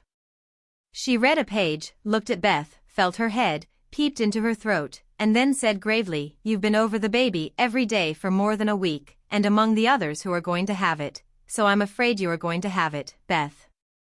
I'll call Hannah, she knows all about sickness. Don't let Amy come. She never had it, and I should hate to give it to her." "Can't you and Meg have it over again?" asked Beth, anxiously. "I guess not. Don't care if I do. Serve me right, selfish pig, to let you go, and stay writing rubbish myself," muttered Joe, as she went to consult Hannah. The good soul was wide awake in a minute, and took the lead at once, assuring that there was no need to worry. Everyone had scarlet fever, and if rightly treated, nobody died, all of which Joe believed, and felt much relieved as they went up to call Meg. "Now I'll tell you what we'll do," said Hannah, when she had examined and questioned Beth. "We will have Dr. Bangs, just to take a look at you, dear, and see that we start right. Then we'll send Amy off to Aunt March's for a spell, to keep her out of harm's way, and one of you girls can stay at home and amuse Beth for a day or two." "I shall stay, of course, I'm oldest," began Meg, looking anxious and self-reproachful. "I shall, because it's my fault she is sick. I told Mother I'd do the errands, and I haven't," said Joe decidedly. "Which will you have, Beth?" "There ain't no need of but one," ate Hannah. "Joe, please." And Beth leaned her head against her sister with a contented look, which effectually settled that point. "I'll go and tell Amy," said Meg, feeling a little hurt, yet rather relieved on the whole, for she did not like nursing, and Joe did. Amy rebelled outright, and passionately declared that she had rather have the fever than go to Aunt March. Meg reasoned, pleaded, and commanded, all in vain. Amy protested that she would not go, and Meg left her in despair to ask Hannah what should be done. Before she came back, Laurie walked into the parlor to find Amy sobbing, with her head in the sofa cushions. She told her story, expecting to be consoled, But Laurie only put his hands in his pockets and walked about the room, whistling softly, as he knit his brows in deep thought. Presently he sat down beside her, and said, in his most wheedlesome tone, "Now be a sensible little woman, and do as they say. No, don't cry, but hear what a jolly plan I've got. You go to Aunt March's, and I'll come and take you out every day, driving or walking, and we'll have capital times. Won't that be better than moping here?" "I don't wish to be sent off as if I was in the way," began Amy, in an injured voice. "Bless your heart, child, it's to keep you well. You don't want to be sick, do you?" "No, I'm sure I don't, but I dare say I shall be, for I've been with Beth all the time." "That's the very reason you ought to go away at once, so that you may escape it. Change of air and care will keep you well, I dare say, or if it does not entirely, you will have the fever more lightly. I advise you to be off as soon as you can, for scarlet fever is no joke, miss." "But it's dull at Aunt March's, and she is so cross," said Amy, looking rather frightened. "It won't be dull with me popping in every day to tell you how Beth is, and take you out gallivanting. The old lady likes me, and I'll be as sweet as possible to her, so she won't peck at us, whatever we do. Will you take me out in the trotting wagon with Puck?" "On my honor as a gentleman." "And come every single day?" "See if I don't." "And bring me back the minute Beth is well?" "The identical minute." "And go to the theater, truly?" "A dozen theaters, if we may." "Well, I guess I will," said Amy slowly. "Good girl." "Call Meg, and tell her you'll give in," said Laurie, with an approving pat, which annoyed Amy more than the giving in. Meg and Joe came running down to behold the miracle which had been wrought, and Amy, feeling very precious and self-sacrificing, promised to go, if the doctor said Beth was going to be ill. "How is the little dear?" asked Laurie, for Beth was his especial pet, and he felt more anxious about her than he liked to show. "She is lying down on Mother's bed, and feels better. The baby's death troubled her, but I dare say she has only got cold. Hannah says she thinks so, but she looks worried, and that makes me fidgety," answered Meg. "What a trying world it is," said Joe, rumpling up her hair in a fretful way. "No sooner do we get out of one trouble than down comes another. There doesn't seem to be anything to hold on to when Mother's gone, so I'm all at sea." "Well, don't make a porcupine of yourself, it isn't becoming. Settle your wig, Joe, and tell me if I shall telegraph to your mother, or do anything?" asked Laurie, who never had been reconciled to the loss of his friend's one beauty. "That is what troubles me," said Meg. "I think we ought to tell her if Beth is really ill, but Hannah says we mustn't, for Mother can't leave Father, and it will only make them anxious. Beth won't be sick long, and Hannah knows just what to do, and Mother said we were to mind her, so I suppose we must, but it doesn't seem quite right to me." Well, I can't say. Suppose you ask Grandfather after the doctor has been." "We will." "Joe, go and get Dr. Bangs at once," commanded Meg. "We can't decide anything till he has been." "Stay where you are, Joe." "I'm errand boy to this establishment," said Laurie, taking up his cap. "I'm afraid you are busy," began Meg. "No, I've done my lessons for the day." "Do you study in vacation time?" asked Joe. "I follow the good example my neighbors set me," was Laurie's answer, as he swung himself out of the room. "I have great hopes for my boy," observed Joe, watching him fly over the fence with an approving smile. "He does very well, for a boy," was Meg's somewhat ungracious answer, for the subject did not interest her. Dr. Bangs came, said Beth had symptoms of the fever, but he thought she would have it lightly, though he looked sober over the Hummel story. Amy was ordered off at once, and provided with something to ward off danger, she departed in great state, with Joe and Laurie as escort. Aunt March received them with her usual hospitality. "What do you want now?" she asked, looking sharply over her spectacles, while the parrot, sitting on the back of her chair, called out, "Go away. No boys allowed here." Laurie retired to the window, and Joe told her story. "No more than I expected, if you are allowed to go poking about among poor folks." Amy can stay and make herself useful if she isn't sick, which I've no doubt she will be, looks like it now. Don't cry, child, it worries me to hear people sniff. Amy was on the point of crying, but Laurie slyly pulled the parrot's tail, which caused Polly to utter an astonished croak and call out, "Bless my boots," in such a funny way that she laughed instead. "What do you hear from your mother?" asked the old lady gruffly. "Father is much better," replied Joe, trying to keep sober. "Oh, is her? Well, that won't last long, I fancy." "March never had any stamina," was the cheerful reply. "Ha, ha. Never say die, take a pinch of snuff, goodbye, goodbye," squalled Polly, dancing on her perch and clawing at the old lady's cap as Laurie tweaked him in the rear. "Hold your tongue, you disrespectful old bird.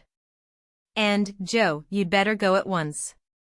It isn't proper to be gaddying about so late with a rattle-pated boy like."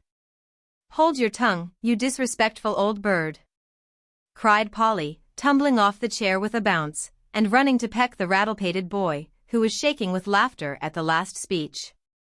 "I don't think I can bear it, but I'll try," thought Amy, as she was left alone with Aunt March. "Get along, you fright," screamed Polly, and at that rude speech Amy could not restrain a sniff. Chapter 18. Beth did have the fever, and was much sicker than anyone but Hannah and the doctor suspected. The girls knew nothing about illness, and Mr. Lawrence was not allowed to see her, so Hannah had everything her own way, and busy Dr. Bangs did his best, but left a good deal to the excellent nurse. Meg stayed at home, lest she should infect the Kings, and kept house, feeling very anxious and a little guilty when she wrote letters in which no mention was made of Beth's illness. She could not think it right to deceive her mother, but she had been bidden to mind Hannah, and Hannah wouldn't hear of Mrs. March being told, and worried just for a trifle. Jo devoted herself to Beth day and night, not a hard task, for Beth was very patient, and bore her pain uncomplainingly as long as she could control herself. But there came a time when during the fever fits she began to talk in a hoarse, broken voice, to play on the coverlet as if on her beloved little piano, and try to sing with a throat so swollen that there was no music left. A time when she did not know the familiar faces around her, but addressed them by wrong names, and called imploringly for her mother. Then Jo grew frightened, Meg begged to be allowed to write the truth, and even Hannah said she would think of it, though there was no danger yet. A letter from Washington added to their trouble, for Mr. March had had a relapse, and could not think of coming home for a long while. How dark the days seemed now, how sad and lonely the house, and how heavy were the hearts of the sisters as they worked and waited, while the shadow of death hovered over the once happy home. Then it was that Margaret, sitting alone with tears dropping often on her work, felt how rich she had been in things more precious than any luxuries money could buy, in love, protection, peace, and health, the real blessings of life. Then it was that Jo, living in the darkened room, with that suffering little sister always before her eyes and that pathetic voice sounding in her ears, learned to see the beauty and to sweetness of Beth's nature. To feel how deep and tender a place she filled in all hearts, and to acknowledge the worth of Beth's unselfish ambition to live for others, and make home happy by that exercise of those simple virtues which all may possess, and which all should love and value more than talent, wealth, or beauty. And Amy, in her exile, longed eagerly to be at home, that she might work for Beth, feeling now that no service would be hard or irksome, and remembering, with regretful grief, how many neglected tasks those willing hands had done for her. Laurie haunted the house like a restless ghost, and Mr. Lawrence locked the grand piano, because he could not bear to be reminded of the young neighbor who used to make the twilight pleasant for him. Everyone missed Beth. The milkman, baker, grocer, and butcher inquired how she did. Poor Mrs. Hummel came to beg pardon for her thoughtlessness and to get a shroud for Minna. The neighbors sent all sorts of comforts and good wishes, and even those who knew her best were surprised to find how many friends shy little Beth had made. Meanwhile she lay on her bed with old Joanna at her side, for even in her wanderings she did not forget her forlorn protégé. She longed for her cats, but would not have them brought, lest they should get sick, and in her quiet hours she was full of anxiety about Jo. She sent loving messages to Amy, bade them tell her mother that she would write soon, and often begged for pencil and paper to try to say a word, that father might not think she had neglected him. But soon even these intervals of consciousness ended, and she lay hour after hour, tossing to and fro, with incoherent words on her lips, or sank into a heavy sleep which brought her no refreshment. Dr. Bangs came twice a day, Hannah sat up at night, Meg kept a telegram in her desk all ready to send off at any minute, and Joe never stirred from Beth's side. The 1st of December was a wintry day indeed to them, for a bitter wind blew, snow fell fast, and the year seemed getting ready for its death. When Dr. Bangs came that morning, he looked long at Beth, held the hot hand in both his own for a minute, and laid it gently down, saying, in a low voice to Hannah, "If Mrs. March can leave her husband she'd better be sent for." Hannah nodded without speaking, for her lips twitched nervously. Meg dropped down into a chair as the strength seemed to go out of her limbs at the sound of those words, and Joe, standing with a pale face for a minute, ran to the parlor, snatched up the telegram, and throwing on her things, rushed out into the storm. She was soon back, and while noiselessly taking off her cloak, Laurie came in with a letter, saying that Mr. March was mending again. Joe read it thankfully, but the heavy weight did not seem lifted off her heart, and her face was so full of misery that Laurie asked quickly, "What is it? Is Beth worse?" "I've sent for Mother," said Joe, tugging at her rubber boots with a tragic expression.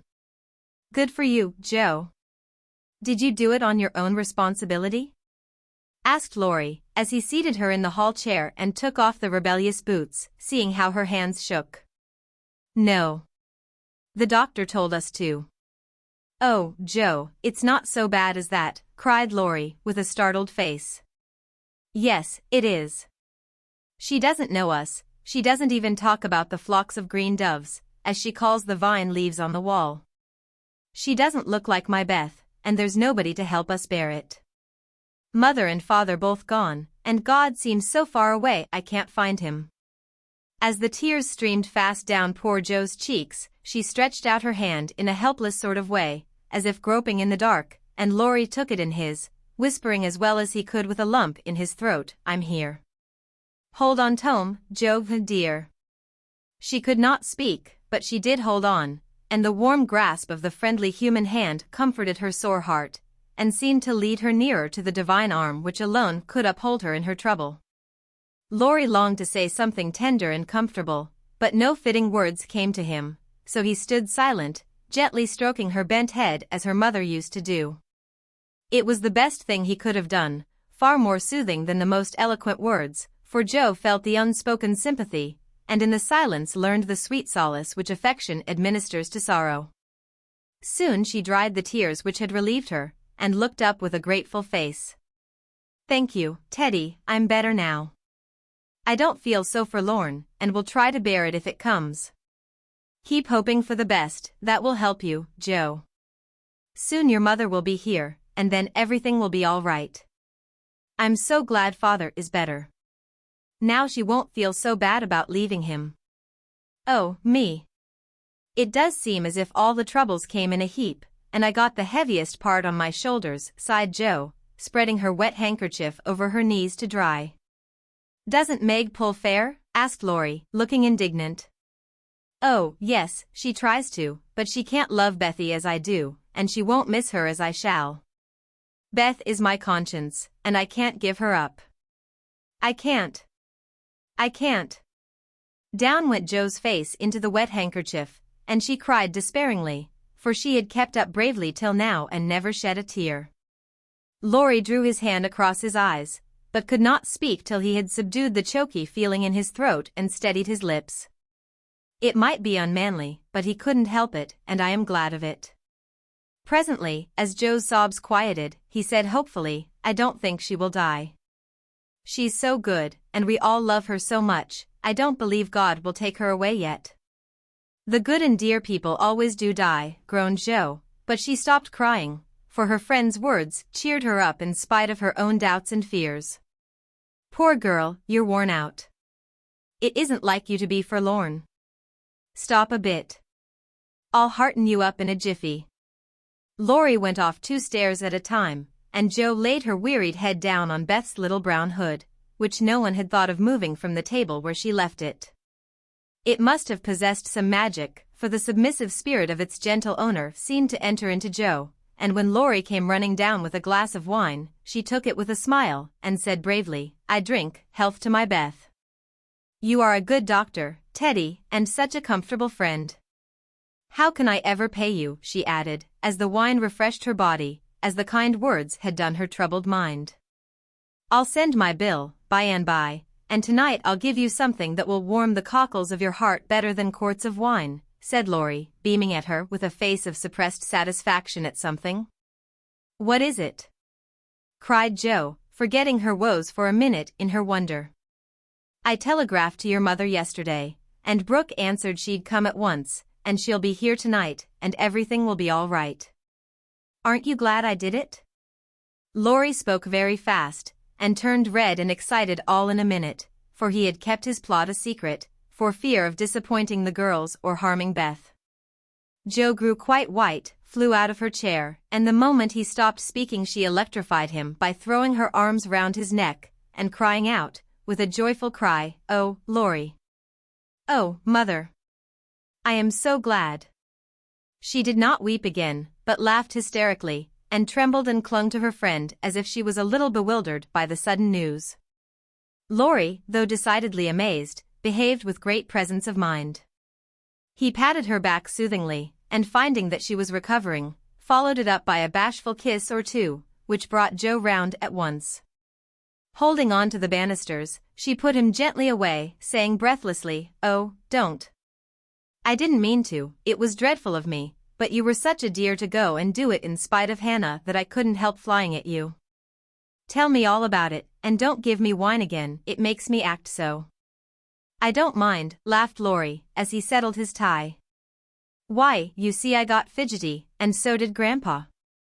We thought Hannah was overdoing the authority business, and your mother ought to know. She'd never forgive us if Beth. Well, if anything happened, you know. So I got Grandpa to say it was high time we did something, and off I pelted to the office yesterday, for the doctor looked sober, and Hannah most took my head off when I proposed a telegram. I never can bear to be lorded over, so that settled my mind, and I did it. Your mother will come, I know, and the late train is in at 2 a.m. I shall go for her, and you've only got to bottle up your rapture, and keep Beth quiet till that blessed lady gets here. Laurie, you're an angel. How shall I ever thank you? Fly at me again." "I rather liked it," said Laurie, looking mischievous, a thing he had not done for a fortnight. "No, thank you. I'll do it by proxy, when your Grandpa comes. Don't tease, but go home and rest, for you'll be up half the night." "Bless you, Teddy, bless you." Joe had backed into a corner, and as she finished her speech, she vanished precipitately into the kitchen, where she sat down upon a dresser and told the assembled cats that she was happy, oh, so happy. While Laurie departed, feeling that he had made a rather neat thing of it. "That's the interferingest chap I ever see, but I forgive him and do hope Mrs. March is coming right away," said Hannah, with an air of relief, when Joe told the good news. Meg had a quiet rapture, and then brooded over the letter, while Joe set the sick room in order, and Hannah knocked up a couple of pies in case of company unexpected. A breath of fresh air seemed to blow through the house, and something better than sunshine brightened the quiet rooms. Everything appeared to feel the hopeful change. Beth's bird began to chirp again, and a half-blown rose was discovered on Amy's bush in the window. The fires seemed to burn with unusual cheeriness, and every time the girls met, their pale faces broke into smiles as they hugged one another, whispering encouragingly, "Mother's coming, dear. Mother's coming." Everyone rejoiced but Beth. She lay in that heavy stupor, alike unconscious of hope and joy, doubt and danger. It was a piteous sight, the once rosy face so changed and vacant, the once busy hands so weak and wasted, the once smiling lips quite dumb, and the once pretty, well-kept hair scattered rough and tangled on the pillow. All day she say so, only rousing now and then to mutter, "Water," with lips so parched they could hardly shape the word. All day Joe and Meg hovered over her, watching, waiting, hoping, and trusting in God and Mother, and all day the snow fell, the bitter wind raged, and the hours dragged slowly by. But night came at last, and every time the clock struck, the sisters, still sitting on either side of the bed, looked at each other with brightening eyes, for each hour brought help nearer. The doctor had been in to say that some change, for better or worse, would probably take place about midnight, at which time he would return. Hannah, quite worn out, lay down on the sofa at the bed's foot and fell fast asleep. Mr. Lawrence marched to and fro in the parlor, feeling that he would rather face a rebel battery than Mrs. March's countenance as she entered. Laurie lay on the rug, pretending to rest, but staring into the fire with the thoughtful look which made his black eyes beautifully soft and clear. The girls never forgot that night, for no sleep came to them as they kept their watch, with that dreadful sense of powerlessness which comes to us in hours like those. "If God spares Beth, I never will complain again," whispered Meg earnestly. "If God spares Beth, I'll try to love and serve him all my life," answered Joe, with equal fervor. "I wish I had no heart, it aches so," sighed Meg, after a pause. "If life is often as hard as this, I don't see how we ever shall get through it," added her sister despondently. Here the clock struck 12, and both forgot themselves in watching Beth, for they fancied a change passed over her wan face. The house was still as death, and nothing but the wailing of the wind broke the deep hush. Weary Hannah slept on, and no one but the sisters saw the pale shadow which seemed to fall upon the little bed. An hour went by, and nothing happened except Laurie's quiet departure for the station. Another hour, still no one came, and anxious fears of delay in the storm, or accidents by the way, or, worst of all, a great grief at Washington, haunted the girls. It was past 2, when Joe, who stood at the window thinking how dreary the world looked in its winding sheet of snow, heard a movement by the bed, and turning quickly, saw Meg kneeling before their mother's easy chair with her face hidden. A dreadful fear passed coldly over Joe, as she thought, "Beth is dead, and Meg is afraid to tell me." She was back at her post in an instant, and to her excited eyes a great change seemed to have taken place. The fever flush and the look of pain were gone, and the beloved little face looked so pale and peaceful in its utter repose that Joe felt no desire to weep or to lament. Leaning low over this dearest of her sisters, she kissed the damp forehead with her heart on her lips, and softly whispered, "Goodbye, my Beth. Goodbye." As if awaked by the stir, Hannah started out of her sleep, hurried to the bed, looked at Beth, felt her hands, listened at her lips, and then, throwing her apron over her head, sat down to rock to and fro, exclaiming, under her breath, "The fever's turned, she's sleepin' nat'ral, her skin's damp, and she breathes easy. Praise be given. Oh, my goodness me." Before the girls could believe the happy truth, the doctor came to confirm it. He was a homely man, but they thought his face quite heavenly when he smiled and said, with a fatherly look at them, "Yes, my dears, I think the little girl will pull through this time. Keep the house quiet, let her sleep, and when she wakes, give her." What they were to give, neither heard, for both crept into the dark hall, and, sitting on the stairs, held each other close, rejoicing with hearts too full for words. When they went back to be kissed and cuddled by faithful Hannah, they found Beth lying, as she used to do, with her cheek pillowed on her hand, the dreadful pallor gone, and breathing quietly, as if just fallen asleep. "If Mother would only come now," said Joe, as the winter night began to wane. "See," said Meg, coming up with a white, half-opened rose, "I thought this would hardly be ready to lay in Beth's hand tomorrow if she went away from us. But it has blossomed in the night, and now I mean to put it in my vase here, so that when the darling wakes, the first thing she sees will be the little rose, and Mother's face." Never had the sun risen so beautifully, and never had the world seemed so lovely as it did to the heavy eyes of Meg and Joe, as they looked out in the early morning, when their long, sad vigil was done. "It looks like a fairy world," said Meg, smiling to herself, as she stood behind the curtain, watching the dazzling sight. "Hark!" cried Joe, starting to her feet. Yes, there was a sound of bells at the door below, a cry from Hannah, and then Laurie's voice saying in a joyful whisper, "Girls, she's come. She's come." Chapter 19. While these things were happening at home, Amy was having hard times at Aunt March's. She felt her exile deeply, and for the first time in her life, realized how much she was beloved and petted at home. Aunt March never petted anyone. She did not approve of it, but she meant to be kind, for the well-behaved little girl pleased her very much, and Aunt March had a soft place in her old heart for her nephew's children, though she didn't think it proper to confess it. She really did her best to make Amy happy, but, dear me, what mistakes she made. Some old people keep young at heart in spite of wrinkles and gray hairs, can sympathize with children's little cares and joys, make them feel at home, and can hide wise lessons under pleasant plays, giving and receiving friendship in the sweetest way.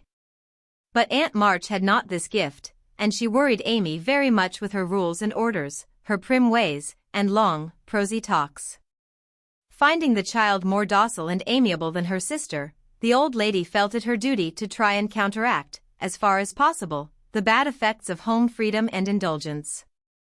So she took Amy by the hand, and taught her as she herself had been taught 60 years ago, a process which carried dismay to Amy's soul, and made her feel like a fly in the web of a very strict spider.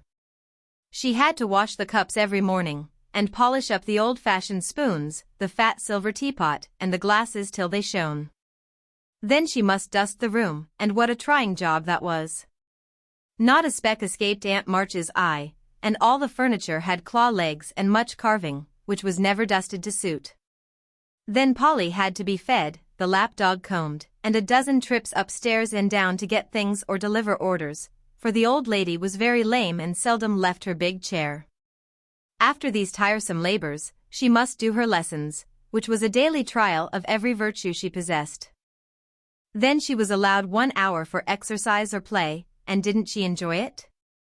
Laurie came every day, and wheedled Aunt March till Amy was allowed to go out with him, when they walked and rode and had capital times. After dinner, she had to read aloud, and sit still while the old lady slept, which she usually did for an hour, as she dropped off over the first page. Then patchwork or towels appeared, and Amy sewed with outward meekness and inward rebellion till dusk, when she was allowed to amuse herself as she liked till tea time.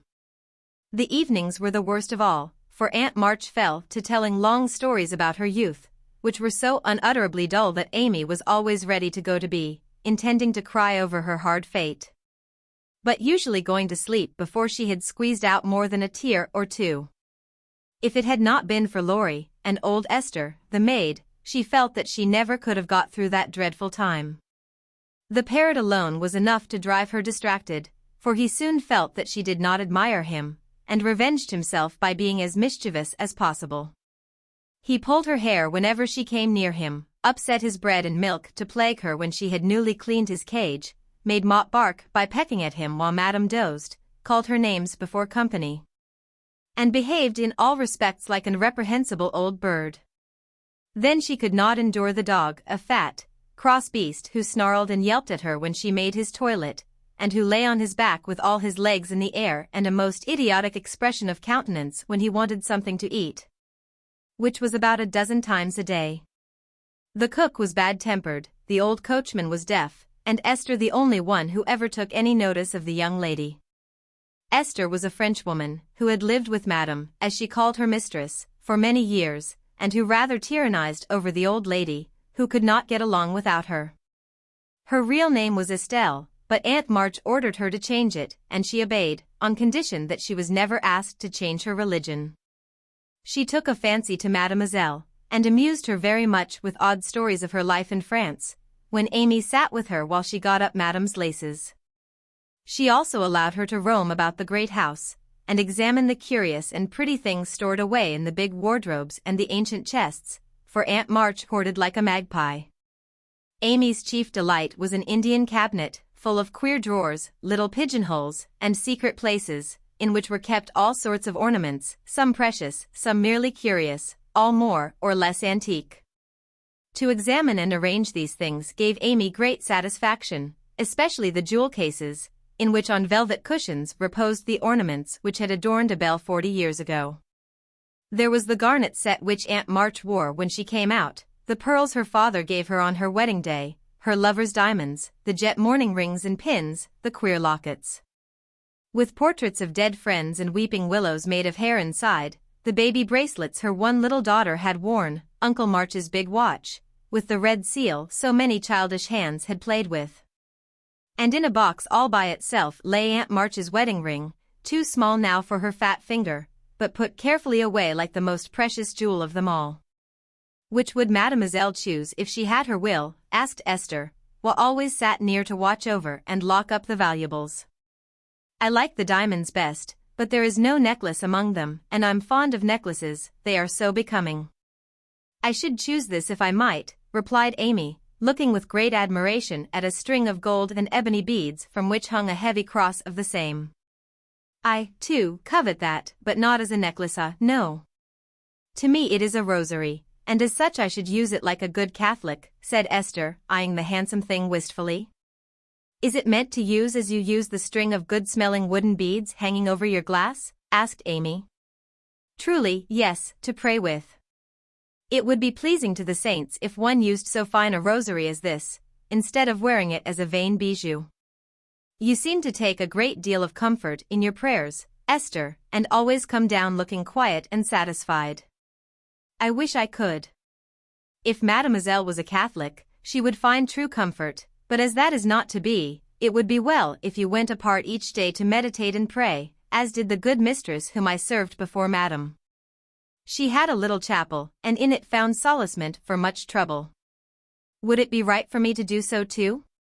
asked Amy, who in her loneliness felt the need of help of some sort, and found that she was apt to forget her little book, now that Beth was not there to remind her of it. "It would be excellent and charming, and I shall gladly arrange the little dressing room for you if you like it. Say nothing to Madame, but when she sleeps go you and sit alone a while to think good thoughts, and pray the dear God preserve your sister." Esther was truly pious, and quite sincere in her advice, for she had an affectionate heart, and felt much for the sisters in their anxiety. Amy liked the idea, and gave her leave to arrange the light closet next her room, hoping it would do her good. "I wish I knew where all these pretty things would go when Aunt March dies," she said, as she slowly replaced the shining rosary and shut the jewel cases one by one. "To you and your sisters. I know it, Madame confides in me. I witnessed her will, and it is to be so," whispered Esther smiling. "How nice. But I wish she'd let us have them now." "Procrastination is not agreeable," observed Amy, taking a last look at the diamonds. "It is too soon yet for the young ladies to wear these things. The first one who is affianced will have the pearls, Madame has said it, and I have a fancy that the little turquoise ring will be given to you when you go, for Madame approves your good behavior and charming manners." "Do you think so?" "Oh, I'll be a lamb if I can only have that lovely ring. It's ever so much prettier than Kitty Bryant's. I do like Aunt March after all." And Amy tried on the blue ring with a delighted face and a firm resolve to earn it. From that day she was a model of obedience, and the old lady complacently admired the success of her training. Esther fitted up the closet with a little table, placed a footstool before it, and over it a picture taken from one of the shut-up rooms. She thought it was of no great value, but, being appropriate, she borrowed it, well knowing that Madame would never know it, nor care if she did. It was, however, a very valuable copy of one of the famous pictures of the world, and Amy's beauty-loving eyes were never tired of looking up at the sweet face of the Divine Mother, while her tender thoughts of her own were busy at her heart. On the table she laid her little testament and hymn-book, kept a vase always full of the best flowers Laurie brought her, and came every day to sit alone thinking good thoughts, and praying the dear God to preserve her sister. Esther had given her a rosary of black beads with a silver cross, but Amy hung it up and did not use it, feeling doubtful as to its fitness for Protestant prayers. The little girl was very sincere in all this, for being left alone outside the safe home nest, she felt the need of some kind hand to hold by so sorely that she instinctively turned to the strong and tender friend whose fatherly love most closely surrounds his little children. She missed her mother's help to understand and rule herself, but having been taught where to look, she did her best to find the way and walk in it confidingly. But Amy was a young pilgrim, and just now her burden seemed very heavy. She tried to forget herself, to keep cheerful and be satisfied with doing right, though no one saw or praised her for it. In her first effort at being very, very good, she decided to make her will, as Aunt March had done, so that if she did fall ill and die, her possessions might be justly and generously divided. It cost her a pang even to think of giving up the little treasures which in her eyes were as precious as the old lady's jewels. During one of her play hours she wrote out the important document as well as she could, with some help from Esther as to certain legal terms, and when the good-natured Frenchwoman had signed her name, Amy felt relieved and laid it by to show Laurie, whom she wanted as a second witness. As it was a rainy day, she went upstairs to amuse herself in one of the large chambers, and took Polly with her for company.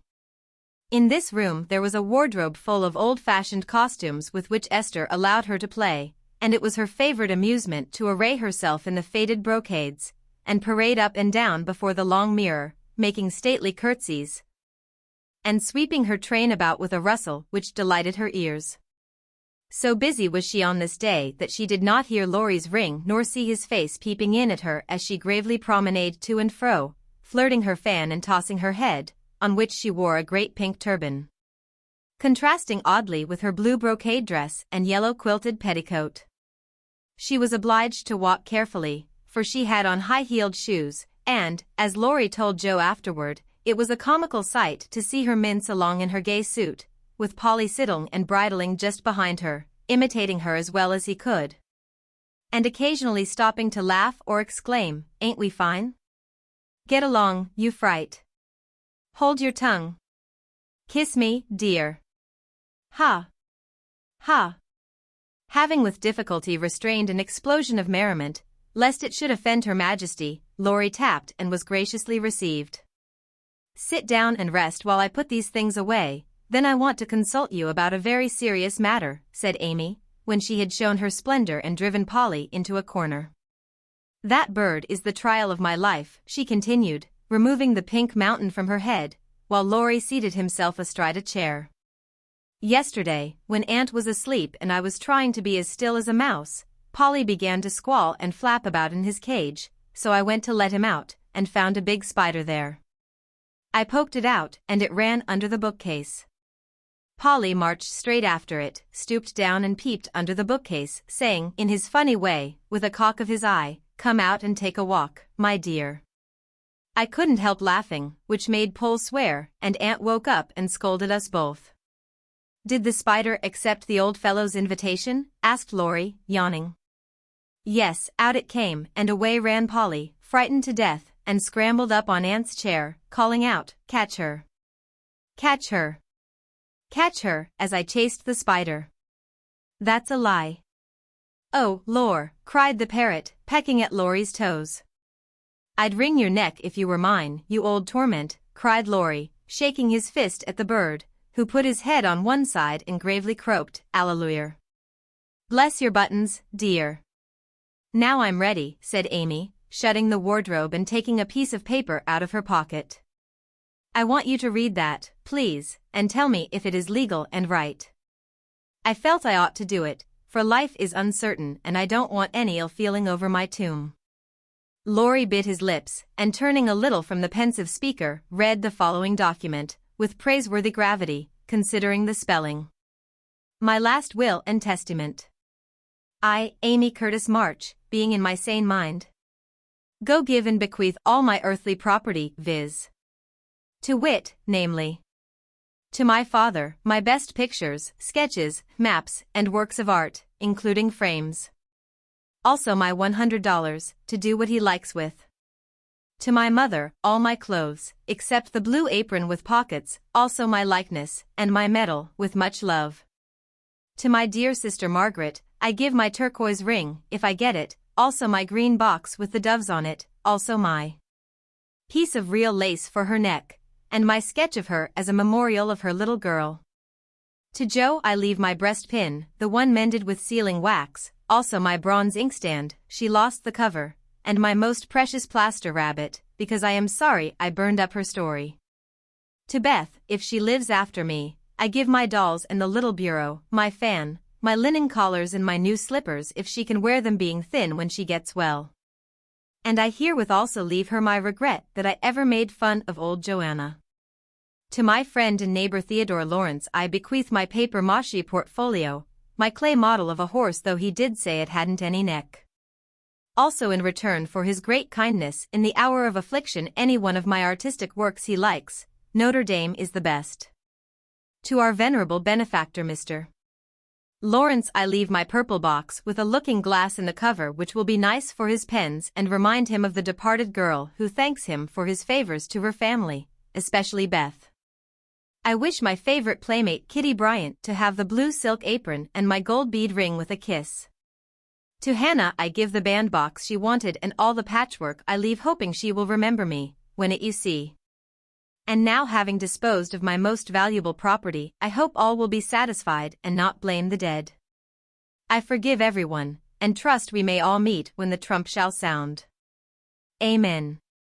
To this will and testament I set my hand and seal on this 20th day of November. Annie Domino, 1861.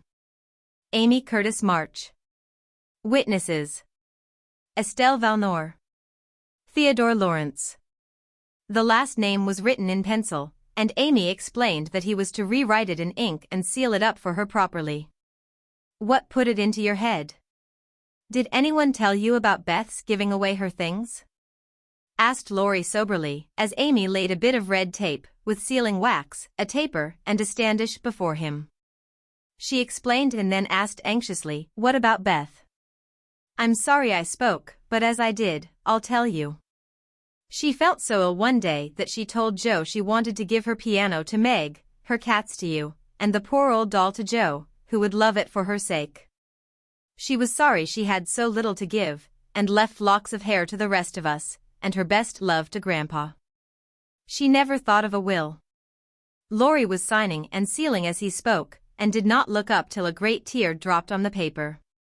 Amy's face was full of trouble, but she only said, don't people put sort of postscripts to their wills, sometimes? Yes, codicils, they call them. Put one in mine then, that I wish all my curls cut off and given round to my friends. I forgot it, but I want it done though it will spoil my looks. Laurie added it, smiling at Amy's last and greatest sacrifice. Then he amused her for an hour, and was much interested in all her trials. But when he came to go, Amy held him back to whisper with trembling lips, is there really any danger about Beth? I'm afraid there is, but we must hope for the best, so don't cry, dear. And Laurie put his arm about her with a brotherly gesture which was very comforting. When he had gone, she went to her little chapel, and sitting in the twilight, prayed for Beth, with streaming tears and an aching heart, feeling that a million turquoise rings would not console her for the loss of her gentle little sister. Chapter 20. I don't think I have any words in which to tell the meeting of the mother and daughters. Such hours are beautiful to live, but very hard to describe, so I will leave it to the imagination of my readers, merely saying that the house was full of genuine happiness, and that Meg's tender hope was realized, for when Beth woke from that long, healing sleep, the first objects on which her eyes fell were the little Rose and mother's face. Too weak to wonder at anything, she only smiled and nestled close in the loving arms about her, feeling that the hungry longing was satisfied at last. Then she slept again, and the girls waited upon their mother, for she would not unclasp the thin hand which clung to hers even in sleep. Hannah had dished up an astonishing breakfast for the traveler, finding it impossible to vent her excitement in any other way, and Meg and Joe fed their mother like dutiful young storks. While they listened to her whispered account of father's state, Mr. Brooks promised to stay and nurse him, the delays which the storm occasioned on the homeward journey, and the unspeakable comfort Laurie's hopeful face had given her when she arrived, worn out with fatigue, anxiety, and cold. What a strange yet pleasant day that was. So brilliant and gay without, for all the world seemed abroad to welcome the first snow. So quiet and reposeful within, for everyone slept, spent with watching, and a Sabbath stillness reigned through the house, while nodding Hannah mounted guard at the door. With a blissful sense of burdens lifted off, Meg and Joe closed their weary eyes, and lay at rest, like storm-beaten boats safe at anchor in a quiet harbor. Mrs. March would not leave Beth's side, but rested in the big chair, waking often to look at, touch, and brood over her child, like a miser over some recovered treasure. Laurie meanwhile posted off to comfort Amy, and told his story so well that Aunt March actually sniffed herself, and never once said "I told you so." Amy came out so strong on this occasion that I think the good thoughts in the little chapel really began to bear fruit. She dried her tears quickly, restrained her impatience to see her mother, and never even thought of the turquoise ring, when the old lady heartily agreed in Laurie's opinion that she behaved like a capital little woman. Even Polly seemed impressed, for he called her a good girl, blessed her buttons, and begged her to come and take a walk, dear, in his most affable tone. She would very gladly have gone out to enjoy the bright wintry weather, but discovering that Laurie was dropping with sleep in spite of manful efforts to conceal the fact, she persuaded him to rest on the sofa, while she wrote a note to her mother. She was a long time about it, and when she returned, he was stretched out with both arms under his head, sound asleep, while Aunt March had pulled down the curtains and sat doing nothing in an unusual fit of benignity. After a while, they began to think he was not going to wake up till night, and I'm not sure that he would, had he not been effectually roused by Amy's cry of joy at sight of her mother. There probably were a good many happy little girls in and about the city that day, but it is my private opinion that Amy was the happiest of all, when she sat in her mother's lap and told her trials, receiving consolation and compensation in the shape of approving smiles and fond caresses. They were alone together in the chapel, to which her mother did not object when its purpose was explained to her. On the contrary, I like it very much, dear, looking from the dusty rosary to the well-worn little book, and the lovely picture with its garland of evergreen. It is an excellent plan to have some place where we can go to be quiet, when things vex or grieve us. There are a good many hard times in this life of ours, but we can always bear them if we ask help in the right way. I think my little girl is learning this. Yes, Mother, and when I go home I mean to have a corner in the big closet to put my books and the copy of that picture which I've tried to make. The woman's face is not good, it's too beautiful for me to draw, but the baby is done better, and I love it very much. I like to think he was a little child once, for then I don't seem so far away, and that helps me. As Amy pointed to the smiling Christ child on his mother's knee, Mrs. March saw something on the lifted hand that made her smile. She said nothing, but Amy understood the look, and after a minute's pause, she added gravely, "I wanted to speak to you about this, but I forgot it. Aunt gave me the ring today. She called me to her and kissed me, and put it on my finger, and said I was a credit to her, and she'd like to keep me always. She gave that funny guard to keep the turquoise on, as it's too big. I'd like to wear them, Mother, can I? They are very pretty, but I think you're rather too young for such ornaments, Amy," said Mrs. March, looking at the plump little hand, with the band of sky-blue stones on the forefinger, and the quaint guard formed of two tiny golden hands clasped together. "I'll try not to be vain," said Amy. "I don't think I like it only because it's so pretty, but I want to wear it as the girl in the story wore her bracelet, to remind me of something." "Do you mean Aunt March?" asked her mother, laughing. "No, to remind me not to be selfish." Amy looked so earnest and sincere about it that her mother stopped laughing, and listened respectfully to the little plan. "I've thought a great deal lately about my bundle of naughties, and being selfish is the largest one in it, so I'm going to try hard to cure it if I can. Beth isn't selfish, and that's the reason everyone loves her and feels so bad at the thoughts of losing her. People wouldn't feel so bad about me if I was sick, and I don't deserve to have them, but I'd like to be loved and missed by a great many friends, so I'm going to try and be like Beth all I can. I'm apt to forget my resolutions, but if I had something always about me to remind me, I guess I should do better. May we try this way?" "Yes, but I have more faith in the corner of the big closet. Wear your ring, dear, and do your best. I think you will prosper, for the sincere wish to be good is half the battle. Now I must go back to Beth. Keep up your heart, little daughter, and we will soon have you home again." That evening while Meg was writing to her father to report the traveler's safe arrival, Jo slipped upstairs into Beth's room, and finding her mother in her usual place, stood a minute twisting her fingers in her hair. with a worried gesture and an undecided look. "What is it, dearie?" asked Mrs. March, holding out her hand, with a face which invited confidence. "I want to tell you something, Mother." "About Meg?"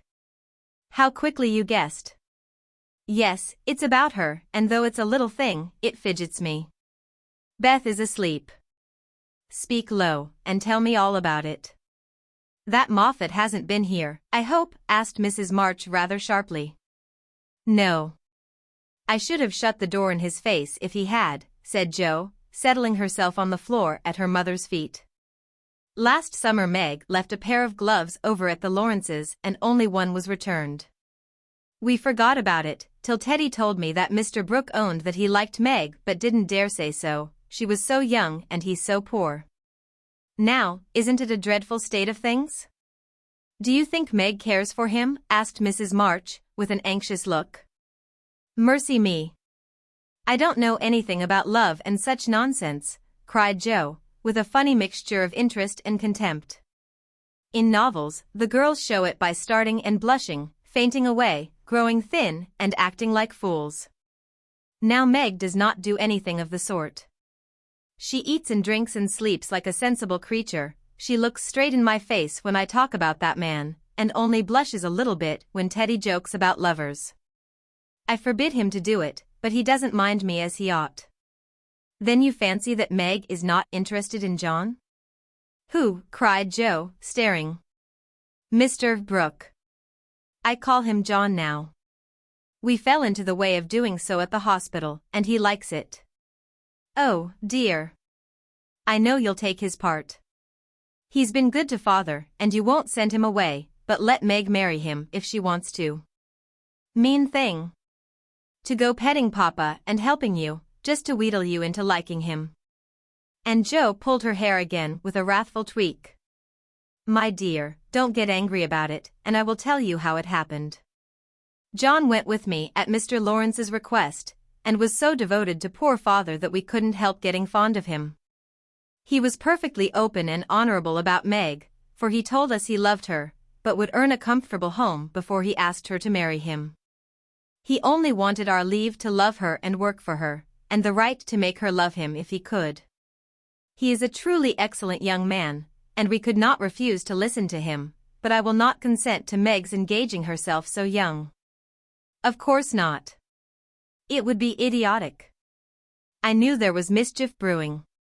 I felt it, and now it's worse than I imagined.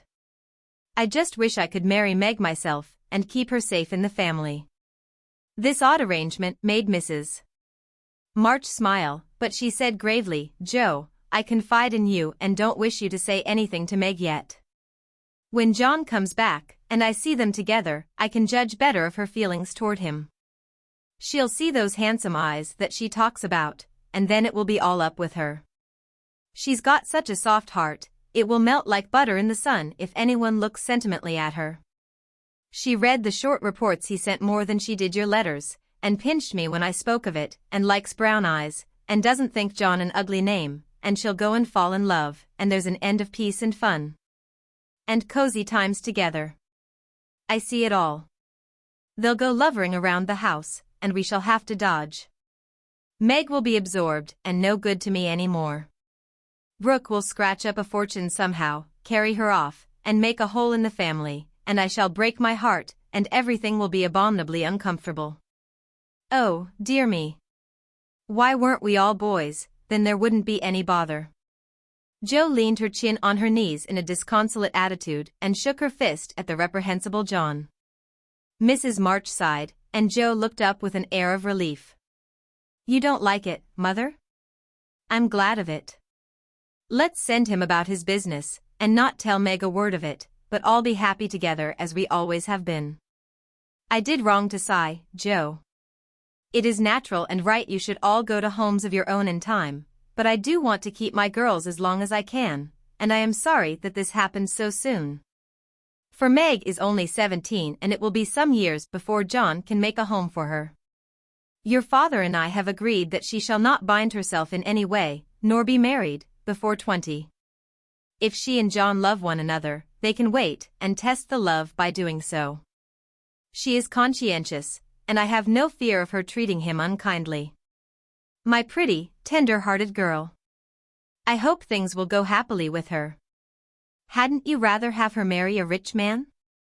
Asked Jo, as her mother's voice faltered a little over the last words. Money is a good and useful thing, Jo, and I hope my girls will never feel the need of it too bitterly, not be tempted by too much. I should like to know that John was firmly established in some good business, which gave him an income large enough to keep free from debt and make Meg comfortable. I'm not ambitious for a splendid fortune, a fashionable position, or a great name for my girls.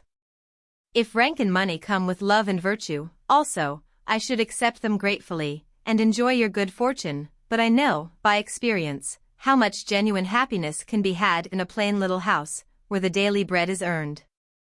And some privations give sweetness to the few pleasures. I am content to see Meg begin humbly, for if I am not mistaken, she will be rich in the possession of a good man's heart, and that is better than a fortune. I understand, Mother, and quite agree, but I'm disappointed about Meg, for I'd planned to have her marry Teddy by and by and sit in the lap of luxury all her days. Wouldn't it be nice? Asked Jo, looking up with a brighter face. He is younger than she, you know, began Mrs. March, but Jo broke in. Only a little, he's old for his age, and tall, and can be quite grown up in his manners if he likes. Then he's rich and generous and good, and loves us all, and I say it's a pity my plan is spoiled. I'm afraid Laurie is hardly grown up enough for Meg, and altogether too much of a weathercock just now for anyone to depend on. Don't make plans, Jo, but let time and their own hearts mate your friends. We can't meddle safely in such matters, and had better not get romantic rubbish, as you call it, into our heads, lest it spoil our friendship. Well, I won't, but I hate to see things going all crisscross and getting snarled up, when a pull her and a snip there would straighten it out. I wish wearing flat irons on our heads would keep us from growing up. But buds will be roses, and kittens cats, more's the pity. What's that about flat irons and cats? Asked Meg, as she crept into the room with the finished letter in her hand. Only one of my stupid speeches. I'm going to bed. Come, Peggy, said Jo, unfolding herself like an animated puzzle. Quite right, and beautifully written. Please add that I send my love to John, said Mrs. March, as she glanced over the letter and gave it back. Do you call him John? Asked Meg, smiling, with her innocent eyes looking down into her mother's. Yes, he has been like a son to us, and we are very fond of him, replied Mrs. March, returning the look with a keen one. I'm glad of that, he is so lonely. Good night, Mother, dear. It is so inexpressibly comfortable to have you here, was Meg's answer. The kiss her mother gave her was a very tender one, and as she went away, Mrs. March said, with a mixture of satisfaction and regret, she does not love John yet, but will soon learn to. Chapter 21.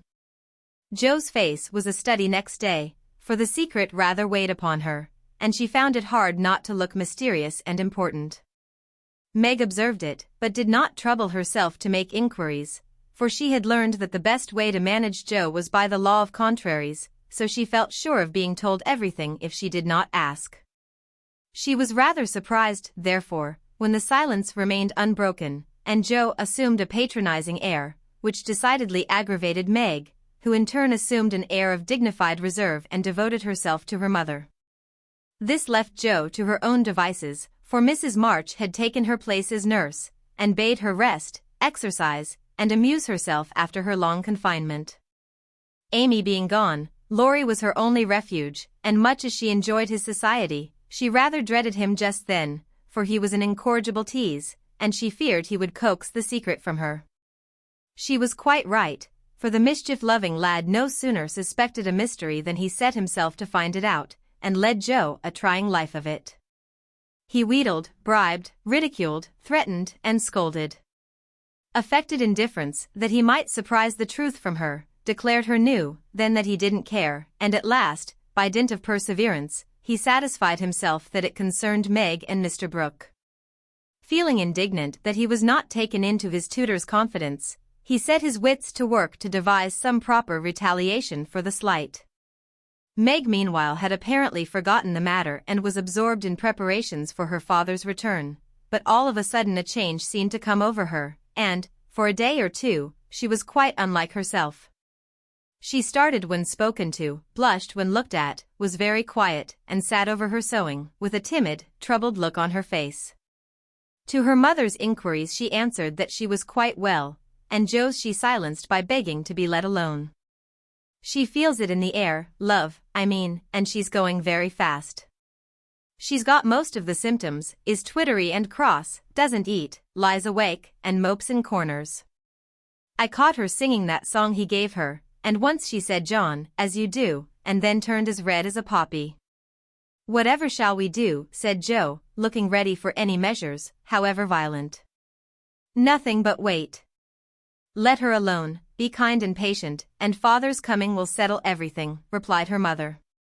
Here's a note to you, Meg, all sealed up. How odd.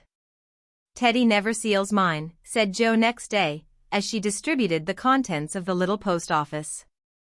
Mrs. March and Joe were deep in their own affairs, when a sound from Meg made them look up to see her staring at her note with a frightened face. My child, what is it? Cried her mother, running to her, while Joe tried to take the paper which had done the mischief. It's all a mistake, he didn't send it. Oh, Joe, how could you do it? And Meg hid her face in her hands, crying as if her heart were quite broken. Me? I've done nothing. What's she talking about? Cried Joe, bewildered. Meg's mild eyes kindled with anger as she pulled a crumpled note from her pocket and threw it at Joe, saying reproachfully, you wrote it, and that bad boy helped you. How could you be so rude, so mean, and cruel to us both? Joe hardly heard her, for she and her mother were reading the note, which was written in a peculiar hand.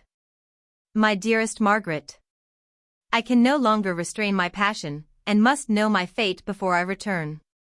I dare not tell your parents yet, but I think they would consent if they knew that we adored one another. Mr. Lawrence will help me to some good place, and then, my sweet girl, you will make me happy. I implore you to say nothing to your family yet, but to send one word of hope through Laurie to your devoted John. Oh, the little villain. That's the way he meant to pay me for keeping my word to mother. I'll give him a hearty scolding and bring him over to beg pardon, cried Joe, burning to execute immediate justice. But her mother held her back, saying, with a look she seldom wore, Stop, Joe, you must clear yourself first. You have played so many pranks that I am afraid you have had a hand in this. On my word, mother, I haven't. I never saw that note before, and don't know anything about it, as true as I live, said Joe, so earnestly that they believed her. If I had taken part in it I'd have done it better than this, and have written a sensible note. I should think you'd have known Mr. Brooke wouldn't write such stuff as that, she added, scornfully tossing down the paper.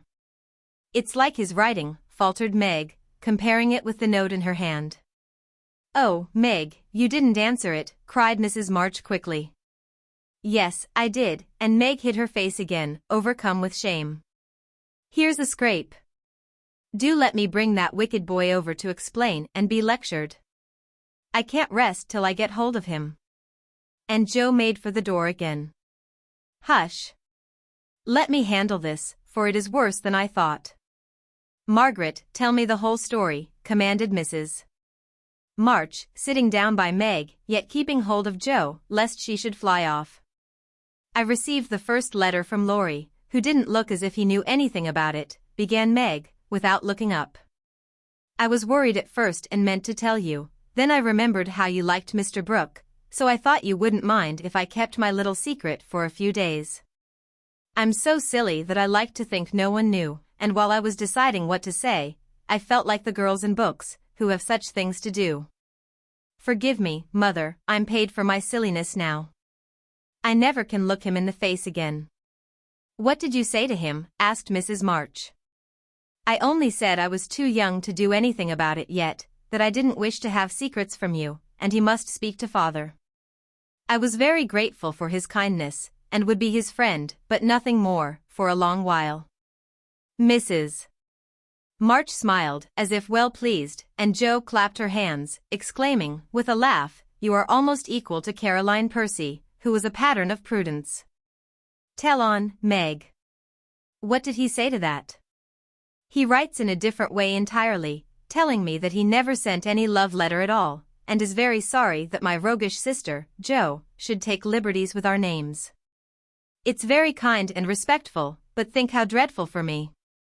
Meg leaned against her mother, looking the image of despair, and Jo tramped about the room, calling Laurie names.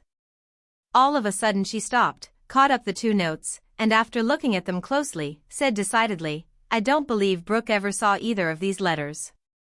Teddy wrote both, and keeps yours to crow over me with because I wouldn't tell him my secret. Don't have any secrets, Jo. Tell it to Mother and keep out of trouble, as I should have done, said Meg warningly. Bless you, child. Mother told me. That will do, Jo. I'll comfort Meg while you go and get Laurie. I shall sift the matter to the bottom and put a stop to such pranks at once. Away ran Jo, and Mrs. March gently told Meg Mr. Brooke's real feelings. Now, dear, what are your own? Do you love him enough to wait till her can make a home for you, or will you keep yourself quite free for the present? I've been so scared and worried, I don't want to have anything to do with lovers for a long while, perhaps never. Answered Meg petulantly. If John doesn't know anything about this nonsense, don't tell him, and make Jo and Laurie hold their tongues. I won't be deceived and plagued and made a fool of. It's a shame. Seeing Meg's usually gentle temper was roused and her pride hurt by this mischievous joke, Mrs. March soothed her by promises of entire silence and great discretion for the future. The instant Laurie's step was heard in the hall, Meg fled into the study, and Mrs. March received the culprit alone. Jo had not told him why he was wanted, fearing he wouldn't come, but he knew the minute he saw Mrs. March's face, and stood twirling his hat with a guilty air which convicted him at once. Jo was dismissed, but chose to march up and down the hall like a sentinel, having some fear that the prisoner might bolt. The sound of voices in the parlor rose and fell for half an hour, but what happened during that interview the girls never knew. When they were called in, Laurie was standing by their mother with such a penitent face that Jo forgave him on the spot, but did not think it wise to betray the fact. Meg received his humble apology, and was much comforted by the assurance that Brooke knew nothing of the joke. I'll never tell him to my dying day, wild horses shan't drag it out of me, so you'll forgive me, Meg, and I'll do anything to show how out and out sorry I am, he added, looking very much ashamed of himself. I'll try. But it was a very ungentlemanly thing to do. I didn't think you could be so sly and malicious, Laurie, replied Meg, trying to hid her maidenly confusion under a gravely reproachful air. It was altogether abominable, and I don't deserve to be spoken to for a month, but you will though, won't you? And Laurie folded his hands together with such an imploring gesture, as he spoke in his irresistibly persuasive tone, that it was impossible to frown upon him in spite of his scandalous behavior. Meg pardoned him, and Mrs. March's grave face relaxed, in spite of her efforts to keep sober, when she heard him declare that he would atone for his sins by all sorts of penances, and abase himself like a worm before the injured damsel. Jo stood aloof, meanwhile, trying to harden her heart against him, and succeeding only in primming up her face into an expression of entire disapprobation. Laurie looked at her once or twice, but as she showed no sign of relenting, he felt injured, and turned his back on her till the others were done with him, when he made her a low bow and walked off without a word. As soon as he had gone, she wished she had been more forgiving, and when Meg and her mother went upstairs, she felt lonely and longed for Teddy. After resisting for some time, she yielded to the impulse, and armed with a book to return, went over to the big house. Is Mr. Lawrence in? Asked Jo, of a housemaid, who was coming downstairs. Yes, miss, but I don't believe he's seeable just yet. Why not? Is he ill? La, no miss, but he's had a scene with Mr. Laurie, who is in one of his tantrums about something, which vexes the old gentleman, so I dursn't go nigh him. Where is Laurie? Shut up in his room, and he won't answer, though I've been tapping. I don't know what's to become of the dinner, for it's ready, and there's no one to eat it. I'll go and see what the matter is. I'm not afraid of either of them. Up went Joe, and knocked smartly on the door of Laurie's little study. Stop that, or I'll open the door and make you, called out the young gentleman in a threatening tone. Joe immediately knocked again. The door flew open, and in she bounced before Laurie could recover from his surprise. Seeing that he really was out of temper, Joe, who knew how to manage him, assumed a contrite expression, and going artistically down upon her knees, said meekly, "Please forgive me for being so cross. I came to make it up, and can't go away till I have." "It's all right. Get up, and don't be a goose, Joe," was the cavalier reply to her petition. "Thank you, I will. Could I ask what's the matter? You don't look exactly easy in your mind." "I've been shaken, and I won't bear it," growled Laurie indignantly. "Who did it?" demanded Joe. "Grandfather. If it had been anyone else I'd have." And the injured youth finished his sentence by an energetic gesture of the right arm. "That's nothing. I often shake you, and you don't mind," said Joe soothingly. "Pooh. You're a girl, and it's fun, but I'll allow no man to shake me. I don't think anyone would care to try it, if you looked as much like a thundercloud as you do now." "Why were you treated so?" "Just because I wouldn't say what your mother wanted me for. I'd promised not to tell, and of course I wasn't going to break my word." "Couldn't you satisfy your grandpa in any other way?" "No, he would have the truth, the whole truth, and nothing but the truth. I'd have told my part of the scrape, if I could without bringing Meg in. As I couldn't, I held my tongue, and bore the scolding till the old gentleman collared me. Then I bolted, for fear I should forget myself. It wasn't nice, but he's sorry, I know, so go down and make up." "I'll help you." "Hanged if I do. I'm not going to be lectured and pummeled by everyone, just for a bit of a frolic. I was sorry about Meg, and begged pardon like a man, but I won't do it again when I wasn't in the wrong. He didn't know that. He ought to trust me, and not act as if I was a baby. It's no use, Joe, he's got to learn that I'm able to take care of myself, and don't need anyone's apron string to hold on by." "What pepper pots you are," sighed Joe. "How do you mean to settle this affair?" "Well, he ought to beg pardon, and believe me when I say I can't tell him what the fuss is about." "Bless you.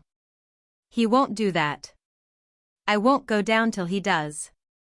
Now, Teddy, be sensible. Let it pass, and I'll explain what I can. You can't stay here, so what's the use of being melodramatic? I don't intend to stay here long, anyway. I'll slip off and take a journey somewhere, and when Grandpa misses me he'll come round fast enough.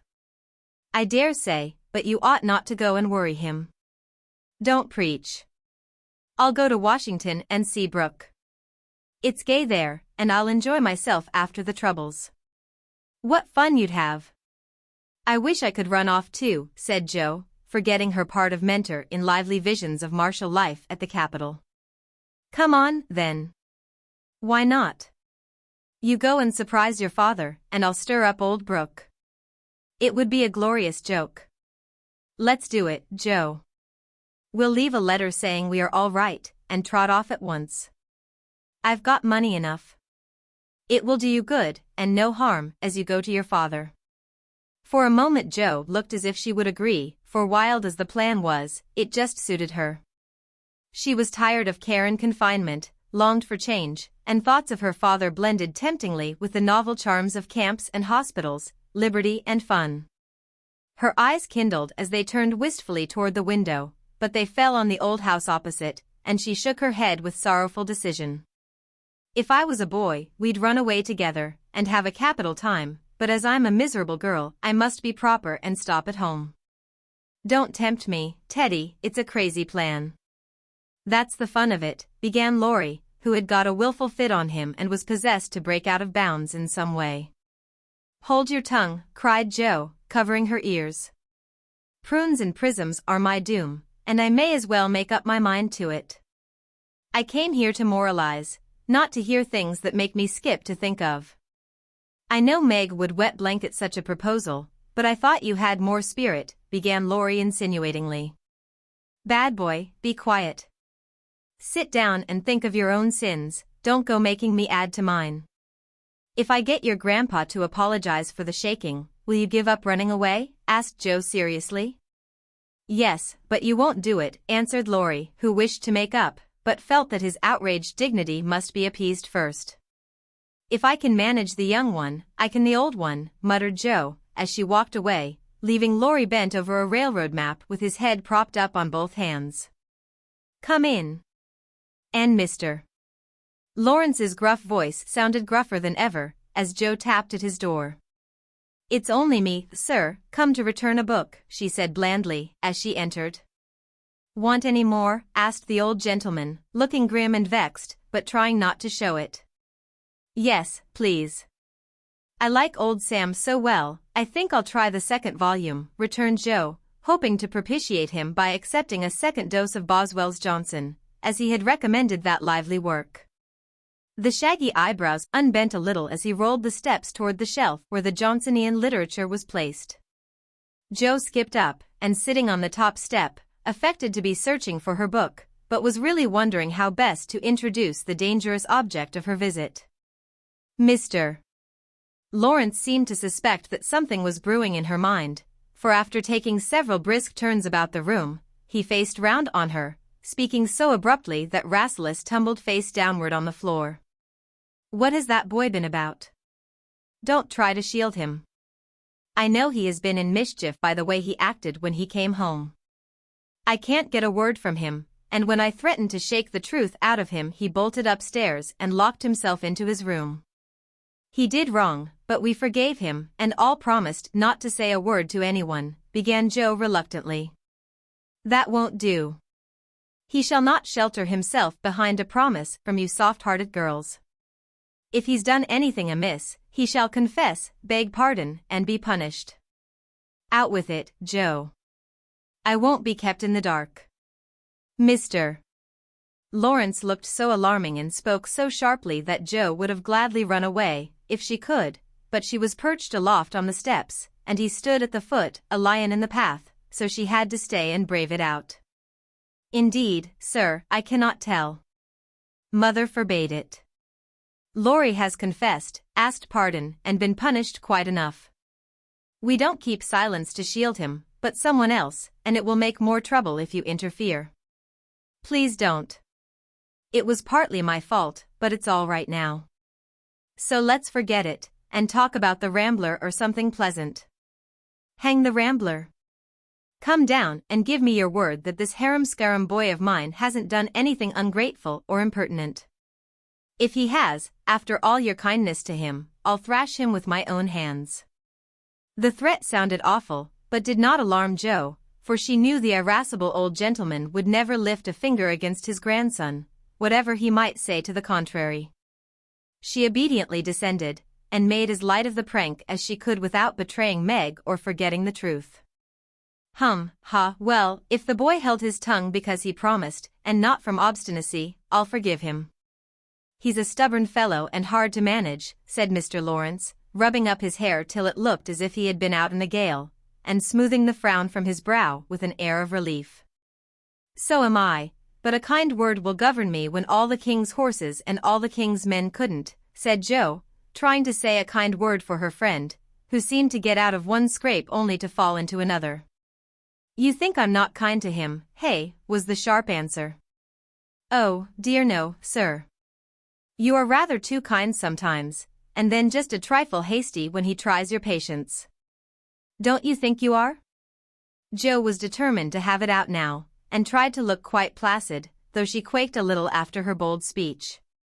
To her great relief and surprise, the old gentleman only threw his spectacles onto the table with a rattle and exclaimed frankly, "You're right, girl, I am. I love the boy, but he tries my patience past bearing, and I know how it will end if we go on so. I'll tell you, he'll run away." Joe was sorry for that speech the minute it was made. She meant to warn him that Laurie would not bear much restraint, and hoped he would be more forbearing with the lad. Mr. Lawrence's ruddy face changed suddenly, and he sat down, with a troubled glance at the picture of a handsome man, which hung over his table. It was Laurie's father, who had run away in his youth, and married against the imperious old man's will.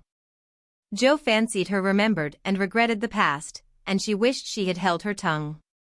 He won't do it unless he is very much worried, and only threatens it sometimes, when he gets tired of studying. I often think I should like to, especially since my hair was cut, so if you ever miss us, you may advertise for 2 boys and look among the ships bound for India. She laughed as she spoke, and Mr. Lawrence looked relieved, evidently taking the whole as a joke. You hussy, how dare you talk in that way? Where's your respect for me, and your proper bringing up? Bless the boys and girls. What torments they are, yet we can't do without them, he said, pinching her cheeks good-humoredly. Go and bring that boy down to his dinner, tell him it's all right, and advise him not to put on tragedy airs with his grandfather. I won't bear it. He won't come, sir. He feels badly because you didn't believe him when he said he couldn't tell.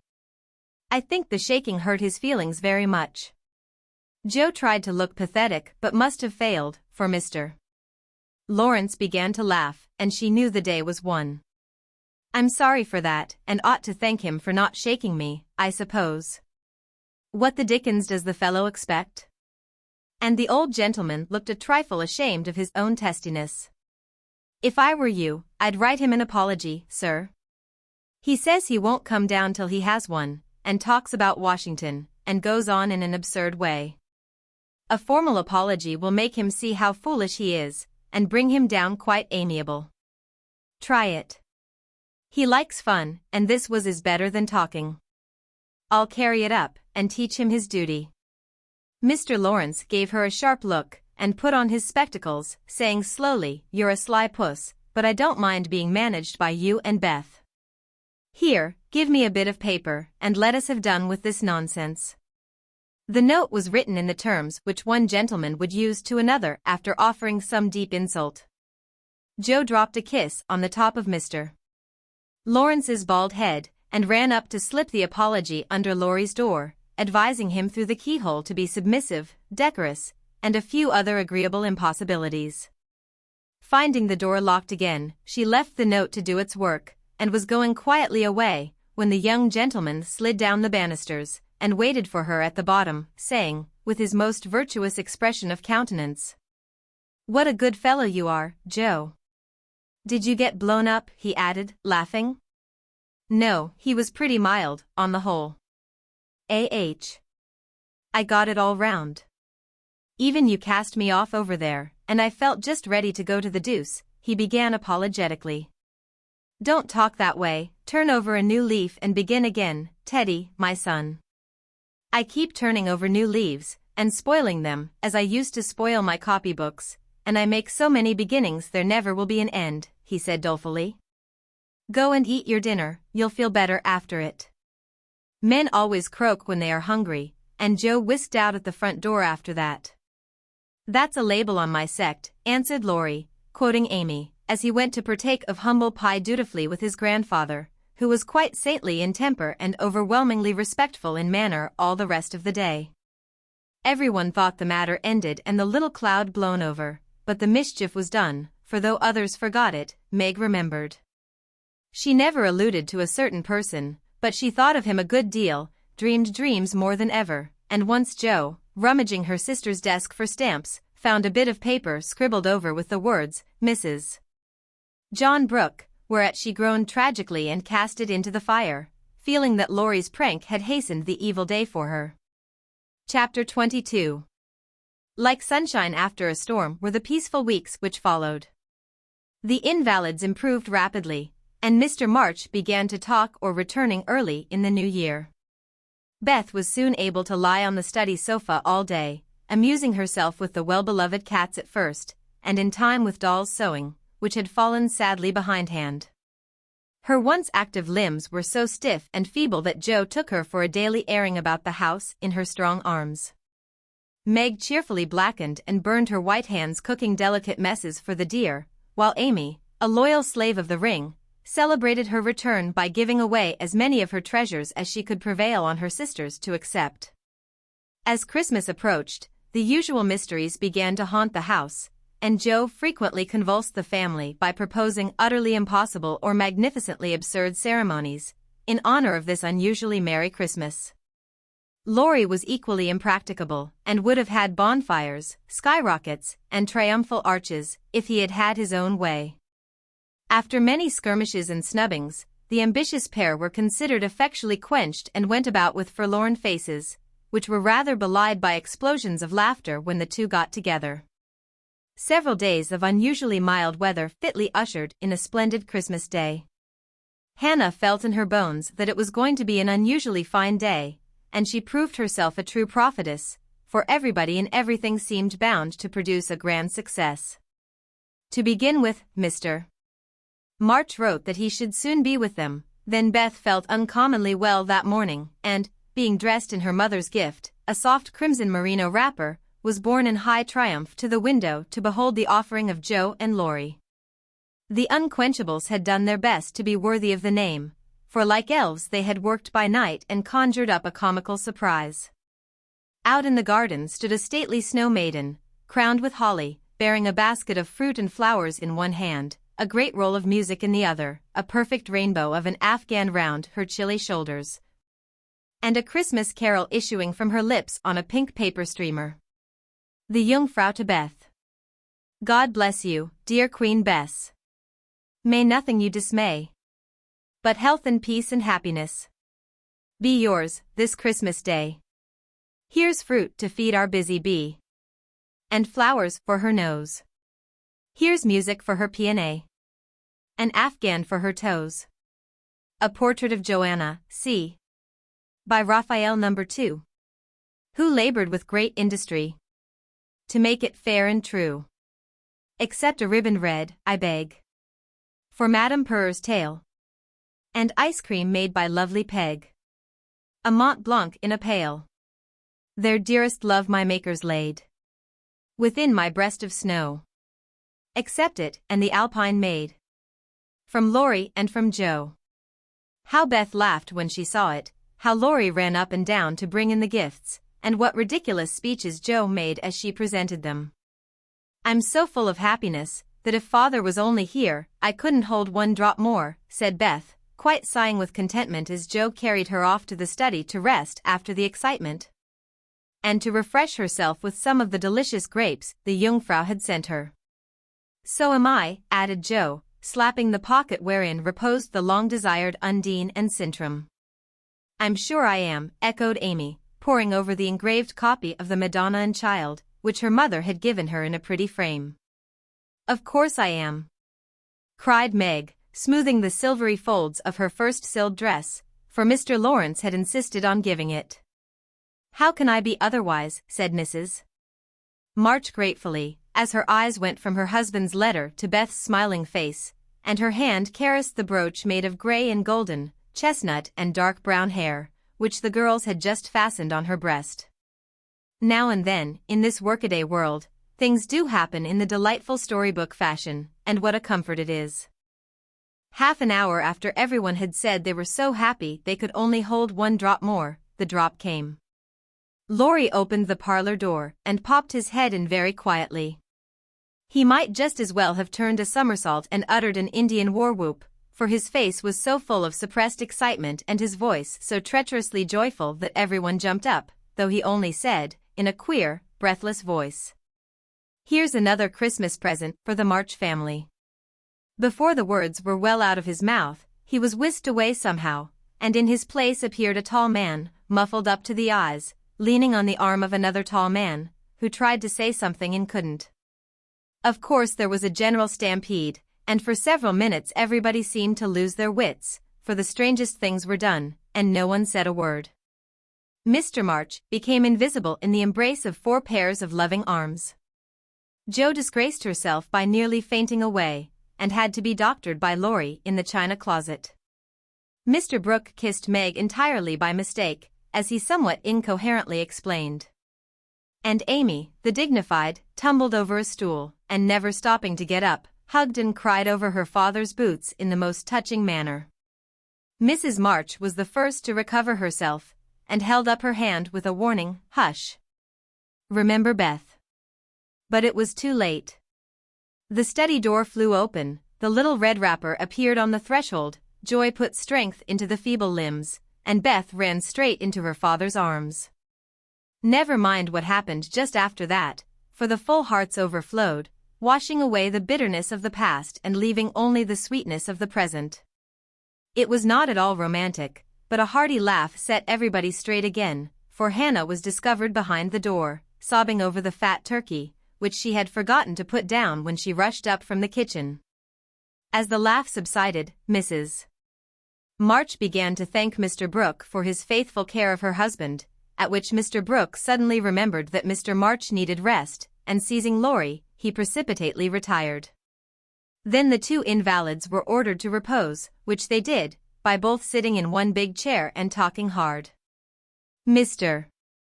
March told how he had longed to surprise them, and how, when the fine weather came, he had been allowed by his doctor to take advantage of it, how devoted Brooke had been, and how he was altogether a most estimable and upright young man. Why, Mr. March paused a minute just there, and after a glance at Meg, who was violently poking the fire, looked at his wife with an inquiring lift of the eyebrows. I leave you to imagine. Also, why Mrs. March gently nodded her head and asked, rather abruptly, if he wouldn't like to have something to eat. Jo saw and understood the look, and she stalked grimly away to get wine and beef tea, muttering to herself as she slammed the door, I hate estimable young men with brown eyes. There never was such a Christmas dinner as they had that day. The fat turkey was a sight to behold, when Hannah sent him up, stuffed, browned, and decorated. So was the plum pudding, which melted in one's mouth, likewise the jellies, in which Amy reveled like a fly in a honey pot. Everything turned out well, which was a mercy, Hannah said, for my mind was that flustered, Mum, that it's a miracle I didn't roast the pudding, and stuff the turkey with raisins, let alone bilin of it in a cloth. Mr. Lawrence and his grandson dined with them, also Mr. Brooke, at whom Jo glowered darkly, to Laurie's infinite amusement. 2 easy chairs stood side by side at the head of the table, in which sat Beth and her father, feasting modestly on chicken and a little fruit. They drank healths, told stories, sang songs, reminisced, as the old folks say, and had a thoroughly good time. A sleigh ride had been planned, but the girls would not leave their father, so the guests departed early, and as twilight gathered, the happy family sat together round the fire. Just a year ago we were groaning over the dismal Christmas we expected to have. Do you remember? Asked Jo, breaking a short pause which had followed a long conversation about many things. Rather a pleasant year on the whole, said Meg, smiling at the fire, and congratulating herself on having treated Mr. Brooke with dignity. I think it's been a pretty hard one, observed Amy, watching the light shine on her ring with thoughtful eyes. I'm glad it's over, because we've got you back, whispered Beth, who sat on her father's knee. Rather a rough road for you to travel, my little pilgrims, especially the latter part of it. But you have got on bravely, and I think the burdens are in a fair way to tumble off very soon, said Mr. March, looking with fatherly satisfaction at the 4 young faces gathered round him. How do you know? Did Mother tell you? Asked Jo. Not much. Straws show which way the wind blows, and I've made several discoveries today. Oh, tell us what they are, cried Meg, who sat beside him. Here is one. And taking up the hand which lay on the arm of his chair, he pointed to the roughened forefinger, a burn on the back, and 2 or 3 little hard spots on the palm. I remember a time when this hand was white and smooth, and your first care was to keep it so. It was very pretty then, but to me it is much prettier now, for in this seeming blemishes I read a little history. A burnt offering has been made to vanity, this hardened palm has earned something better than blisters, and I'm sure the sewing done by these pricked fingers will last a long time, so much goodwill went into the stitches. Meg, my dear, I value the womanly skill which keeps home happy more than white hands or fashionable accomplishments. I'm proud to shake this good, industrious little hand, and hope I shall not soon be asked to give it away. If Meg had wanted a reward for hours of patient labor, she received it in the hearty pressure of her father's hand and the approving smile he gave her. What about Jo? Please say something nice, for she has tried so hard and been so very, very good to me," said Beth in her father's ear. He laughed and looked across at the tall girl who sat opposite, with an unusually mild expression in her face. "In spite of the curly crop, I don't see the son Joe whom I left a year ago," said Mr. March. "I see a young lady who pins her collar straight, laces her boots neatly, and neither whistles, talks slang, nor lies on the rug as she used to do. Her face is rather thin and pale just now, with watching and anxiety, but I like to look at it, for it has grown gentler, and her voice is lower. She doesn't bounce, but moves quietly, and takes care of a certain little person in a motherly way which delights me. I rather miss my wild girl, but if I get a strong, helpful, tender-hearted woman in her place, I shall feel quite satisfied. I don't know whether the shearing sobered our black sheep, but I do know that in all Washington I couldn't find anything beautiful enough to be bought with the $25 my good girl sent me." Joe's keen eyes were rather dim for a minute, and her thin face grew rosy in the firelight as she received her father's praise, feeling that she did deserve a portion of it. "Now, Beth," said Amy, longing for her turn, but ready to wait. "There's so little of her, I'm afraid to say much, for fear she will slip away altogether, though she is not so shy as she used to be," began their father cheerfully. But recollecting how nearly he had lost her, he held her close, saying tenderly, with her cheek against his own, "I've got you safe, my Beth, and I'll keep you so, please God." After a minute's silence, he looked down at Amy, who sat on the cricket at his feet, and said, with a caress of the shining hair. "I observed that Amy took drumsticks at dinner, ran errands for her mother all the afternoon, gave Meg her place tonight, and has waited on every one with patience and good humor. I also observe that she does not fret much nor look in the glass, and has not even mentioned a very pretty ring which she wears, so I conclude that she has learned to think of other people more and of herself less, and has decided to try and mold her character as carefully as she molds her little clay figures. I am glad of this, for though I should be very proud of a graceful statue made by her, I shall be infinitely prouder of a lovable daughter with a talent for making life beautiful to herself and others." "What are you thinking of, Beth?" asked Joe, when Amy had thanked her father and told about her ring.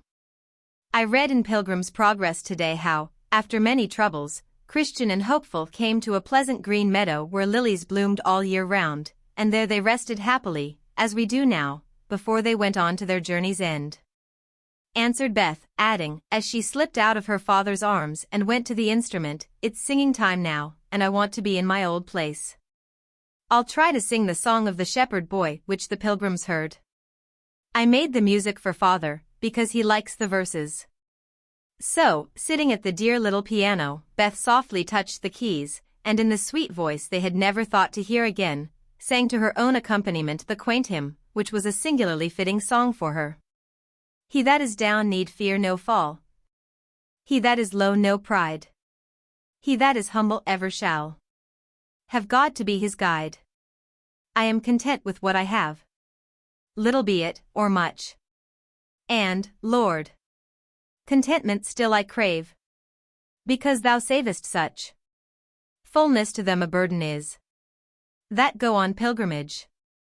Here little, and hereafter bliss is best from age to age." Chapter 23. Like bees swarming after their queen, mother and daughters hovered about Mr. March the next day, neglecting everything to look at, wait upon, and listen to the new invalid, who was in a fair way to be killed by kindness. As he sat propped up in a big chair by Beth's sofa, with the other three close by, and Hannah popping in her head now and then to peek at the dear man, nothing seemed needed to complete their happiness. But something was needed, and the elder ones felt it, though none confessed the fact. Mr. and Mrs. March looked at one another with an anxious expression, as their eyes followed Meg. Joe had sudden fits of sobriety, and was seen to shake her fist at Mr. Brooks' umbrella, which had been left in the hall. Meg was absent-minded, shy, and silent, started when the bell rang, and colored when John's name was mentioned. Amy said everyone seemed waiting for something and couldn't settle down, which was queer, since father was safe at home, and Beth innocently wondered why their neighbors didn't run over as usual. Laurie went by in the afternoon, and seeing Meg at the window, seemed suddenly possessed with a melodramatic fit, for he fell down on one knee in the snow, beat his breast, tore his hair, and clasped his hands imploringly, as if begging some boon. And when Meg told him to behave himself and go away, he wrung imaginary tears out of his handkerchief, and staggered round the corner as if in utter despair. "What does the goose mean?" said Meg, laughing and trying to look unconscious. "He's showing you how your John will go on by and by." "Touchin', isn't it?" answered Joe scornfully.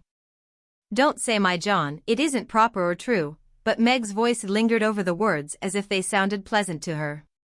"Please don't plague me, Joe. I've told you I don't care much about him, and there isn't to be anything said, but we are all to be friendly, and go on as before."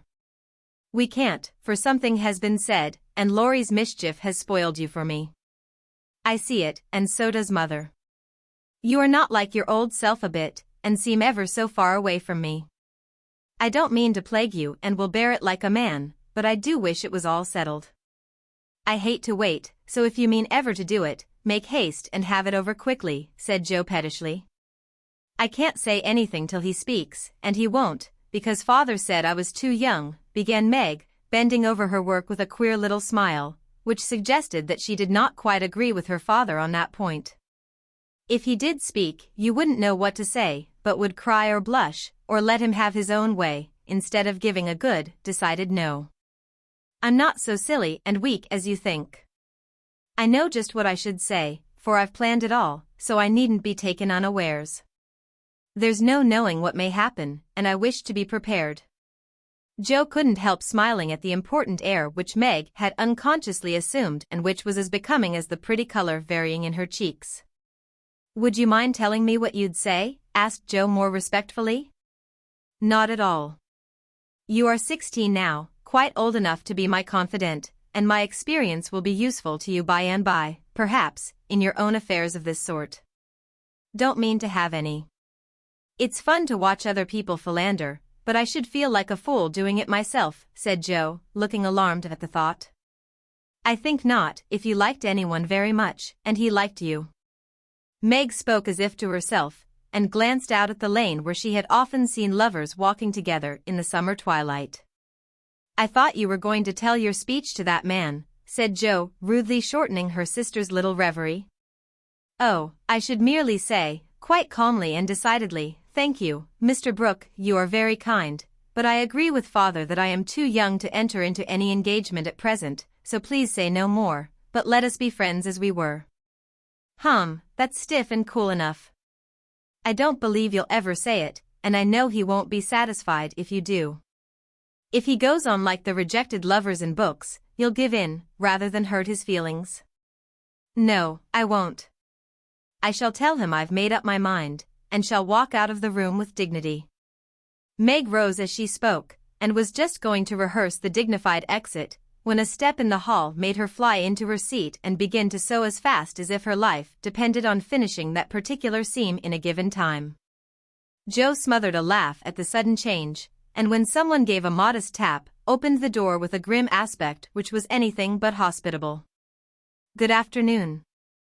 I came to get my umbrella, that is, to see how your father finds himself today," said Mr. Brooke, getting a trifle confused as his eyes went from one telltale face to the other. "It's very well, he's in the rack. I'll get him, and tell it you are here." And having jumbled her father and the umbrella well together in her reply, Joe slipped out of the room to give Meg a chance to make her speech and air her dignity. But the instant she vanished, Meg began to sidle toward the door, murmuring, "Mother will like to see you. Pray sit down, I'll call her. Don't go. Are you afraid of me, Margaret?" And Mr. Brooke looked so hurt that Meg thought she must have done something very rude. She blushed up to the little curls on her forehead, for he had never called her Margaret before, and she was surprised to find how natural and sweet it seemed to hear him say it. Anxious to appear friendly and at her ease, she put out her hand with a confiding gesture, and said gratefully, "How can I be afraid when you have been so kind to Father? I only wish I could thank you for it." "Shall I tell you how?" asked Mr. Brooke, holding the small hand fast in both his own, and looking down at Meg with so much love in the brown eyes that her heart began to flutter, and she both longed to run away and to stop and listen. "Oh no, please don't, I'd rather not," she said, trying to withdraw her hand, and looking frightened in spite of her denial. "I won't trouble you. I only want to know if you care for me a little, Meg." "I love you so much, dear," added Mr. Brooke tenderly. This was the moment for the calm, proper speech, but Meg didn't make it. She forgot every word of it, hung her head, and answered, "I don't know," so softly that John had to stoop down to catch the foolish little reply. He seemed to think it was worth the trouble, for he smiled to himself as if quite satisfied, pressed the plump hand gratefully, and said in his most persuasive tone, "Will you try and find out?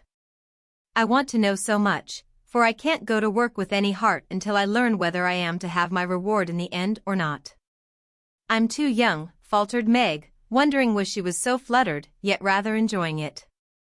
"I'll wait, and in the meantime, you could be learning to like me."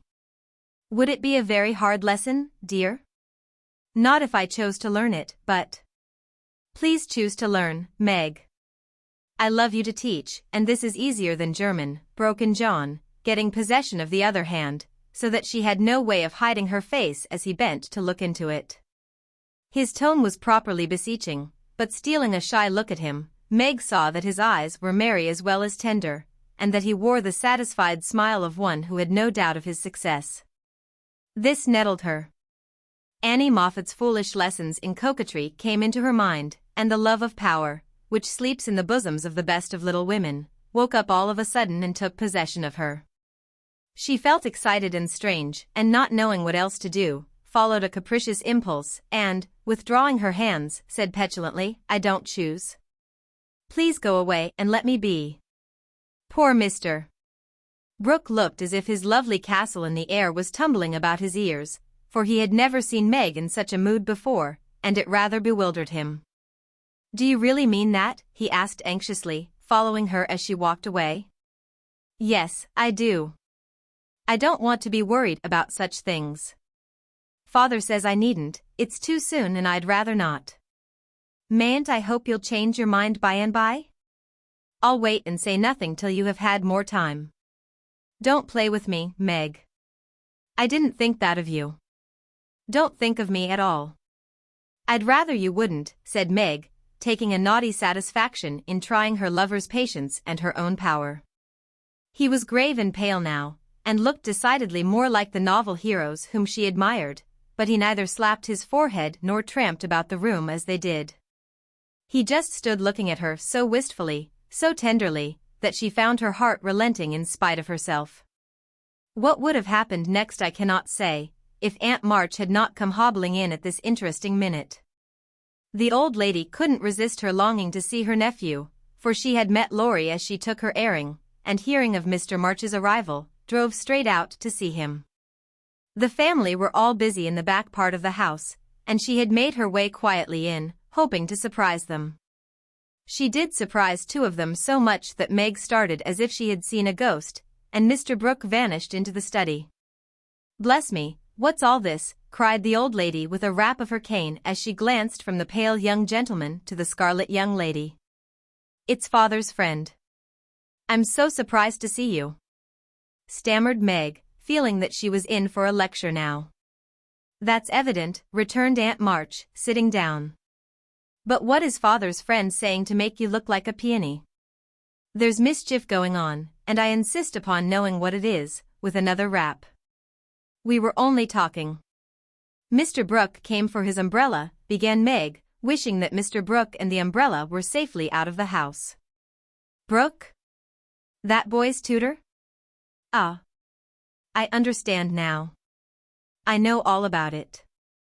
Joe blundered into a wrong message in one of your father's letters, and I made her tell me." "You haven't gone and accepted him, child," cried Aunt March, looking scandalized. "Hush. He'll hear, shan't I call mother," said Meg, much troubled. "Not yet. I've something to say to you, and I must free my mind at once. Tell me, do you mean to marry this cook? If you do, not one penny of my money ever goes to you." Remember that, and be a sensible girl, said the old lady impressively. Now Aunt March possessed in perfection the art of rousing the spirit of opposition in the gentlest people, and enjoyed doing it. The best of us have a spice of perversity in us, especially when we are young and in love.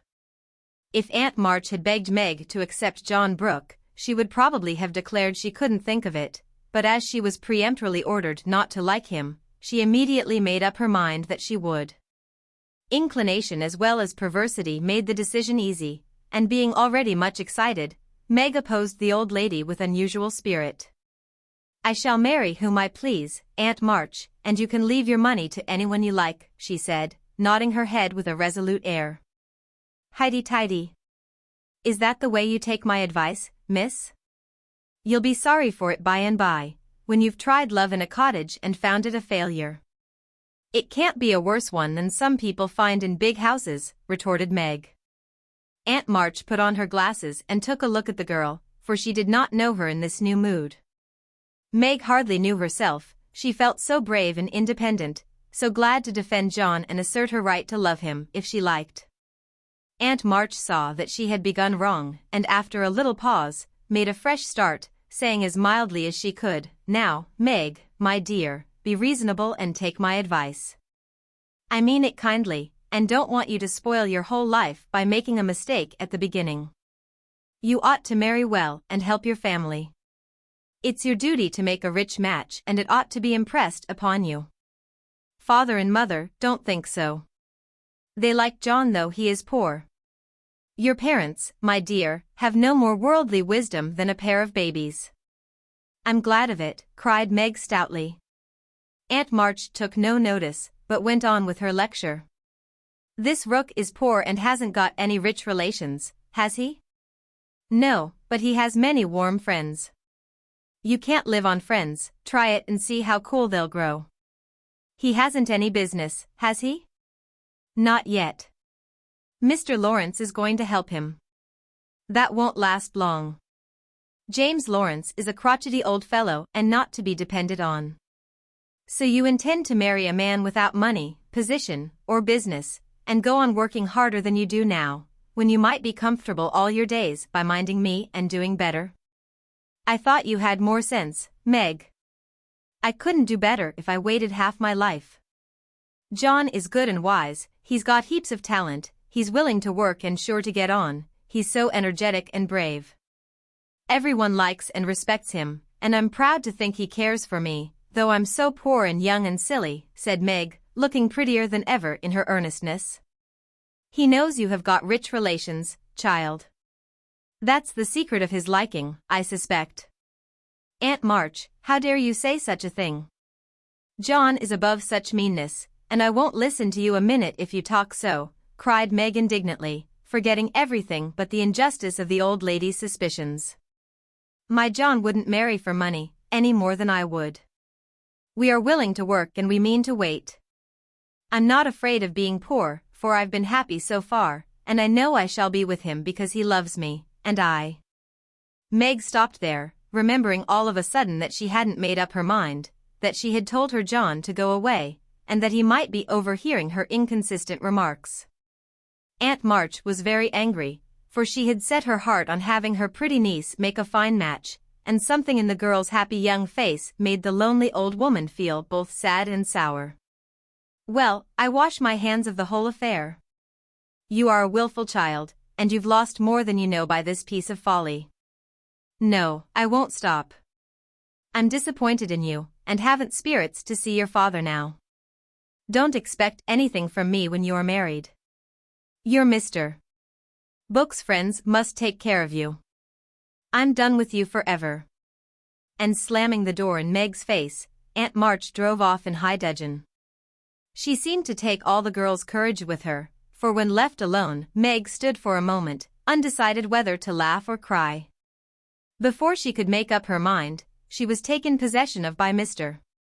Brooke, who said all in one breath, I couldn't help hearing, Meg. Thank you for defending me, and Aunt March for proving that you do care for me a little bit. I didn't know how much till she abused you, began Meg. And I needn't go away, but may stay and be happy, may I, dear? Here was another fine chance to make the crushing speech and the stately exit, but Meg never thought of doing either, and disgraced herself forever in Joe's eyes by meekly whispering, "Yes, John," and hiding her face on Mr. Brooks' waistcoat. 15 minutes after Aunt March's departure, Joe came softly downstairs, paused an instant at the parlor door, and hearing no sound within, nodded and smiled with a satisfied expression, saying to herself, "She has seen him away as we planned. And that affair is settled. I'll go and hear the fun, and have a good laugh over it." But poor Joe never got her laugh, for she was transfixed upon the threshold by a spectacle which held her there, staring with her mouth nearly as wide open as her eyes. Going in to exult over a fallen enemy and to praise a strong-minded sister for the banishment of an objectionable lover, it certainly was a shock to behold the aforesaid enemy serenely sitting on the sofa, with the strong-minded sister enthroned upon his knee and wearing an expression of the most abject submission. Joe gave a sort of gasp, as if a cold shower bath had suddenly fallen upon her, for such an unexpected turning of the tables actually took her breath away. At the odd sound the lovers turned and saw her. Meg jumped up, looking both proud and shy, but that man, as Joe called him, actually laughed and said coolly, as he kissed the astonished newcomer, "Sister Joe, congratulate us." That was adding insult to injury, it was altogether too much, and making some wild demonstration with her hands, Joe vanished without a word. Rushing upstairs, she startled the invalids by exclaiming tragically as she burst into the room, "Oh, do somebody go down quick. John Brooke is acting dreadfully, and Meg likes it." Mr. and Mrs. March left the room with speed, and casting herself upon the bed, Joe cried and scolded tempestuously as she told the awful news to Beth and Amy. The little girls, however, considered it a most agreeable and interesting event, and Joe got little comfort from them, so she went up to her refuge in the garret, and confided her troubles to the rats. Nobody ever knew what went on in the parlor that afternoon, but a great deal of talking was done, and quiet Mr. Brooke astonished his friends by the eloquence and spirit with which he pleaded his suit, told his plans, and persuaded them to arrange everything just as he wanted it. The tea bell rang before he had finished describing the paradise which he meant to earn for Meg, and he proudly took her in to supper, both looking so happy that Joe hadn't the heart to be jealous or dismal. Amy was very much impressed by John's devotion and Meg's dignity. Beth beamed at them from a distance, while Mr. and Mrs. March surveyed the young couple with such tender satisfaction that it was perfectly evident Aunt March was right in calling them as unworldly as a pair of babies. No one ate much, but everyone looked very happy, and the old room seemed to brighten up amazingly when the first romance of the family began there. "You can't say nothing pleasant ever happens now, can you, Meg?" said Amy, trying to decide how she would group the lovers in a sketch she was planning to make. "No, I'm sure I can't. How much has happened since I said that?" "It seems a year ago," answered Meg, who was in a blissful dream lifted far above such common things as bread and butter. "The joys come close upon the sorrows this time, and I rather think the changes have begun," said Mrs. March. "In most families there comes, now and then, a year full of events. This has been such a one, but it ends well, after all." "Hope the next will end better," muttered Joe, who found it very hard to see Meg absorbed in a stranger before her face, for Joe loved a few persons very dearly and dreaded to have their affection lost or lessened in any way. "I hope the third year from this will end better." "I mean it shall, if I live to work out my plans," said Mr. Brooke, smiling at Meg, as if everything had become possible to him now. "Doesn't it seem very long to wait?" asked Amy, who was in a hurry for the wedding. "I've got so much to learn before I shall be ready, it seems a short time to me," answered Meg, with a sweet gravity in her face never seen there before. "You have only to wait, I am to do the work," said John, beginning his labors by picking up Meg's napkin, with an expression which caused Joe to shake her head, and then say to herself with an air of relief as the front door banged, "Here comes Laurie. Now we shall have some sensible conversation." But Joe was mistaken, for Laurie came prancing in, overflowing with good spirits, bearing a great bridal-looking bouquet for Mrs. John Brooke, and evidently laboring under the delusion that the whole affair had been brought about by his excellent management. I knew Brooke would have it all his own way, he always does, for when he makes up his mind to accomplish anything, it's done though the sky falls, said Laurie, when he had presented his offering and his congratulations. Much obliged for that recommendation.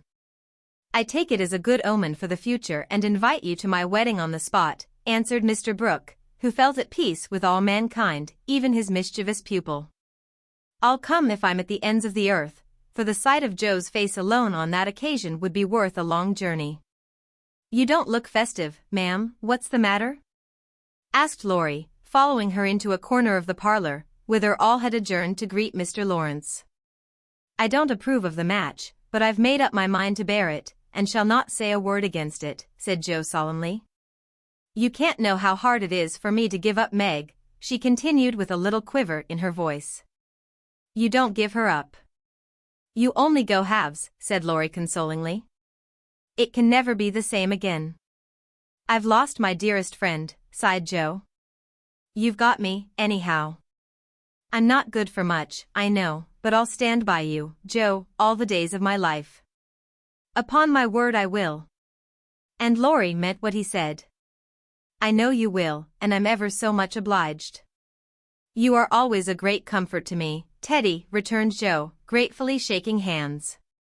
Well, now, don't be dismal, there's a good fellow. It's all right, you see. Meg is happy, Brooke will fly round and get settled immediately, Grandpa will attend to him, and it will be very jolly to see Meg in her own little house. We'll have capital times after she is gone, for I shall be through college before long, and then we'll go abroad on some nice trip or other. Wouldn't that console you? I rather think it would, but there's no knowing what may happen in 3 years, said Joe thoughtfully. That's true. Don't you wish you could take a look forward and be where we shall all be then? I do, returned Laurie. I think not, for I might see something sad, and everyone looks so happy now, I don't believe they could be much improved. And Joe's eyes went slowly round the room, brightening as they looked, for the prospect was a pleasant one. Father and mother sat together, quietly reliving the first chapter of the romance which for them began some 20 years ago. Amy was drawing the lovers, who sat apart in a beautiful world of their own, the light of which touched their faces with a grace the little artist could not copy. Beth lay on her sofa, talking cheerily with her old friend, who held her little hand as if he felt that it possessed the power to lead him along the peaceful way she walked. Joe lounged in her favorite low seat, with the grave quiet look which best became her, and Laurie, leaning on the back of her chair, his chin on a level with her curly head, smiled with his friendliest aspect. And nodded at her in the long glass which reflected them both. So the curtain falls upon Meg, Joe, Beth, and Amy. Whether it ever rises again, depends upon the reception given the first act of the domestic drama called Little Women. Little Women Part 2. Chapter 24.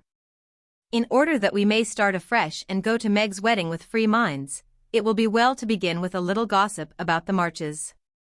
And here let me premise that if any of the elders think there is too much lovering in the story, as I fear they may, I'm not afraid the young folks will make that objection. I can only say with Mrs. March, what can you expect when I have 4 gay girls in the house, and a dashing young neighbor over the way? The 3 years that have passed have brought but few changes to the quiet family. The war is over, and Mr. March safely at home, busy with his books in the small parish which found in him a minister by nature as by grace, a quiet, studious man, rich in the wisdom that is better than learning, the charity which calls all mankind brother, the piety that blossoms into character, making it august and lovely. These attributes, in spite of poverty and the strict integrity which shut him out from the more worldly successes, attracted to him many admirable persons, as naturally as sweet herbs draw bees. And as naturally he gave them the honey into which 50 years of hard experience had distilled no bitter drop. Earnest young men found the gray-headed scholar as young at heart as they, thoughtful or troubled women instinctively brought their doubts to him, sure of finding the gentlest sympathy, the wisest counsel. Sinners told their sins to the pure-hearted old man and were both rebuked and saved. Gifted men found a companion in him. Ambitious men caught glimpses of nobler ambitions than their own, and even worldlings confessed that his beliefs were beautiful and true, although they wouldn't pay. To outsiders, the 5 energetic women seemed to rule the house, and so they did in many things, but the quiet scholar, sitting among his books, was still the head of the family, the household conscience, anchor, and comforter, for to him the busy, anxious women always turned in troublous times, finding him, in the truest sense of those sacred words, husband and father. The girls gave their hearts into their mother's keeping, their souls into their father's, and to both parents, who lived and labored so faithfully for them. They gave a love that grew with their growth and bound them tenderly together by the sweetest tie which blesses life and outlives death. Mrs. March is as brisk and cheery, though rather grayer, than when we saw her last, and just now so absorbed in Meg's affairs that the hospitals and homes still full of wounded boys and soldiers' widows decidedly miss the motherly missionaries' visits. John Brooke did his duty manfully for a year, got wounded, was sent home, and not allowed to return. He received no stars or bars, but he deserved them, for he cheerfully risked all he had, and life and love are very precious when both are in full bloom. Perfectly resigned to his discharge, he devoted himself to getting well, preparing for business, and earning a home for Meg. With the good sense and sturdy independence that characterized him, he refused Mr. Lawrence's more generous offers, and accepted the place of bookkeeper, feeling better satisfied to begin with an honestly earned salary than by running any risks with borrowed money. Meg had spent the time in working as well as waiting, growing womanly in character, wise in housewifely arts, and prettier than ever, for love is a great beautifier. She had her girlish ambitions and hopes, and felt some disappointment at the humble way in which the new life must begin. Ned Moffat had just married Sally Gardner, and Meg couldn't help contrasting their fine house and carriage, many gifts, and splendid outfit with her own, and secretly wishing she could have the same. But somehow envy and discontent soon vanished when she thought of all the patient love and labor John had put into the little home awaiting her, and when they sat together in the twilight, talking over their small plans. The future always grew so beautiful and bright that she forgot Sally's splendor and felt herself the richest, happiest girl in Christendom. Jo never went back to Aunt March, for the old lady took such a fancy to Amy that she bribed her with the offer of drawing lessons from one of the best teachers going, and for the sake of this advantage, Amy would have served a far harder mistress. So she gave her mornings to duty, her afternoons to pleasure, and prospered finely. Jo meantime devoted herself to literature and Beth, who remained delicate long after the fever was a thing of the past.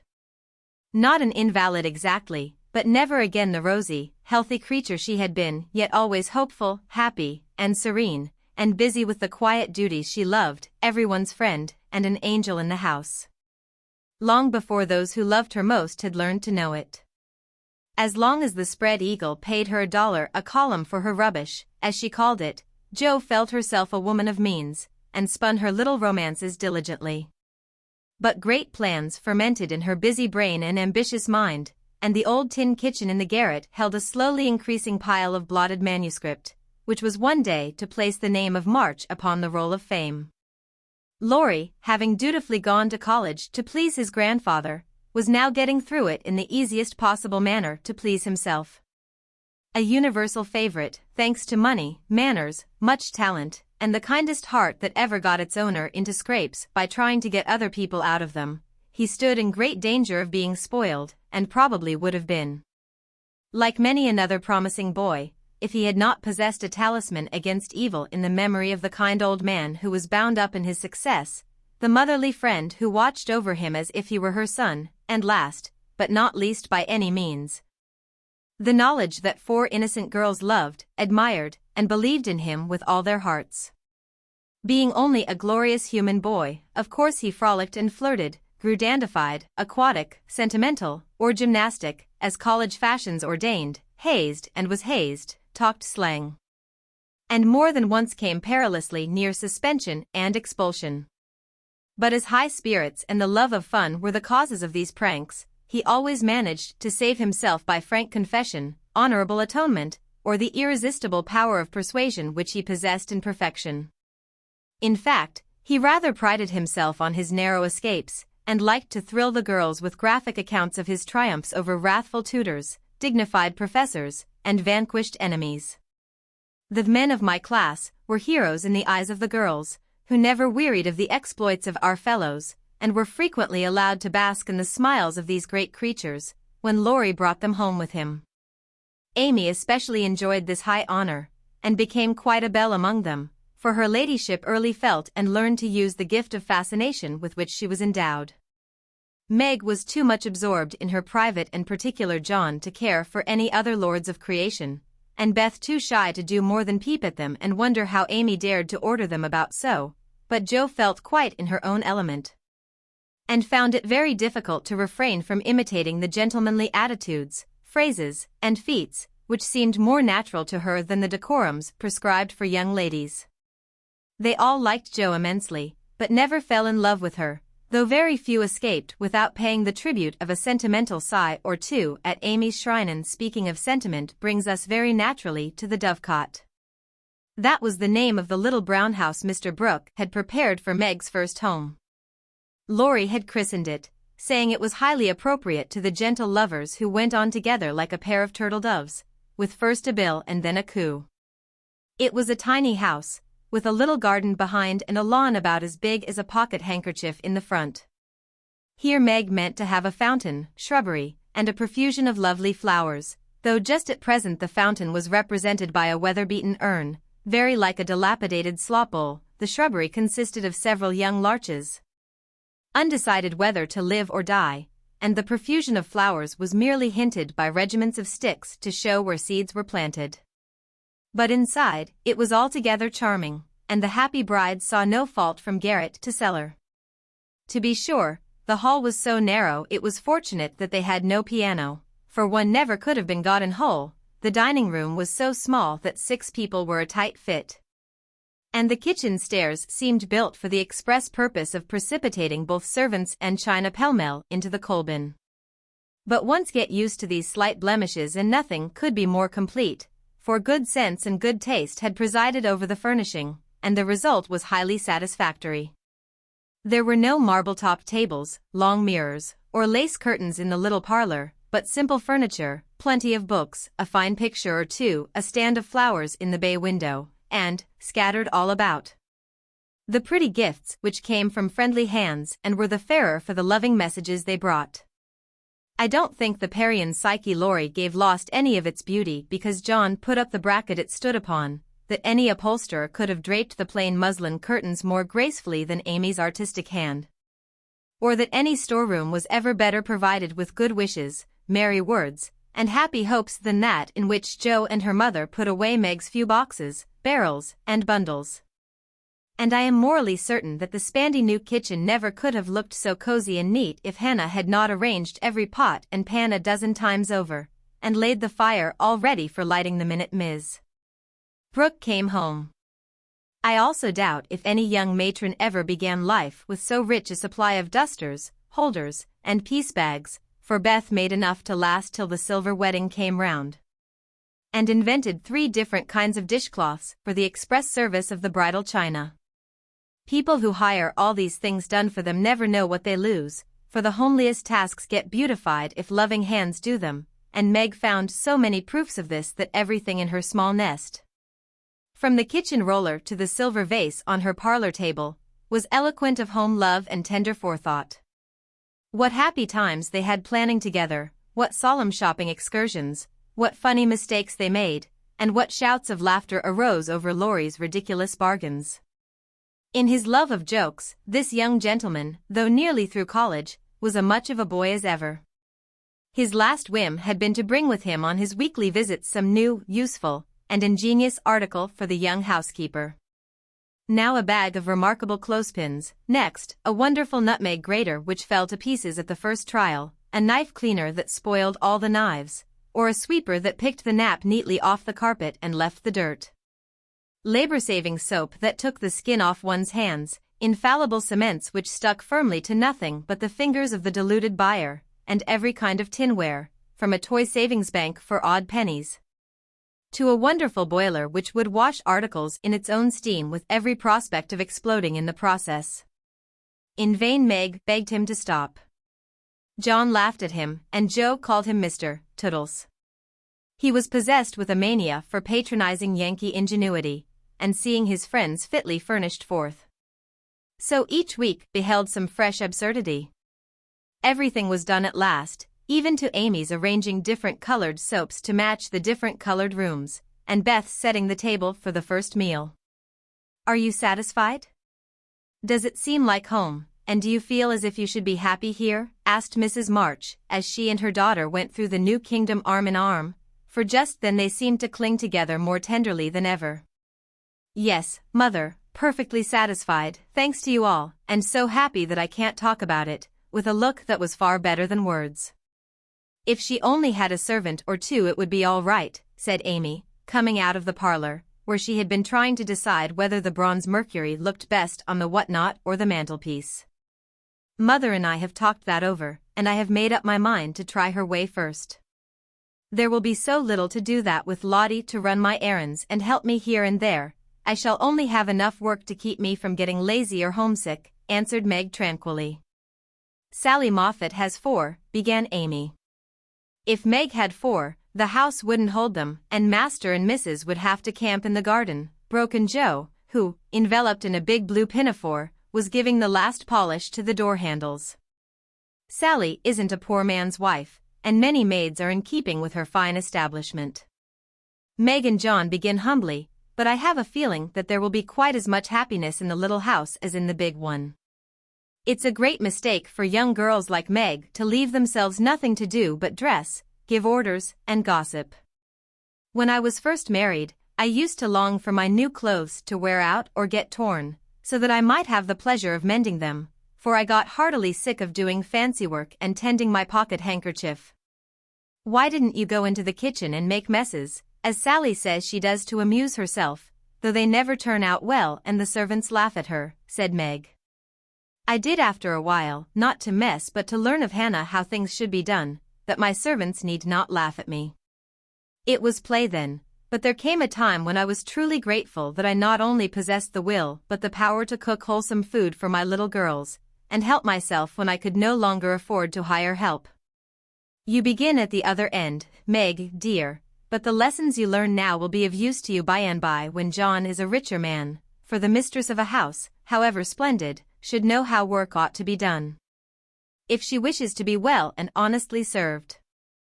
"Yes, Mother, I'm sure of that," said Meg, listening respectfully to the little lecture, for the best of women will hold forth upon the all-absorbing subject of housekeeping. "Do you know I like this room most of all in my baby house," added Meg, a minute after, as they went upstairs and she looked into her well-stored linen closet. Beth was there, laying the snowy piles smoothly on the shelves and exulting over the goodly array. All three laughed as Meg spoke, for that linen closet was a joke. You see, having said that if Meg married that Brooke she shouldn't have a cent of her money, Aunt March was rather in a quandary when time had appeased her wrath and made her repent her vow. She never broke her word, and was much exercised in her mind how to get round it, and at last devised a plan whereby she could satisfy herself. Mrs. Carroll, Florence's mamma, was ordered to buy, have made, and marked a generous supply of house and table linen, and send it as her present, all of which was faithfully done, but the secret leaked out, and was greatly enjoyed by the family. For Aunt March tried to look utterly unconscious, and insisted that she could give nothing but the old-fashioned pearls long promised to the first bride. That's a housewifely taste which I am glad to see. I had a young friend who set up housekeeping with 6 sheets, but she had finger bowls for company and that satisfied her, said Mrs. March, patting the damask tablecloths, with a truly feminine appreciation of their fineness. I haven't a single finger bowl, but this is a set-out that will last me all my days, Hannah says. And Meg looked quite contented, as well she might. A tall, broad-shouldered young fellow, with a cropped head, a felt basin of a hat, and a flyaway coat, came tramping down the road at a great pace, walked over the low fence without stopping to open the gate, straight up to Mrs. March, with both hands out and a hearty "Here I am, Mother." Yes, it's all right. The last words were in answer to the look the elder lady gave him, a kindly questioning look which the handsome eyes met so frankly that the little ceremony closed, as usual, with a motherly kiss. For Mrs. John Brooke, with the maker's congratulations and compliments. Bless you, Beth. What a refreshing spectacle you are, Joe. Amy, you are getting altogether too handsome for a single lady. As Laurie spoke, he delivered a brown paper parcel to Meg, pilled Beth's hair ribbon, stared at Joe's bib pinafore, and fell into an attitude of mock rapture before Amy, then shook hands all round, and everyone began to talk. Where is John? Asked Meg anxiously. Stopped to get the license for tomorrow, ma'am. Which side won the last match, Teddy? Inquired Joe, who persisted in feeling an interest in manly sports despite her 19 years. Ours, of course. Wish you'd been there to see. How is the lovely Miss Randall? Asked Amy with a significant smile. More cruel than ever. Don't you see how I'm pining away? And Laurie gave his broad chest a sounding slap and heaved a melodramatic sigh. What's the last joke? Undo the bundle and see, Meg, said Beth, eyeing the knobby parcel with curiosity. It's a useful thing to have in the house in case of fire or thieves, observed Laurie, as a watchman's rattle appeared, amid the laughter of the girls. Any time when John is away and you get frightened, Mrs. Meg, just swing that out of the front window, and it will rouse the neighborhood in a jiffy. Nice thing, isn't it? And Laurie gave them a sample of its powers that made them cover up their ears. There's gratitude for you. And speaking of gratitude reminds me to mention that you may thank Hannah for saving your wedding cake from destruction. I saw it going into your house as I came by, and if she hadn't defended it manfully I'd have had a pick at it, for it looked like a remarkably plummy one. I wonder if you will ever grow up, Laurie, said Meg in a matronly tone. I'm doing my best, ma'am, but can't get much higher, I'm afraid, as 6 feet is about all men can do in these degenerate days, responded the young gentleman, whose head was about level with the little chandelier. I suppose it would be profanation to eat anything in this spick-and-span bower, so as I'm tremendously hungry, I propose an adjournment, he added presently. Mother and I are going to wait for John. There are some last things to settle, said Meg, bustling away.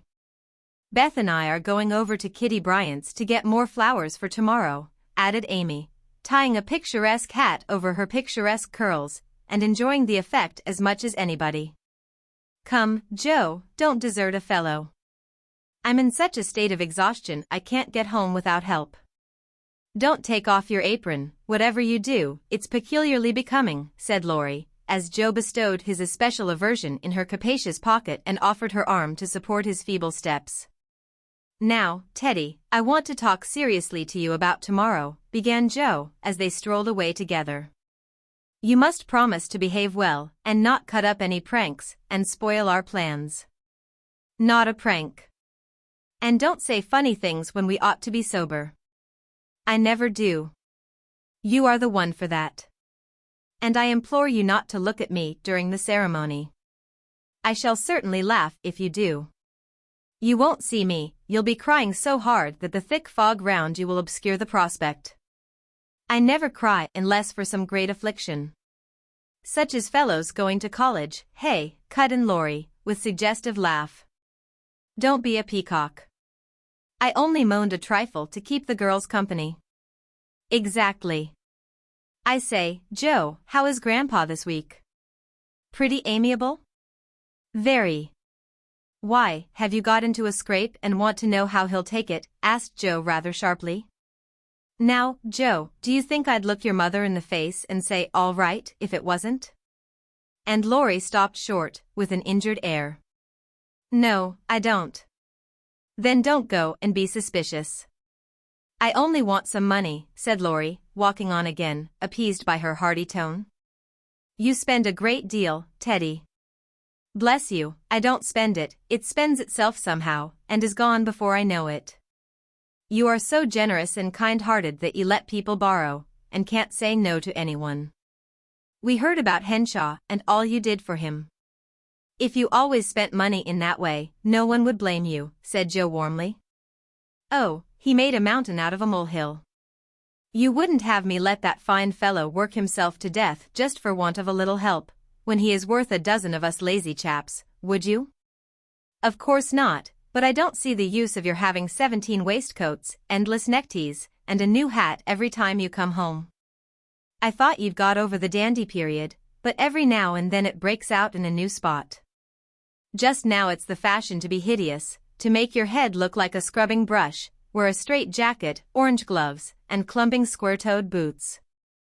If it was cheap ugliness, I'd say nothing, but it costs as much as the other, and I don't get any satisfaction out of it.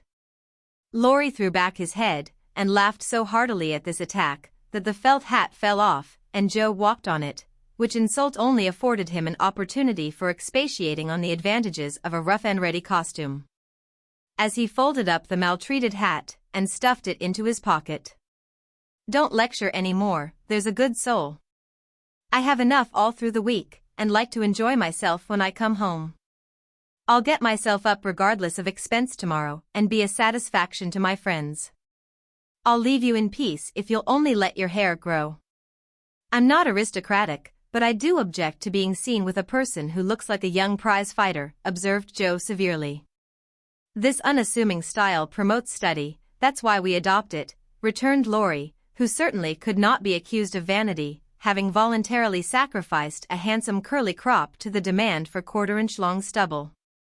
By the way, Joe, I think that little Parker is really getting desperate about Amy. He talks of her constantly, writes poetry, and moons about in a most suspicious manner. He'd better nip his little passion in the bud, hadn't he? Added Laurie, in a confidential, elder brotherly tone, after a minute's silence. Of course he had. We don't want any more marrying in this family for years to come. Mercy on us, what are the children thinking of? And Joe looked as much scandalized as if Amy and little Parker were not yet in their teens. It's a fast age, and I don't know what we are coming to, ma'am. You are a mere infant, but you'll go next, Joe, and will be left lamenting, said Laurie, shaking his head over the degeneracy of the times. Don't be alarmed. I'm not one of the agreeable sort. Nobody will want me, and it's a mercy, for there should always be one old maid in a family. You won't give anyone a chance, said Laurie, with a sidelong glance and a little more color than before in his sunburned face. You won't show the soft side of your character, and if a fellow gets a peep at it by accident and can't help showing that he likes it, you treat him as Mrs. Gummidge did her sweetheart, throw cold water over him, and get so thorny no one dares touch or look at you. I don't like that sort of thing. I'm too busy to be worried with nonsense, and I think it's dreadful to break up families so. Now don't say any more about it. Meg's wedding has turned all our heads, and we talk of nothing but lovers and such absurdities. I don't wish to get cross, so let's change the subject. And Joe looked quite ready to fling cold water on the slightest provocation. Whatever his feelings might have been, Laurie found a vent for them in a long low whistle and the fearful prediction as they parted at the gate, "Mark my words, Joe, you'll go next." Chapter 25. The June roses over the porch were awake bright and early on that morning, rejoicing with all their hearts in the cloudless sunshine, like friendly little neighbors, as they were. Quite flushed with excitement were their ruddy faces, as they swung in the wind, whispering to one another what they had seen, for some peeped in at the dining-room windows where the feast was spread. Some climbed up to nod and smile at the sisters as they dressed the bride, others waved a welcome to those who came and went on various errands in garden, porch, and hall, and all, from the rosiest full-blown flower to the palest baby bud, offered their tribute of beauty and fragrance to the gentle mistress who had loved and tended them so long. Meg looked very like a rose herself, for all that was best and sweetest in heart and soul seemed to bloom into her face that day, making it fair and tender, with a charm more beautiful than beauty. Neither silk, lace, nor orange flowers would she have. I don't want a fashionable wedding, but only those about me whom I love, and to them I wish to look and be my familiar self. So she made her wedding gown herself, sewing into it the tender hopes and innocent romances of a girlish heart.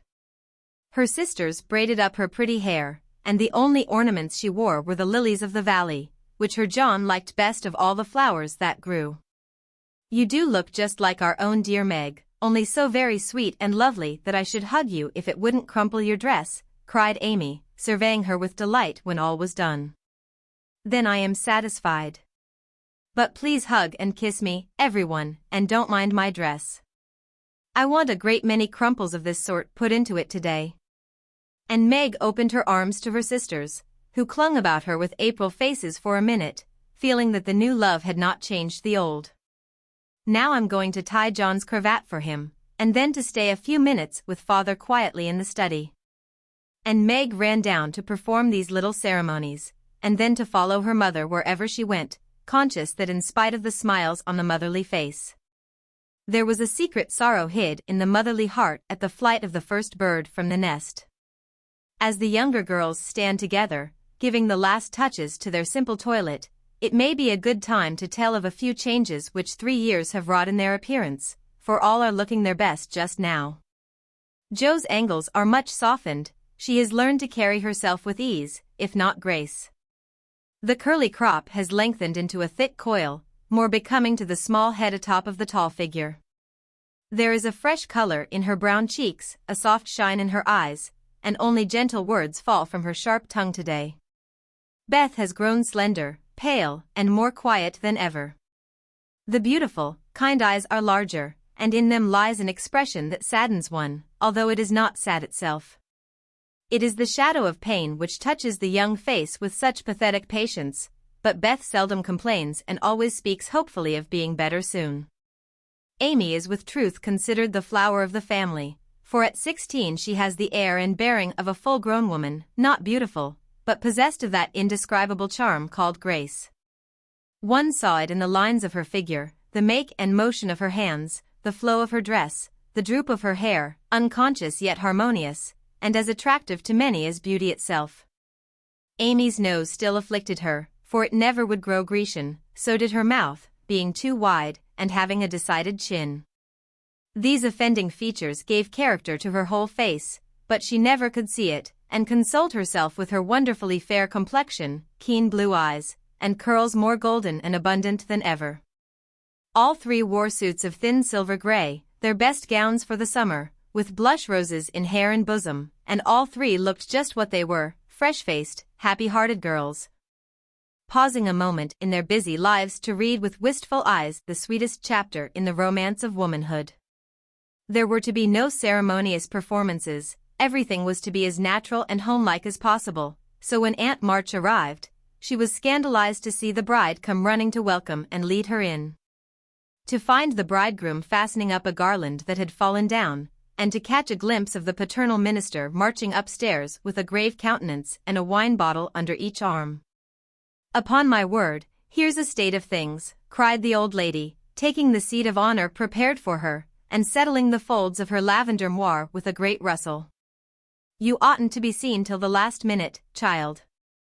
I'm not a show, auntie, and no one is coming to stare at me, to criticize my dress, or count the cost of my luncheon. I'm too happy to care what anyone says or thinks, and I'm going to have my little wedding just as I like it. John, dear, here's your hammer." And away went Meg to help that man in his highly improper employment. Mr. Brooke didn't even say, "Thank you," but as he stooped for the unromantic tool, he kissed his little bride behind the folding door, with a look that made Aunt March whisk out her pocket handkerchief with a sudden dew in her sharp old eyes. A crash, a cry, and a laugh from Laurie, accompanied by the indecorous exclamation, "Jupiter Ammon." Jo's upset the cake again, caused a momentary flurry, which was hardly over when a flock of cousins arrived, and the party came in, as Beth used to say when a child. "Don't let that young giant come near me, he worries me worse than mosquitoes," whispered the old lady to Amy, as the rooms filled and Laurie's black head towered above the rest. "He has promised to be very good today, and he can be perfectly elegant if he likes," returned Amy, and gliding away to warn Hercules to beware of the dragon, which warning caused him to haunt the old lady with a devotion that nearly distracted her. There was no bridal procession, but a sudden silence fell upon the room as Mr. March and the young couple took their places under the green arch. Mother and sisters gathered close, as if loath to give Meg up. The fatherly voice broke more than once, which only seemed to make the service more beautiful and solemn. The bridegroom's hand trembled visibly, and no one heard his replies. But Meg looked straight up in her husband's eyes, and said, "I will." With such tender trust in her own face and voice that her mother's heart rejoiced and Aunt March sniffed audibly. Jo did not cry, though she was very near at once, and was only saved from a demonstration by the consciousness that Laurie was staring fixedly at her, with a comical mixture of merriment and emotion in his wicked black eyes. Beth kept her face hidden on her mother's shoulder, but Amy stood like a graceful statue, with a most becoming ray of sunshine touching her white forehead and the flower in her hair. It wasn't at all the thing, I'm afraid, but the minute she was fairly married, Meg cried, the first kiss for Marmee, and turning, gave it with her heart on her lips. During the next 15 minutes she looked more like a rose than ever, for everyone availed themselves of their privileges to the fullest extent, from Mr. Lawrence to old Hannah, who, adorned with a headdress fearfully and wonderfully made, fell upon her in the hall, crying with a sob and a chuckle, "Bless you, dearie, 100 times. The cake ain't hurt a mite, and everything looks lovely." Everybody cleared up after that, and said something brilliant, or tried to, which did just as well, for laughter is ready when hearts are light. There was no display of gifts, for they were already in the little house, nor was there an elaborate breakfast, but a plentiful lunch of cake and fruit, dressed with flowers. Mr. Lawrence and Aunt March shrugged and smiled at one another when water, lemonade, and coffee were found to be two only sorts of nectar which the three Hebes carried around. No one said anything, till Laurie, who insisted on serving the bride, appeared before her, with a loaded salver in his hand and a puzzled expression on his face. "Has Jo smashed all the bottles by accident?" he whispered, "or am I merely laboring under a delusion that I saw some lying about loose this morning?"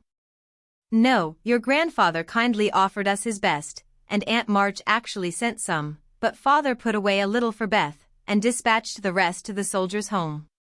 You know he thinks that wine should be used only in illness, and mother says that neither she nor her daughters will ever offer it to any young man under her roof." Meg spoke seriously and expected to see Laurie frown or laugh, but he did neither, for after a quick look at her, he said, in his impetuous way, "I like that. For I've seen enough harm done to wish other women would think as you do. You are not made wise by experience, I hope?" And there was an anxious accent in Meg's voice. "No. I give you my word for it. Don't think too well of me either, this is not one of my temptations. Being brought up where wine is as common as water and almost as harmless, I don't care for it, but when a pretty girl offers it, one doesn't like to refuse, you see. But you will, for the sake of others, if not for your own. Come, Laurie, promise, and give me one more reason to call this the happiest day of my life."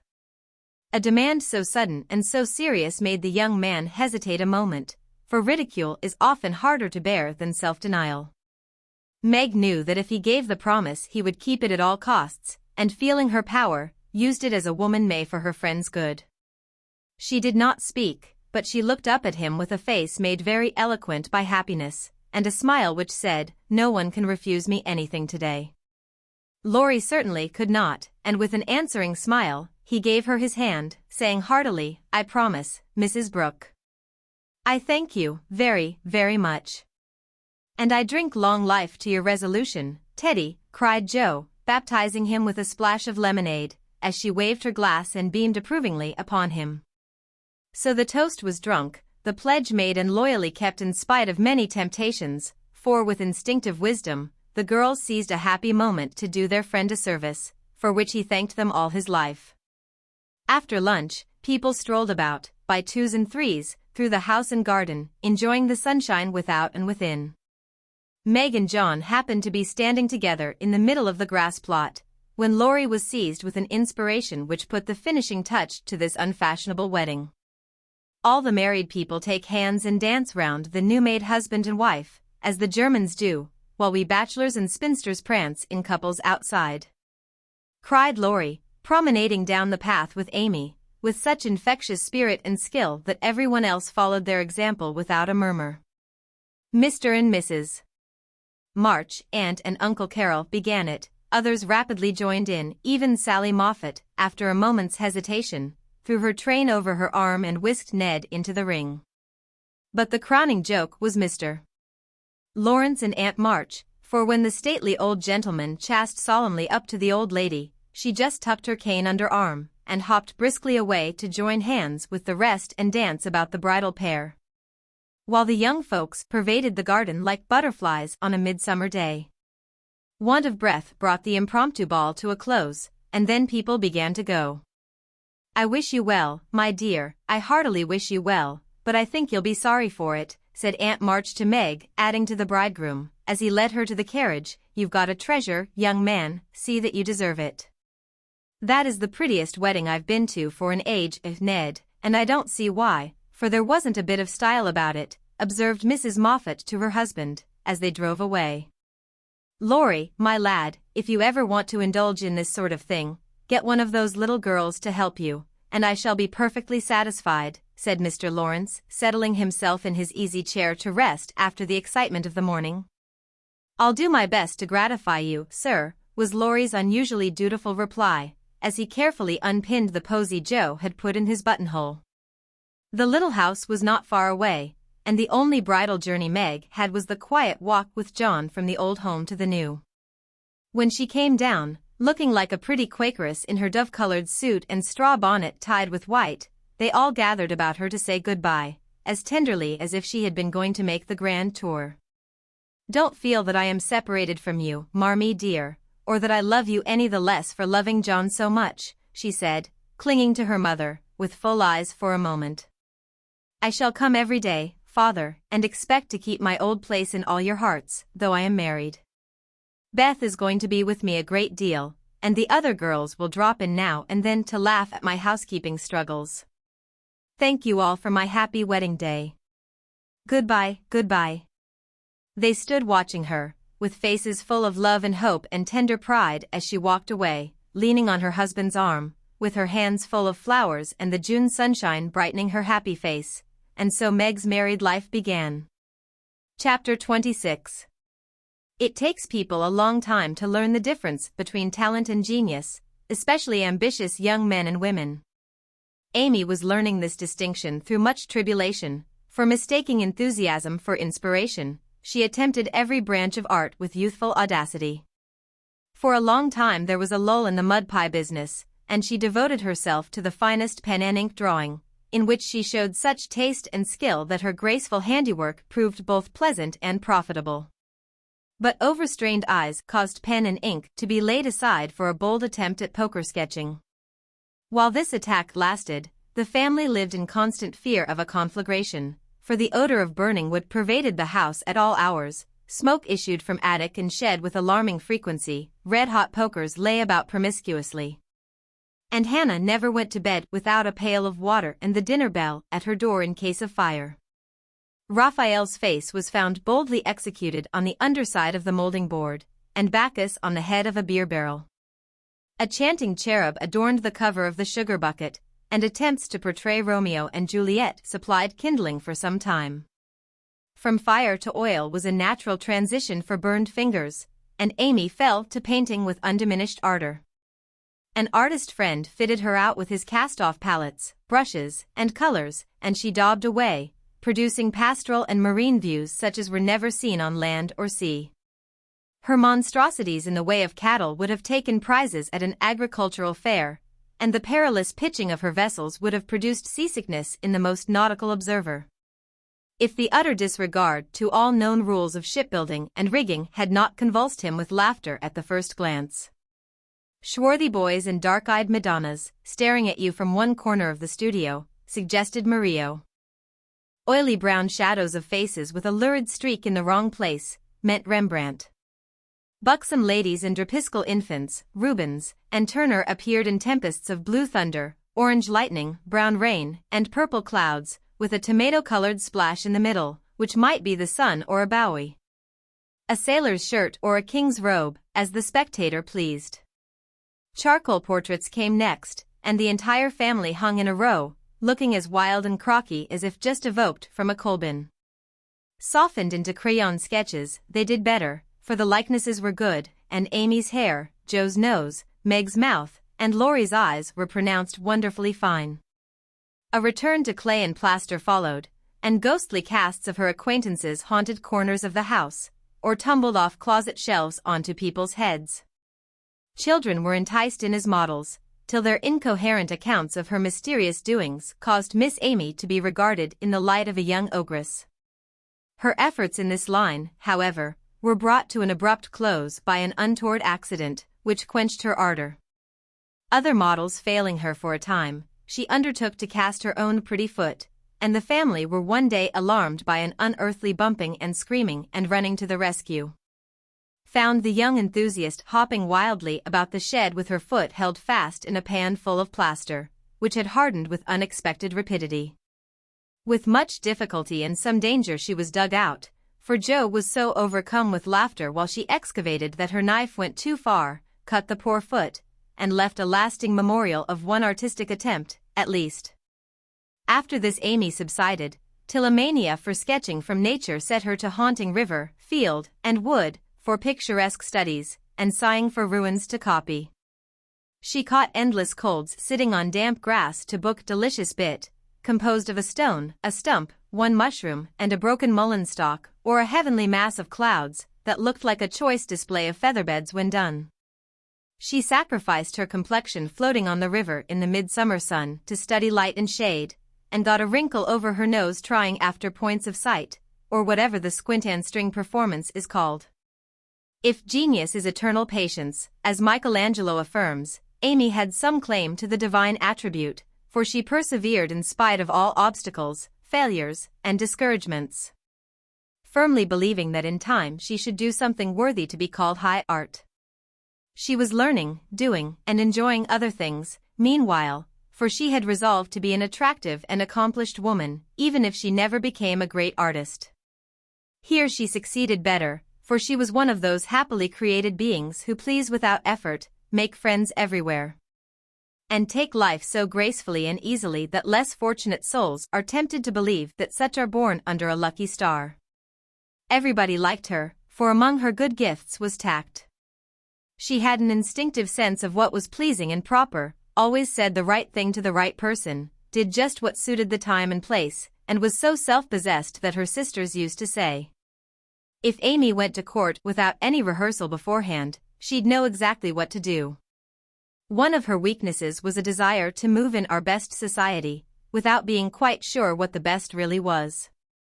Money, position, fashionable accomplishments, and elegant manners were most desirable things in her eyes, and she liked to associate with those who possessed them, often mistaking the false for the true, and admiring what was not admirable. Never forgetting that by birth she was a gentlewoman, she cultivated her aristocratic tastes and feelings, so that when the opportunity came she might be ready to take the place from which poverty now excluded her. My lady, as her friends called her, sincerely desired to be a genuine lady, and was so at heart, but had yet to learn that money cannot buy refinement of nature, that rank does not always confer nobility, and that true breeding makes itself felt in spite of external drawbacks. I want to ask a favor of you, Mama, Amy said, coming in with an important air one day. Well, little girl, what is it? Replied her mother, in whose eyes the stately young lady still remained the baby. Our drawing class breaks up next week, and before the girls separate for the summer, I want to ask them out here for a day. They are wild to see the river, sketch the broken bridge, and copy some of the things they admired in my book. They have been very kind to me in many ways, and I am grateful, for they are all rich and I know I am poor, yet they never made any difference. Why should they? And Mrs. March put the question with what the girls called her Maria Theresa air. You know as well as I that it does make a difference with nearly everyone, so don't ruffle up like a dear, motherly hen, when your chickens get pecked by smarter birds.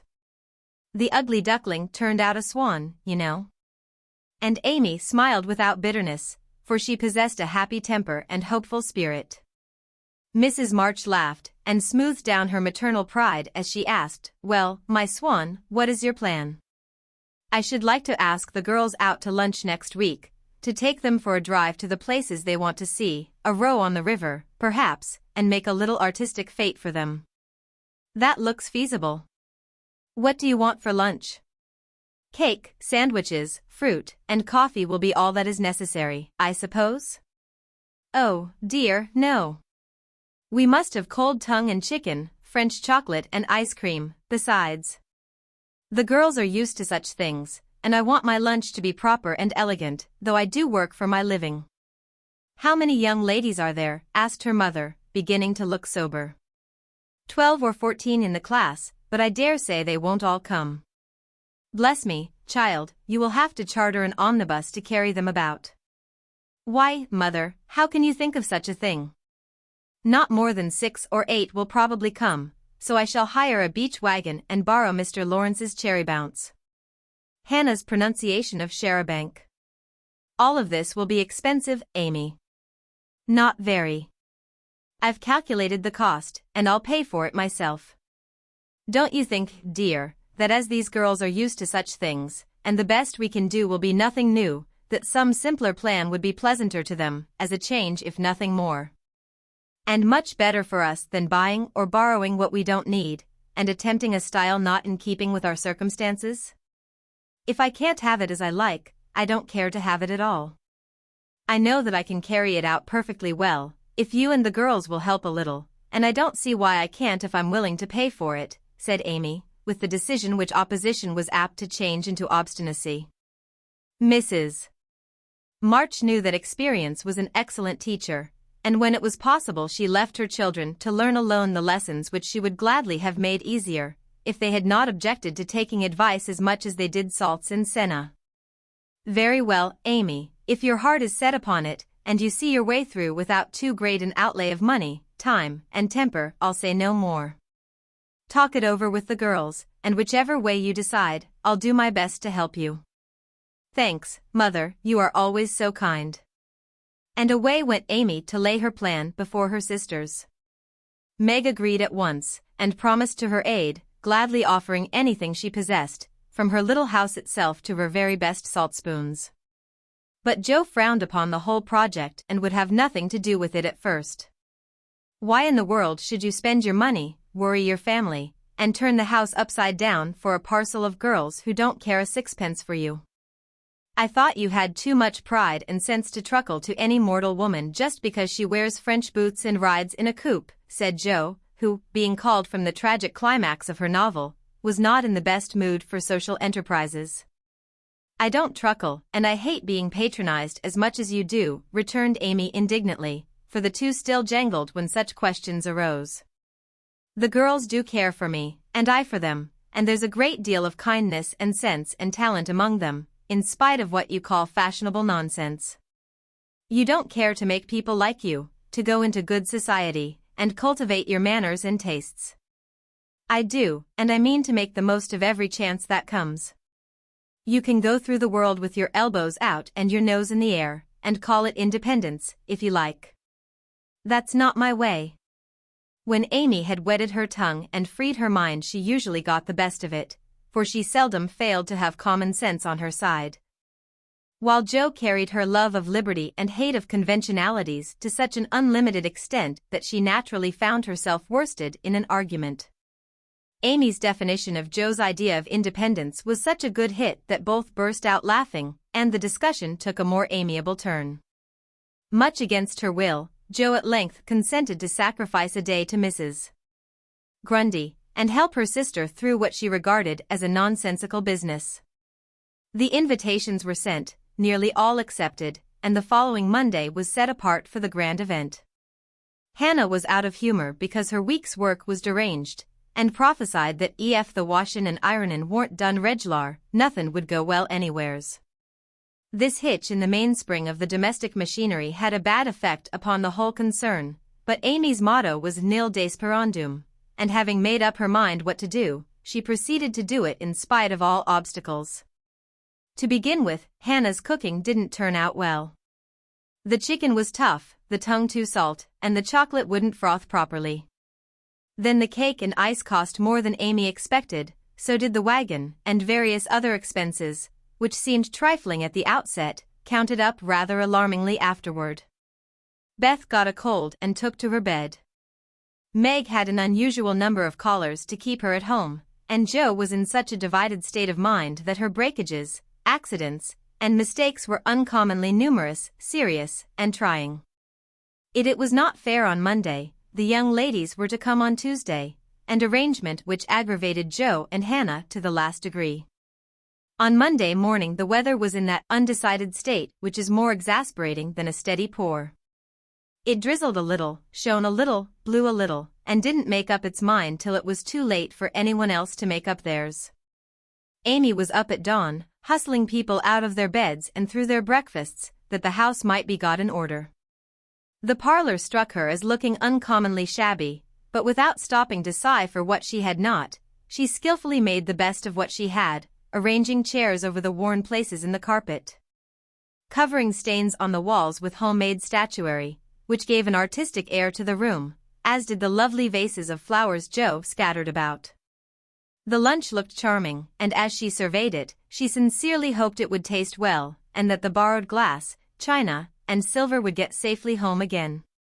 The carriages were promised, Meg and Mother were all ready to do the honors, Beth was able to help Hannah behind the scenes, Jo had engaged to be as lively and amiable as an absent mind, and aching head, and a very decided disapproval of everybody and everything would allow, and as she wearily dressed, Amy cheered herself with anticipations of the happy moment when, lunch safely over, she should drive away with her friends for an afternoon of artistic delights, for the cherry bounce and the broken bridge were her strong points.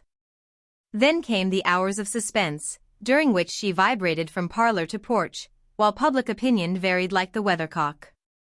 A smart shower at 11 had evidently quenched the enthusiasm of the young ladies who were to arrive at 12, for nobody came, and at 2 the exhausted family sat down in a blaze of sunshine to consume the perishable portions of the feast.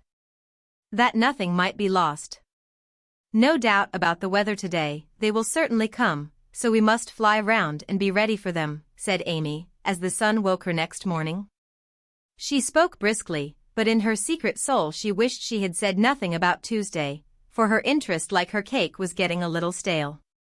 I can't get any lobsters, so you will have to do without salad today, said Mr. March, coming in half an hour later, with an expression of placid despair. Use the chicken then, the toughness won't matter in a salad, advised his wife. Hannah left it on the kitchen table a minute, and the kittens got at it. I'm very sorry, Amy, added Beth, who was still a patroness of cats. Then I must have a lobster, for tongue alone won't do, said Amy decidedly. Shall I rush into town and demand one? Asked Jo, with the magnanimity of a martyr. You'd come bringing it home under your arm without any paper, just to try me. I'll go myself, answered Amy, whose temper was beginning to fail. Shrouded in a thick veil and armed with a genteel traveling basket, she departed, feeling that a cool drive would soothe her ruffled spirit and fit her for the labors of the day. After some delay, the object of her desire was procured, likewise a bottle of dressing to prevent further loss of time at home, and off she drove again, well pleased with her own forethought. As the omnibus contained only one other passenger, a sleepy old lady, Amy pocketed her veil and beguiled the tedium of the way by trying to find out where all her money had gone to.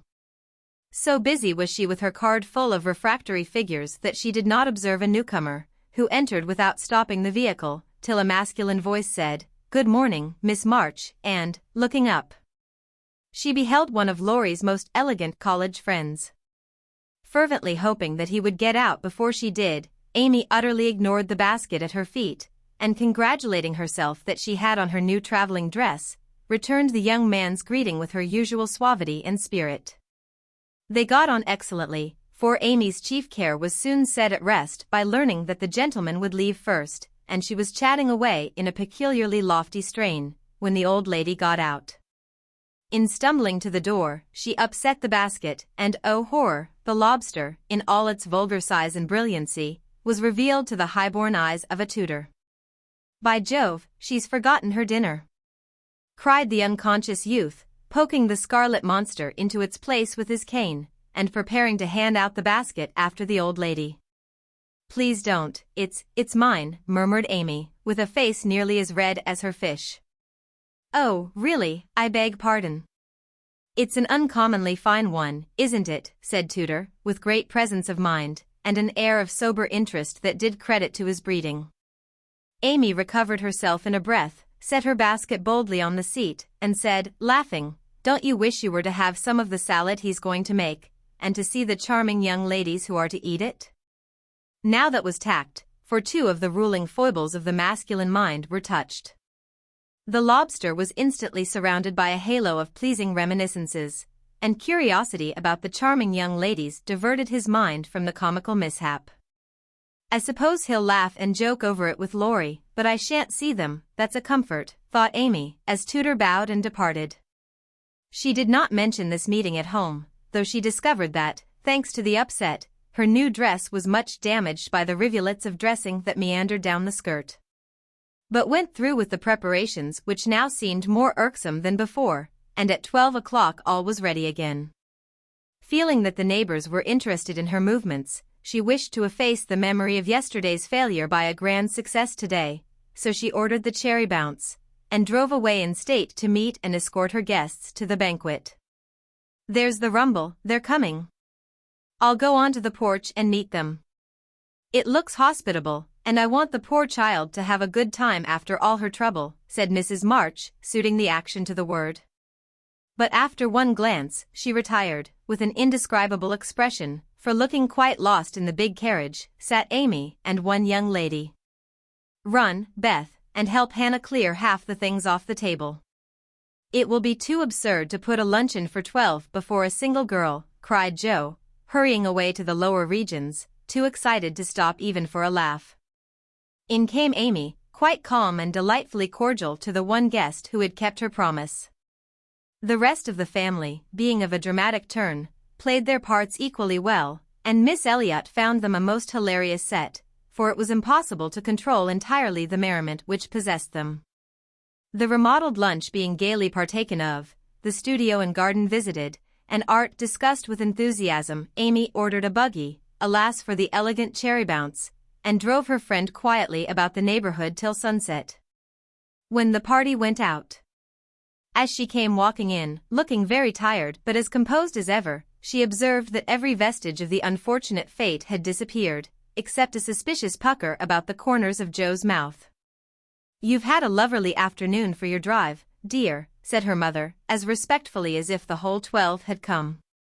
"Miss Elliot is a very sweet girl, and seemed to enjoy herself, I thought," observed Beth, with unusual warmth.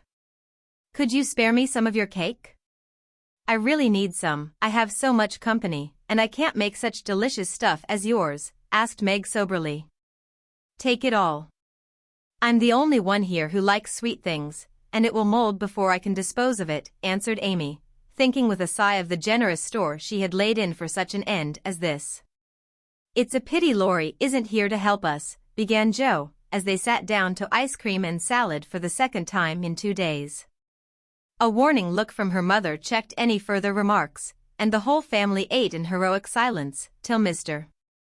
March mildly observed, salad was one of the favorite dishes of the ancients, and Evelyn. Here a general explosion of laughter cut short the history of salads, to the great surprise of the learned gentleman. "Bundle everything into a basket and send it to the Hummels. Germans like messes. I'm sick of the sight of this, and there's no reason you should all die of a surfeit because I've been a fool," cried Amy, wiping her eyes. "I thought I should have died when I saw you two girls rattling about in the what-you-call-it, like two little kernels in a very big nutshell, and mother waiting in state to receive the throng," sighed Joe, quite spent with laughter.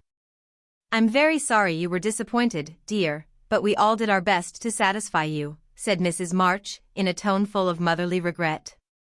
"I am satisfied. I've done what I undertook, and it's not my fault that it failed." "I comfort myself with that," said Amy with a little quiver in her voice. "I thank you all very much for helping me, and I'll thank you still more if you won't allude to it for a month, at least." No one did for several months, but the word fate always produced a general smile, and Laurie's birthday gift to Amy was a tiny coral lobster in the shape of a charm for her watch guard. Chapter 27. Fortune suddenly smiled upon Jo, and dropped a good luck penny in her path. Not a golden penny, exactly, but I doubt if $500,000 would have given more real happiness than did the little sum that came to her in this wise.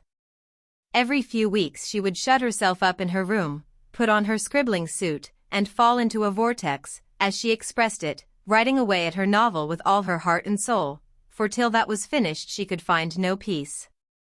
Her scribbling suit consisted of a black woolen pinafore on which she could wipe her pen at will, and a cap of the same material, adorned with a cheerful red bow, into which she bundled her hair when the decks were cleared for action. This cap was a beacon to the inquiring eyes of her family, who during these periods kept their distance, merely popping in their heads semi-occasionally to ask, with interest, "Does genius burn, Jo?" They did not always venture even to ask this question, but took an observation of the cap, and judged accordingly. If this expressive article of dress was drawn low upon the forehead, it was a sign that hard work was going on. In exciting moments it was pushed rakishly askew, and when despair seized the author it was plucked wholly off, and cast upon the floor. At such times the intruder silently withdrew, and not until the red bow was seen gaily erect upon the gifted brow, did anyone dare address Jo. She did not think herself a genius by any means, but when the writing fit came on, she gave herself up to it with entire abandon, and led a blissful life, unconscious of want, care, or bad weather, while she sat safe and happy in an imaginary world, full of friends almost as real and dear to her as any in the flesh. Sleep forsook her eyes, meals stood untasted, day and night were all too short to enjoy the happiness which blessed her only at such times, and made these hours worth living, even if they bore no other fruit. The divine afflatus usually lasted a week or two, and then she emerged from her vortex, hungry, sleepy, cross, or despondent. She was just recovering from one of these attacks when she was prevailed upon to escort Miss Crocker to a lecture, and in return for her virtue was rewarded with a new idea. It was a people's course, the lecture on the pyramids, and Jo rather wondered at the choice of such a subject for such an audience, but took it for granted that some great social evil would be remedied or some great want supplied by unfolding the glories of the pharaohs to an audience whose thoughts were busy with the price of coal and flour, and whose lives were spent in trying to solve harder riddles than that of the Sphinx. They were early, and while Miss Crocker set the heel of her stocking, Jo amused herself by examining the faces of the people who occupied the seat with them. On her left were two matrons, with massive foreheads and bonnets to match, discussing women's rights and making tatting. Beyond sat a pair of humble lovers, artlessly holding each other by the hand, a somber spinster eating peppermints out of a paper bag, and an old gentleman taking his preparatory nap behind a yellow bandana. On her right, her only neighbor was a studious-looking lad absorbed in a newspaper. It was a pictorial sheet, and Jo examined the work of art nearest her, idly wondering what fortuitous concatenation of circumstances needed the melodramatic illustration of an Indian in full war costume, tumbling over a precipice with a wolf at his throat, while two infuriated young gentlemen, with unnaturally small feet and big eyes, were stabbing each other close by. And a disheveled female was flying away in the background with her mouth wide open. Pausing to turn a page, the lad saw her looking and, with boyish good nature, offered half his paper, saying bluntly, "Want to read it? That's a first-rate story." Jo accepted it with a smile, for she had never outgrown her liking for lads, and soon found herself involved in the usual labyrinth of love, mystery, and murder. For the story belonged to that class of light literature in which the passions have a holiday, and when the author's invention fails, a grand catastrophe clears the stage of one half the dramatis personae, leaving the other half to exult over their downfall. "Prime, isn't it?" asked the boy, as her eye went down the last paragraph of her portion. "I think you and I could do as well as that if we tried," returned Jo, amused at his admiration of the trash. "I should think I was a pretty lucky chap if I could. She makes a good living out of such stories, they say." And he pointed to the name of Mrs. Slang Northberry, under the title of the tale.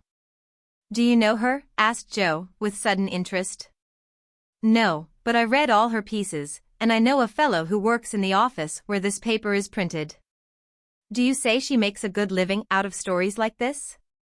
And Joe looked more respectfully at the agitated group and thickly sprinkled exclamation points that adorned the page. Guess she does. She knows just what folks like, and gets paid well for writing it. Here the lecture began, but Joe heard very little of it, for while Professor Sands was prosing away about Belzoni, Cheops, Scarabaei, and hieroglyphics, she was covertly taking down the address of the paper, and boldly resolving to try for the $100 prize offered in its columns for a sensational story. By the time the lecture ended and the audience awoke, she had built up a splendid fortune for herself, not the first founded on paper, and was already deep in the concoction of her story. Being unable to decide whether the duel should come before the elopement or after the murder, she said nothing of her plan at home, but fell to work next day, much to the disquiet of her mother, who always looked a little anxious when genius took to burning. Jo had never tried this style before, contenting herself with very mild romances for the Spread Eagle. Her experience in miscellaneous reading were of service now, for they gave her some idea of dramatic effect, and supplied plot, language, and costumes. Her story was as full of desperation and despair as her limited acquaintance with those uncomfortable emotions enabled her to make it, and having located it in Lisbon, she wound up with an earthquake, as a striking and appropriate denouement. The manuscript was privately dispatched, accompanied by a note, modestly saying that if the tale didn't get the prize, which the writer hardly dared expect, she would be very glad to receive any sum it might be considered worth. 6 weeks is a long time to wait, and a still longer time for a girl to keep a secret, but Jo did both, and was just beginning to give up all hope of ever seeing her manuscript again, when a letter arrived which almost took her breath away. For on opening it, a check for $100 fell into her lap. For a minute she stared at it as if it had been a snake, then she read her letter and began to cry. If the amiable gentleman who wrote that kindly note could have known what intense happiness he was giving a fellow creature, I think he would devote his leisure hours, if he has any, to that amusement, for Jo valued the letter more than the money. Because it was encouraging, and after years of effort it was so pleasant to find that she had learned to do something, though it was only to write a sensation story. A prouder young woman was seldom seen than she, when, having composed herself, she electrified the family by appearing before them with the letter in one hand, the check in the other, announcing that she had won the prize. Of course there was a great jubilee, and when the story came everyone read and praised it, though after her father had told her that the language was good, the romance fresh and hearty, and the tragedy quite thrilling, he shook his head and said in his unworldly way, "You can do better than this, Jo. Aim at the highest, and never mind the money. I think the money is the best part of it." "What will you do with such a fortune?" asked Amy, regarding the magic slip of paper with a reverential eye.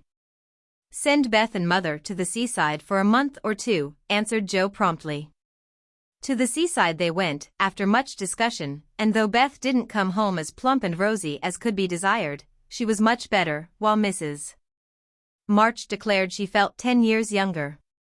So Jo was satisfied with the investment of her prize money, and fell to work with a cheery spirit, bent on earning more of those delightful checks. She did earn several that year, and began to feel herself a power in the house, for by the magic of a pen, her rubbish turned into comforts for them all.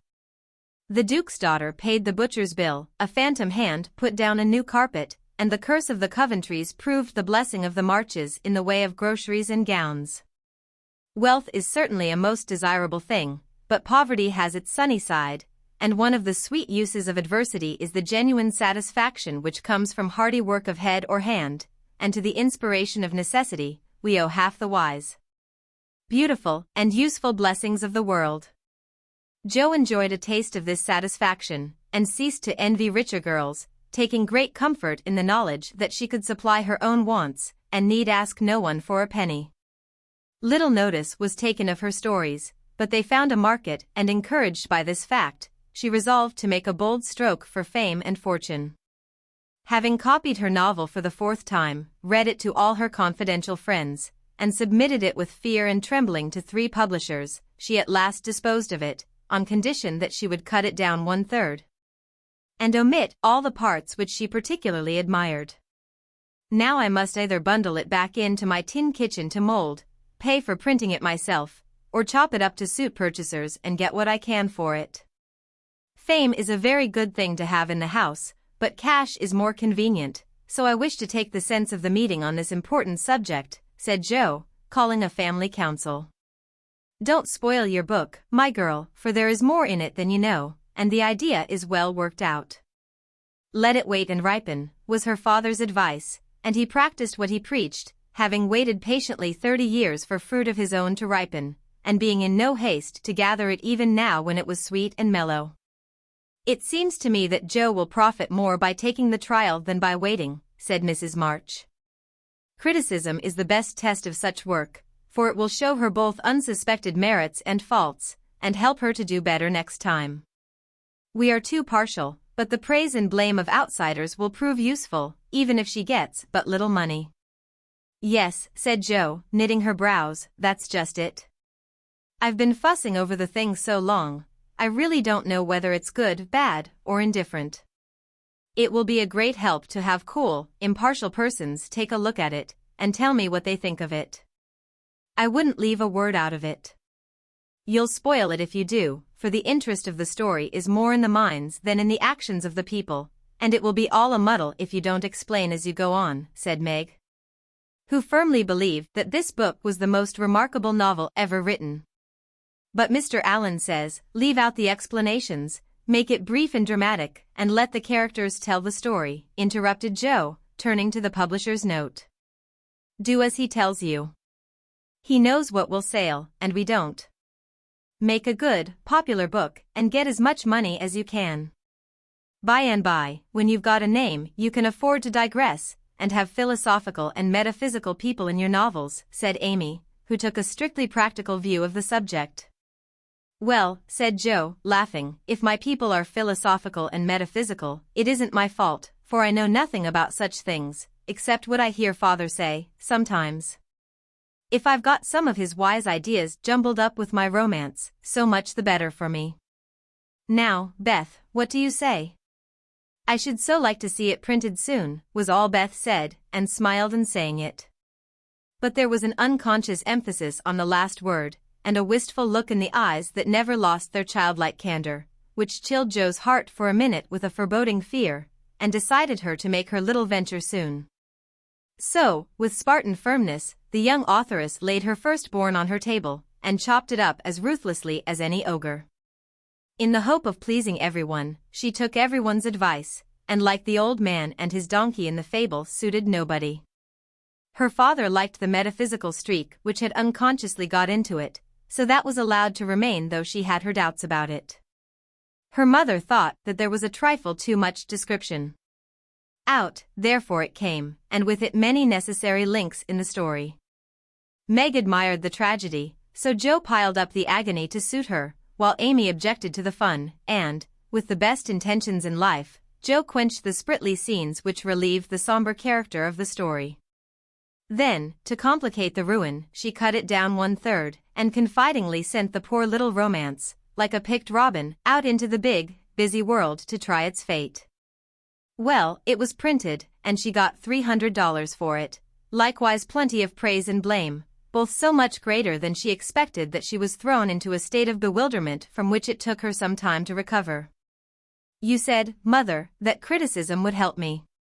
But how can it, when it's so contradictory that I don't know whether I've written a promising book or broken all the 10 Commandments?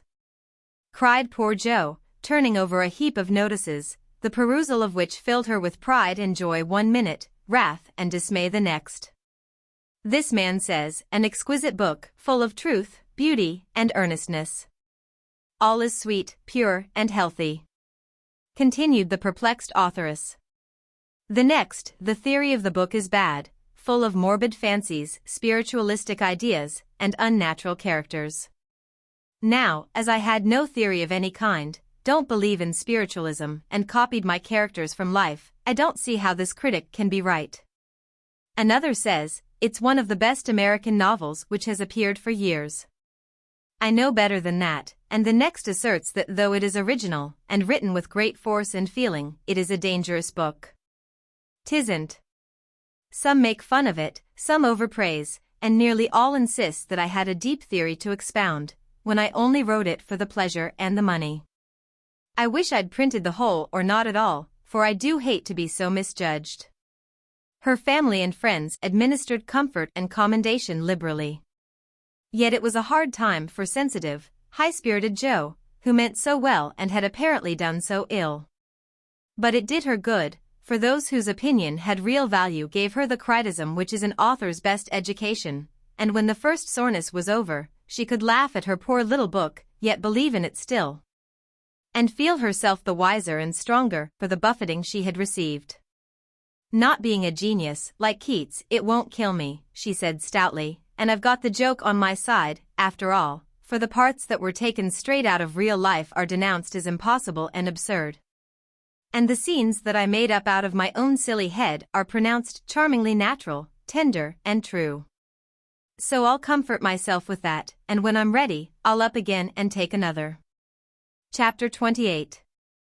Like most other young matrons, Meg began her married life with the determination to be a model housekeeper.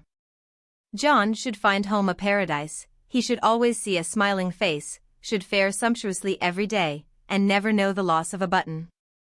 She brought so much love, energy, and cheerfulness to the work that she could not but succeed, in spite of some obstacles. Her paradise was not a tranquil one, for the little woman fussed, was over-anxious to please, and bustled about like a true Martha, cumbered with many cares. She was too tired, sometimes, even to smile. John grew dyspeptic after a course of dainty dishes and ungratefully demanded plain fare. As for buttons, she soon learned to wonder where they went, to shake her head over the carelessness of men, and to threaten to make him sew them on himself, and see if his work would stand impatient and clumsy fingers any better than hers. They were very happy, even after they discovered that they couldn't live on love alone. John did not find Meg's beauty diminished, though she beamed at him from behind the familiar coffee pot. Nor did Meg miss any of the romance from the daily parting, when her husband followed up his kiss with the tender inquiry, "Shall I send some veal or mutton for dinner, darling?"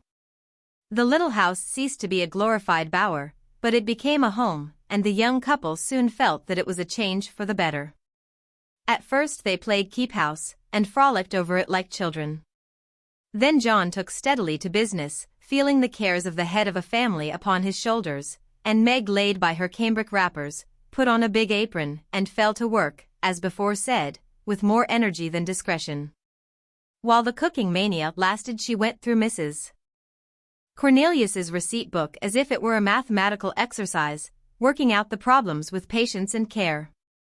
Sometimes her family were invited in to help eat up a too bounteous feast of successes, or Lottie would be privately dispatched with a batch of failures, which were to be concealed from all eyes in the convenient stomachs of the little Hummels. An evening with John over the account books usually produced a temporary lull in the culinary enthusiasm, and a frugal fit would ensue, during which the poor man was put through a course of bread pudding, hash, and warmed-over coffee, which tried his soul, although he bore it with praiseworthy fortitude. Before the golden mean was found, however, Meg added to her domestic possessions what young couples seldom get on long without, a family jar. Fired with housewifely wish to see her storeroom stocked with homemade preserves, she undertook to put up her own currant jelly. John was requested to order home a dozen or so of little pots and an extra quantity of sugar, for their own currants were ripe and were to be attended to at once. As John firmly believed that my wife was equal to anything, and took a natural pride in her skill, he resolved that she should be gratified, and their only crop of fruit laid by in a most pleasing form for winter use. Home came 4 dozen delightful little pots, half a barrel of sugar, and a small boy to pick the currants for her. With her pretty hair tucked into a little cap, arms bared to the elbow, and a checked apron which had a coquettish look in spite of the bib, the young housewife fell to work, feeling no doubts about her success. For hadn't she seen Hannah do it hundreds of times? The array of pots rather amazed her at first, but John was so fond of jelly, and the nice little jars would look so well on the top shelf, that Meg resolved to fill them all, and spend a long day picking, boiling, straining, and fussing over her jelly. She did her best, she asked advice of Mrs. Cornelius, she racked her brain to remember what Hannah did that she left undone, she reboiled, resugared, and restrained, but that dreadful stuff wouldn't gel. She longed to run home, bib and all, and ask Mother to lend her a hand, but John and she had agreed that they would never annoy anyone with their private worries, experiments, or quarrels. They had laughed over that last word as if the idea it suggested was a most preposterous one, but they had held to their resolve, and whenever they could get on without help they did so, and no one interfered, for Mrs. March had advised the plan. So Meg wrestled alone with the refractory sweetmeats all that hot summer day, and at 5 o'clock sat down in her topsy-turvy kitchen, wrung her bedaubed hands, lifted up her voice and wept. Now, in the first flush of the new life, she had often said, "My husband shall always feel free to bring a friend home whenever he likes. I shall always be prepared. There shall be no flurry, no scolding, no discomfort, but a neat house, a cheerful wife, and a good dinner. John, dear, never stop to ask my leave, invite whom you please, and be sure of a welcome from me." How charming that was, to be sure. John quite glowed with pride to hear her say it, and felt what a blessed thing it was to have a superior wife. But, although they had had company from time to time, it never happened to be unexpected, and Meg had never had an opportunity to distinguish herself till now. It always happens so in this vale of tears. There is an inevitability about such things which we can only wonder at, deplore, and bear as we best can. If John had not forgotten all about the jelly, it really would have been unpardonable in him to choose that day, of all the days in the year, to bring a friend home to dinner unexpectedly. Congratulating himself that a handsome repast had been ordered that morning, feeling sure that it would be ready to the minute, and indulging in pleasant anticipations of the charming effect it would produce. When his pretty wife came running out to meet him, he escorted his friend to his mansion, with the irrepressible satisfaction of a young host and husband. It is a world of disappointments, as John discovered when he reached the dovecot. The front door usually stood hospitably open. Now it was not only shut, but locked, and yesterday's mud still adorned the steps. The parlor windows were closed and curtained, no picture of the pretty wife sewing on the piazza, in white, with a distracting little bow in her hair, or a bright-eyed hostess, smiling a shy welcome as she greeted her guest. Nothing of the sort, for not a soul appeared but a sanguinary-looking boy asleep under the currant bushes. "I'm afraid something has happened. Step into the garden, Scott, while I look up Mrs. Brooke," said John, alarmed at the silence and solitude. Round the house he hurried, led by a pungent smell of burned sugar, and Mr. Scott strolled after him, with a queer look on his face. He paused discreetly at a distance when Brooke disappeared, but he could both see and hear, and being a bachelor, enjoyed the prospect mightily. In the kitchen reigned confusion and despair. One edition of jelly was trickled from pot to pot, another lay upon the floor, and a third was burning gaily on the stove. Lottie, with Teutonic phlegm, was calmly eating bread and currant wine, for the jelly was still in a hopelessly liquid state, while Mrs. Brooke, with her apron over her head, sat sobbing dismally. "My dearest girl, what is the matter?" cried John, rushing in, with awful visions of scalded hands, sudden news of affliction, and secret consternation at the thought of the guest in the garden. "Oh, John, I am so tired and hot and cross and worried. I've been at it till I'm all worn out. Do come and help me or I shall die." And the exhausted housewife cast herself upon his breast, giving him a sweet welcome in every sense of the word, for her pinafore had been baptized at the same time as the floor. "What worries you, dear? Has anything dreadful happened?" asked the anxious John, tenderly kissing the crown of the little cap, which was all askew. "Yes," sobbed Meg despairingly. "Tell me quick, then. Don't cry. I can bear anything better than that. Out with it, love. The jelly won't gel and I don't know what to do." John Brooke laughed then as he never dared to laugh afterward, and the derisive Scot smiled involuntarily as he heard the hearty peal, which put the finishing stroke to poor Meg's woe. "Is that all? Fling it out of the window, and don't bother any more about it. I'll buy you quartz if you want it, but for heaven's sake don't have hysterics, for I've brought Jack Scott home to dinner, and—" John got no further, for Meg cast him off, and clasped her hands with a tragic gesture as she fell into a chair, exclaiming in a tone of mingled indignation, reproach, and dismay. "A man to dinner, and everything in a mess. John Brooke, how could you do such a thing?" "Hush, he's in the garden. I forgot the confounded jelly, but it can't be helped now," said John, surveying the prospect with an anxious eye. "You ought to have sent word, or told me this morning, and you ought to have remembered how busy I was," continued Meg petulantly, for even turtle-doves will peck when ruffled. "I didn't know it this morning, and there was no time to send word, for I met him on the way out.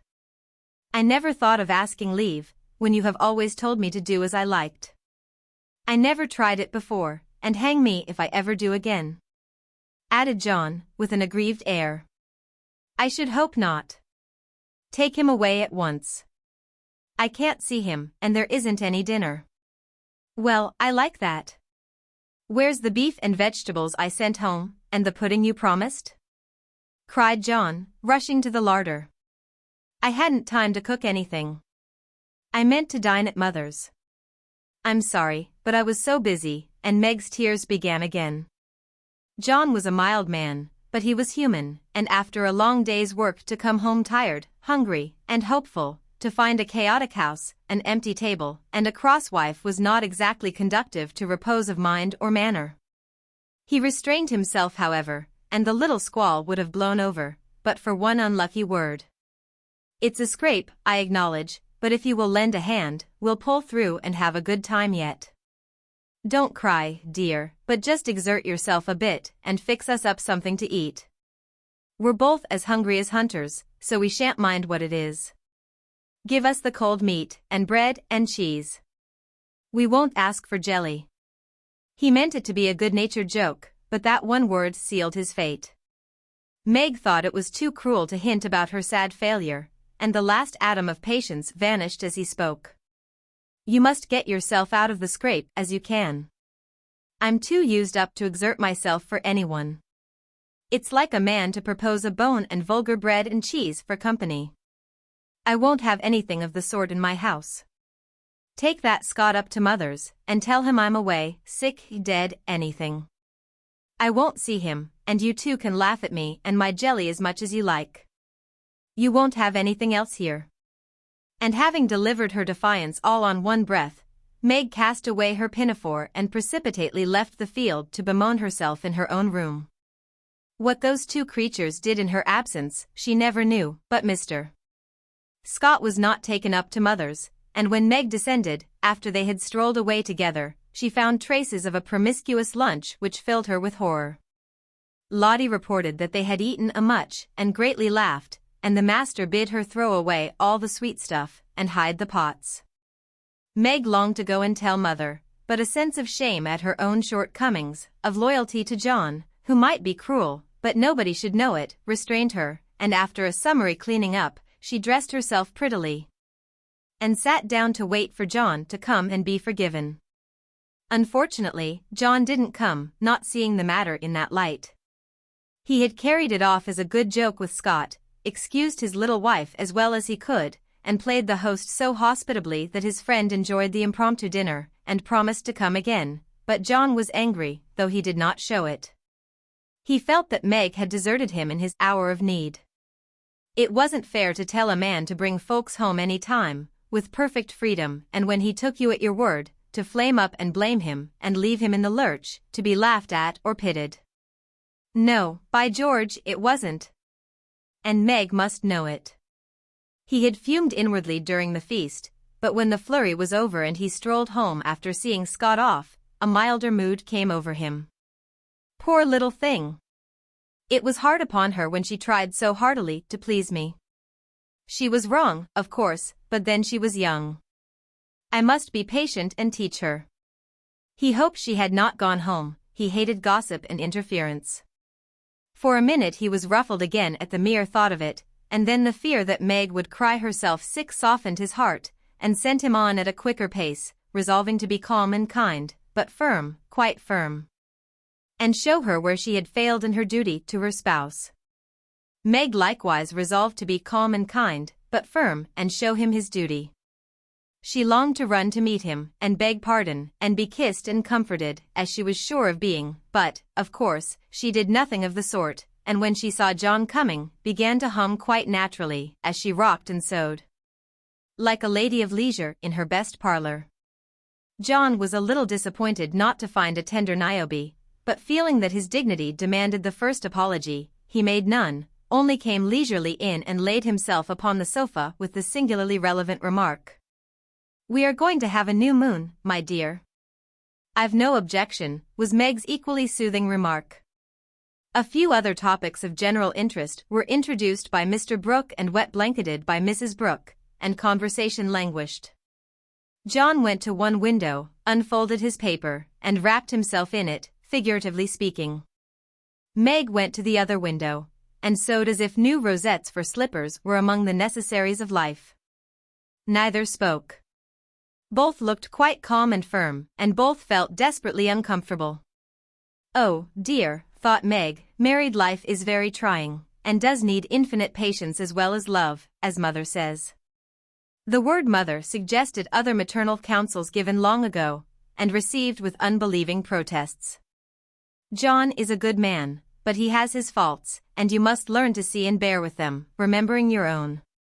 He is very decided, but never will be obstinate, if you reason kindly, not oppose impatiently. He is very accurate, and particular about the truth, a good trait, though you call him fussy.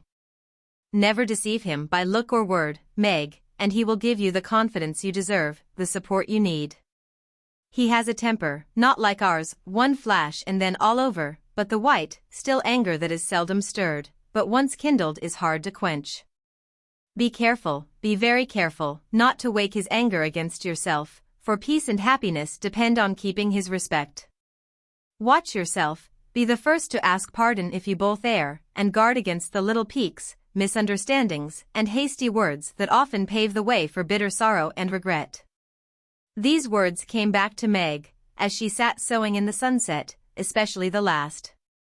This was the first serious disagreement. Her own hasty speeches sounded both silly and unkind, as she recalled them. Her own anger looked childish now, and thoughts of poor John coming home to such a scene quite melted her heart. She glanced at him with tears in her eyes, but he did not see them. She put down her work and got up, thinking, "I will be the first to say, 'Forgive me,' but he did not seem to hear her. She went very slowly across the room, for pride was hard to swallow, and stood by him, but he did not turn his head. For a minute she felt as if she really couldn't do it, then came the thought, "This is the beginning. I'll do my part, and have nothing to reproach myself with," and stooping soon, she softly kissed her husband on the forehead. Of course that settled it. The penitent kiss was better than a world of words, and John had her on his knee in a minute, saying tenderly, "It was too bad to laugh at the poor little jelly pots. Forgive me, dear. I never will again." But he did, oh bless you, yes, hundreds of times, and so did Meg, both declaring that it was the sweetest jelly they ever made, for family peace was preserved in that little family jar. After this, Meg had Mr. Scott to dinner by special invitation, and served him up a pleasant feast without a cooked wife for the first course, on which occasion she was so gay and gracious, and made everything go off so charmingly, that Mr. Scott told John he was a lucky fellow, and shook his head over the hardships of bachelorhood all the way home. In the autumn, new trials and experiences came to Meg. Sally Moffat renewed her friendship, was always running out for a dish of gossip at the little house, or inviting that poor dear to come in and spend the day at the big house. It was pleasant, for in dull weather Meg often felt lonely. All were busy at home, John absent till night, and nothing to do but sew, or read, or potter about. So it naturally fell out that Meg got into the way of gaddying and gossiping with her friend. Seeing Sally's pretty things made her long for such, and pity herself because she had not got them. Sally was very kind, and often offered her the coveted trifles, but Meg declined them, knowing that John wouldn't like it, and then this foolish little woman went and did what John disliked even worse. She knew her husband's income, and she loved to feel that he trusted her, not only with his happiness, but what some men seem to value more, his money. She knew where it was free to take what she liked, and all he asked was that she should keep account of every penny, pay bills once a month, and remember that she was a poor man's wife. Till now she had done well, been prudent and exact, kept her little account books neatly, and showed them to him monthly without fear.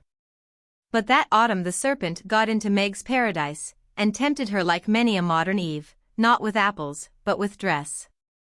Meg didn't like to be pitted and made to feel poor. It irritated her, but she was ashamed to confess it, and now and then she tried to console herself by buying something pretty, so that Sally needn't think she had to economize. She always felt wicked after it, for the pretty things were seldom necessaries, but then they cost so little, it wasn't worth worrying about, so the trifles increased unconsciously. And in the shopping excursions she was no longer a passive looker-on. But the trifles cost more than one would imagine, and when she cast up her accounts at the end of the month the sum total rather scared her.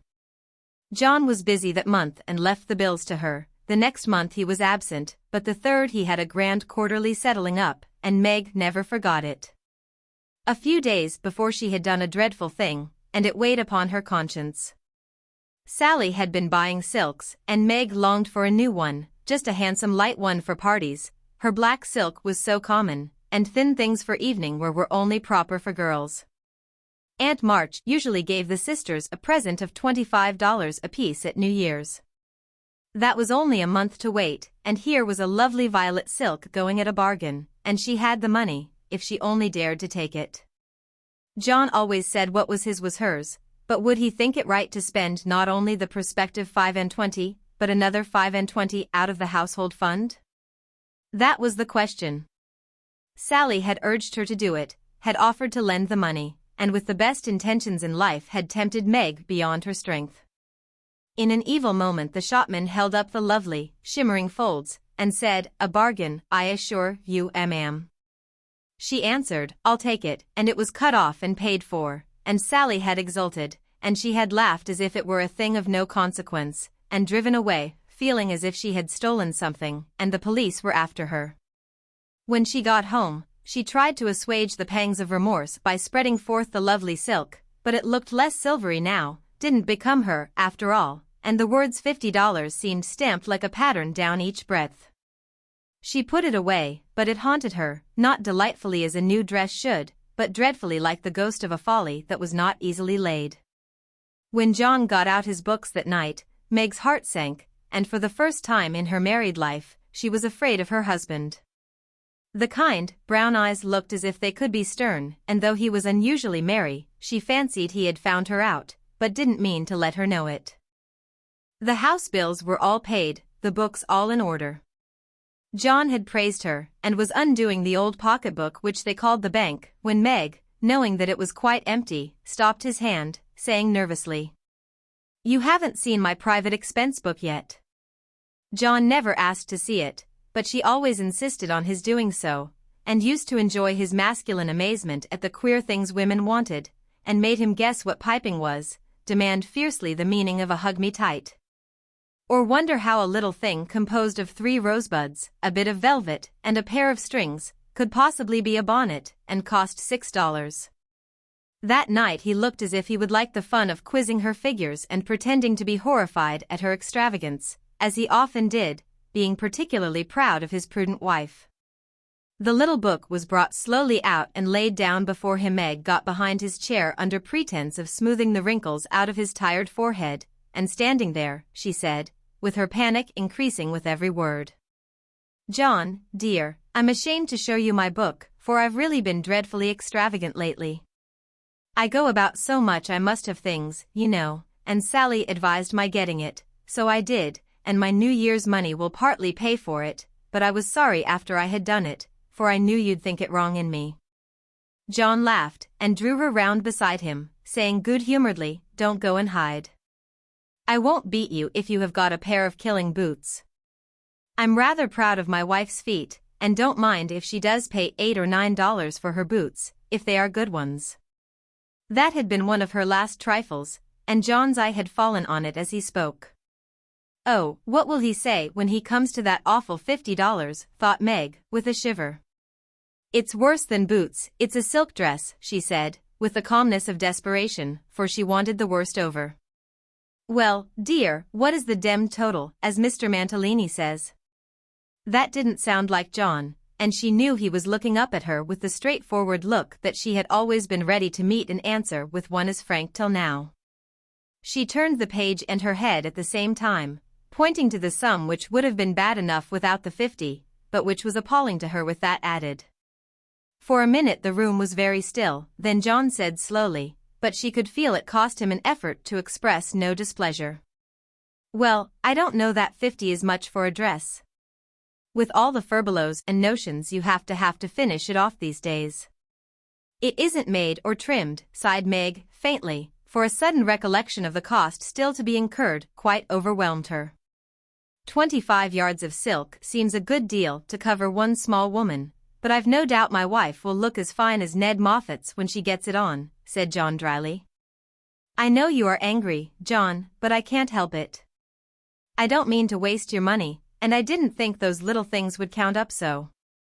I can't resist them when I see Sally buying all she wants, and pitying me because I don't. I try to be contented, but it is hard, and I'm tired of being poor. The last words were spoken so low she thought he did not hear them, but he did, and they wounded him deeply, for he had denied himself many pleasures for Meg's sake. She could have bitten her tongue out the minute she had said it, for John pushed the books away and got up, saying with a little quiver in his voice, I was afraid of this. I do my best, Meg. If he had scolded her, or even shaken her, it would not have broken her heart like those few words. She ran to him and held him close, crying, with repentant tears, Oh, John, my dear, kind, hard-working boy. I didn't mean it. It was so wicked, so untrue and ungrateful, how could I say it? Oh, how could I say it? He was very kind, forgave her readily, and did not utter one reproach, but Meg knew that she had done and said a thing which would not be forgotten soon, although he might never allude to it again. She had promised to love him for better or worse, and then she, his wife, had reproached him with his poverty, after spending his earnings recklessly. It was dreadful, and the worst of it was John went on so quietly afterward, just as if nothing had happened, except that he stayed in town later, and worked at night when she had gone to cry herself to sleep. A weak or remorse nearly made Meg sick, and the discovery that John had countermanded the order for his new greatcoat reduced her to a state of despair which was pathetic to behold. He had simply said, in answer to her surprised inquiries as to the change, I can't afford it, my dear. Meg said no more, but a few minutes after he found her in the hall with her face buried in the old greatcoat, crying as if her heart would break. They had a long talk that night, and Meg learned to love her husband better for his poverty, because it seemed to have made a man of him, given him the strength and courage to fight his own way, and taught him a tender patience with which to bear and comfort the natural longings and failures of those he loved. Next day she put her pride in her pocket, went to Sally, told the truth, and asked her to buy the silk as a favor.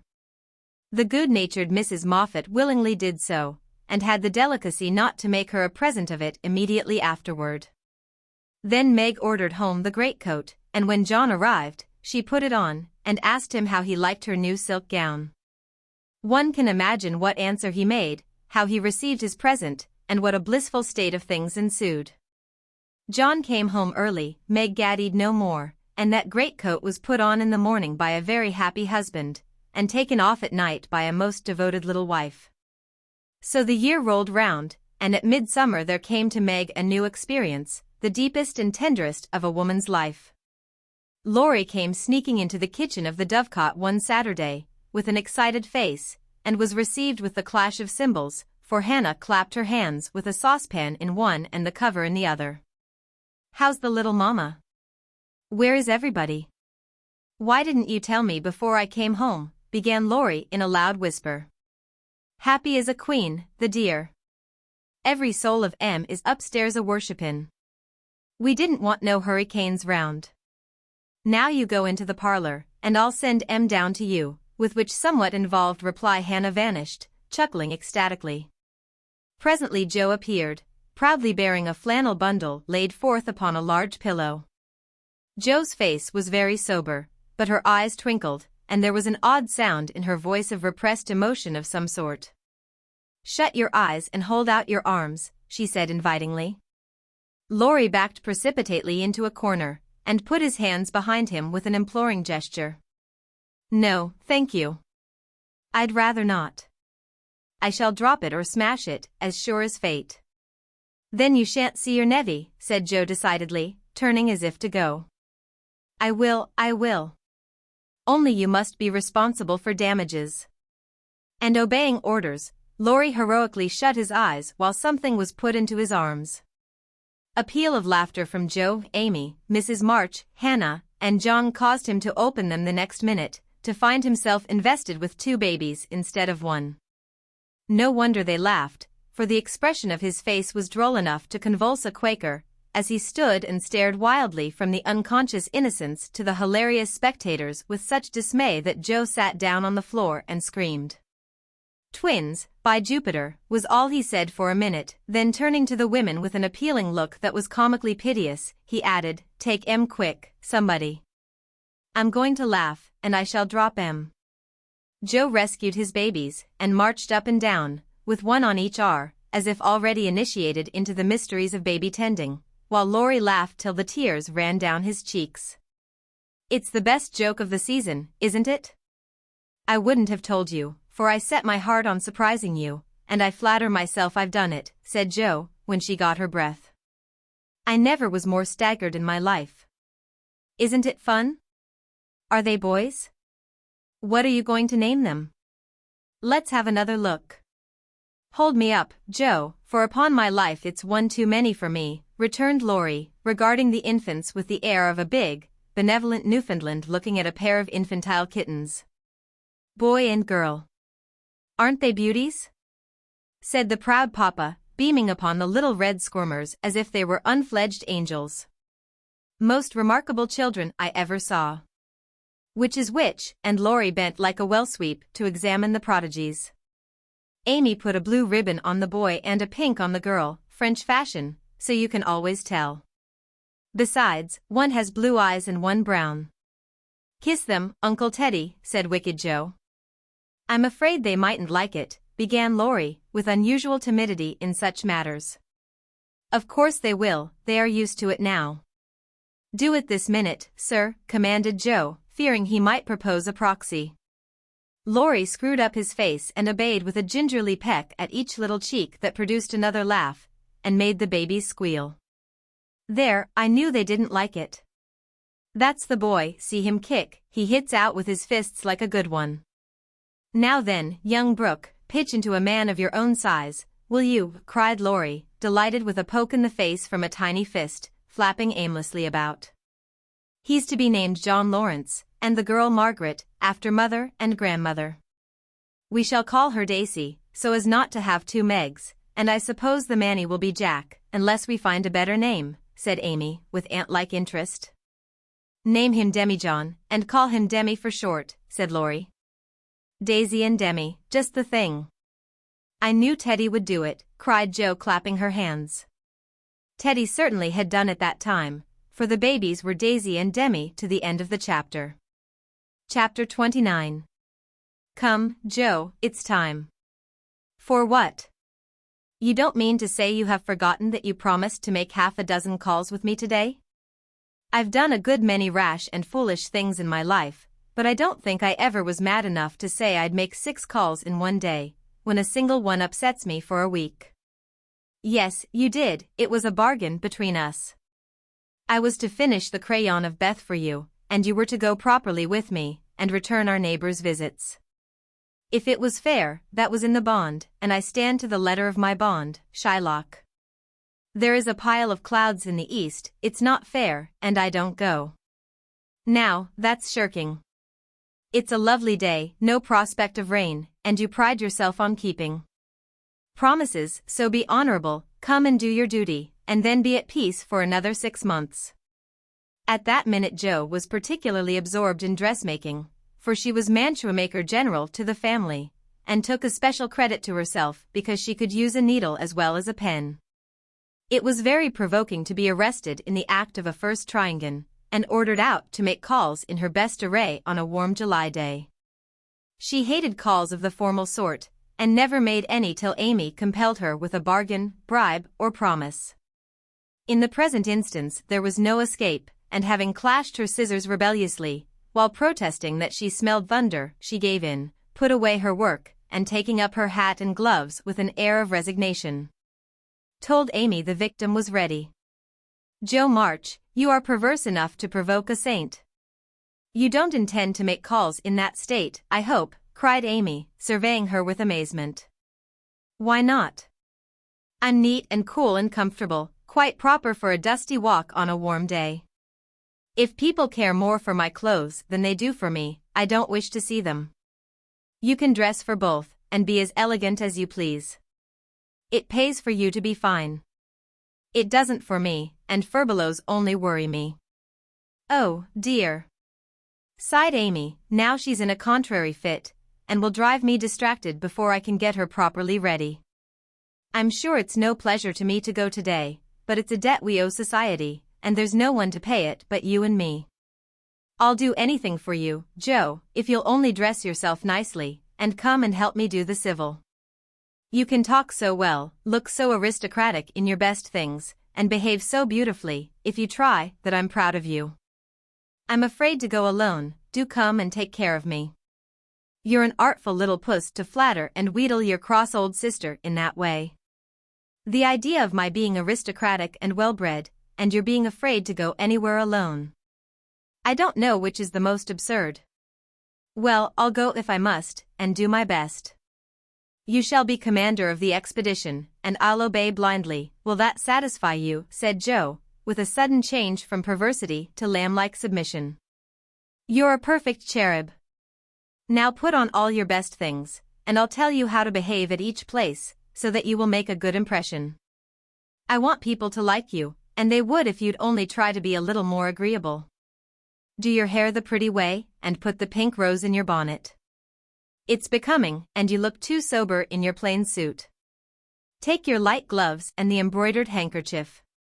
We'll stop at Meg's, and borrow her white sunshade, and then you can have my dove-colored one." While Amy dressed, she issued her orders, and Jo obeyed them, not without entering her protest, however, for she sighed as she rustled into her new organdie, frowned darkly at herself as she tied her bonnet strings in an irreproachable bow, wrestled viciously with pins as she put on her collar, wrinkled up her features generally as she shook out the handkerchief, whose embroidery was as irritating to her nose as the present mission was to her feelings. And when she had squeezed her hands into tight gloves with 3 buttons and a tassel, as the last touch of elegance, she turned to Amy with an imbecile expression of countenance, saying meekly, "I'm perfectly miserable, but if you consider me presentable, I die happy. You're highly satisfactory. Turn slowly round, and let me get a careful view." Jo revolved, and Amy gave a touch here and there, then fell back, with her head on one side, observing graciously, "Yes, you'll do. Your head is all I could ask, for that white bonnet with the rose is quite ravishing. Hold back your shoulders, and carry your hands easily, no matter if your gloves do pinch. There's one thing you can do well, Jo, that is, wear a shawl. I can't, but it's very nice to see you, and I'm so glad Aunt March gave you that lovely one. It's simple, but handsome, and those folds over the arm are really artistic. Is the point of my mantle in the middle, and have I looped my dress evenly? I like to show my boots, for my feet are pretty, though my nose isn't." "You are a thing of beauty and a joy forever," said Jo, looking through her hand with the air of a connoisseur at the blue feather against the golden hair.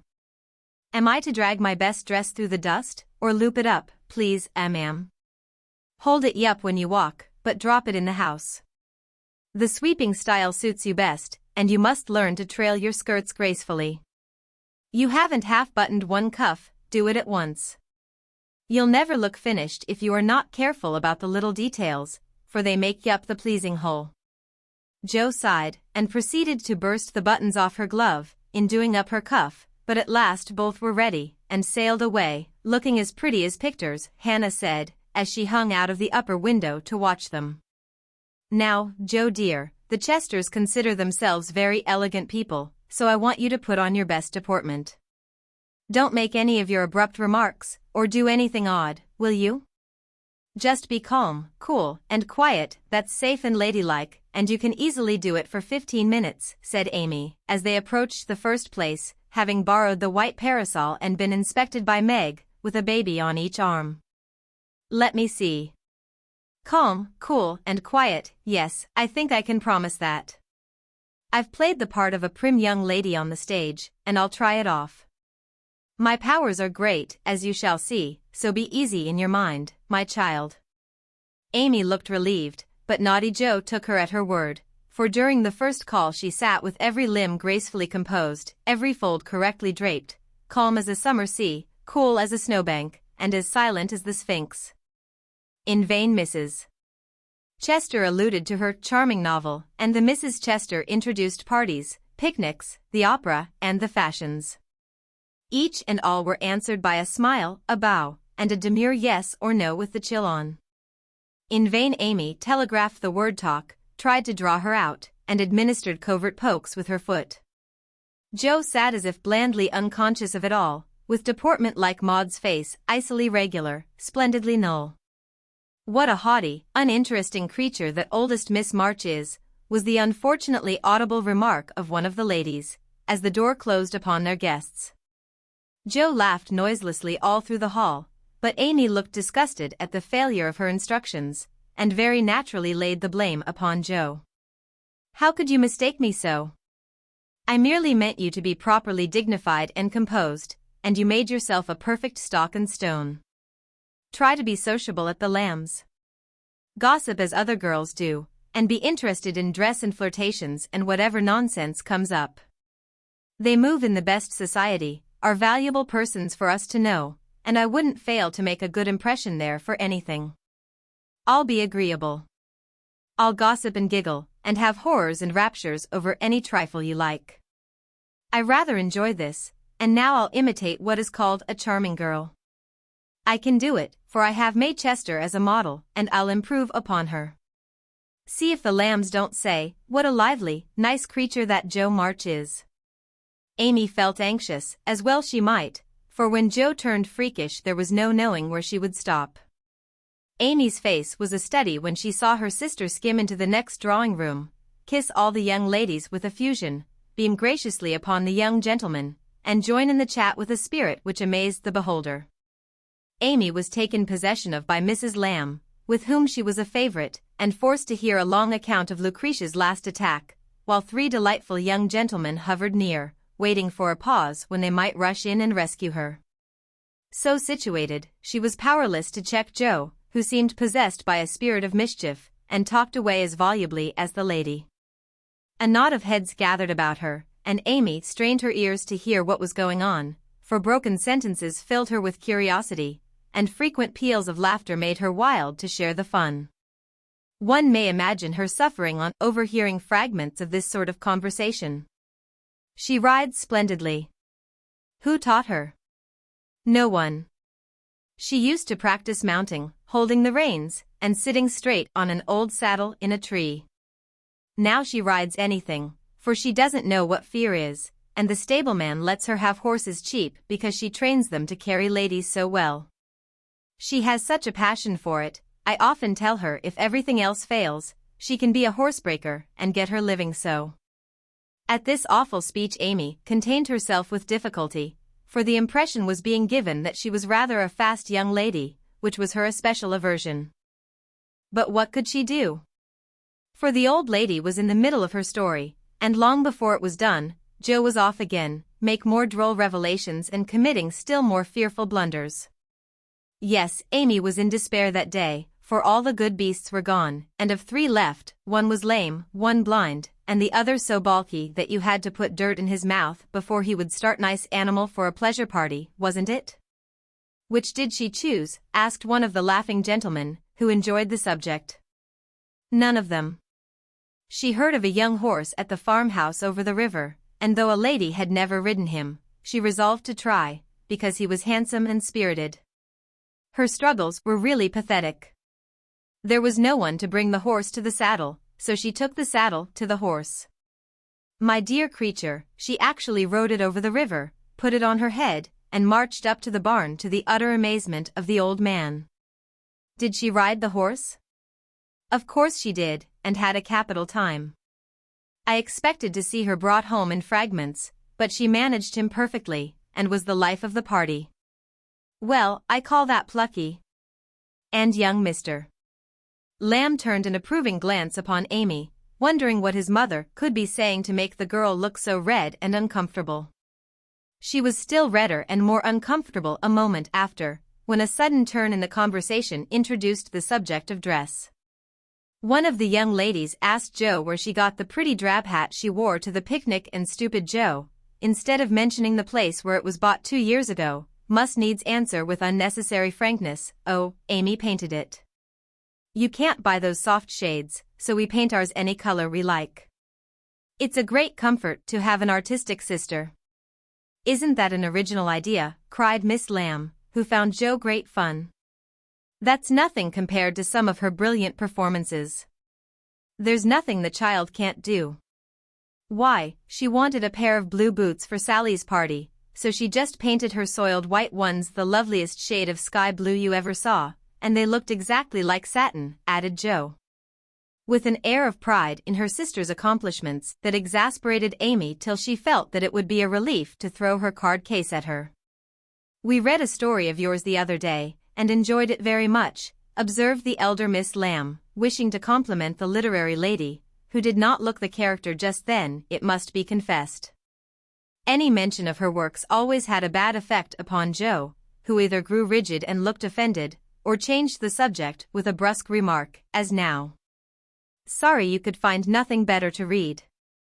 I write that rubbish because it sells, and ordinary people like it.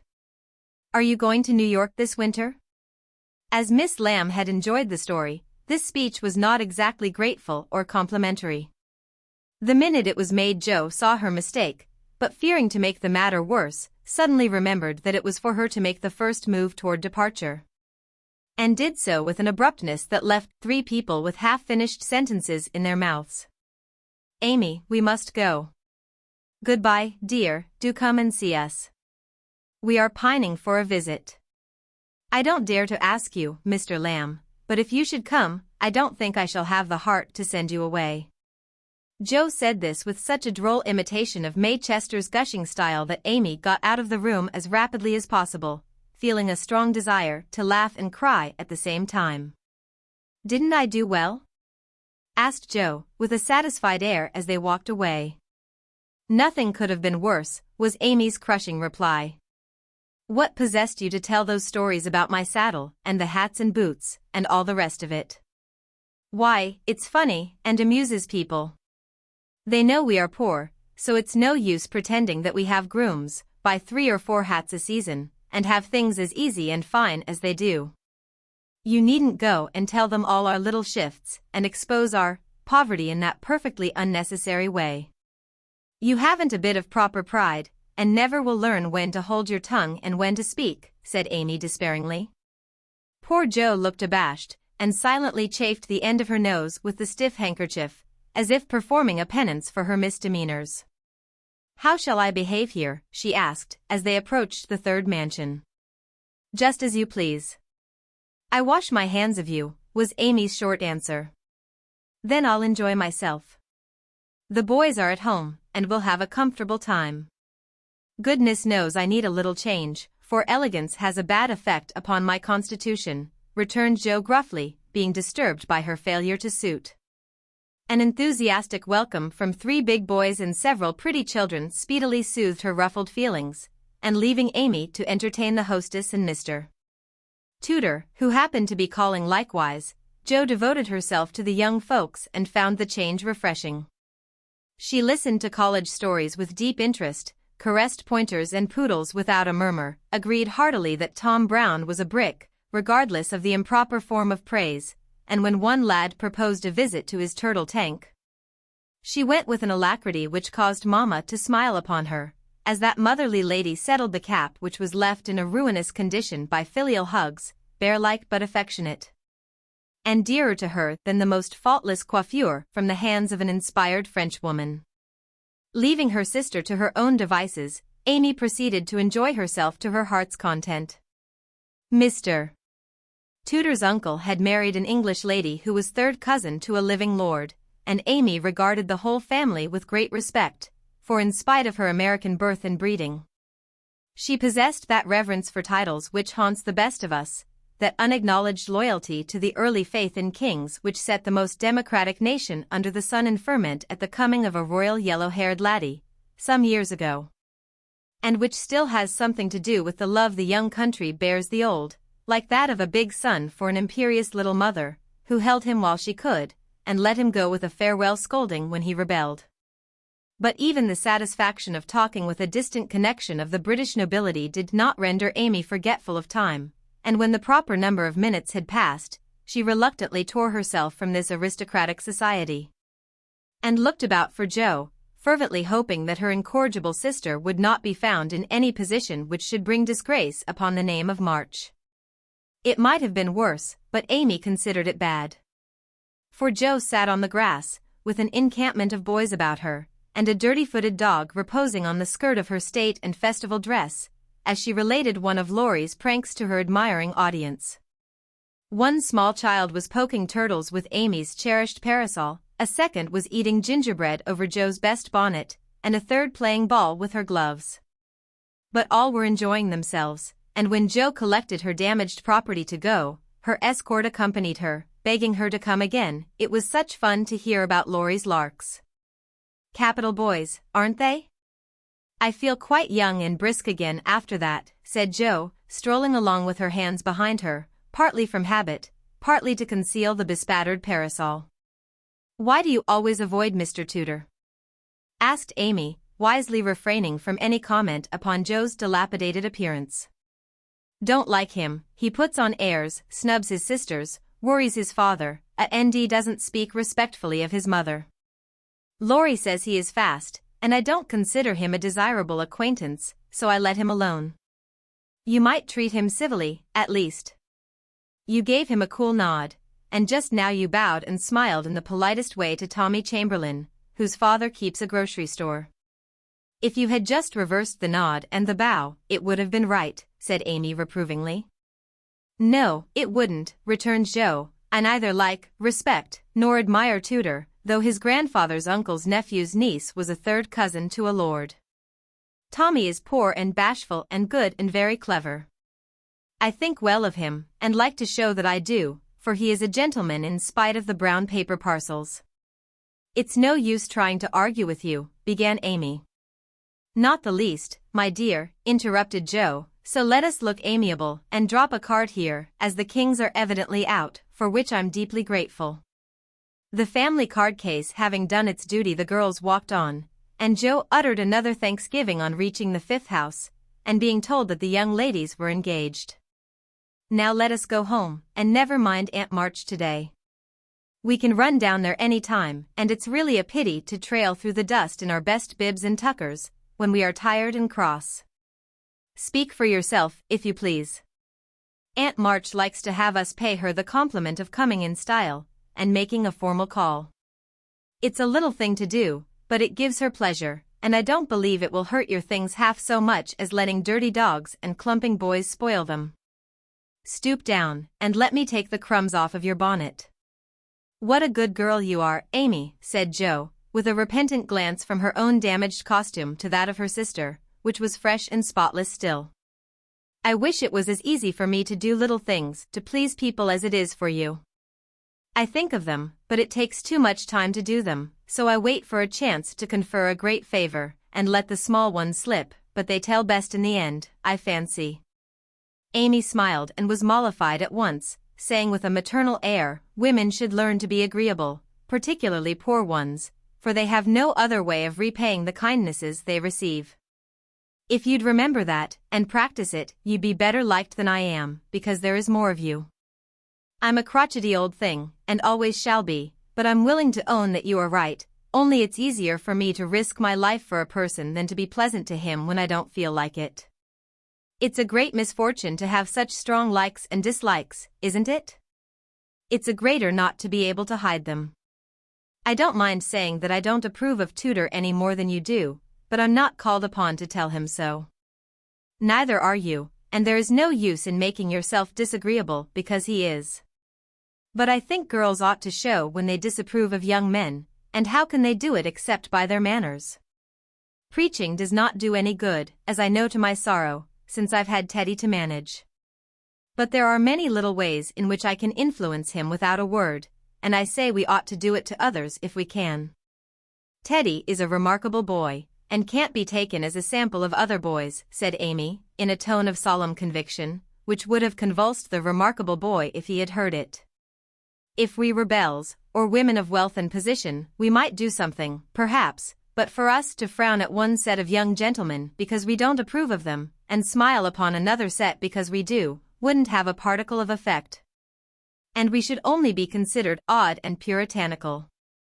So we are to countenance things and people which we detest, merely because we are not belles and millionaires, are we?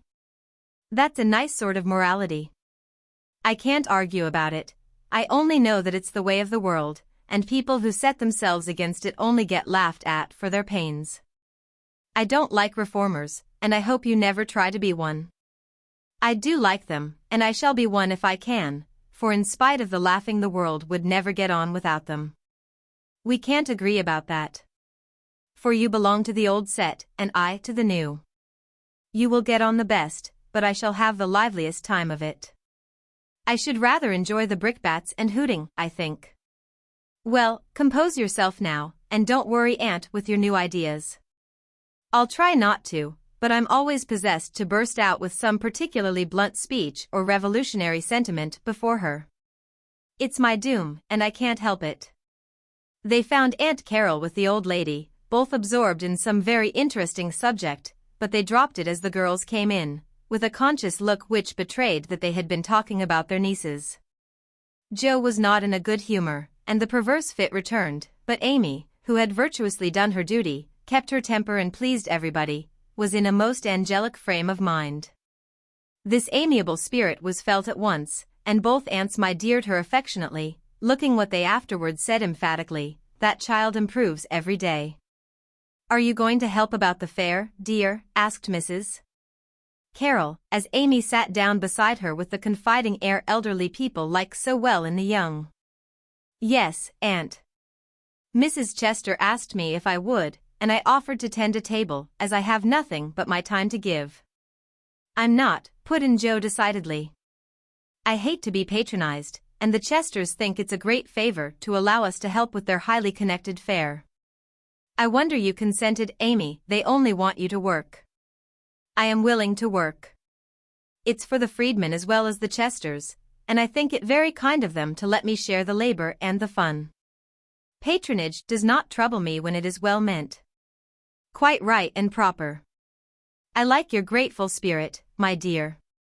It's a pleasure to help people who appreciate our efforts. Some do not, and that is trying, observed Aunt March, looking over her spectacles at Joe, who sat apart, rocking herself, with a somewhat morose expression. If Joe had only known what a great happiness was wavering in the balance for one of them, she would have turned dove-like in a minute, but unfortunately, we don't have windows in our breasts, and cannot see what goes on in the minds of our friends. Better for us that we cannot as a general thing, but now and then it would be such a comfort, such a saving of time and temper. By her next speech, Joe deprived herself of several years of pleasure, and received a timely lesson in the art of holding her tongue. I don't like favors, they oppress and make me feel like a slave. I'd rather do everything for myself, and be perfectly independent. Ahem, coughed Aunt Carol softly, with a look at Aunt March. I told you so, said Aunt March, with a decided nod to Aunt Carol. Mercifully unconscious of what she had done, Joe sat with her nose in the air, and a revolutionary aspect which was anything but inviting. Do you speak French, dear? Asked Mrs. Carol, laying a hand on Amy's. Pretty well, thanks to Aunt March, who lets Esther talk to me as often as I like, replied Amy, with a grateful look, which caused the old lady to smile affably. "How are you about languages?" asked Mrs. Carroll of Jo. "Don't know a word. I'm very stupid about studying anything, can't bear French, it's such a slippery, silly sort of language," was the brusque reply. Another look passed between the ladies, and Aunt March said to Amy, "You are quite strong and well no, dear, I believe? Eyes don't trouble you any more, do they?" "Not at all, thank you, ma'am. I'm very well, and mean to do great things next winter, so that I may be ready for Rome, whenever that joyful time arrives." "Good girl. You deserve to go, and I'm sure you will some day," said Aunt March, with an approving pat on the head, as Amy picked up her ball for her. "Crosspatch, draw the latch, sit by the fire and spin," squalled Polly, bending down from his perch on the back of her chair to peep into Jo's face, with such a comical air of impertinent inquiry that it was impossible to help laughing. "Most observing bird," said the old lady. "Come and take a walk, my dear," cried Polly, hopping toward the china closet, with a look suggestive of a lump of sugar. "Thank you, I will. Come, Amy." And Jo brought the visit to an end, feeling more strongly than ever that calls did have a bad effect upon her constitution.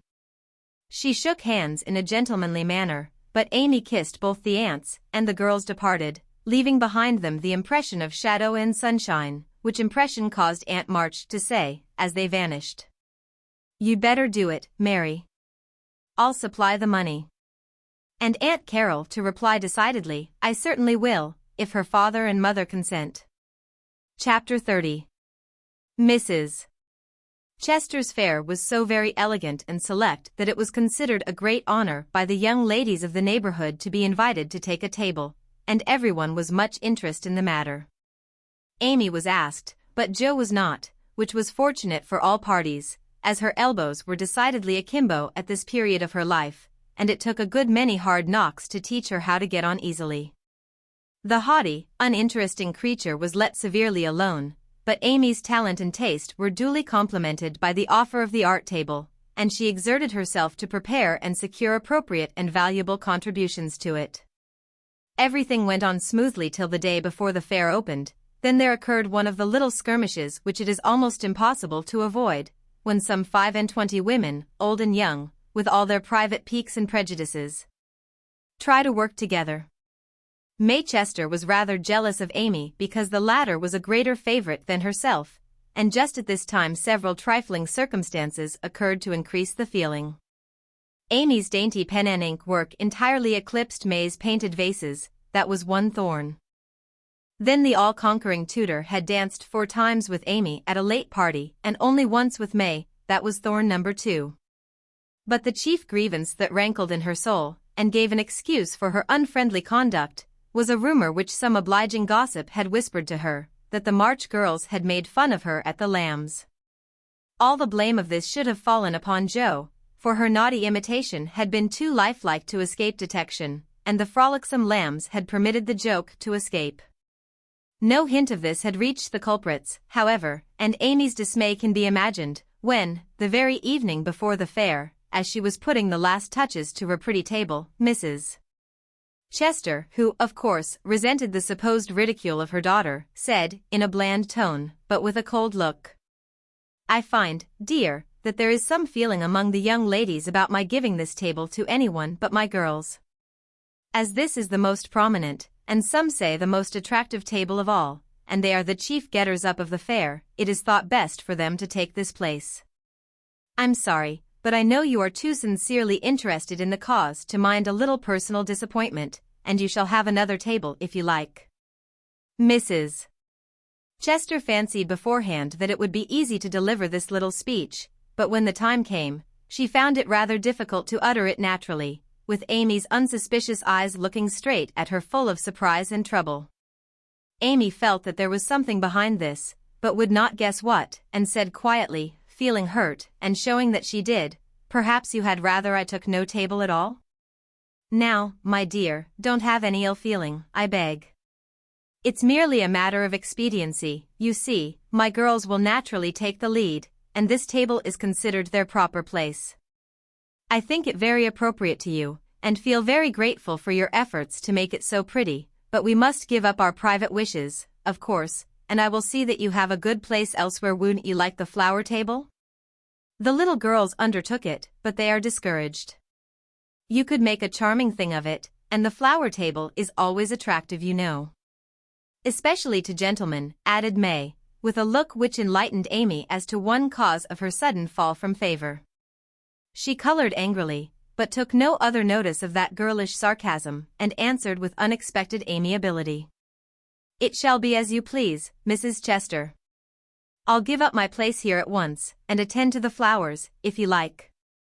"You can put your own things on your own table, if you prefer," began May, feeling a little conscience-stricken, as she looked at the pretty racks, the painted shells, and quaint illuminations Amy had so carefully made and so gracefully arranged.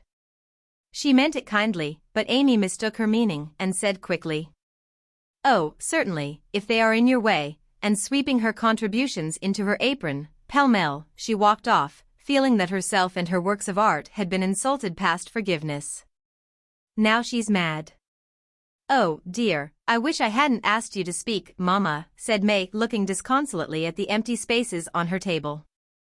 "Girls' quarrels are soon over," returned her mother, feeling a trifle ashamed of her own part in this one, as well she might. The little girls hailed Amy and her treasures with delight, which cordial reception somewhat soothed her perturbed spirit, and she fell to work, determined to succeed florally, if she could not artistically. But everything seemed against her. It was late, and she was tired. Everyone was too busy with their own affairs to help her, and the little girls were only hindrances, for the dears fussed and chattered like so many magpies, making a great deal of confusion in their artless efforts to preserve the most perfect order. The evergreen arch wouldn't stay firm after she got it up, but wiggled and threatened to tumble down on her head when the hanging baskets were filled. Her best tile got a splash of water, which left a sepia tear on the Cupid's cheek. She bruised her hands with hammering, and got cold working in a draught, which last affliction filled her with apprehensions for the morrow. Any girl reader who has suffered like afflictions will sympathize with poor Amy and wish her well through her task. There was great indignation at home when she told her story that evening. Her mother said it was a shame, but told her she had done right. Beth declared she wouldn't go to the fair at all, and Joe demanded why she didn't take all her pretty things and leave those mean people to get on without her. "Because they are mean is no reason why I should be. I hate such things, and though I think I've a right to be hurt, I don't intend to show it. They will feel that more than angry speeches or huffy actions, won't they, Marmee? That's the right spirit, my dear. A kiss for a blow is always best, though it's not very easy to give it sometimes," said her mother, with the air of one who had learned the difference between preaching and practicing. In spite of various very natural temptations to resent and retaliate, Amy adhered to her resolution all the next day, bent on conquering her enemy by kindness. She began well, thanks to a silent reminder that came to her unexpectedly, but most opportunely.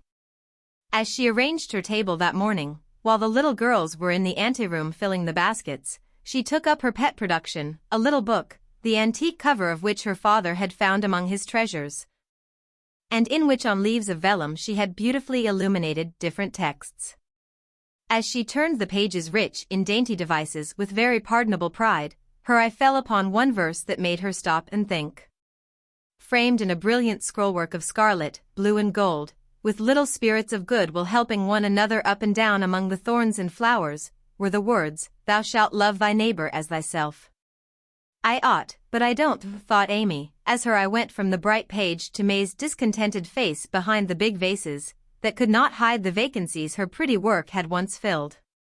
Amy stood a minute, turning the leaves in her hand, reading on each some sweet rebuke for all heartburnings and uncharitableness of spirit. Many wise and true sermons are preached us every day by unconscious ministers in street, school, office, or home. Even a fair table may become a pulpit, if it can offer the good and helpful words which are never out of season. Amy's conscience preached her a little sermon from that text, then and there, and she did what many of us do not always do, took the sermon to heart, and straightway put it in practice. A group of girls were standing about May's table, admiring the pretty things, and talking over the change of saleswomen. They dropped their voices, but Amy knew they were speaking of her, hearing one side of the story and judging accordingly. It was not pleasant, but a better spirit had come over her, and presently a chance offered for proving it. She heard May say sorrowfully, "It's too bad, for there is no time to make other things, and I don't want to fill up with odds and ends." The table was just complete then. "Now it's spoiled." "I dare say she'd put them back if you asked her," suggested someone. "How could I after all the fuss?" began May, but she did not finish, for Amy's voice came across the hall, saying pleasantly, "You may have them, and welcome, without asking, if you want them. I was just thinking I'd offer to put them back, for they belong to your table rather than mine. Here they are, please take them, and forgive me if I was hasty in carrying them away last night." As she spoke, Amy returned her contribution, with a nod and a smile, and hurried away again, feeling that it was easier to do a friendly thing than it was to stay and be thanked for it. "Now, I call that lovely of her, don't you?" cried one girl. May's answer was inaudible, but another young lady, whose temper was evidently a little soured by making lemonade, added, with a disagreeable laugh, "Very lovely," for she knew she wouldn't sell them at her own table. Now, that was hard. When we make little sacrifices we like to have them appreciated, at least, and for a minute Amy was sorry she had done it, feeling that virtue was not always its one reward. But it is, as she presently discovered, for her spirits began to rise, and her table to blossom under her skillful hands. The girls were very kind, and that one little act seemed to have cleared the atmosphere amazingly. It was a very long day and a hard one for Amy, as she sat behind her table, often quite alone, for the little girls deserted very soon. Few cared to buy flowers in summer, and her bouquets began to droop long before night. The art table was the most attractive in the room. There was a crowd about it all day long, and the tenders were constantly flying to and fro with important faces and rattling money boxes. Amy often looked wistfully across, longing to be there, where she felt at home and happy, instead of in a corner with nothing to do. It might seem no hardship to some of us, but to a pretty, blithe young girl it was not only tedious, but very trying, and the thought of Laurie and his friends made it a real martyrdom. She did not go home till night, and then she looked so pale and quiet that they knew the day had been a hard one, though she made no complaint, and did not even tell what she had done. Her mother gave her an extra cordial cup of tea. Beth helped her dress, and made a charming little wreath for her hair, while Jo astonished her family by getting herself up with unusual care, and hinting darkly that the tables were about to be turned. "Don't do anything rude, pray, Jo. I won't have any fuss made, so let it all pass and behave yourself," begged Amy, as she departed early, hoping to find a reinforcement of flowers to refresh her poor little table. "I merely intend to make myself entrancingly agreeable to everyone I know, and to keep them in your corner as long as possible. Teddy and his boys will lend a hand, and we'll have a good time yet," returned Jo, leaning over the gate to watch for Laurie. Presently the familiar tramp was heard in the dusk, and she ran out to meet him. "Is that my boy?" "As sure as this is my girl." And Laurie tucked her hand under his arm with the air of a man whose every wish was gratified. "Oh, Teddy, such doings!" And Jo told Amy's wrongs with sisterly zeal. "A flock of our fellows are going to drive over by and by, and I'll be hanged if I don't make them buy every flower she's got, and camp down before her table afterward," said Laurie, espousing her cause with warmth. "The flowers are not at all nice, Amy says, and the fresh ones may not arrive in time. I don't wish to be unjust or suspicious, but I shouldn't wonder if they never came at all." "When people do one mean thing they are very likely to do another," observed Jo in a disgusted tone. "Didn't Hayes give you the best out of our gardens?" "I told him to." "I didn't know that, he forgot, I suppose, and, as your grandpa was poorly, I didn't like to worry him by asking, though I did want some." "Now, Jo, how could you think there was any need of asking? They are just as much yours as mine." "Don't we always go halves in everything?" began Laurie, in the tone that always made Jo turn thorny. "Gracious, I hope not. Half of some of your things wouldn't suit me at all. But we mustn't stand philandering here. I've got to help Amy, so you go and make yourself splendid, and if you'll be so very kind as to let Hayes take a few nice flowers up to the hall, I'll bless you forever. Couldn't you do it now? Asked Laurie, so suggestively that Joe shut the gate in his face with inhospitable haste, and called through the bars, "Go away, Teddy, I'm busy." Thanks to the conspirators, the tables were turned that night, for Hayes sent up a wilderness of flowers, with a loverly basket arranged in his best manner for a centerpiece.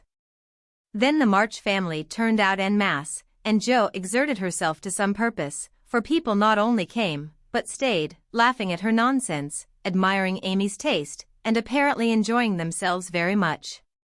Laurie and his friends gallantly threw themselves into the breach, bought up the bouquets, encamped before the table, and made that corner the liveliest spot in the room. Amy was in her element now, and out of gratitude, if nothing more, was as sprightly and gracious as possible, coming to the conclusion, about that time, that virtue was its own reward, after all. Jo behaved herself with exemplary propriety, and when Amy was happily surrounded by her guard of honor, Jo circulated about the hall, picking up various bits of gossip, which enlightened her upon the subject of the Chester change of base. She reproached herself for her share of the ill-feeling and resolved to exonerate Amy as soon as possible. She also discovered what Amy had done about the things in the morning, and considered her a model of magnanimity. As she passed the art table, she glanced over it for her sister's things, but saw no sign of them. Tucked away out of sight, I dare say, thought Jo, who could forgive her own wrongs, but hotly resented any insult offered her family. "Good evening, Miss Jo." "How does Amy get on?" asked May with a conciliatory air, for she wanted to show that she also could be generous. "She has sold everything she had that was worth selling, and now she is enjoying herself. The flower table is always attractive, you know, especially to gentlemen. Jo couldn't resist giving that little slap, but May took it so meekly she regretted it a minute after, and fell to praising the great vases, which still remained unsold. "Is Amy's illumination anywhere about? I took a fancy to buy that for father," said Jo, very anxious to learn the fate of her sister's work. "Everything of Amy's sold long ago. I took care that the right people saw them, and they made a nice little sum of money for us," returned May, who had overcome sundry small temptations, as well as Amy had, that day. Much gratified, Jo rushed back to tell the good news, and Amy looked both touched and surprised by the report of May's word and manner. "Now, gentlemen, I want you to go and do your duty by the other tables as generously as you have by mine, especially the art table," she said, ordering out Teddy's own, as the girls called the college friends. "Charge, Chester, charge," is the motto for that table, but do your duty like men, and you'll get your money's worth of art in every sense of the word, said the irrepressible Jo, as the devoted phalanx prepared to take the field. "To hear is to obey, but March is fairer far than May," said little Parker, making a frantic effort to be both witty and tender, and getting promptly quenched by Laurie, who said, "Very well, my son, for a small boy," and walked him off, with a paternal pat on the head. "By the vases," whispered Amy to Laurie, as a final heaping of coals of fire on her enemy's head. To May's great delight, Mr. Lawrence not only bought the vases, but pervaded the hall with one under each arm. The other gentlemen speculated with equal rashness in all sorts of frail trifles, and wandered helplessly about afterward, burdened with wax flowers, painted fans, filigree portfolios, and other useful and appropriate purchases. Aunt Carol was there, heard the story, looked pleased, and said something to Mrs. March in a corner, which made the latter lady beam with satisfaction, and watch Amy with a face full of mingled pride and anxiety, though she did not betray the cause of her pleasure till several days later. The fair was pronounced a success, and when May bade Amy good night, she did not gush as usual, but gave her an affectionate kiss, and a look which said forgive and forget. That satisfied Amy, and when she got home she found the vases paraded on the parlor chimney-piece with a great bouquet in each. The reward of merit for a magnanimous March, as Laurie announced with a flourish. You've a deal more principle and generosity and nobleness of character than I ever gave you credit for, Amy. You've behaved sweetly, and I respect you with all my heart," said Jo warmly, as they brushed their hair together late that night. "Yes, we all do, and love her for being so ready to forgive. It must have been dreadfully hard, after working so long and setting your heart on selling your own pretty things." "I don't believe I could have done it as kindly as you did," added Beth from her pillow. "Why, girls, you needn't praise me so. I only did as I'd be done by. You laugh at me when I say I want to be a lady, but I mean a true gentlewoman in mind and manners, and I try to do it as far as I know how. I can't explain exactly, but I want to be above the little meannesses and follies and faults that spoil so many women. I'm far from it now, but I do my best, and hope in time to be what Mother is." Amy spoke earnestly, and Jo said, with a cordial hug, "I understand now what you mean, and I'll never laugh at you again. You are getting on faster than you think, and I'll take lessons of you in true politeness, for you've learned the secret, I believe. Try away, dearie, you'll get your reward someday, and no one will be more delighted than I shall." A week later Amy did get her reward, and poor Jo found it hard to be delighted. A letter came from Aunt Carol and Mrs. March's face was illuminated to such a degree when she read it that Jo and Beth, who were with her, demanded what the glad tidings were. "Aunt Carol is going abroad next month, and wants me to go with her," burst in Jo, flying out of her chair in an uncontrollable rapture. "No, dear, not you. It's Amy." "Oh, Mother. She's too young, it's my turn first. I've wanted it so long. It would do me so much good, and be so altogether splendid. I must go." "I'm afraid it's impossible, Jo. Aunt says," Amy, decidedly, "and it is not for us to dictate when she offers such a favor. It's always so. Amy has all the fun and I have all the work. It isn't fair, oh, it isn't fair," cried Jo passionately. "I'm afraid it's partly your own fault, dear.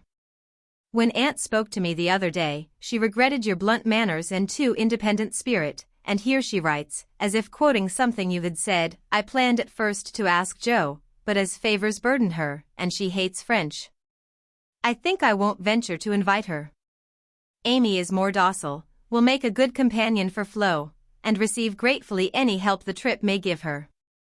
"Oh, my tongue, my abominable tongue. Why can't I learn to keep it quiet?" groaned Jo, remembering words which had been her undoing.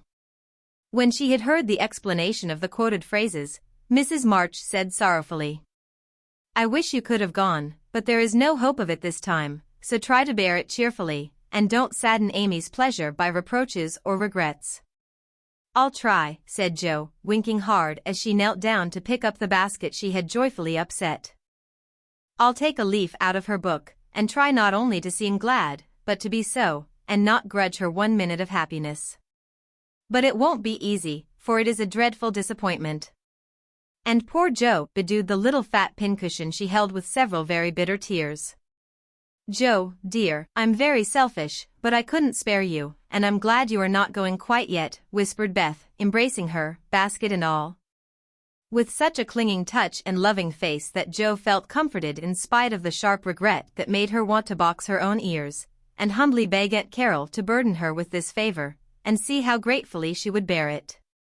By the time Amy came in, Jo was able to take her part in the family jubilation, not quite as heartily as usual, perhaps, but without repinings at Amy's good fortune.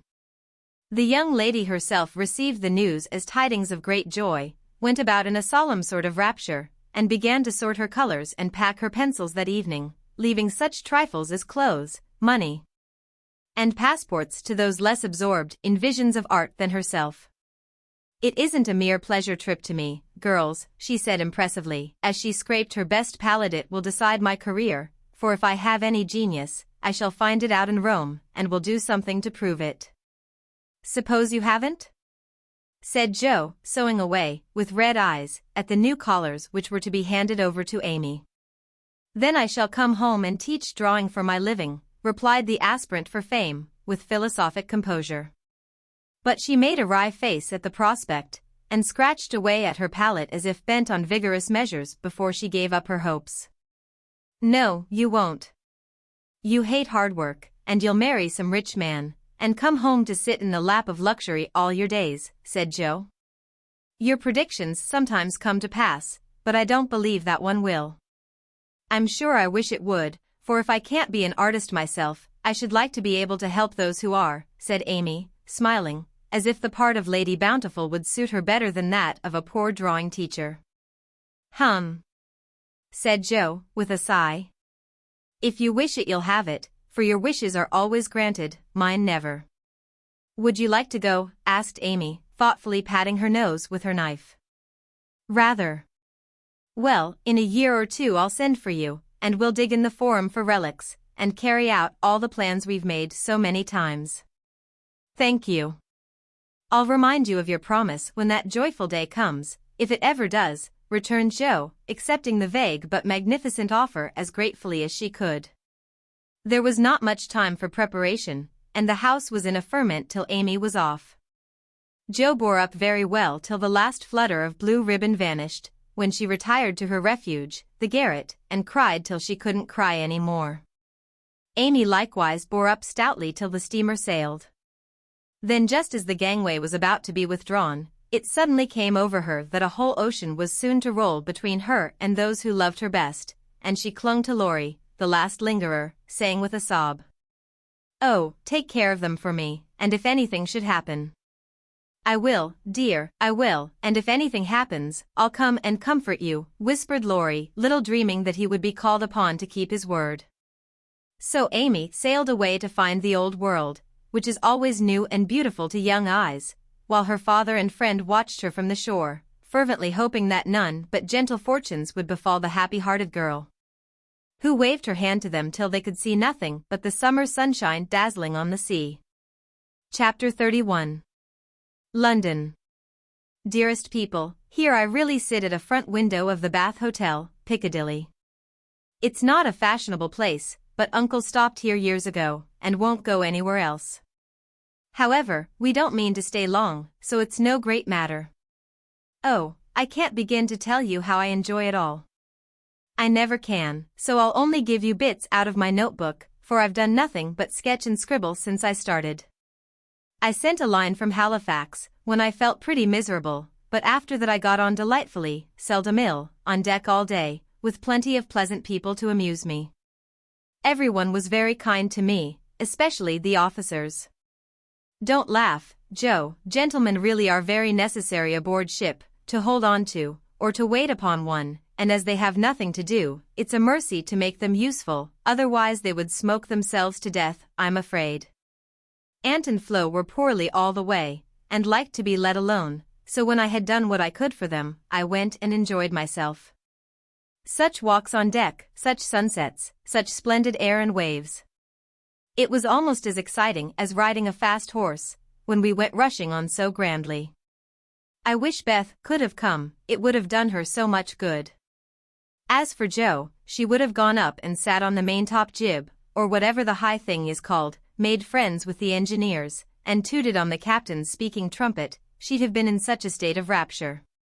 It was all heavenly, but I was glad to see the Irish coast, and found it very lovely, so green and sunny, with brown cabins here and there, ruins on some of the hills, and gentlemen's country seats in the valleys, with deer feeding in the parks.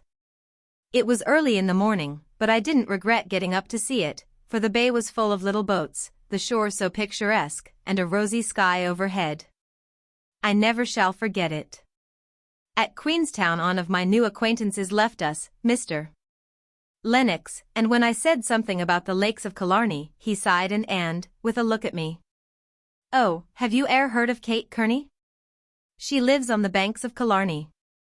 From the glance of her eye, shun danger and fly. For fatal's the glance of Kate Kearney. Wasn't that nonsensical? We only stopped at Liverpool a few hours. It's a dirty, noisy place, and I was glad to leave it. Uncle rushed out and bought a pair of dogskin gloves, some ugly, thick shoes, and an umbrella, and got shaved a la mutton chop, the first thing. Then he flattered himself that he looked like a true Briton, But the first time he had the mud cleaned off his shoes, the little bootblack knew that an American stood in them and said, with a grin, "There you are, sir. I've given 'em the latest Yankee shine." It amused Uncle immensely. Oh, I must tell you what that absurd Lennox did. He got his friend Ward, who came on with us, to order a bouquet for me, and the first thing I saw in my room was a lovely one, with Robert Lennox's compliments, on the card. Wasn't that fun, girls? I like traveling. I never shall get to London if I don't hurry. The trip was like riding through a long picture gallery, full of lovely landscapes. The farmhouses were my delight, with thatched roofs, ivy up to the eaves, latticed windows, and stout women with rosy children at the doors. The very cattle looked more tranquil than ours, as they stood knee-deep in clover, and the hens had a contented cluck, as if they never got nervous like Yankee biddies. Such perfect color I never saw, the grass so green, sky so blue, grain so yellow, woods so dark. I was in a rapture all the way. So was Flo, and we kept bouncing from one side to the other, trying to see everything while we were whisking along at the rate of 60 miles an hour. Aunt was tired and went to sleep, but Uncle read his guidebook and wouldn't be astonished at anything. This is the way we went on. Amy, flying up, "Oh, that must be Kenilworth, that grey place among the trees." Flo, darting to my window, "How sweet. We must go there sometime, won't we, Papa?" Uncle, calmly admiring his boots, "No, my dear, not unless you want beer, that's a brewery." A pause, then Flo cried out, "Bless me, there's a gallows and a man going up." Where? Shrieks Amy, staring out at two tall posts with a crossbeam and some dangling chains. "A colliery," remarks Uncle, with a twinkle of the eye. "Here's a lovely flock of lambs all lying down," says Amy. "See, Papa, aren't they pretty?" added Flo sentimentally. "Geese, young ladies," returns Uncle, in a tone that keeps us quiet till Flo settles down to enjoy the flirtations of Captain Cavendish, and I have the scenery all to myself. Of course it rained when we got to London, and there was nothing to be seen but fog and umbrellas. We rested, unpacked, and shopped a little between the showers. Aunt Mary got me some new things, for I came off in such a hurry I wasn't half ready. A white hat and blue feather, a muslin dress to match, and the loveliest mantle you ever saw. Shopping in Regent Street is perfectly splendid. Things seem so cheap, nice ribbons only 6 pence a yard. I laid in a stock, but shall get my gloves in Paris. Doesn't that sound sort of elegant and rich? Flo and I, for the fun of it, ordered a hansom cab, while Aunt and Uncle were out, and went for a drive, though we learned afterward that it wasn't the thing for young ladies to ride in them alone. It was so droll. For when we were shut in by the wooden apron, the man drove so fast that Flo was frightened, and told me to stop him. But he was up outside behind somewhere, and I couldn't get at him. He didn't hear me call, nor see me flap my parasol in front, and there we were, quite helpless, rattling away, and whirling around corners at a breakneck pace. At last, in my despair, I saw a little door in the roof, and on poking it open, a red eye appeared, and a beery voice said, "Now, then, Mum?" I gave my order as soberly as I could, and slamming down the door, with an "Aye, Mum," the man made his horse walk, as if going to a funeral. I poked again and said, "A little faster," then off he went, helter-skelter as before, and we resigned ourselves to our fate. Today was fair, and we went to Hyde Park, close by, for we are more aristocratic than we look. The Duke of Devonshire lives near.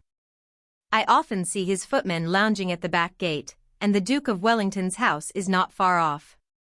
Such sights as I saw, my dear. It was as good as Punch, for there were fat dowagers rolling about in their red and yellow coaches, with gorgeous geniuses in silk stockings and velvet coats, up behind, and powdered coachmen in front.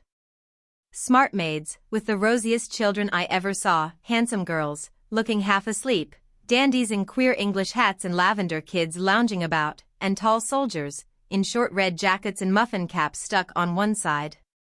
Looking so funny I longed to sketch them. Rotten Row means Route de Roy, or the King's Way, but now it's more like a riding school than anything else. The horses are splendid, and the men, especially the grooms, ride well, but the women are stiff and bounce, which isn't according to our rules. I longed to show them a tearing American gallop, for they trotted solemnly up and down, in their scant habits and high hats, looking like the women in a toy Noah's Ark. Everyone rides, old men, stout ladies, little children, and the young folks do a deal of flirting here. I say a pair exchange rosebuds, for it's the thing to wear one in the buttonhole, and I thought it rather a nice little idea. In the p.m. to Westminster Abbey, but don't expect me to describe it, that's impossible, so I'll only say it was sublime. This evening we are going to see Fector, which will be an appropriate end to the happiest day of my life. It's very late, but I can't let my letter go in the morning without telling you what happened last evening. Who do you think came in, as we were at tea? Laurie's English friends, Fred and Frank Vaughan. I was so surprised, for I shouldn't have known them but for the cards. Both are tall fellows with whiskers, Fred handsome in the English style, and Frank much better, for he only limps slightly, and uses no crutches. They had heard from Laurie where we were to be, and came to ask us to their house, but Uncle won't go, so we shall return the call, and see them as we can. They went to the theater with us, and we did have such a good time, for Frank devoted himself to Flo, and Fred and I talked over past, present, and future fun as if we had known each other all our days. Tell Beth Frank asked for her, and was sorry to hear of her ill health. Fred laughed when I spoke of Joe, and sent his respectful compliments to the big hat. Neither of them had forgotten Camp Lawrence, or the fun we had there. What ages ago it seems, doesn't it? Aunt is tapping on the wall for the third time, so I must stop. I really feel like a dissipated London fine lady, writing here so late, with my room full of pretty things, and my head a jumble of parks, theaters, new gowns, and gallant creatures who say ah, and twirl their blonde mustaches with the true English lordliness. I long to see you all, and in spite of my nonsense am, as ever, your loving Amy. Paris. Dear girls. In my last I told you about our London visit, how kind the Vaughans were, and what pleasant parties they made for us. I enjoyed the trips to Hampton Court and the Kensington Museum more than anything else, for at Hampton I saw Raphael's cartoons, and at the museum rooms full of pictures by Turner, Lawrence, Reynolds, Hogarth, and the other great creatures. The day in Richmond Park was charming, for we had a regular English picnic, and I had more splendid oaks and groups of deer than I could copy, also heard a nightingale, and saw larks go up. We did London to our heart's content, thanks to Fred and Frank, and were sorry to go away, for though English people are slow to take you in, when they once make up their minds to do it they cannot be outdone in hospitality, I think. The Vaughans hope to meet us in Rome next winter, and I shall be dreadfully disappointed if they don't, for Grace and I are great friends, and the boys very nice fellows, especially Fred. Well, we were hardly settled here, when he turned up again, saying he had come for a holiday, and was going to Switzerland. Aunt looked sober at first, but he was so cool about it she couldn't say a word. And now we get on nicely, and are very glad he came, for he speaks French like a native, and I don't know what we should do without him. Uncle doesn't know 10 words, and insists on talking English very loud, as if it would make people understand him. Aunt's pronunciation is old-fashioned, and Flo and I, though we flattered ourselves that we knew a good deal, find we don't, and are very grateful to have Fred do the parley-vooing, as Uncle calls it. Such delightful times as we are having.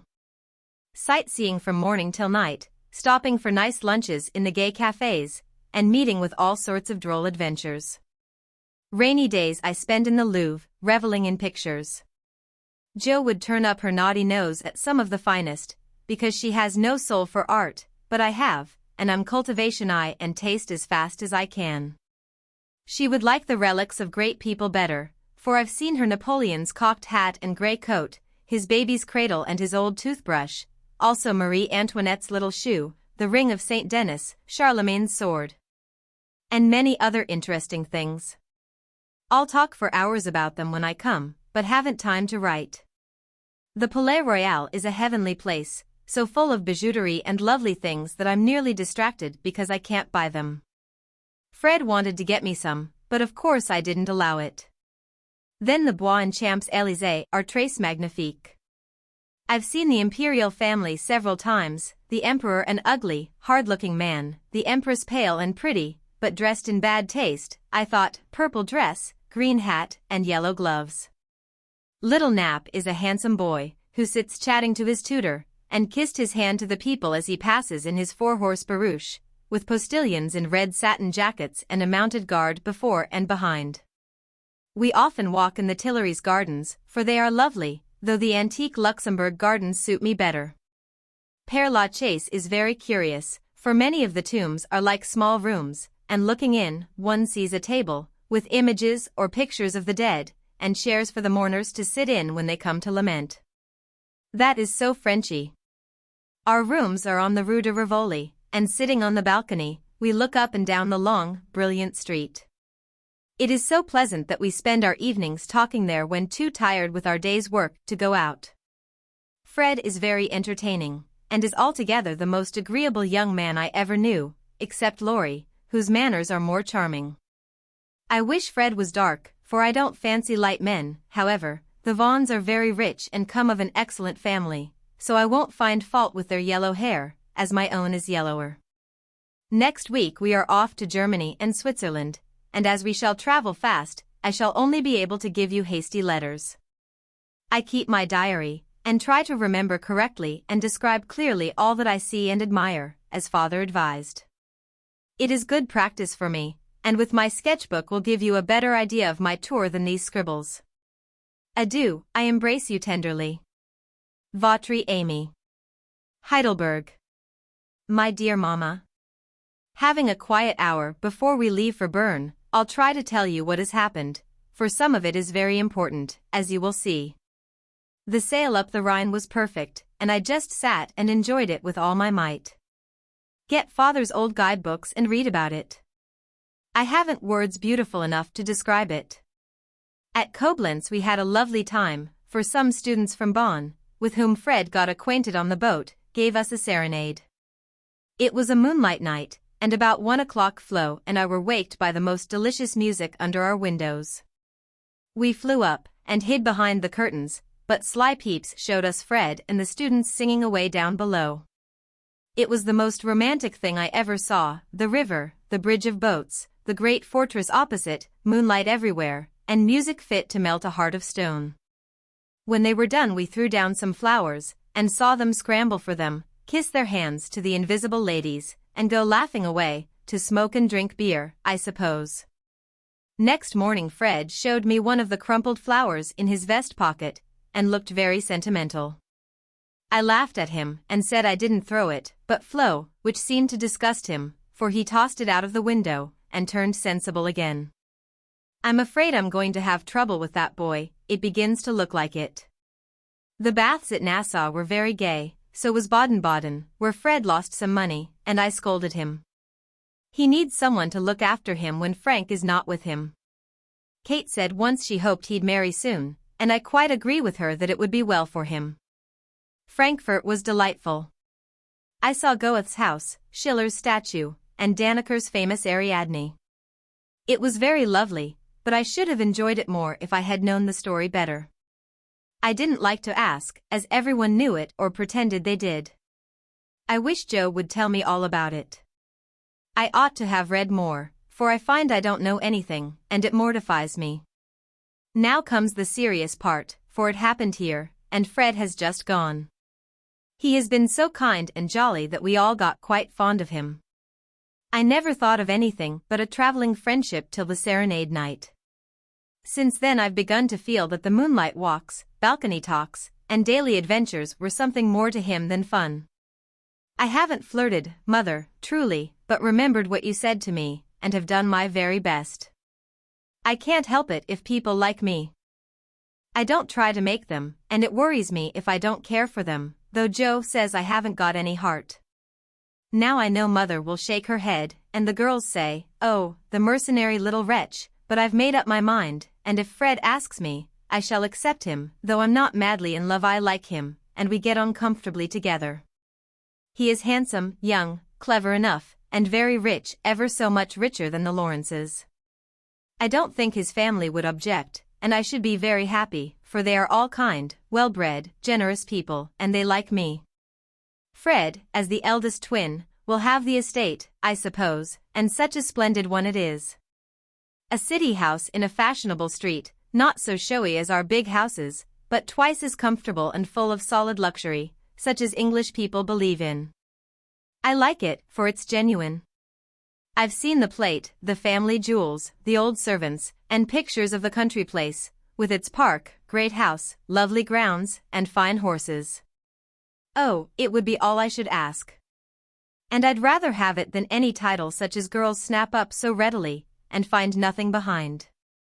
I may be mercenary, but I hate poverty, and don't mean to bear it a minute longer than I can help. One of us must marry well. Meg didn't, Joe won't, Beth can't yet, so I shall, and make everything okay all round. I wouldn't marry a man I hated or despised.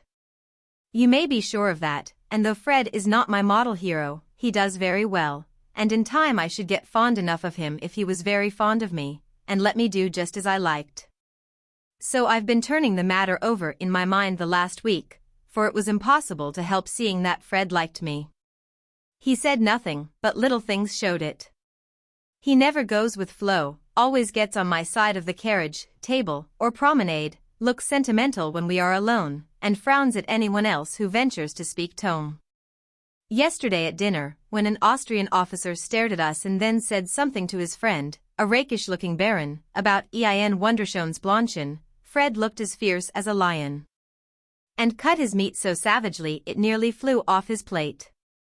He isn't one of the cool, stiff Englishmen, but is rather peppery, for he has Scotch blood in him, as one might guess from his bonny blue eyes. Well, last evening we went up to the castle about sunset, at least all of us but Fred, who was to meet us there after going to the poste restante for letters. We had a charming time poking about the ruins, the vaults where the monster tun is, and the beautiful gardens made by the elector long ago for his English wife. I liked the great terrace best, for the view was divine, so while the rest went to see the rooms inside, I sat there trying to sketch the grey stone lion's head on the wall, with scarlet woodbine sprays hanging round it. I felt as if I'd got into a romance, sitting there, watching the Mecker rolling through the valley, listening to the music of the Austrian band below, and waiting for my lover, like a real storybook girl. I had a feeling that something was going to happen, and I was ready for it. I didn't feel blushy or quaky, but quite cool and only a little excited. By and by I heard Fred's voice, and then he came hurrying through the great arch to find me. He looked so troubled that I forgot all about myself, and asked what the matter was. He said he'd just got a letter begging him to come home, for Frank was very ill. So he was going at once on the night train and only had time to say goodbye. I was very sorry for him and disappointed for myself, but only for a minute because he said, as he shook hands, and said it in a way that I could not mistake, "I shall soon come back, you won't forget me, Amy?"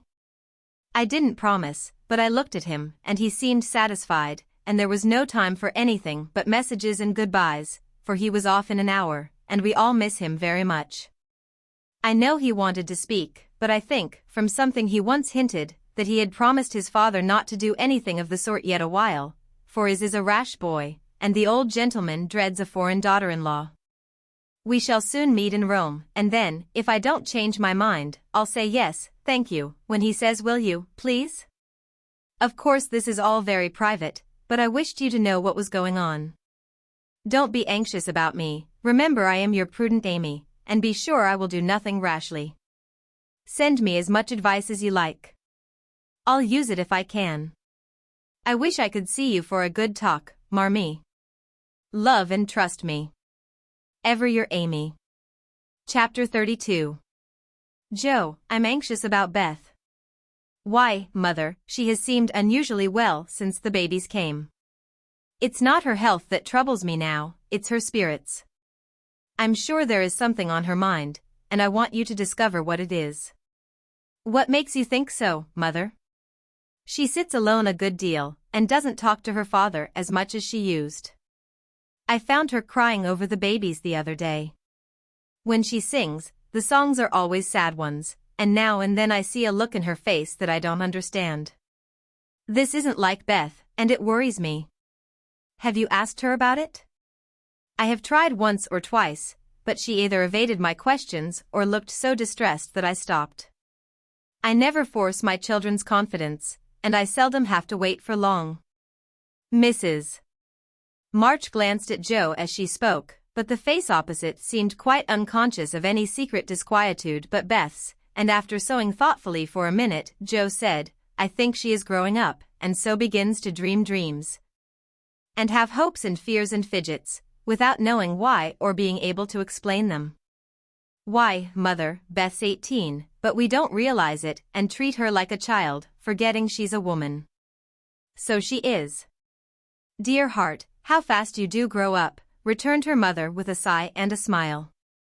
Can't be helped, Marmee, so you must resign yourself to all sorts of worries, and let your birds hop out of the nest, one by one.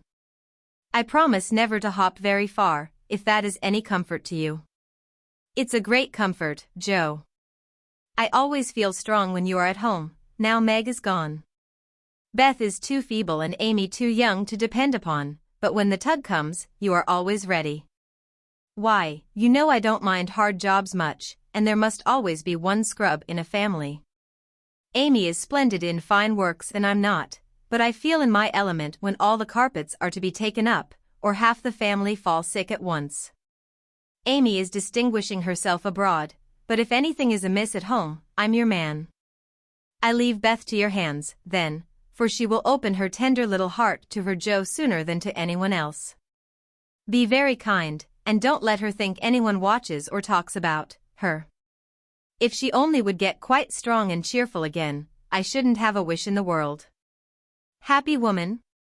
I've got heaps. My dear, what are they?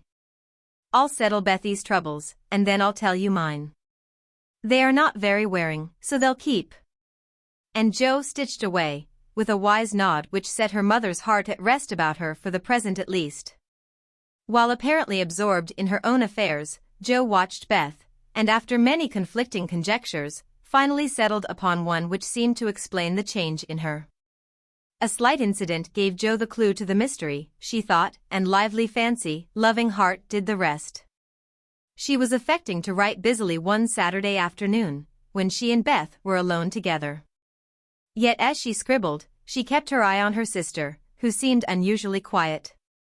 Sitting at the window, Beth's work often dropped into her lap, and she leaned her head upon her hand, in a dejected attitude, while her eyes rested on the dull, autumnal landscape. Suddenly someone passed below, whistling like an operatic blackbird, and a voice called out, all serene. Coming in tonight.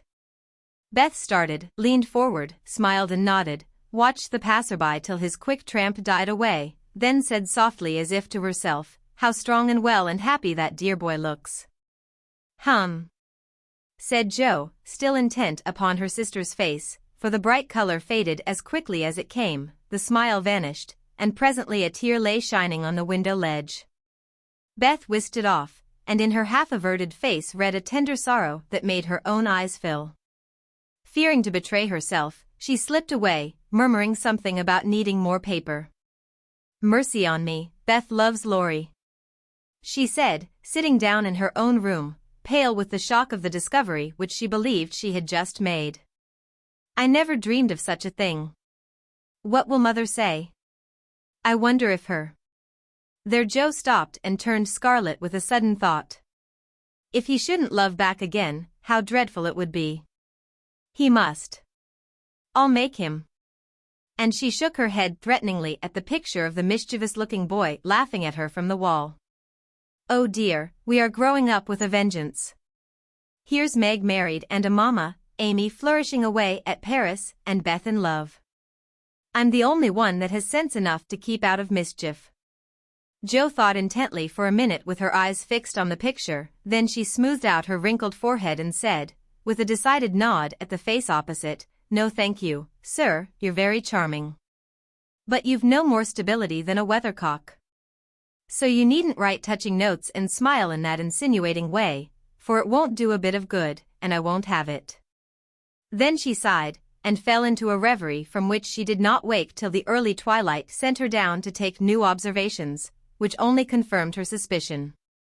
Though Laurie flirted with Amy and joked with Joe, his manner to Beth had always been peculiarly kind and gentle, but so was everybody's. Therefore, no one thought of imagining that he cared more for her than for the others. Indeed, a general impression had prevailed in the family of late that our boy was getting fonder than ever of Joe, who, however, wouldn't hear a word upon the subject and scolded violently if anyone dared to suggest it. If they had known the various tender passages which had been nipped in the bud, they would have had the immense satisfaction of saying, "I told you so."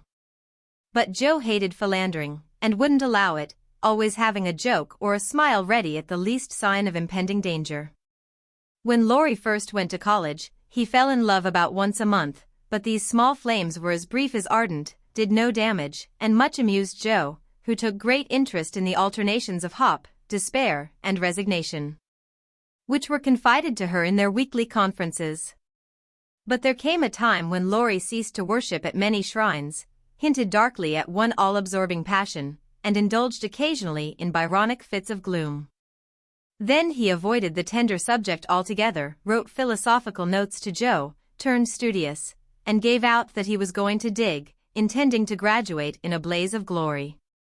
This suited the young lady better than twilight confidences, tender pressures of the hand, and eloquent glances of the eye, for with Joe, brain developed earlier than heart, and she preferred imaginary heroes to real ones, because when tired of them, the former could be shut up in the tin kitchen till called for, and the latter were less manageable. Things were in this state when the grand discovery was made, and Joe watched Laurie that night as she had never done before. If she had not got the new idea into her head, she would have seen nothing unusual in the fact that Beth was very quiet, and Laurie very kind to her. But having given the rein to her lively fancy, it galloped away with her at a great pace, and common sense, being rather weakened by a long course or romance writing, did not come to the rescue. As usual, Beth lay on the sofa and Laurie sat in a low chair close by, amusing her with all sorts of gossip, for she depended on her weekly spin, and he never disappointed her.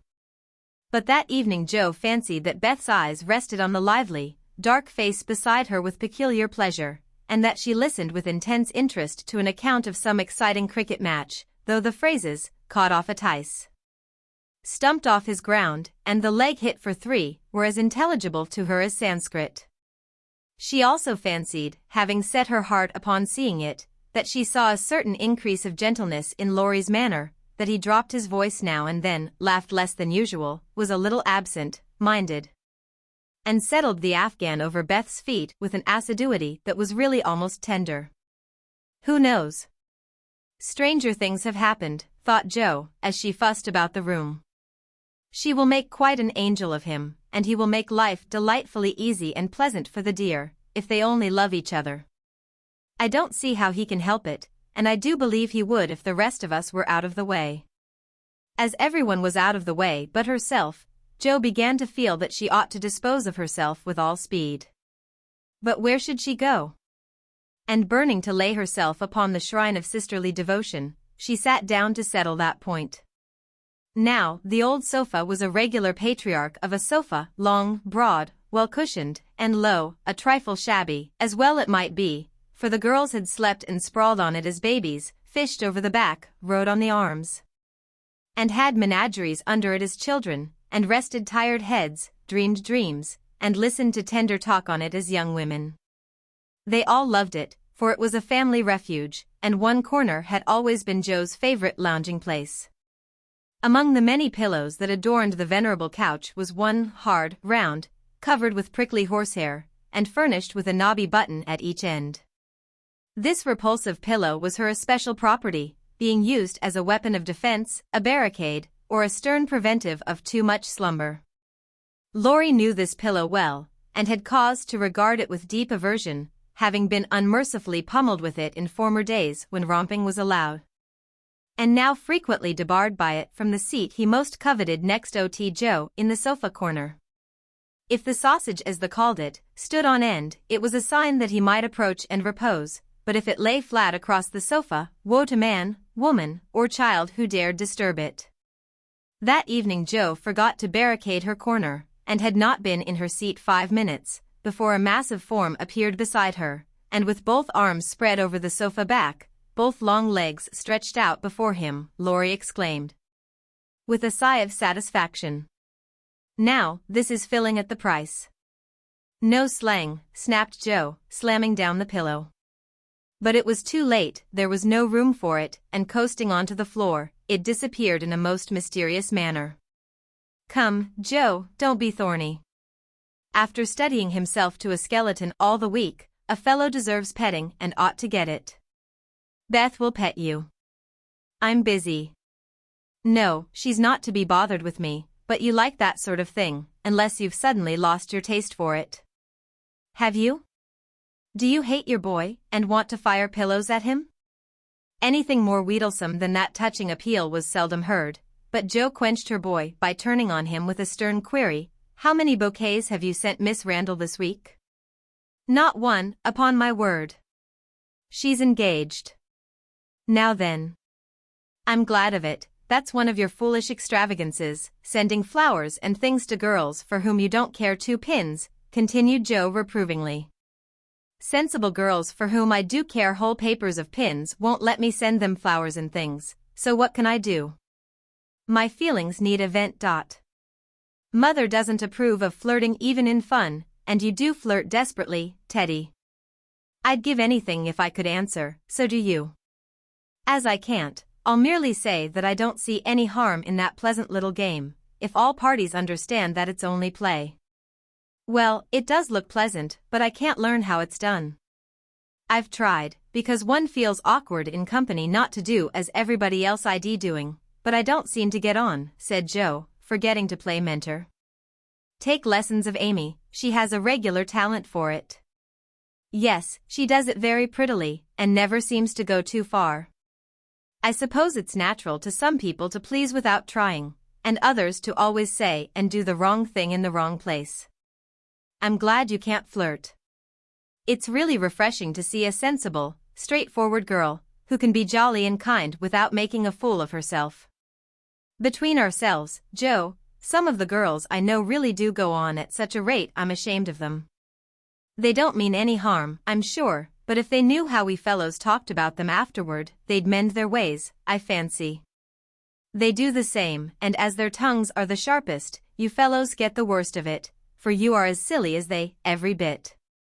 If you behaved properly, they would, but knowing you like their nonsense, they keep it up, and then you blame them." "Much you know about it, ma'am," said Laurie in a superior tone.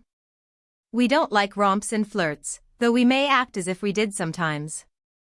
The pretty, modest girls are never talked about, except respectfully, among gentlemen.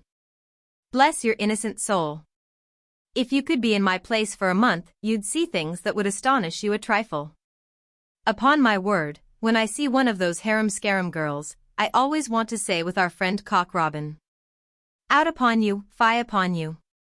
Bold-faced jig.'" It was impossible to help laughing at the funny conflict between Laurie's chivalrous reluctance to speak ill of womankind, and his very natural dislike of the unfeminine folly of which fashionable society showed him many samples.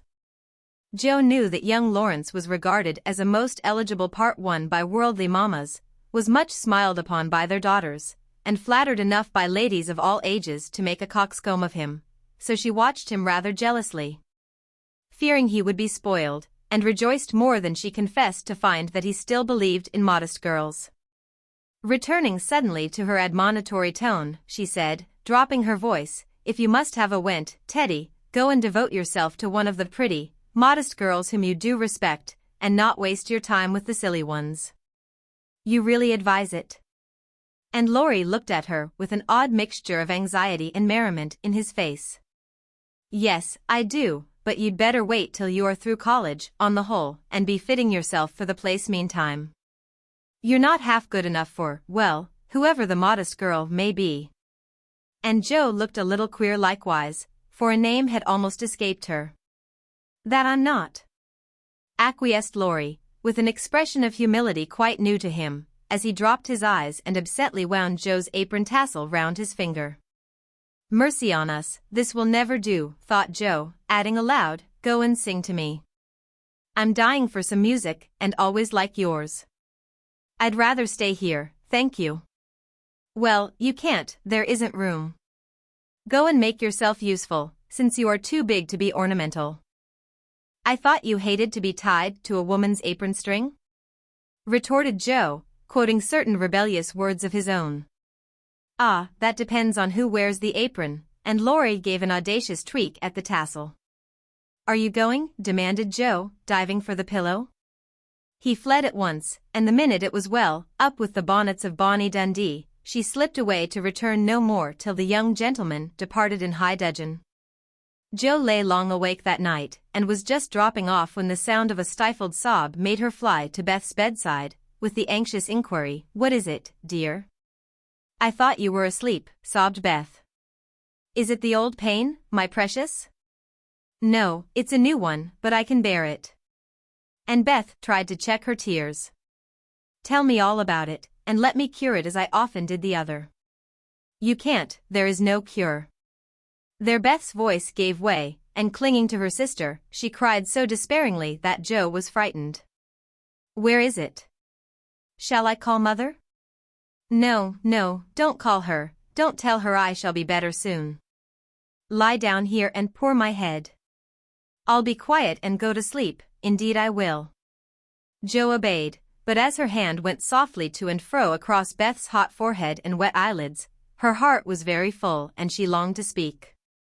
But young as she was, Joe had learned that hearts, like flowers, cannot be rudely handled, but must open naturally, so though she believed she knew the cause of Beth's new pain, she only said, in her tenderest tone, "Does anything trouble you, dearie?" "Yes, Joe," after a long pause. "Wouldn't it comfort you to tell me what it is?" "Not now, not yet." "Then I won't ask, but remember, Bethy, that Mother and Joe are always glad to hear and help you, if they can." "I know it. I'll tell you by and by." "Is the pain better now?" "Oh, yes, much better, you are so comfortable, Joe. Go to sleep, dear. I'll stay with you." So cheek to cheek they fell asleep, and on the morrow Beth seemed quite herself again, for at 18 neither heads nor hearts ache long, and a loving word can medicine most ills. But Joe had made up her mind, and after pondering over a project for some days, she confided it to her mother. "You asked me the other day what my wishes were. I'll tell you one of them, Marmee," she began, as they sat along together. "I want to go away somewhere this winter for a change." "Why, Joe?" And her mother looked up quickly, as if the words suggested a double meaning. With her eyes on her work, Joe answered soberly, "I want something new. I feel restless and anxious to be seeing, doing, and learning more than I am. I brood too much over my own small affairs, and need stirring up, so as I can be spared this winter, I'd like to hop a little way and try my wings." "Where will you hop?" "To New York. I had a bright idea yesterday, and this is it. You know Mrs. Kirk wrote to you for some respectable young person to teach her children, and so. It's rather hard to find just the thing, but I think I should suit if I tried. My dear, go out to service in that great boarding house." And Mrs. March looked surprised, but not displeased. "It's not exactly going out to service, for Mrs. Kirk is your friend, the kindest soul that ever lived, and would make things pleasant for me, I know. Her family is separate from the rest, and no one knows me there. Don't care if they do. It's honest work, and I'm not ashamed of it." "Nor I. But you're writing? All the better for the change. I shall see and hear new things, get new ideas, and even if I haven't much time there, I shall bring home quantities of material for my rubbish." "I have no doubt of it, but are these your only reasons for this sudden fancy?" "No, Mother." "May I know the others?" Joe looked up and Joe looked down, then said slowly, with sudden color in her cheeks. "It may be vain and wrong to say it, but I'm afraid Laurie is getting too fond of me." "Then you don't care for him in the way it is evident he begins to care for you?" And Mrs. March looked anxious as she put the question. "Mercy, no. I love the dear boy, as I always have, and am immensely proud of him, but as for anything more, it's out of the question. I'm glad of that, Joe. Why, please? Because, dear, I don't think you suited to one another. As friends you are very happy, and your frequent quarrels soon blow over, but I fear you would both rebel if you were mated for life. You are too much alike and too fond of freedom, not to mention hot tempers and strong wills, to get on happily together, in a relation which needs infinite patience and forbearance, as well as love. That's just the feeling I had, though I couldn't express it. I'm glad you think he is only beginning to care for me. It would trouble me sadly to make him unhappy, for I couldn't fall in love with the dear old fellow merely out of gratitude, could I? You are sure of his feeling for you? The color deepened in Joe's cheeks as she answered, with the look of mingled pleasure, pride, and pain which young girls wear when speaking of first lovers. I'm afraid it is so, mother. He hasn't said anything, but he looks a great deal. I think I had better go away before it comes to anything. I agree with you, and if it can be managed you shall go. Joe looked relieved, and after a pause, said, smiling, how Mrs. Moffat would wonder at your want of management, if she knew, and how she will rejoice that Annie may still hope. Joe, mothers may differ in their management, but the hope is the same in all, the desire to see their children happy. Meg is so, and I am content with her success. You I leave to enjoy your liberty till you tire of it, for only then will you find that there is something sweeter.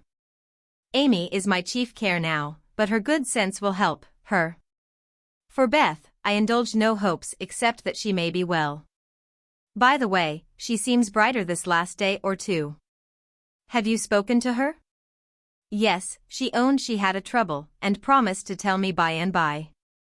I said no more, for I think I know it, and Joe told her little story. Mrs. March shook her head, and did not take so romantic a view of the case, but looked grave, and repeated her opinion that for Laurie's sake Joe should go away for a time. Let us say nothing about it to him till the plan is settled, then I'll run away before he can collect his wits and be tragic. Beth must think I'm going to please myself, as I am, for I can't talk about Laurie to her.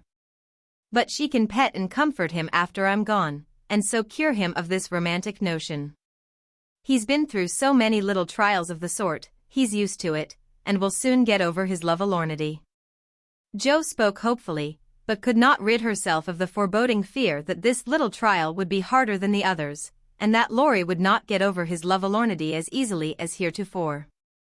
The plan was talked over in a family council and agreed upon, for Mrs. Kirk gladly accepted Joe, and promised to make a pleasant home for her. The teaching would render her independent, and such leisure as she got might be made profitable by writing, while the new scenes in society would be both useful and agreeable. Joe liked the prospect and was eager to be gone, for the home nest was growing too narrow for her restless nature and adventurous spirit. When all was settled, with fear and trembling she told Laurie, but to her surprise he took it very quietly.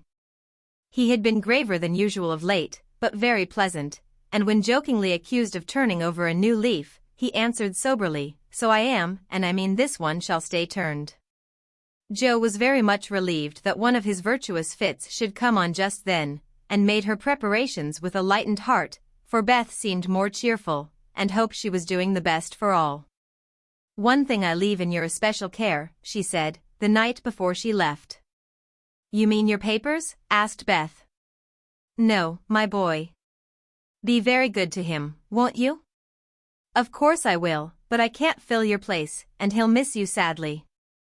It won't hurt him, so remember, I leave him in your charge, to plague, pet, and keep in order. I'll do my best, for your sake, promised Beth, wondering why Joe looked at her so queerly. When Laurie said goodbye, he whispered significantly, it won't do a bit of good, Joe. My eye is on you, so mind what you do, or I'll come and bring you home. Chapter 33. New York, November. Dear Marmee and Beth.